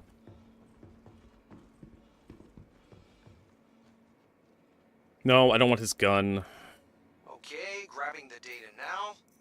Oh, not getting much. Most of it's encrypted. From what little I can see, there should be a way to unscramble it nearby. See if you can locate a terminal to help unlock this data. Sure. Totally be down for that. Oh, they spawned. Alright. Let's see what's back up here. Oh, another one of those containers. Core.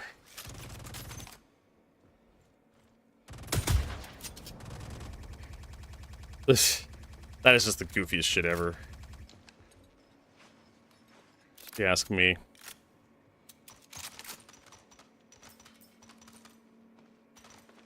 Maybe I will take an AO3.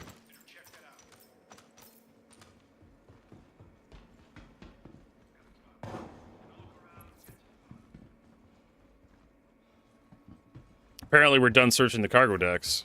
Didn't realize it.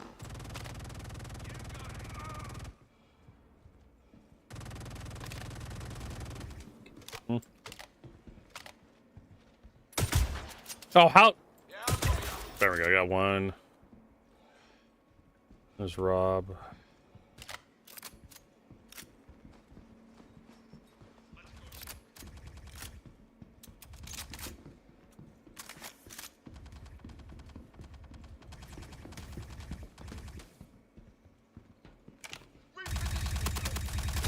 Oh shit. Hopefully Rob's alive. I think Rob's down. Yeah, you were getting shot from behind and the guy next to the door.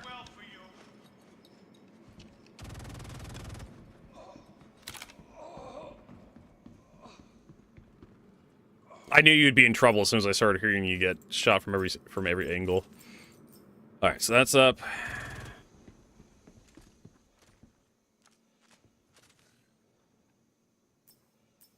More, dude, I am like drowning in Karna ammunition here.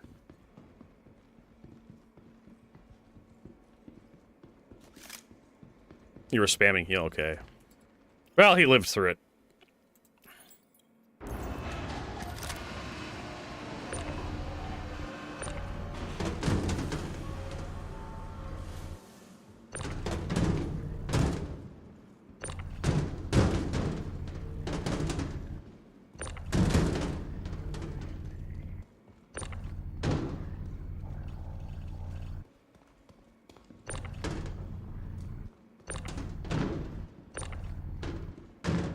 Alright. Drop our ore here.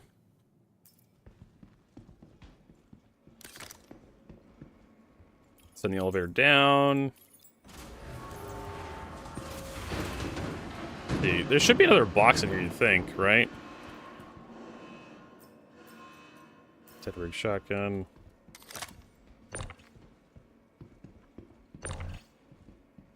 You're gonna log off when the combat timer is over. Okay. Bunch of fruits.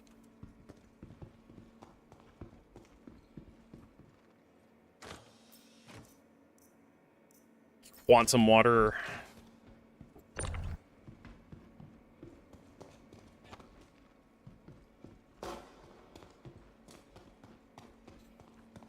Let's kind of look it around, see if there's any hidden stuff anywhere.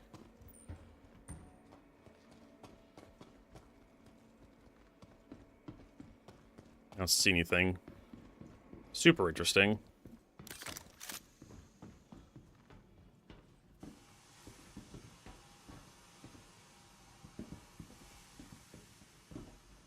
All right. Running out of ammo for this thing.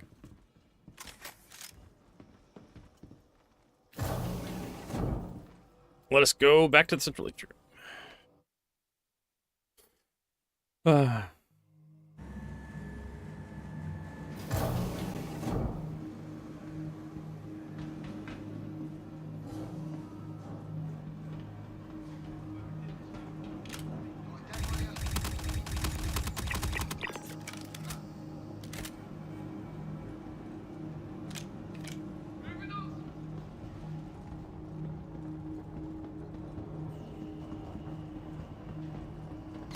Oh, shit.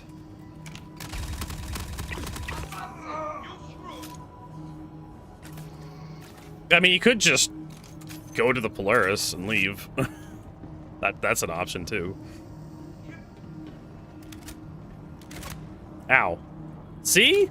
That's like 100% accuracy right there. Every time I get into a fight with somebody in this game, like, I have to heal. Every fucking time. It's ridiculous.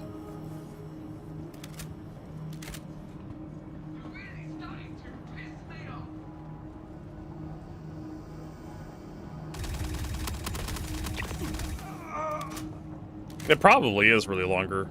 Much longer than before. I would guess. I mean, like, I'm actively in combat right now, so you're definitely not gonna be able to log off here.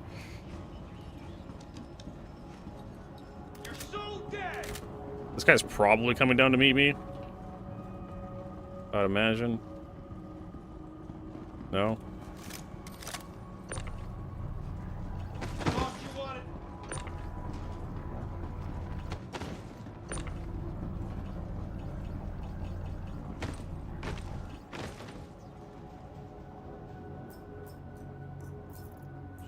No wonder you're still alive. There we go. Just do. That's what I've been doing.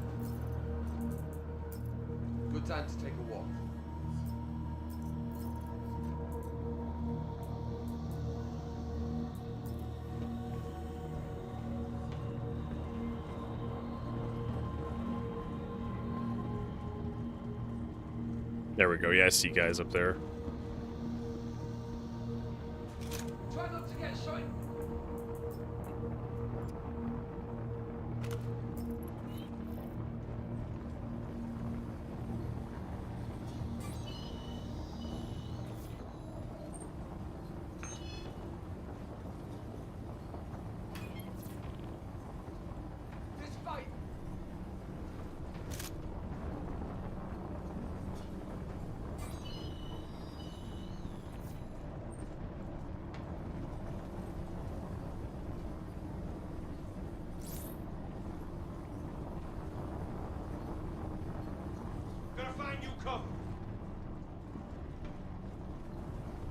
There we go. Rob's out of the party.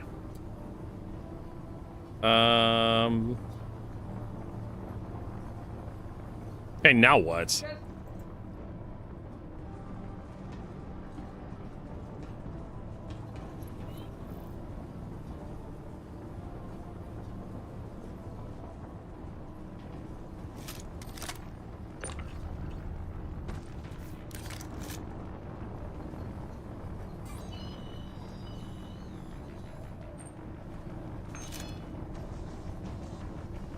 What the hell?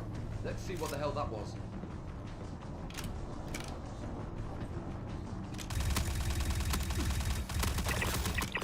Hell with it. Yeah, see, look at that. That was instantaneous. Alright. So do I have 3 of 5, and Rob put in 1, I put in 1. And then we should only have 2 of 5. We'll put this one in. See if that does anything.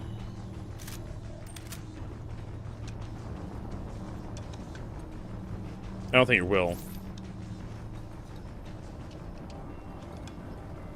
Alright.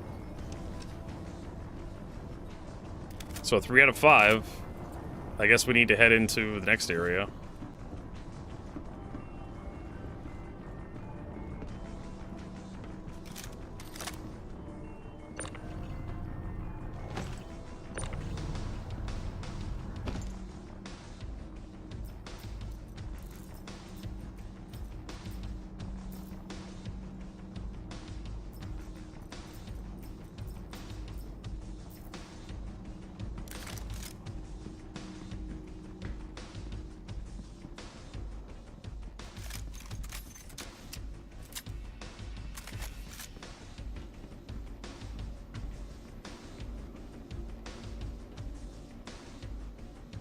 Insert access. Was I supposed to save it for here? Okay. So what?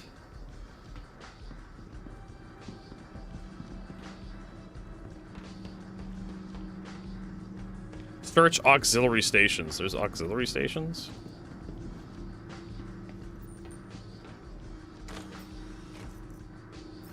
Sabri.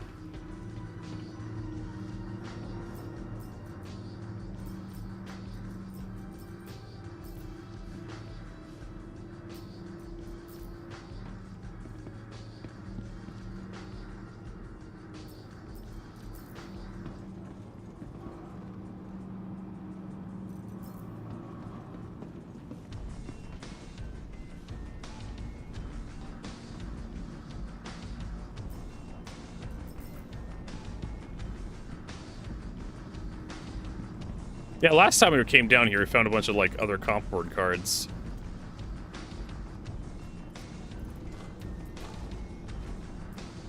Arrowhead, will take that in case we get, like, an arrowhead.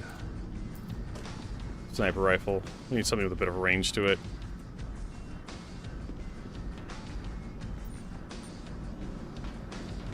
Okay, I'm confused. So can we access the Polaris from inside here? I don't think we can.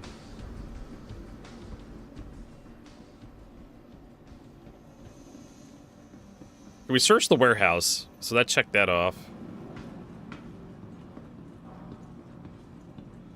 And we...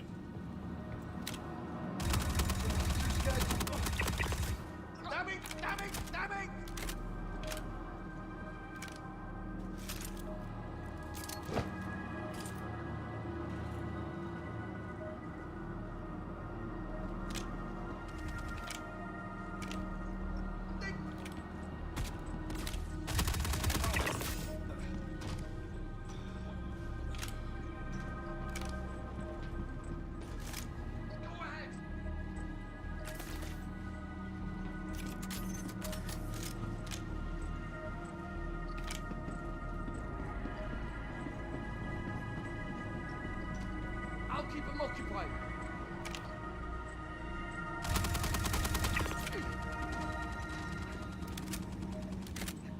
I guess this one up here was our next one. Clinic.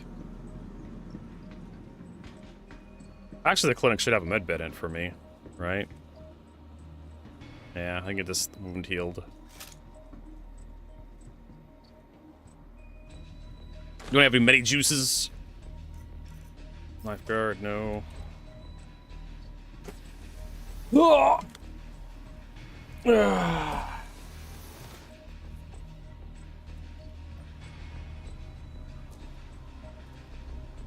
Perform treatment.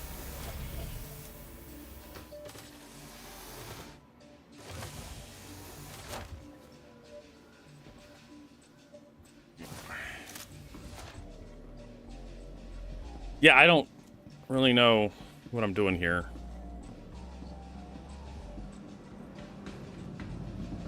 We've been through the clinic. Pretty much searched every dude worth searching. Either have crappy guns on them.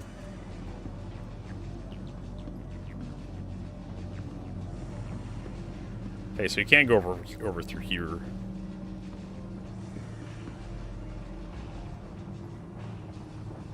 We've been through cargo deck A, cargo deck B. The other one over there is locked. What about this guy? Is this a thing? No. There can't be anything else here. Right?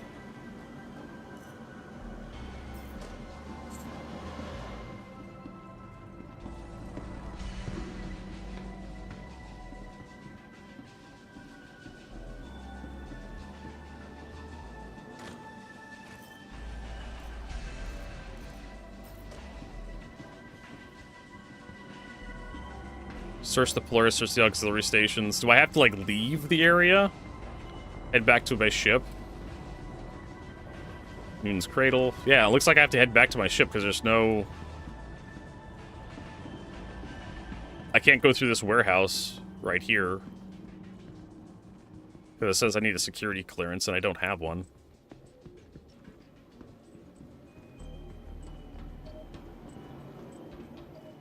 Yeah.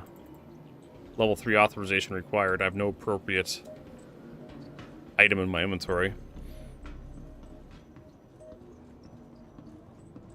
So I guess I have to leave and head to the Polaris?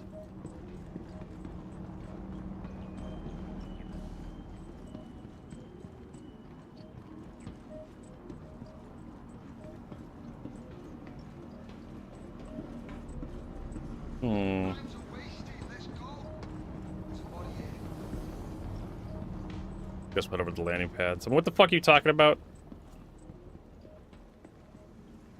Gotta repair your car.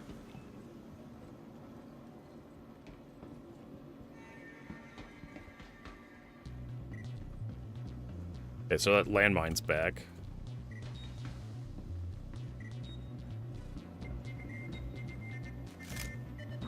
Welcome to the ASOP vehicle retrieval system. Okay, so the Titan, I guess we'll just take the Titan out.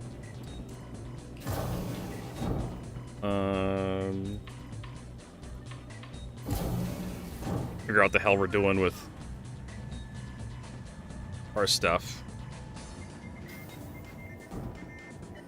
Okay, so now I have a waypoint for the auxiliary stations.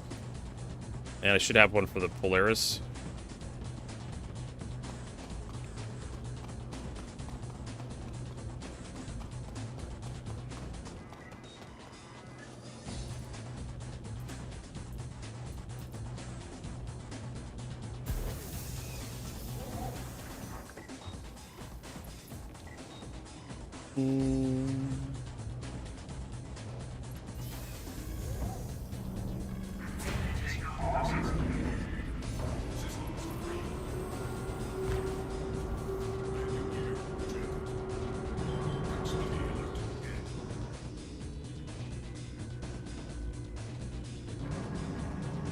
Alright, so there's the Polaris. I'm assuming there was like a docking... I figured the Polaris would have Oh my fucking god. Okay, so this is what I was afraid of.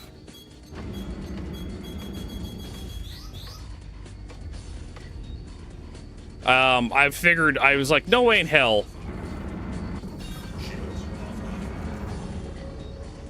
No way in hell does CIG spawn the Vanduul as I leave the hangar. Right? They wouldn't be that fucking obnoxious, and they are.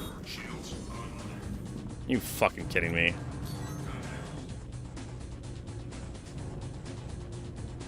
I'm not even a fucking decked out combat ship.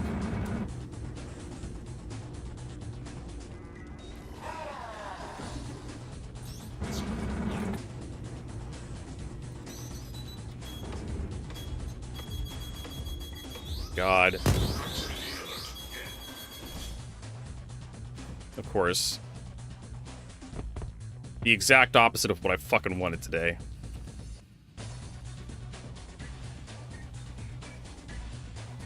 Then I go to fight them and they throw a fucking huge number of missiles at me.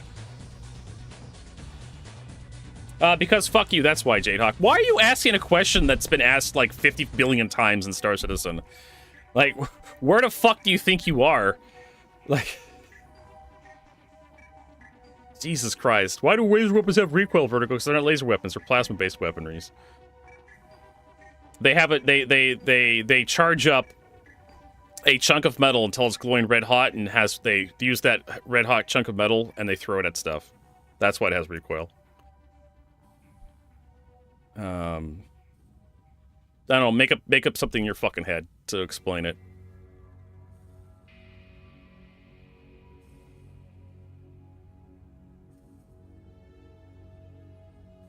It's been a thing since Star Citizen had like FPS module, right? Even before that, the baby PU 2.0, like when the Gallant was added, people were like, why does the Gallant have recoil?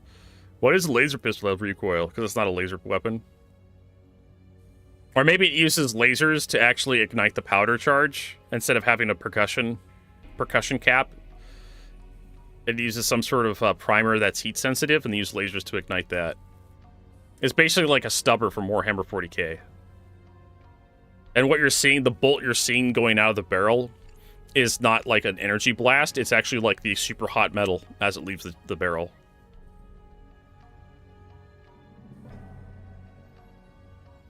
I deep down in my heart, I knew that CIG would spawn like ships to fight because you had to leave the station. And I'm just like, no way can they do that. That's fucking stupid. Right? Why the fuck would CIG do that on these missions? Oh, it's a 1.2 million credit payout vertigo, that's why.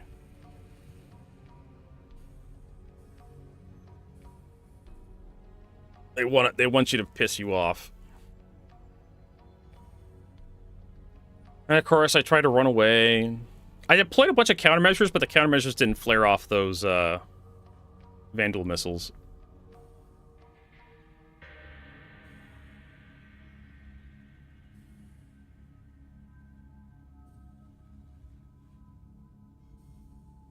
There's a tiny hamster in every weapon.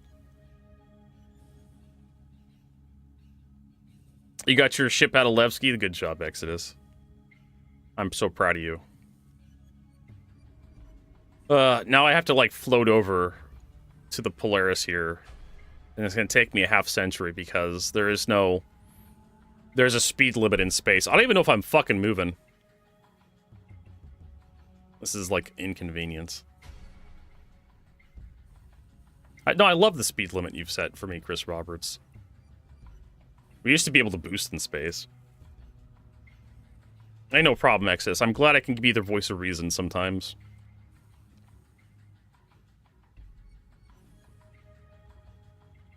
I mean, I'd take your help, but you have to fight some Vanduul when you get here.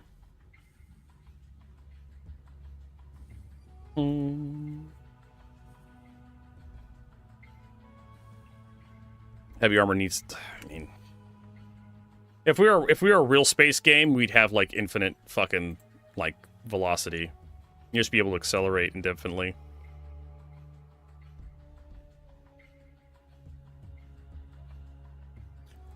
The issue is that the best in show paints are not for sale. What is this? I get it. Oh,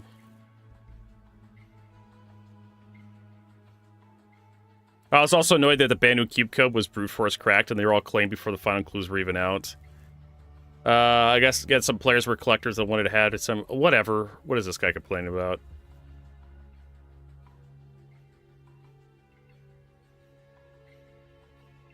The true problem is that they said recently that this, as of this year, I'm not sure it's a timestamp quote from the 10:45 mark, giving players more of a reason to engage and to be able to talk with each other. Like, hey, where'd you get that item from? Oh, I was here when it happened. I was here when this happened. Definable points in our universe's history. It added to the universe, adds to the story of it all. The quote pretty much says it all. It's not about fairness and new players deserve to have access to what came past. It's not about the gray market. It's about taking exactly what they talked about here and diluting but making it rich. See, they were talking about in-game earnable items, not web store earnable items. So they were talking about web store.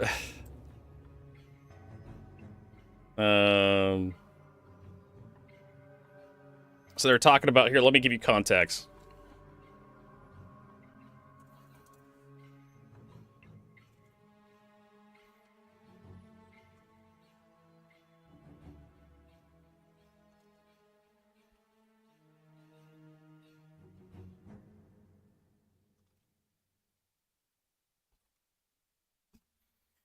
Let me give you some context. See, as you was talking about items you earn in game, not from the web store.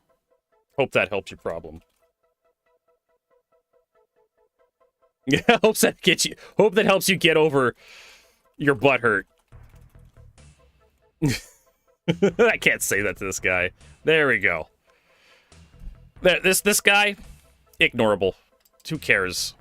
Oh my god, they're selling the best in show skins again. But my exclusivity, fuck off. Right? And look at this. Whales need to stop whining. Your ships aren't exclusive. They're subject to change. People's fun matter. You can't simply buy your way to dominance. Stop being entitled for whiny douches. The game isn't only for people with money to buy. What? How does he get away with that? But everything's about you. Blah, blah, blah, blah. Engineer was planned from the start. Whatever the fuck this guy's complaining about. I don't know. Yeah, but if I say it, I get banned, and I need to be able to annoy these people more. With all the nostalgia return to the paints, it would be great if the most beautiful Mercury Night paint Night Runner could return, making it available again, perhaps for purchase. Sure. Sure, why not? Sure, why not? If it was up to me, I'd do it.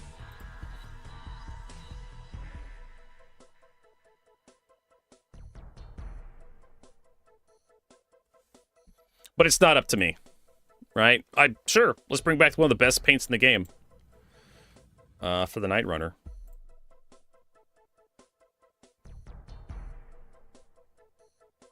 Making Legacy best in show paints.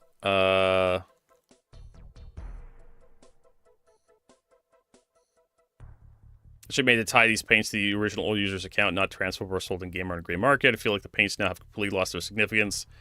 Good. Good.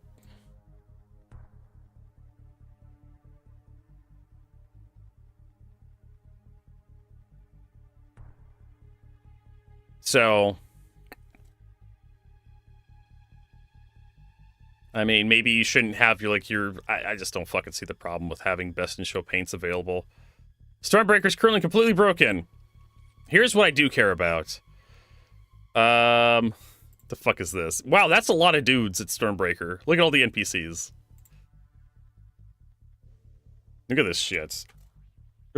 look at this gaggle of dudes right here. That's hilarious.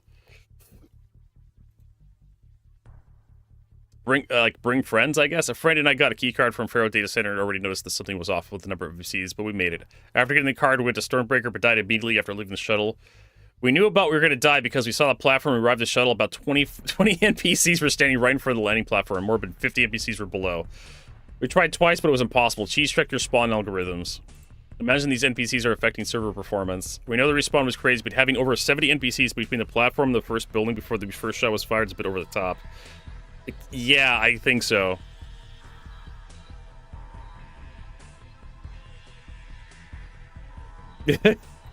We should probably go there, tomorrow, I guess, and see what the fuck that's all about. I don't even think you even need, a key card to go to the Stormbreaker area.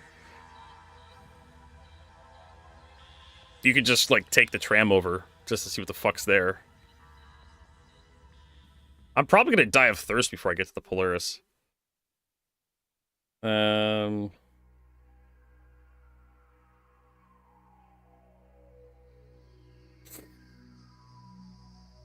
mean, I don't understand what's so hard about this. Like, you just have an area, right? And you use that area to determine the density of NPCs in that area. So, like, for example, like, your area is, I don't know, Stormbreaker, right? And you say you can only have 25 NPCs active in this area at once. Any more, you start removing them. Were you able to grind the tech smuggler rep? No.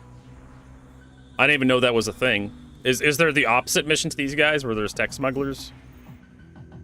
Oh, and my, yeah, this is a JPEG. So, no, Prince, I can't figure out what you're talking about. We're too busy, like, flying through space. Reading the forums. Idris pilot weapon solution.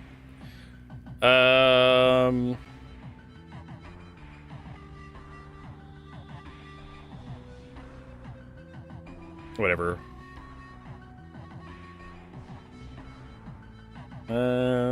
Whatever.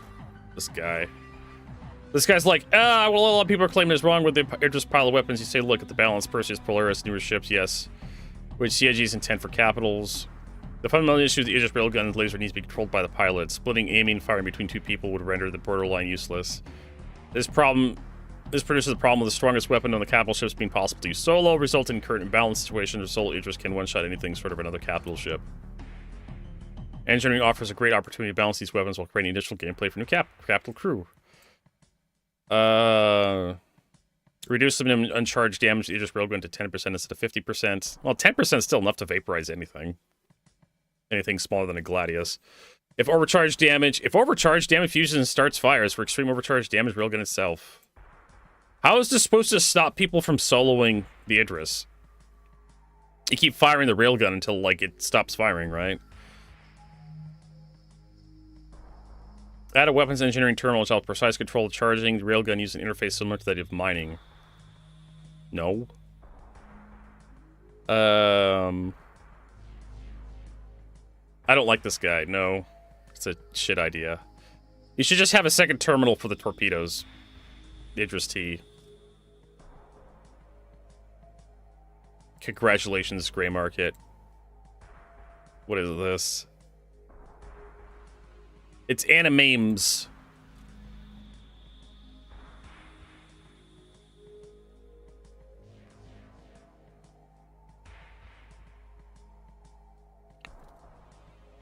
Whatever.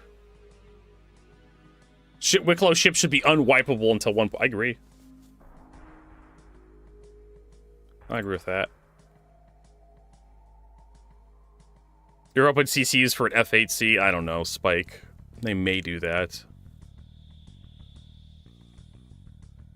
With the addition of Wicklow and Star Citizen, players have finally had the opportunity to obtain ships they could otherwise not access in-game. However, the grind for some of these ships could take over 100 hours just for one. Despite the massive time investment, a ship could still vanish after an update with no clear reasons. I agree. Having earnable ships that require this much effort yet can be removed for the whim is not healthy for the players who commit to the grind. I agree. I propose making Wicklow purchase ships account bound until at least 1.0 release. This would ensure players who put hundreds of hours into worry about major updates wiping the ships is required to acquire. Something like that. I don't know.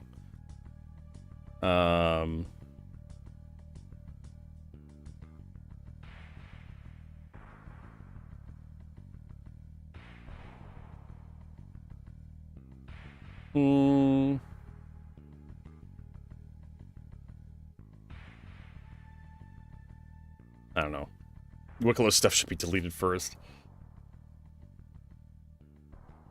Addressing the libel, not all whales movement. What the fuck? As a gold ticket holder and Kickstarter backer from day one, I'm happy new citizens that have joined the past years get a chance to buy stuff they missed out on. Don't think floodgates are opening and think past best is just good for iWars, even that of Donuniverse. What? Okay. This guy's like, oh, I approve of this. I'm a whale and I approve of this message from CIG. I mean, we can have things that are special in Star Citizen, right? But CIG has chosen that Best in Show skins are now purchasable in the web store, and I appreciate that change, right? I think it's a good change, the correct direction. They haven't bothered going through and selling some of the old skins, like the Mercury Night Runner skin. There's also been a few other skins I think that are exclusive. I think there's a couple exclusive skins. There was like an exclusive skin for the F8C Lightning through the Platinum Gold Ticket event.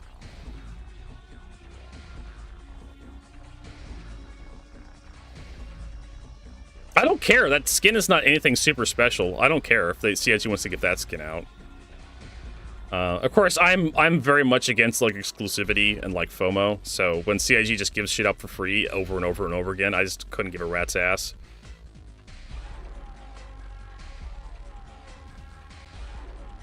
I mean, yeah, people want to buy the Night Runner skin. Sure, why not? Sell it. Fuck do I care?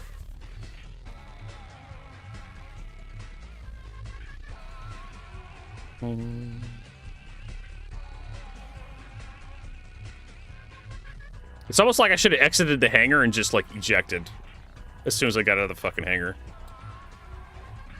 Instead of, like, doing what I'm doing right now.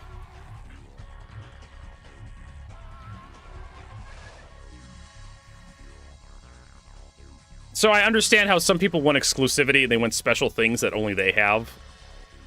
Right? I get that. Like, I have a special thing and only I have this thing. Okay, sure. Makes you feel special. Doesn't add any inches to your dick, though.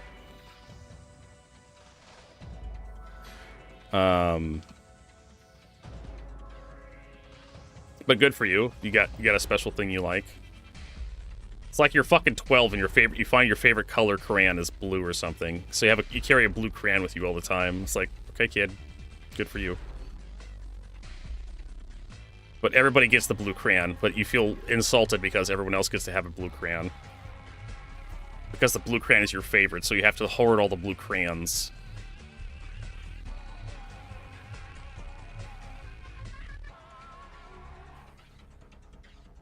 To me, it's a big whatever. I've never really been, like, big into fashion and not even Star Citizen, like any video game, really. If my character looks cool, it's by complete accident, usually. I usually go for stats over like, fashion.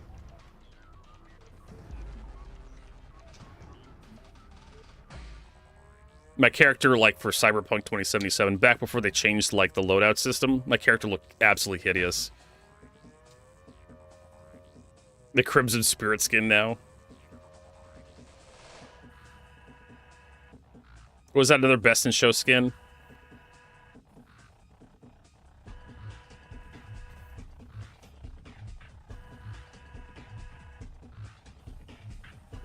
I don't know if I care to, like, complete this mission. I mean, the cloud suit is basically my uniform that allows me to, like, be identified as a player. And so people would fucking shoot me. Now, the question is, do I have to go in through the... It feels... CIG would definitely force you to go in through this pipe. Right? It was a Warbond with Steven, was that? Okay. It may be on the concierge store. I may have access to it.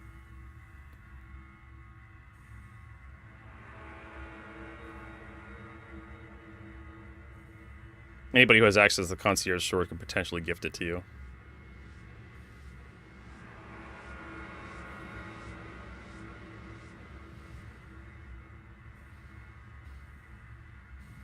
Alright, so this other door is open.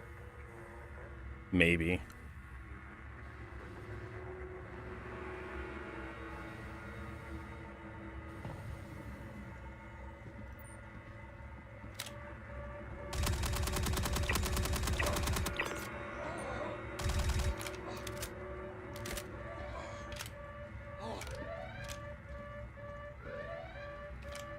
Speaking of needing, like, alarms and shit,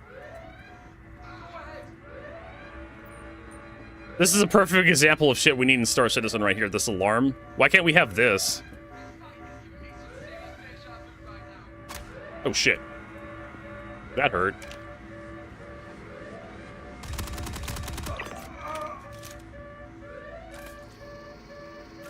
Okay, we're gonna run out of med juice at some point.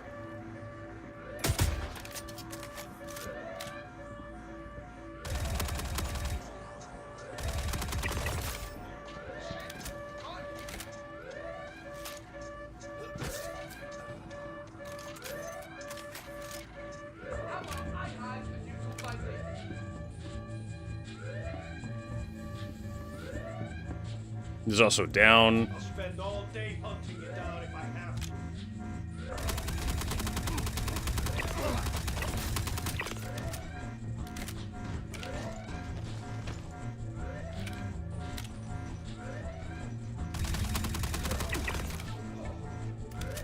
Who let them get away? I don't think CIG really intended that to happen.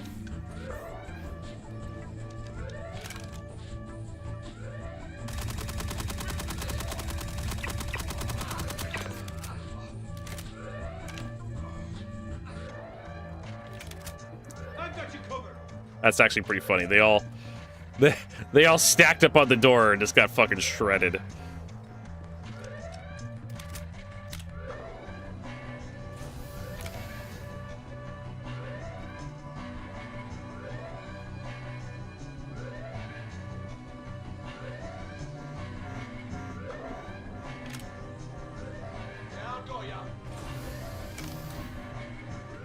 Check the medical bay.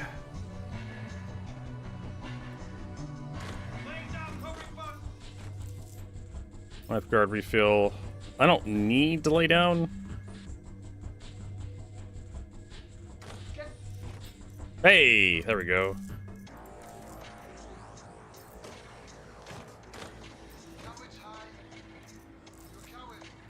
Yeah, I know I'm a coward. But I'm gonna be a live coward. They have refills for all the other shit I'm not using. So irritating.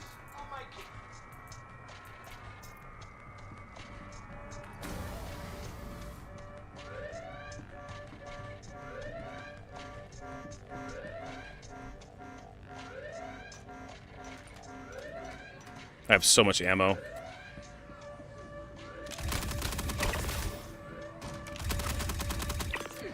See, look at this shit.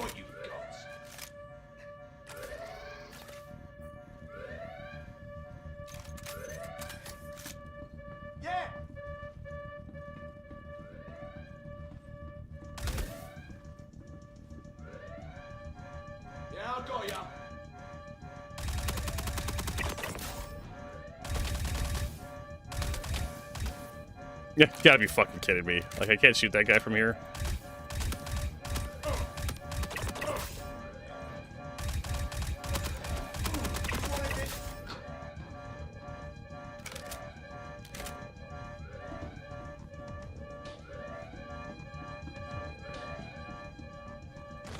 What's in here?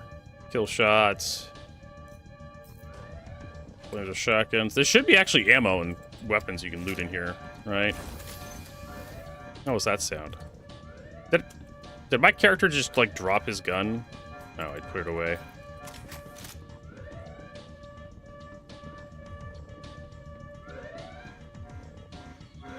That's locked. Armor box. Who fucking cares? What is this shit? This is the most randomest box of bullshit.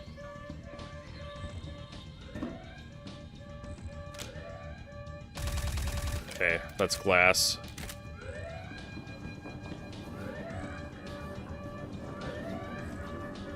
Oh shit, we're actually taking damage. From what?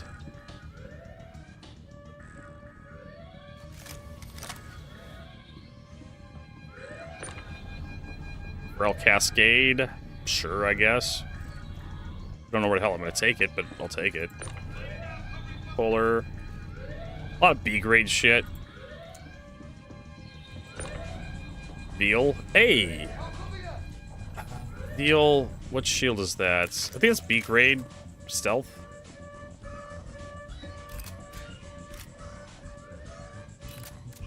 Try to remember.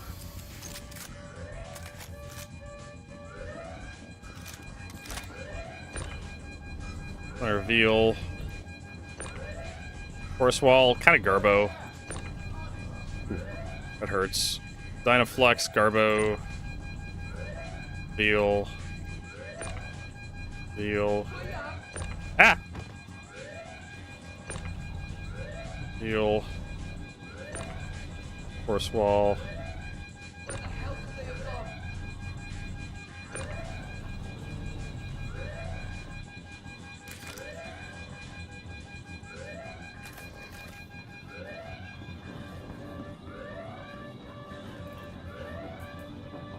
Nothing in there.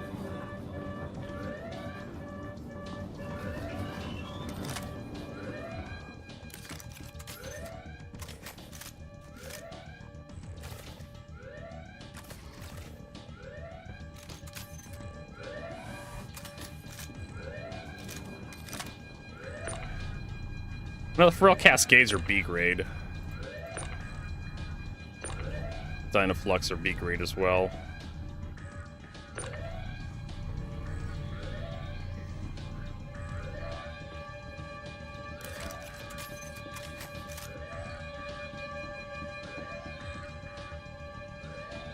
Question is, I don't think there's a working elevator here, so we have to like duck through. Yeah. So we have to duck through here. From the looks of it. Oh, there's a cutter here. Oh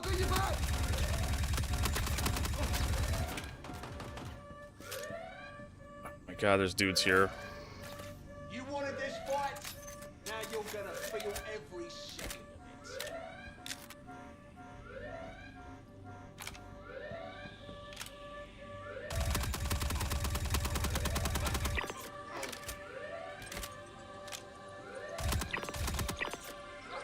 I knew there was another guy over there behind that one.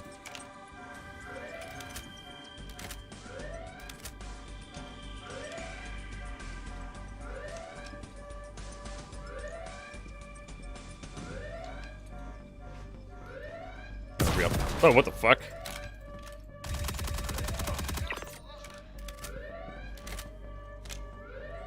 Can't fucking see a goddamn thing. Pushing.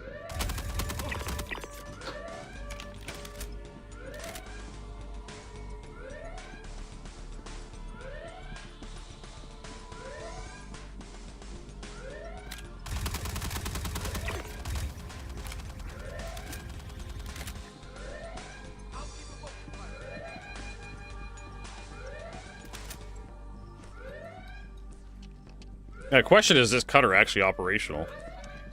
It has no weapons on it.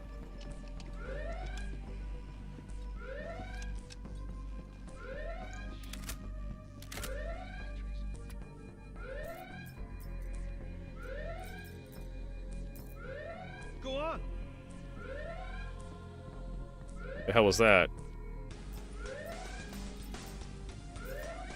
Where'd you go? I thought you.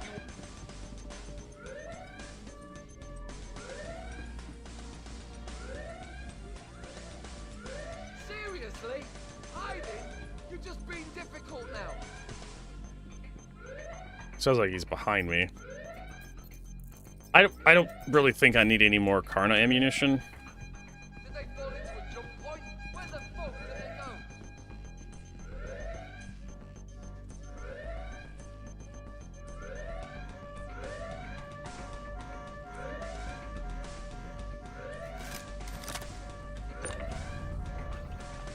I think like we were supposed to like loot this guy or something. One of these guys.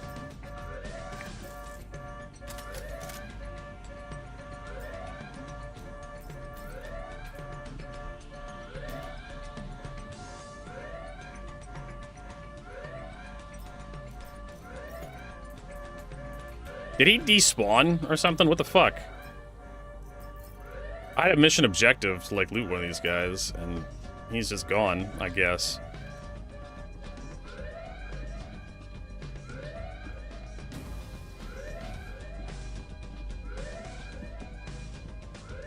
I don't think the cutter has even an opening right? There should be a switch nearby.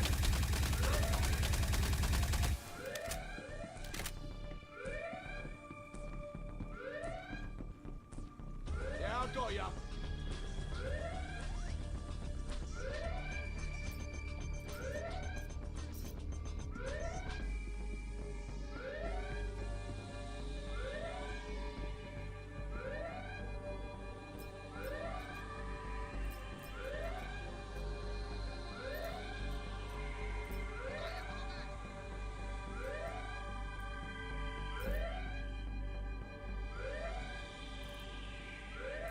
I need some more cover.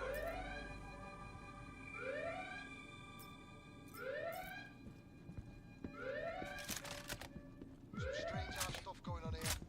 I'll look into it. I could probably just jump down. Right. Thought you wanted this fight.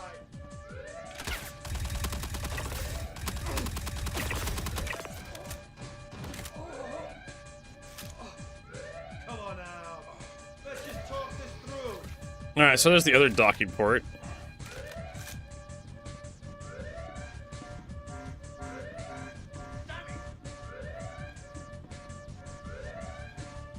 I think I have to, like, turn off, like, the alarm. Which is probably either in the captain's quarters or bridge to unlock the entire ship, I'd guess.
Jesus Christ.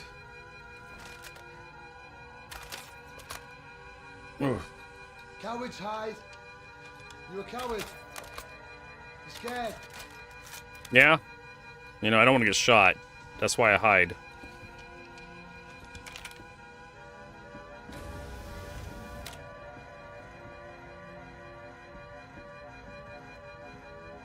Okay.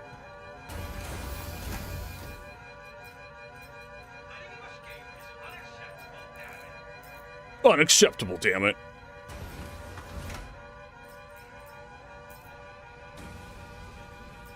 Disgraceful. Letting him get away like that.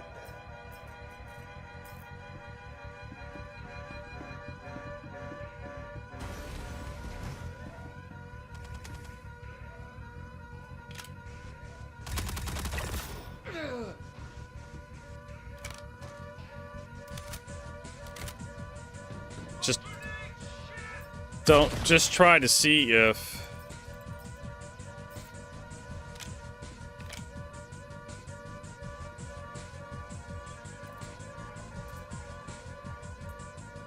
Oh, that's a backpack.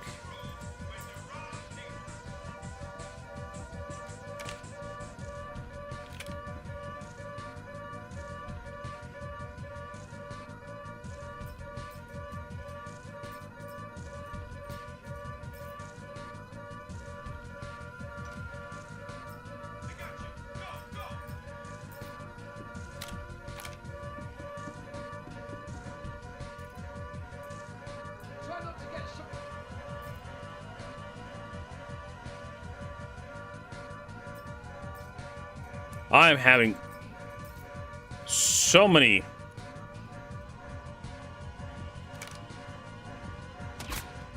ow.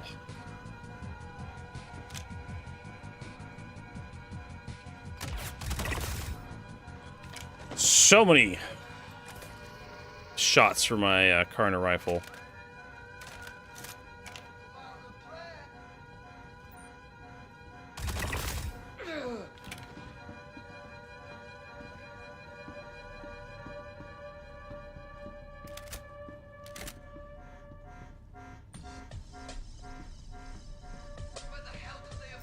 All right. The hell does this do for us?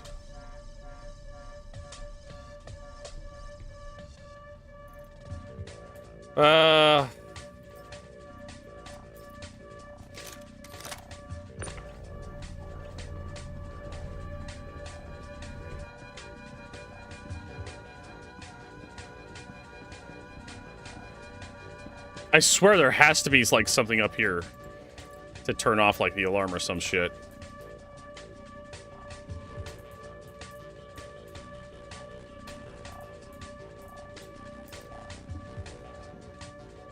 Right?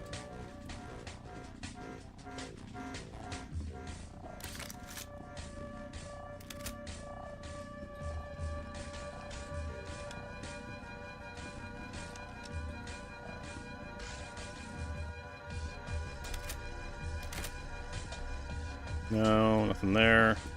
So I guess we have to go to the hold, the lower hold. Just like toss these down the pipe here.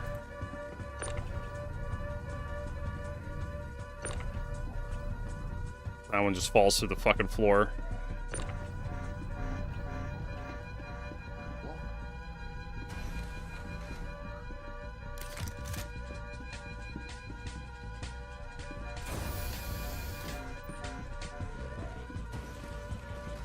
Yeah, you tell me where that backpack went. Because I don't fucking know.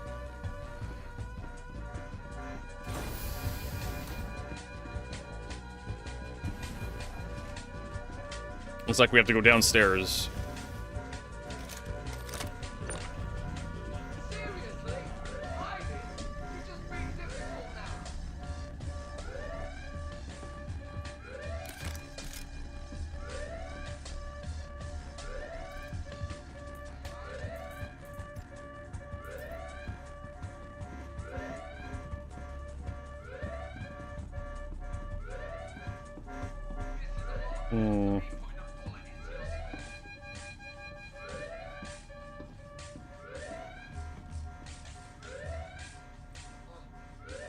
Nope, doesn't open.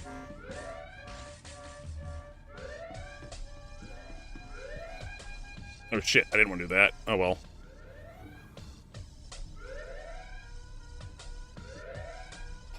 Fucking god, of course Star Citizen does this to me.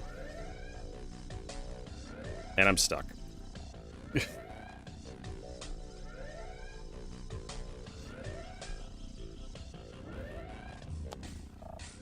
Fucking brilliance. I'm done. It's fucking so stupid. I didn't want to jump down there. I kind of wanted to jump across and see if I can hit a button to bring the elevator up. And I most certainly didn't want to fall through the fucking floor. But yeah, Star Citizen could just go fuck itself for today. We'll be back tomorrow and we'll deal with whatever the fuck is going to be tomorrow. Whatever the fuck happens tomorrow with Star Citizen, that's what we'll deal with. Because I could not give a rat's ass about Star Citizen today. We'll raid Zaklu. Ugh. Anyways, thanks everybody for hanging out. Hopefully you enjoyed the broadcast. If you did, hit that follow button, because Star Citizen will be back tomorrow, 8 a.m. to 4 p.m. Pacific. For more Star Citizen, hopefully it behaves better. If not, fuck it. But have a good night. Have a good evening.